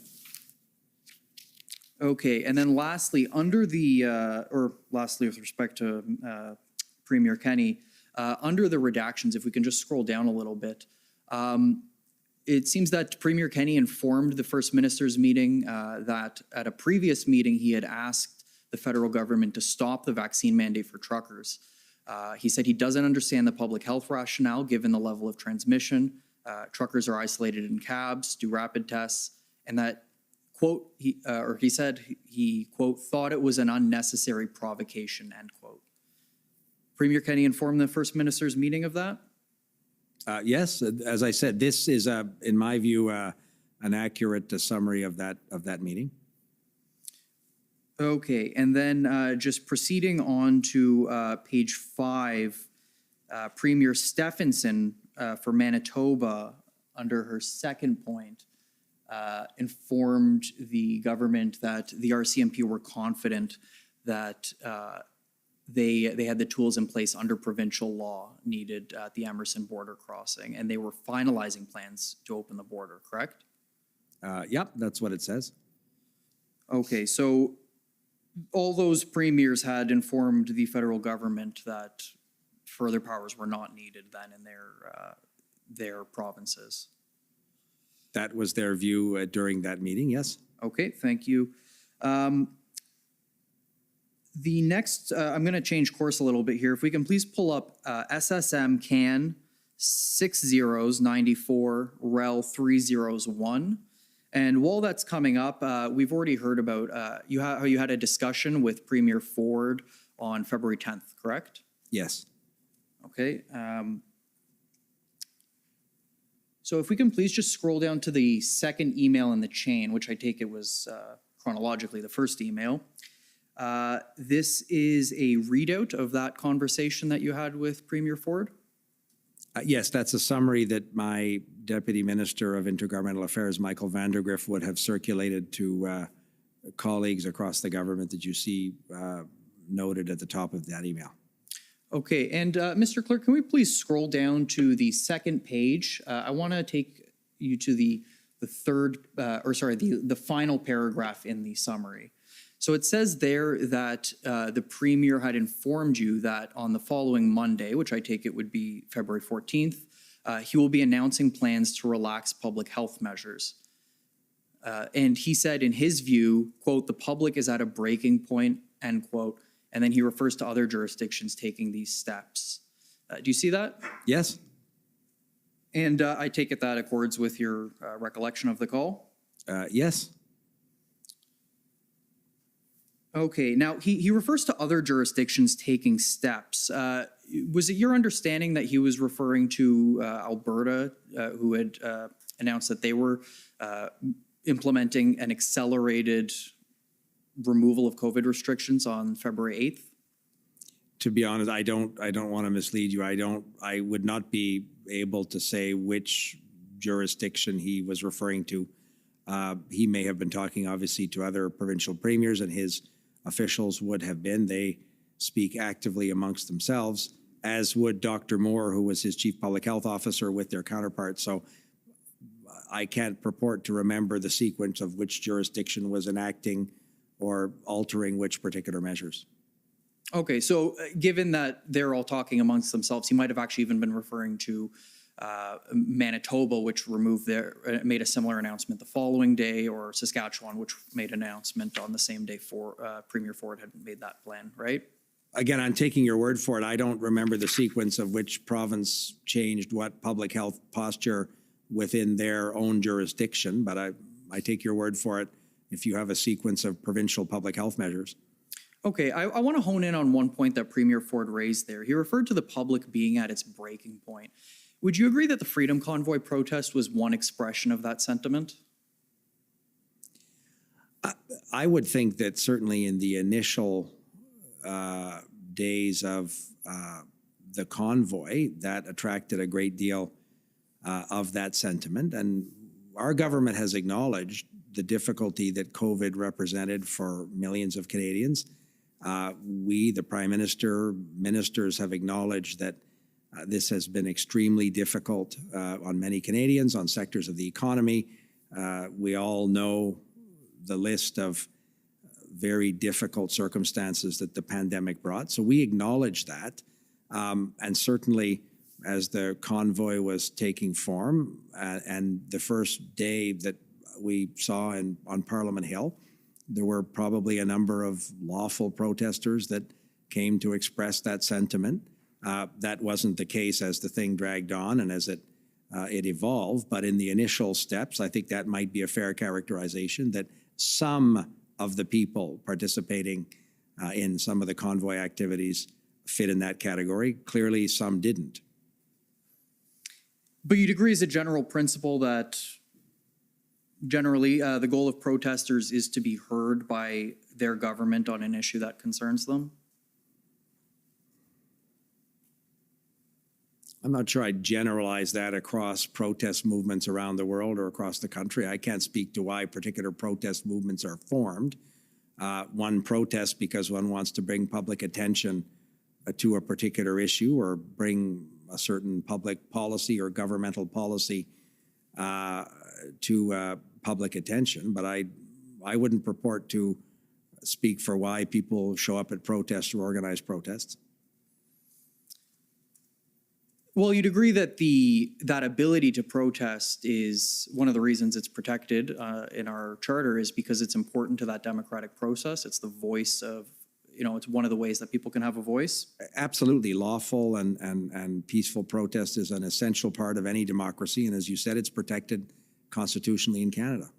So you'd agree that the provinces then that were responding to these protests by lifting their restrictions would be an example of protesters being successfully heard, right? No, I wouldn't speak for why provincial health authorities made those decisions. I have noted on a number of occasions that Premier Ford, in the case of Ontario, referred to following the medical advice from Dr. Moore, his chief public health officer, and other scientists. So no, I wouldn't purport to say, and I certainly don't purport to speak for premiers or their health ministers or their chief public health officers. They can explain why they made particular decisions with respect to their public health measures, but to say that it is in response to a protest, I think is a pretty simplistic analysis that may not be borne out by what a number of them have said publicly. What they've said publicly, but if we look at Premier Ford's comments in this call, I grant you, he says he has the support of Dr. Moore, but he says that the public is at a breaking point, and so he's going to put in a more aggressive schedule in Ontario. You didn't take him to be referring to taking action in response to the protest? No, because in that same conversation, he talked about his extreme frustration with the protests and the illegal blockades and the serious multi-billion-dollar damage it was doing to the economy of Ontario. He shared with me the conversations he had with the governor of Michigan. He shared with me the conversations with union leaders, business leaders about the investment climate that this was sending for Ontario. He spoke to me about the very real risk of violence in Ottawa, the illegal occupation of Ottawa. He was not crediting the illegal occupation or blockades with his decision to adjust public health measures. And in fact, he referred to his chief public health officer in that context as well. He wasn't crediting that decision, but it doesn't mean it wasn't motivating it, right? Well, Premier Ford is quite an articulate political leader. I can't speak for why he made particular decisions within the sovereign jurisdiction of the government of Ontario. But my frequent conversations with him would lead me to believe that the decisions that he made on the appropriate public health measures, and Ontario was one of the jurisdictions in the country that had at various times amongst the most severe measures. So his government had taken very difficult and very real steps in the fight against the coronavirus, which we thought were very conducive to trying to protect as many citizens of his province as possible. So his leadership with respect to public health measures, from my conversations with him, was not motivated by the illegal blockade that was causing such harm to the economy of Ontario in Windsor, or the completely unacceptable illegal occupation of the city of Ottawa. Well, let's turn our attention to a different premier. I'm going to ask that we pull up PB Can 401846. You've already seen this. I believe that, or at least a different version of this document. And Mr. Clerk, if we can please go to the last page, we're going to have to zoom in on the second screenshot.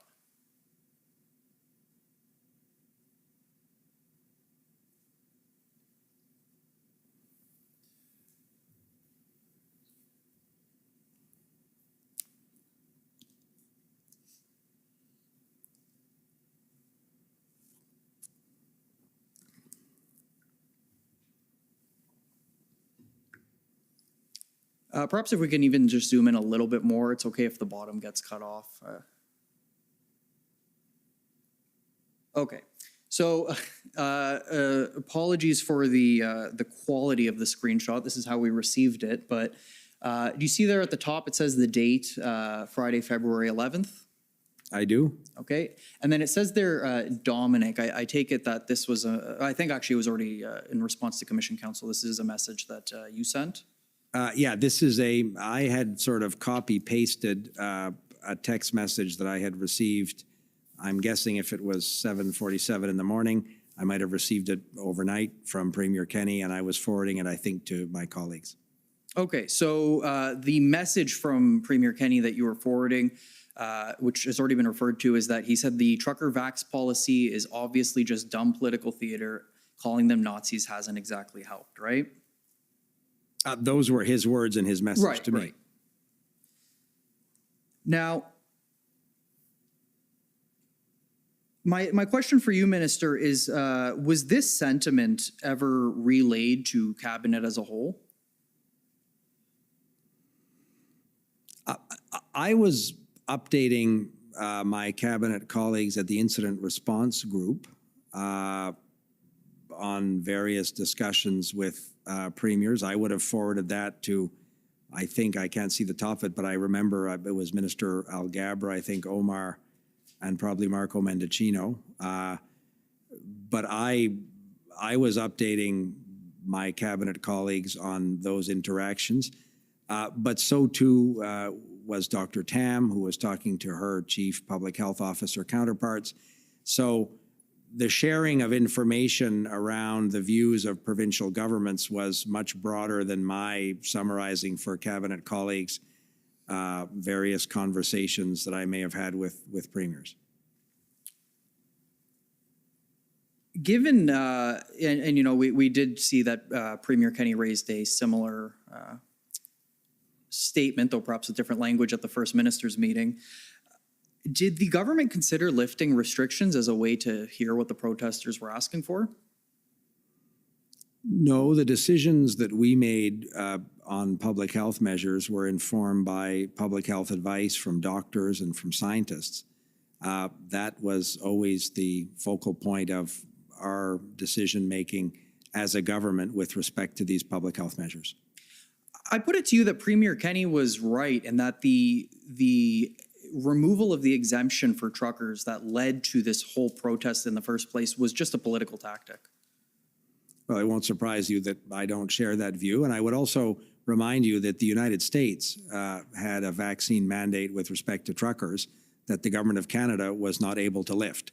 So there was also a lot of confusion around whether, if ultimately based on medical and scientific advice, we determined that that particular mandate was no longer necessary. If the United States government hadn't lifted that particular measure, it wouldn't have changed much for truckers trying to cross that particular international border, as an example.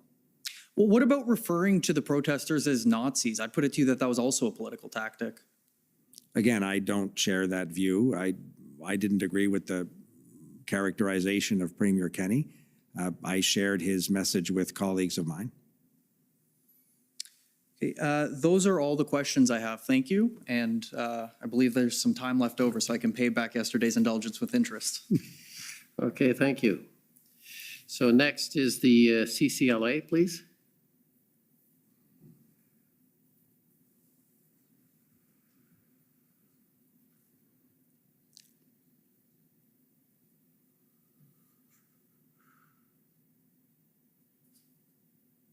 Not sure what's going on. Those words we've heard so many times, Commissioner, you must be on mute. Yeah, no, not on mute. I think she's, she was here this morning, earlier. Maybe she didn't realize she had time. Or you were so clear that she has no questions. Okay, well, we'll move to the City of Windsor instead.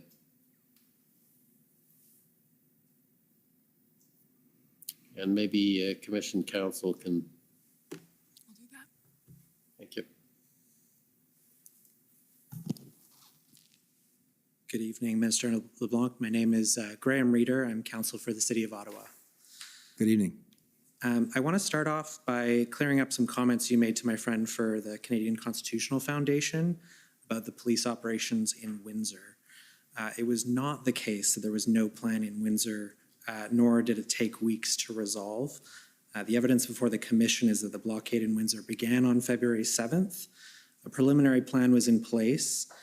Windsor Police quickly requested public order resources from the OPP and other policing partners. These resources quickly arrived and the plan was further developed. One integrated command was set up on the 10th. The plan was actioned on the 12th and 13th, at which point the blockade in Windsor was cleared less than a week after it was established. Just so you misspoke when you suggested the blockade in Windsor had been going on for weeks and there was no plan. Just wanted to clear that up. Thanks. Was there a question at the end of that? No, there was not. It's an odd way to carry out a cross-examination. I'm happy to ask if that accords with your understanding, Mr. Blanc. My understanding is that the economic and social disruption in Windsor was enormous, and it had gone on for many days and was a source of international concern at the highest levels in the American administration. We were obviously glad that it was resolved in the way it was resolved, but to have an international border crossing that cost billions of dollars to the Canadian economy and led to considerable reputational damage for Canada as an investment opportunity, we wouldn't describe as a very successful effort, but I certainly share your view that when it was resolved peacefully, it was a very important moment for the country. I'll ask Mr. Clerk to bring up SSM CAN 0003117.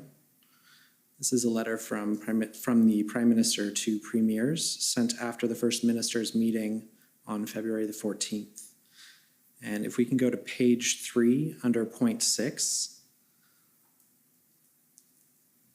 the letter reads, Our government recognizes the importance of coordinating with provinces, territories, and municipalities to ensure the safety and security of Canadians. Do you agree with the Prime Minister here?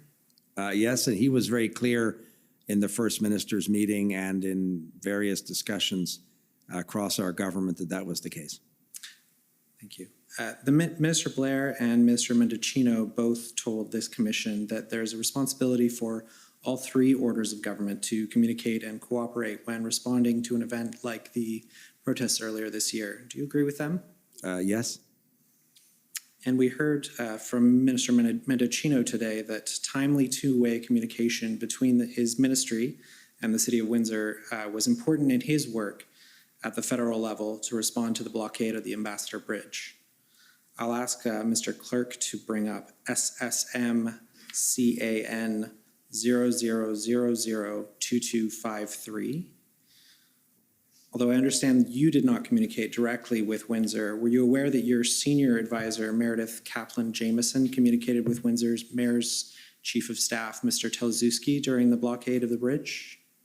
Yes, I know that people who work in my office were speaking with officials at the City of Windsor and in the government of Ontario. And I know that my colleague, and he, I'm sure, spoke about it today, but Marco Mendocino spoke, I believe, with the mayor of the City of Windsor as well on a number of occasions. Ms. Kaplan-Jameson spoke with Mr. Telzewski the morning of February 8th, the morning after the blockade started in Windsor. She relied on and Ms. Kaplan-Jameson relied on that information she received from Mr. Telzewski in this briefing note to you on that same day. She talks about Mr. Telzewski, if we can kind of slowly scroll through to give the minister a chance to see the briefing note. She talks about Mr. Telzewski's download and highlights information that she characterizes the makeup of the convoy in Windsor, the situation on the ground, the city's key concerns, what next steps the city had already taken, and what the city's next steps were. Are you aware that Mr. Telzewski continued to share information with Ms. Kaplan-Jameson throughout the blockade? I can't speak to the number of specific times or the dates when they would have spoken, but I know that she had told me that she had an ongoing discussion with some officials in Windsor, and I know she was sharing that with colleagues in other offices as well. I assume Mr. Mendocino's office and others. And further to that, Ms. Kaplan-Jameson asked her counterparts in other ministries to invite her to meetings with Ontario counterparts, including municipalities. Is that right? Does that accord with your? That would be a normal part of her responsibilities in my office, yes. And you're familiar with the report to the Houses of Parliament regarding the Emergencies Act consultations? The report that was tabled per the legislation, yes. That's right. So let's pull it up. PB CAN 00001159. So the report includes details on the federal government's engagement with the provinces, territories, and municipalities and law enforcement. On the first page under engagement. Is it right that it includes details of the federal engagement with the city of Ottawa? Yes, I had read that as part of what was tabled in Parliament. It also describes regular engagement with municipal and provincial officials concerning the Ambassador Bridge, including, just to list them out for you, communication between Prime Minister and the Mayor of Windsor, between the Minister of Transport and the Mayor of Windsor, the Office of the President of the Queen's Privy Council and the City of Windsor, the Minister of Emergency Preparedness in the City of Windsor, the Office of the Minister of Intergovernmental Affairs, Infrastructure and Communities, and I believe that's your office, and the City of Windsor. Is that an accurate summary of? Yes, I believe that to be accurate of the various communications that were taking place. Now, would you agree that this regular communication with municipal officials was vital to the work of the federal government in responding to the blockades? It was, and my colleagues with operational responsibilities, my own role in the intergovernmental space is not obviously operational the way would be the public safety minister or the transport minister, but provincial and municipal partners were obviously critical in managing this circumstance.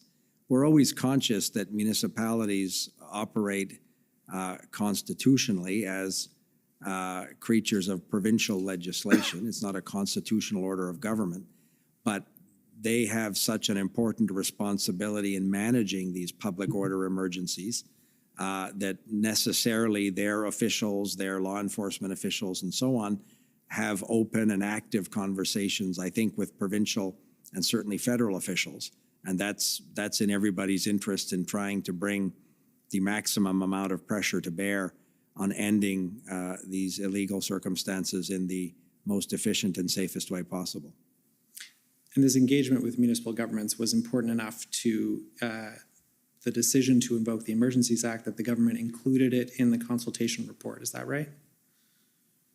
Yes, because it was part of our government's conclusion that existing provincial and municipal authorities and resources were not going to be adequate to bring these illegal events to a conclusion. And that's why the Emergencies Act, which is necessarily the last resort in this decision-making process, in our view, became necessary. So to inform ourselves, we had active and ongoing conversations as a national government with these municipal and provincial authorities because everybody was trying to use every existing tool, authority, resource to bring these to a safe and appropriate conclusion.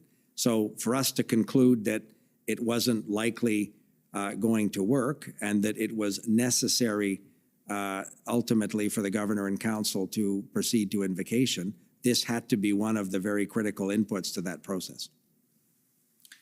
Would you agree with me that it's apparent from the protests and the collaborative relationship and two-way communication between the federal government and impacted municipalities that that communication is critical in responding to a multi-jurisdictional event like the ones we experienced earlier this year? Yes.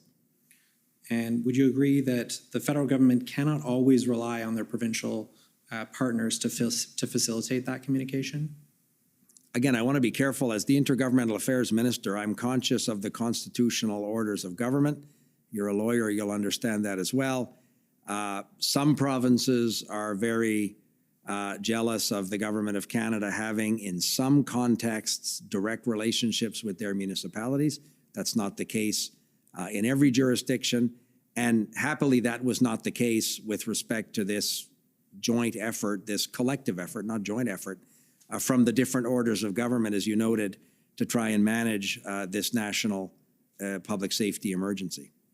And the direct communication that you alluded to there, is that particularly important, which in the case, for example, with the Ambassador Bridge, if an event is related to federal critical infrastructure and that borders within a municipality?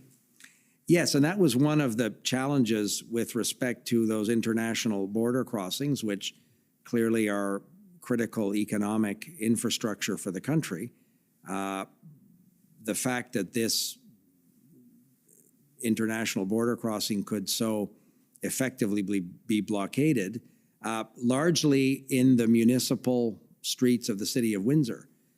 One of the challenges was the bridge itself may have a different jurisdictional scope, but access to an international border crossing, in this case, is properly in the municipal streets of the city you represent. So that is exactly why it was important for us to have the appropriate situational awareness as we contemplated what would be the appropriate tools that might assist municipal and provincial authorities in bringing this to a conclusion. I understand I'm at the end of my time. If I could just ask one final question. Go ahead. What are you doing to ensure this cooperation and communication happens, particularly where, if, for example, a provincial partner isn't engaging in the way you would like? So I, as the infrastructure minister, another portfolio that I have responsibility for, have ongoing and active discussions with provinces and municipalities in terms of infrastructure programs. So across the Government of Canada, there are active discussions with municipalities in many different areas of public policy.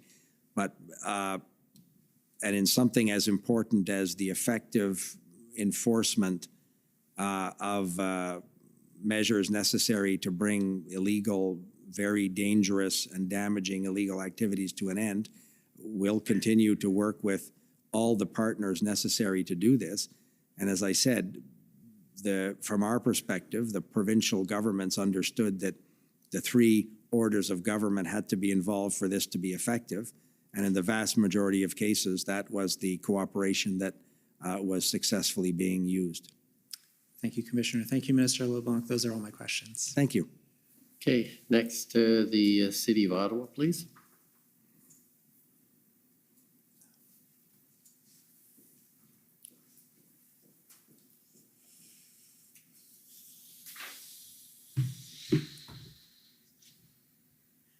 Good evening, Minister LeBlanc. My name is Alyssa Tompkins. I'm one of the council representing the City of Ottawa. I just have a couple questions for you this evening. So I'm going to follow up on a document that Commission Council took you, the email from Ralph Goodell. So if we could bring that up, it's ssm.can.00006594.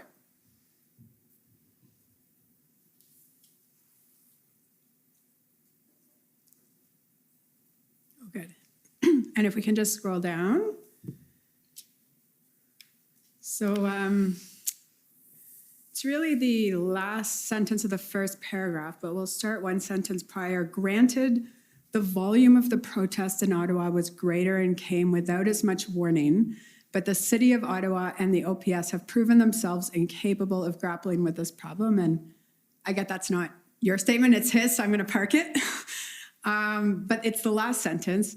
And it is now the duty of the responsible senior authority, i.e. the Public Safety Minister of Ontario, under provincial policing legislation, to rectify that problem, including taking control if and as necessary. So the follow-up question I had was, and my understanding is the Public Safety Minister of Ontario is in fact the Solicitor General of Ontario? Is that your understanding as well? Again, I can't speak for Mr. Goodale, but that was how I would have interpreted that as well. He was our federal public safety minister, and his counterpart would have properly been the Solicitor General of Ontario. So I assumed, like you, that that's what he was referring to. Now, all I want to know is, are you aware if anyone from the federal government followed up with Ontario to see if, in fact, they were going to discharge the duty that Mr. Goodale is talking about here? I can't speak. I'm not an expert on the statutory application of provincial legislation in Ontario and what those authorities might be under the Ontario Police Services Act. So I have no ability. I received this email from the now High Commissioner of Canada to the United Kingdom, but a former public safety minister, as I said to your colleague, the Commission Counsel. It was not as a result of Mr. Goodale's email to me, but I think it's accurate to say that there was an ongoing and active discussion between many senior officials of our government, many of my cabinet colleagues, the transport minister, the public safety minister, whom you heard from today, with their Ontario counterparts to explore every necessary and possible option to bring these illegal occupations and blockades to a safe and successful conclusion. But what are the precise mechanics in the policing context? I can't speak to that. Perhaps Mr. Mendocino did earlier today, or maybe David Lametti can tomorrow. No, and I wasn't intending to ask you about that. I was just asking if you were aware of any interactions by your colleagues or by yourself with Ontario along this line. So yes, I know there was, as I say, a very active and ongoing discussion at many levels of our government. One conversation that we discussed earlier with your colleagues that I had with Premier Ford on the night of February 10th, he spoke to me about his concern around some of the challenges in municipal policing in the city of Ottawa. He spoke to me about the role that he thought the OPP was increasingly going to be playing in support of the necessary public safety measures to clear the city of Ottawa. And obviously, on that evening, the circumstance in Windsor had not been resolved. So Premier Ford spoke to me about his strong belief that the Ontario Provincial Police could and would be a very important source of support. But in terms of what's the right command structure, I can't speak to that. But I do know that there was a very real desire from the Premier, and that view was shared by some of my cabinet colleagues in the updates they would give to the incident response group meetings. Because, as I say, these discussions, if it was Commissioner Lucky, if it was a national security advisor, intelligence advisor, the Prime Minister, there were many and multiple discussions, particularly with the province of Ontario, but not exclusively, around all of these measures, including the appropriate sharing of police resources to try and bring these to a conclusion. Okay, that's helpful, and that's all I have. Thank you, Minister. Thank you very much. Thank you. Next, counsel for former Chief Slowly.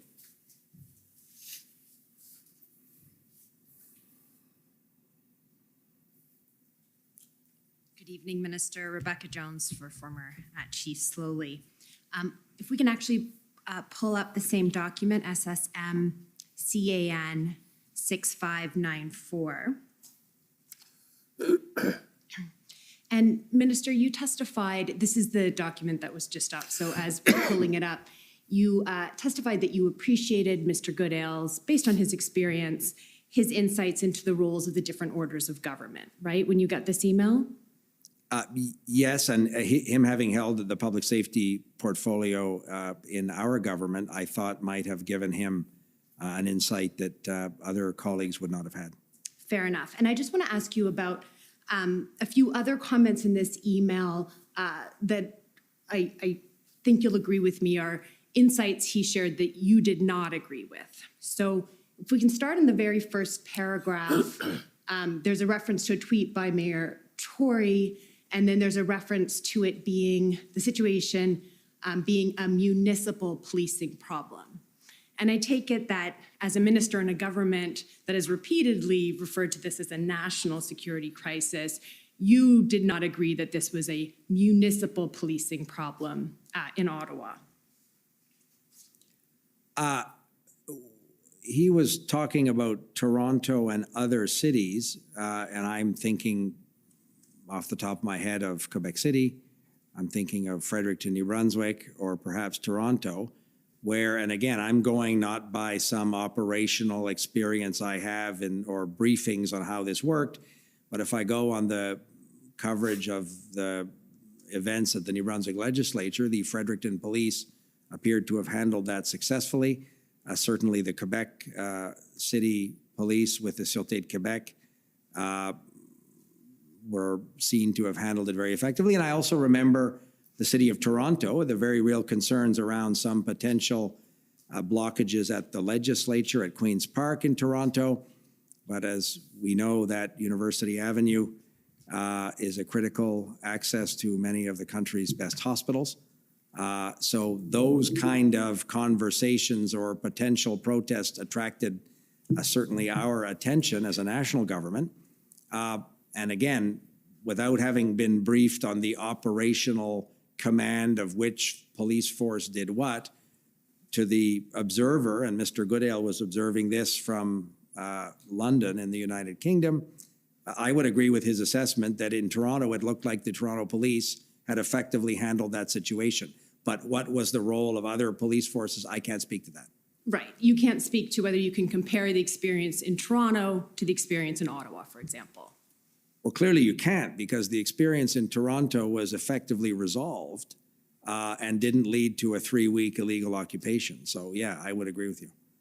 Right. Well, I mean, there are other differences, right, that we see even in Mr. Goodale's email. He refers to the volume of the protest in Ottawa and the amount of notice. Correct? Yes, I would agree the volume, but it wasn't a surprise that that convoy arrived in the city of Ottawa. There was considerable notice. In fact, people were filming across the country the trucks rolling towards the city. So, Minister, I'm going to return to my question. Is it your evidence that what happened in the city of Ottawa was a municipal policing problem? That it was not a national problem? Not at all. That's not my evidence. That's what Mr. Goodale's email would purport to identify. Right. So let me just go back to my question. My question was, I wanted to know what part of his email you disagreed with. So you disagree that what was happening in Ottawa was a municipal policing problem, because you say, and we all know, that it was a national problem that was happening in Ottawa, right? It certainly became a national problem when the capital city was paralyzed and occupied illegally for 3 weeks. There was an element in the city of Ottawa, of course, around Parliament Hill and the role of the Parliamentary Protective Service. As I said to your colleague, I have sat for a number of years on the Board of Internal Economy of the House of Commons. The statute requires 2 ministers to be members. I sit there where we talk about parliamentary security. But I wouldn't purport to say that the public order emergency in the city of Ottawa was a municipal problem. If you're asking me to agree with that, I think it was a national problem. All 3 orders of government had to play an effective role in bringing it to a conclusion. Right. Thank you. And one more point that I hope we can agree on this one as well, which is that to the extent that Mr. Goodale said that the city of Ottawa and the OPS had proven themselves incapable of grappling with the problem, you didn't agree, I take it, with any suggestion that the city of Ottawa and the OPS had, through any fault of their own, proven themselves incapable, but only that the situation was not at that time being resolved. Is that fair? I don't have any experience in police operations. So what is the appropriate police response in a particular public order emergency is not something that I feel comfortable saying. Okay. If you're asking if the Ottawa Police Service was overwhelmed and was unable in the front end of this occupation to take control and resolve the situation, that to an observer across the country, I think might be a conclusion. But I do agree with your analysis that as the thing became more entrenched, as it attracted perhaps different actors from the initial weekend, as it became a flashpoint and a rallying point for different participants, the level of the public order emergency became much greater than in those initial days that people may have estimated, perhaps with the advantage of hindsight, incorrectly. Thank you. No further questions. Thank you. Government of Alberta, please. Good evening, Minister. My name is Stephanie Bose. I am counsel for the province of Alberta. I just have one area that I'd like to ask you questions on, and that is on your communication with the Premier of Alberta back in February of 2022. And I'll start by asking the clerk to please pull up a summary of your witness interview. The document is WTS 6073. And then if the clerk could please scroll to page 4. We'll just have this up in case you need to refresh your memory, Minister.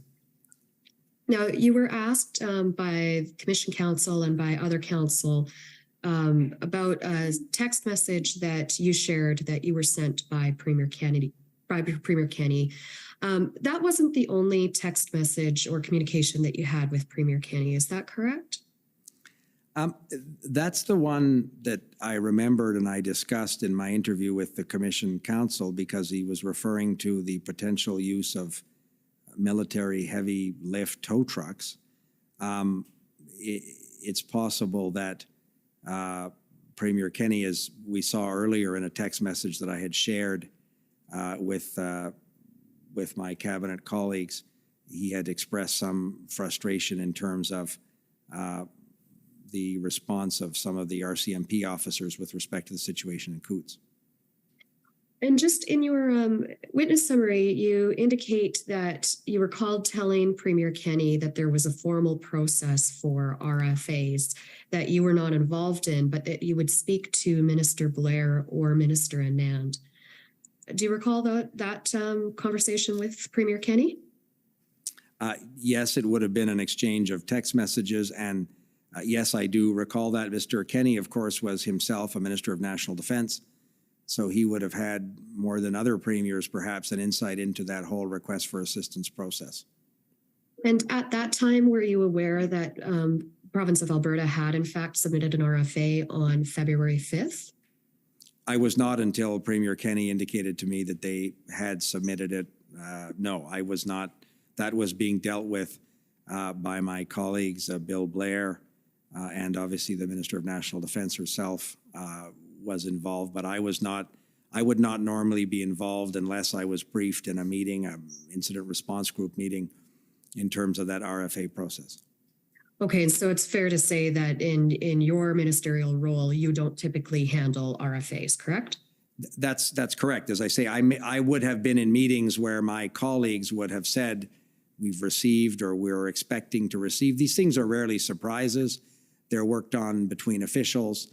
When the formal request for assistance arrives, there has, in the vast majority of cases, and most of these things you'll appreciate, there has been a massive increase in those requests for assistance in the COVID context. Yes, we heard evidence about that. Yeah, so the process is well worn and well known to provincial emergency measures organizations. There's nothing mysterious about this to provincial authorities.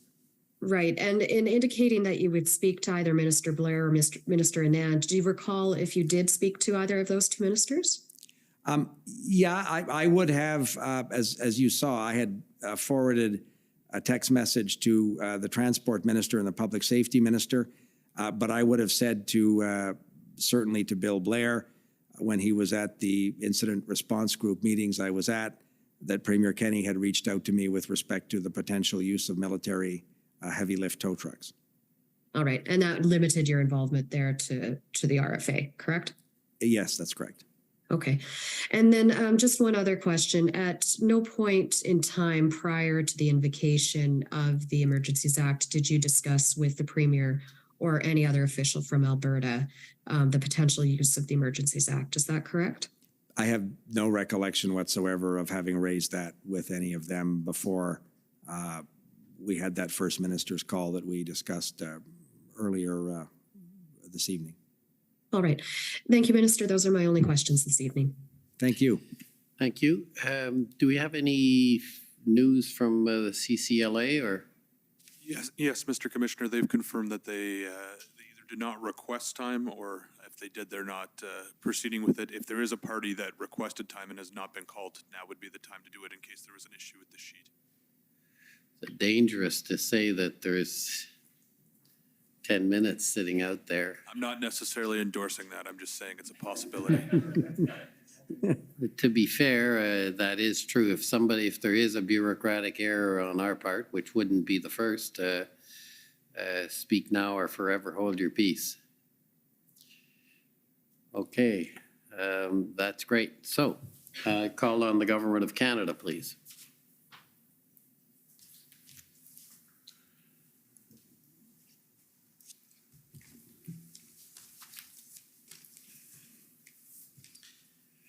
Good evening. Robert McKinnon for the Government of Canada. I just want to take you to a couple of documents that my friends have taken you to already. So the first one would be the readout with Premier Ford, and that's ssm.can.94. I think it's 7 zeros.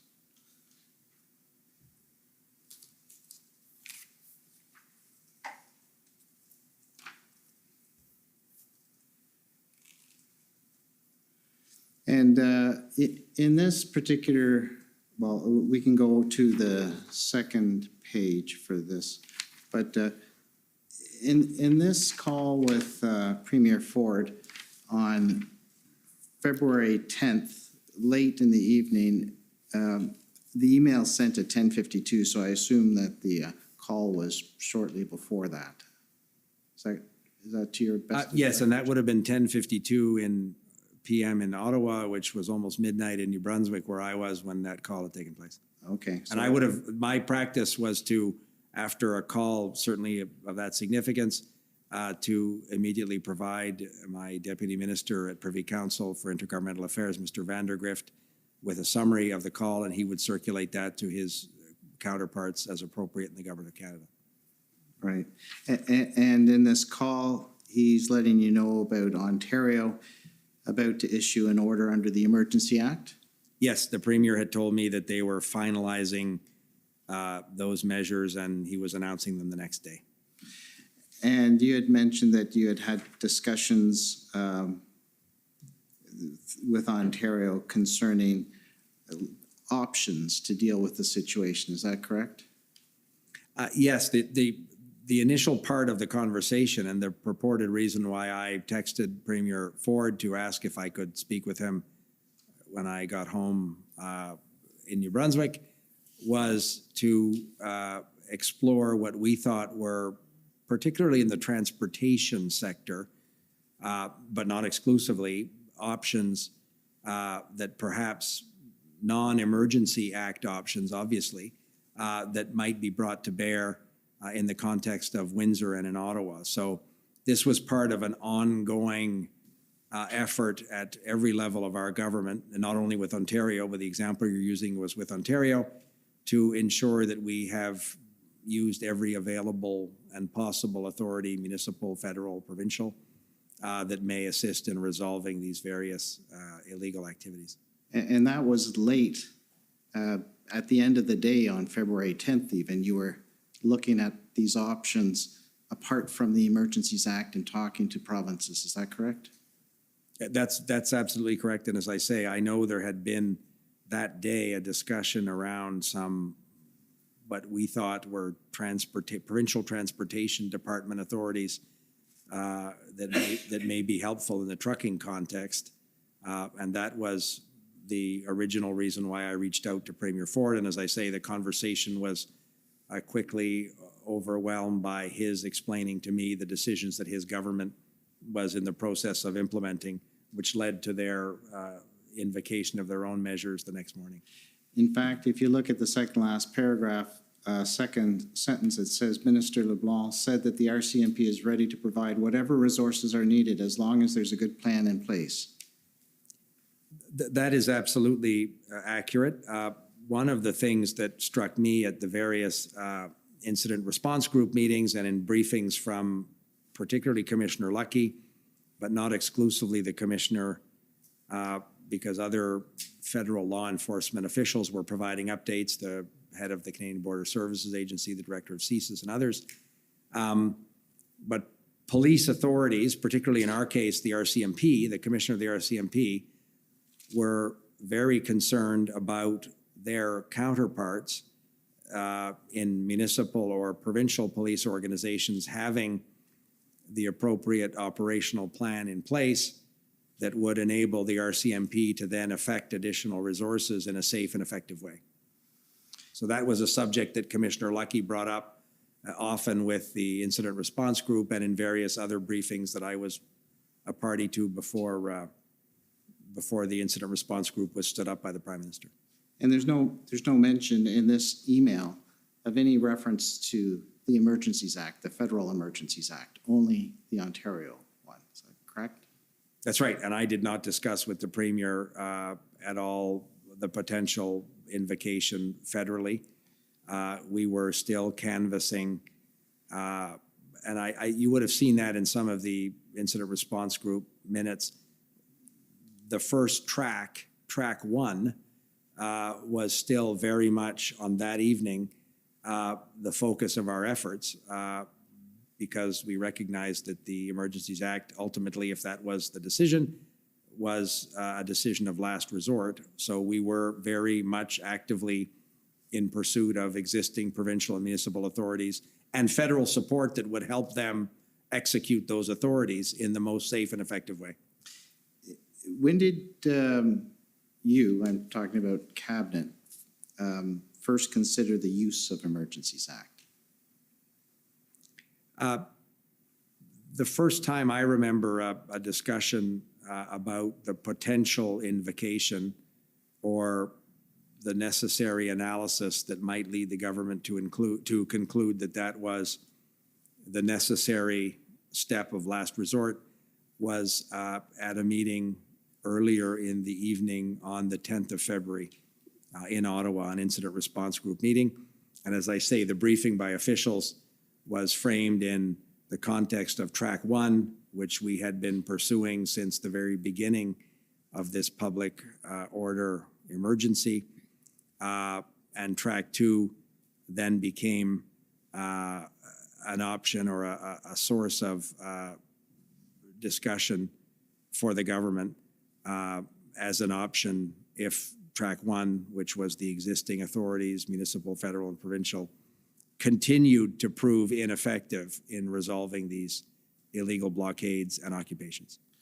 So it was earlier that day then, you said February 10th, that Cabinet first considered. There was an IRG meeting that day. Are you referring to that IRG meeting? Yes, and I want to be careful. Considered, I'm not sure that would be the way that's the first time Cabinet was briefed by senior officials that they were beginning to look at, and subsequently over the meetings the next day and on the weekend, that became part of the conversation. But the first time it was raised as an option before the government, the invocation was as the second and last resort track, if you will, was on that evening of the 10th of February. At the incident response group meeting, you're correct. Right.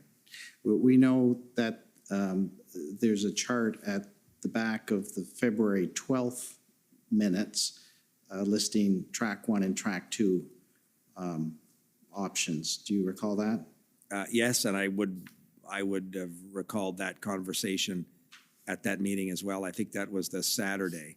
I was physically in Ottawa during those days, and I remember that Saturday meeting. So would you use the word consider in that context on the 12th for that meeting? Yes, the cabinet was being briefed by officials and I assume the Minister of Justice. I'm going by memory. I don't have the minutes in front of me.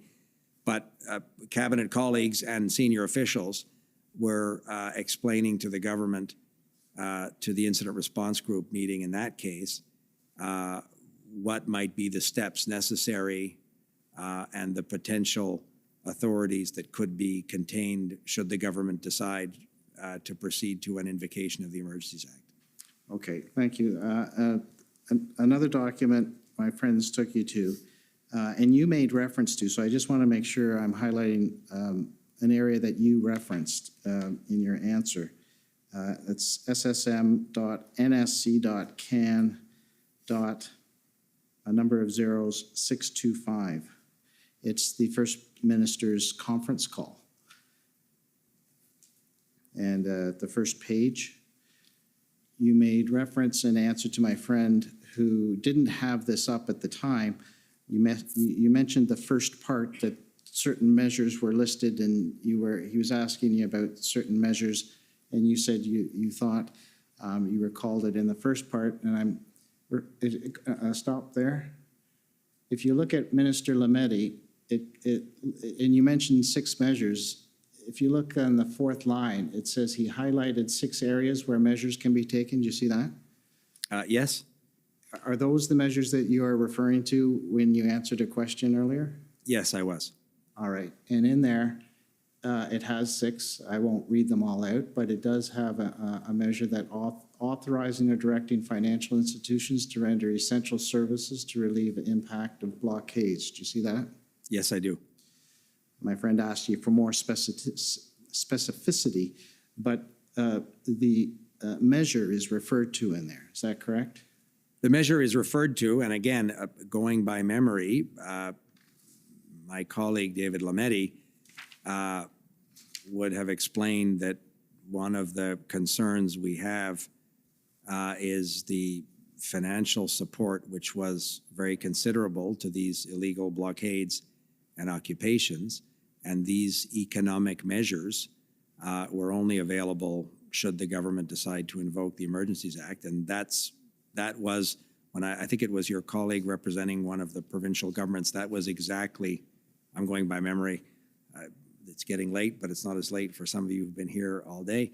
But that was exactly what I was referring to. It is accurate to say that Mr. Lametti told First Ministers that there were these economic measures that financial institutions could take to effectively cut off funding of these illegal activities. All right. On the second page, my friend referred to some premiers referencing the risk of further inflaming the situation. Do you recall that? Yes.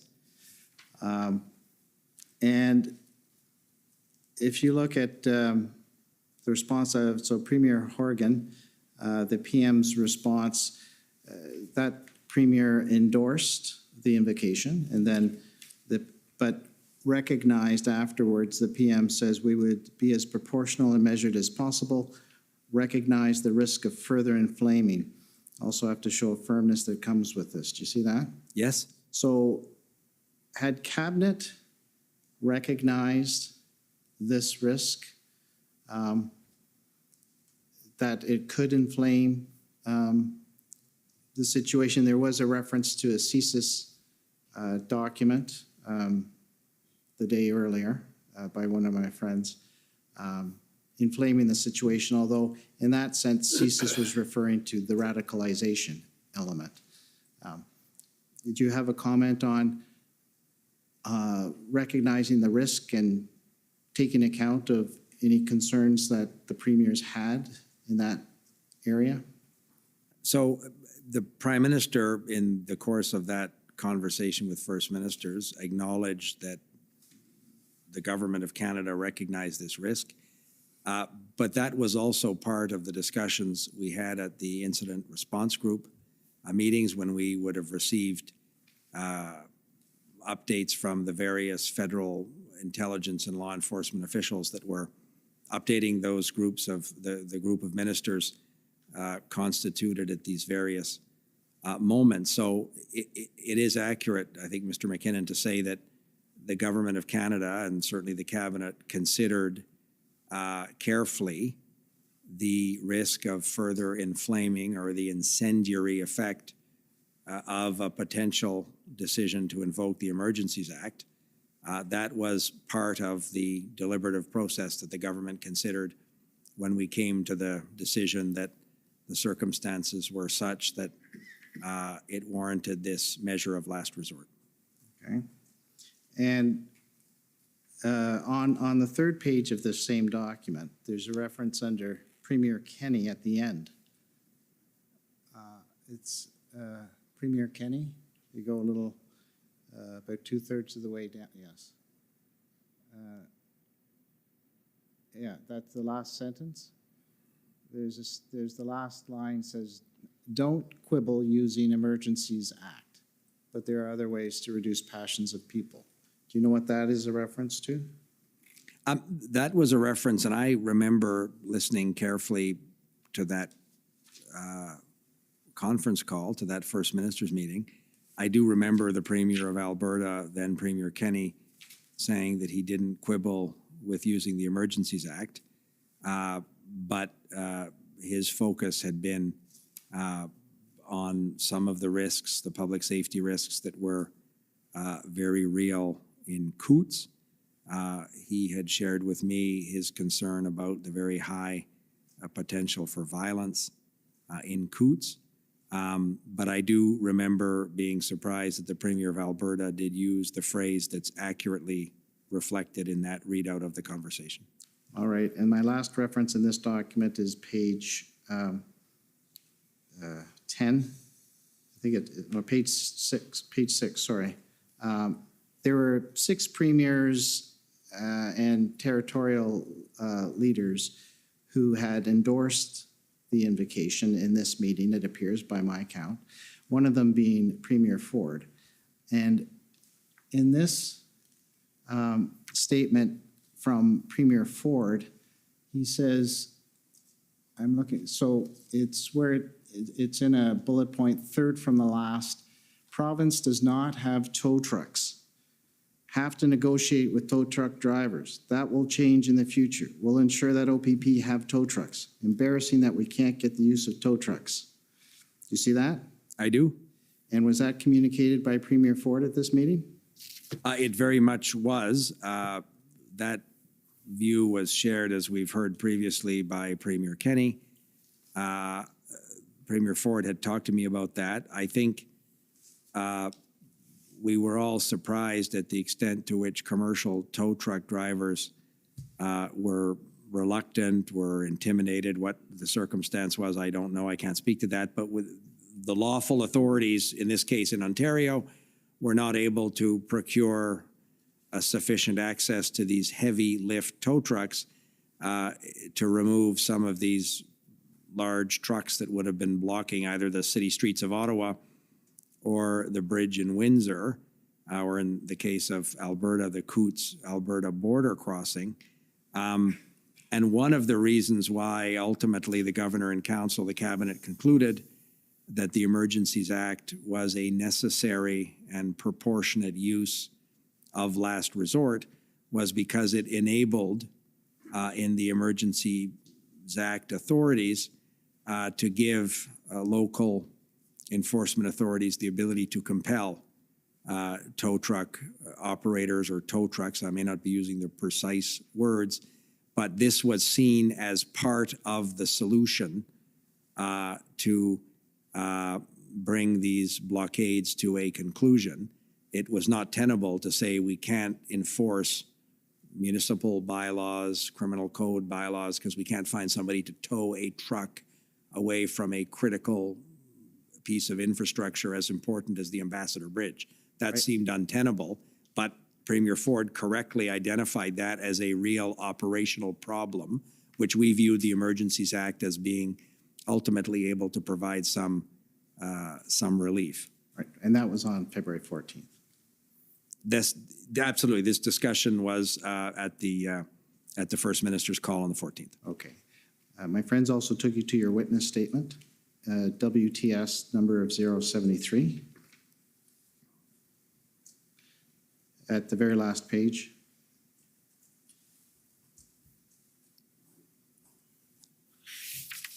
I just want to ask you a question about revocation.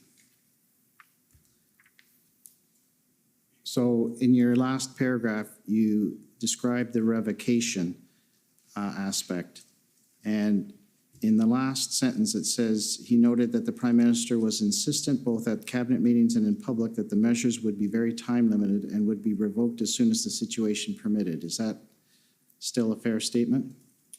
It is. The Prime Minister, when we began to consider the potential invocation of the Emergencies Act at the Incident Response Group meetings, was very insistent that it be time limited and that it not be used longer than was minimally necessary.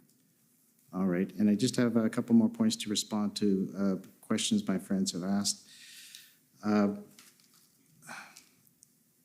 The Council for the Democracy Fund mentioned on February 8th that Premier Kenney had announced accelerated stages to remove all COVID-19 measures. Do you recall that being referenced, the February 8th? I do. Okay. And that on that very day, the first step was to remove the vaccine passport removal, correct? And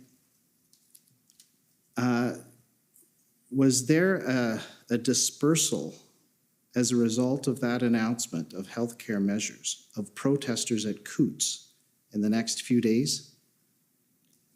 That, I'm taking your word for it, Mr. McKinnon. That decision of the government of Alberta was on the 8th of February? Of 8th, yes.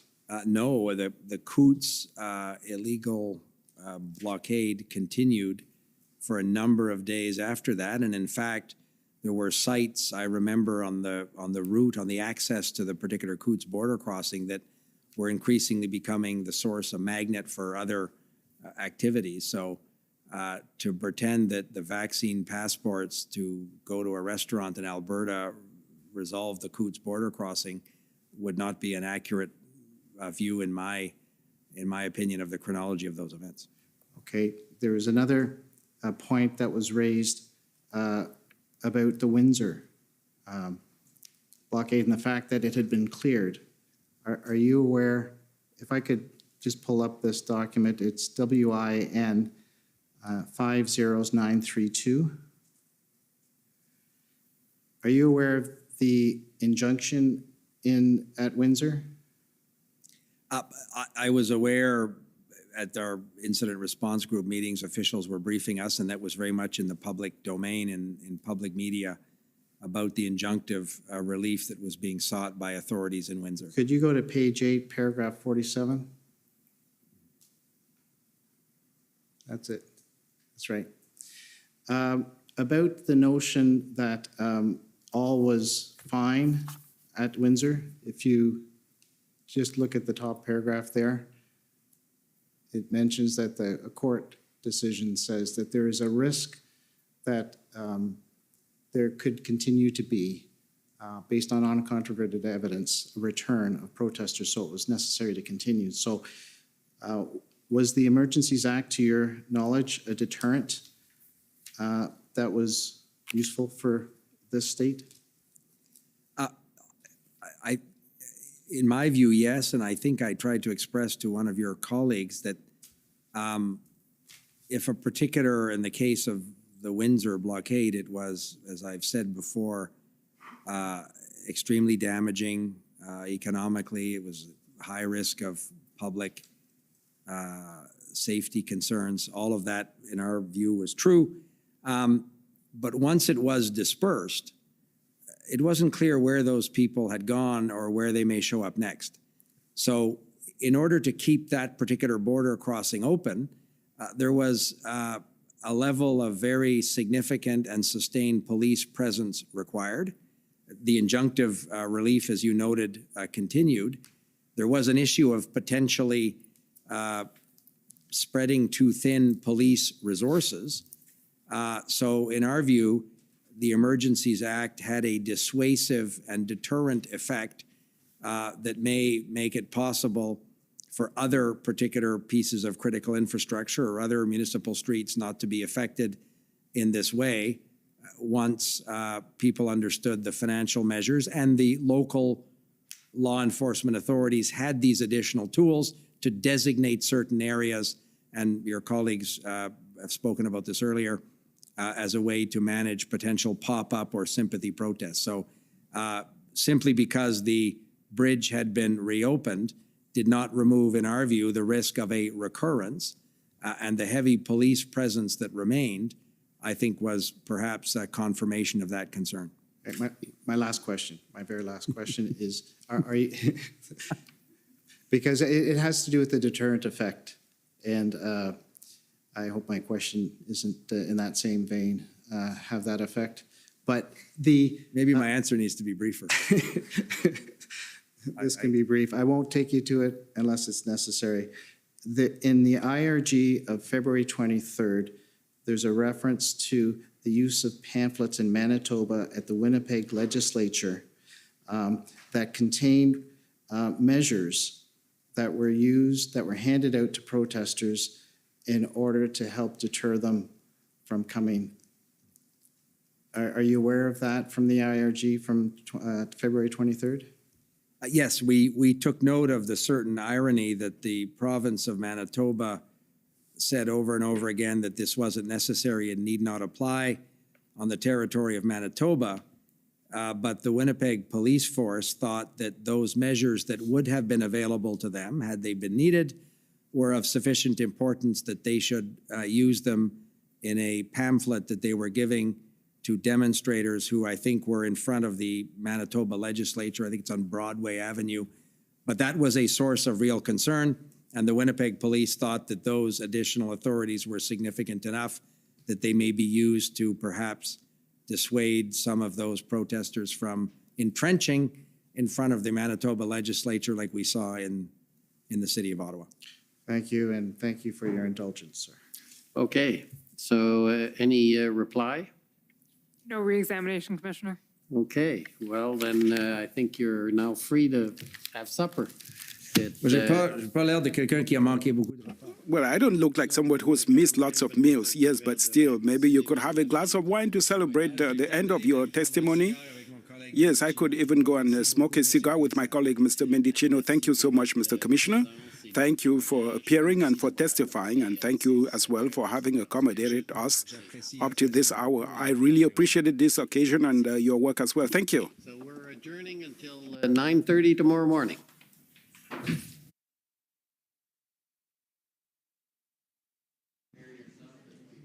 Longer than today, so. The commission is adjourned. La commission est adjournée.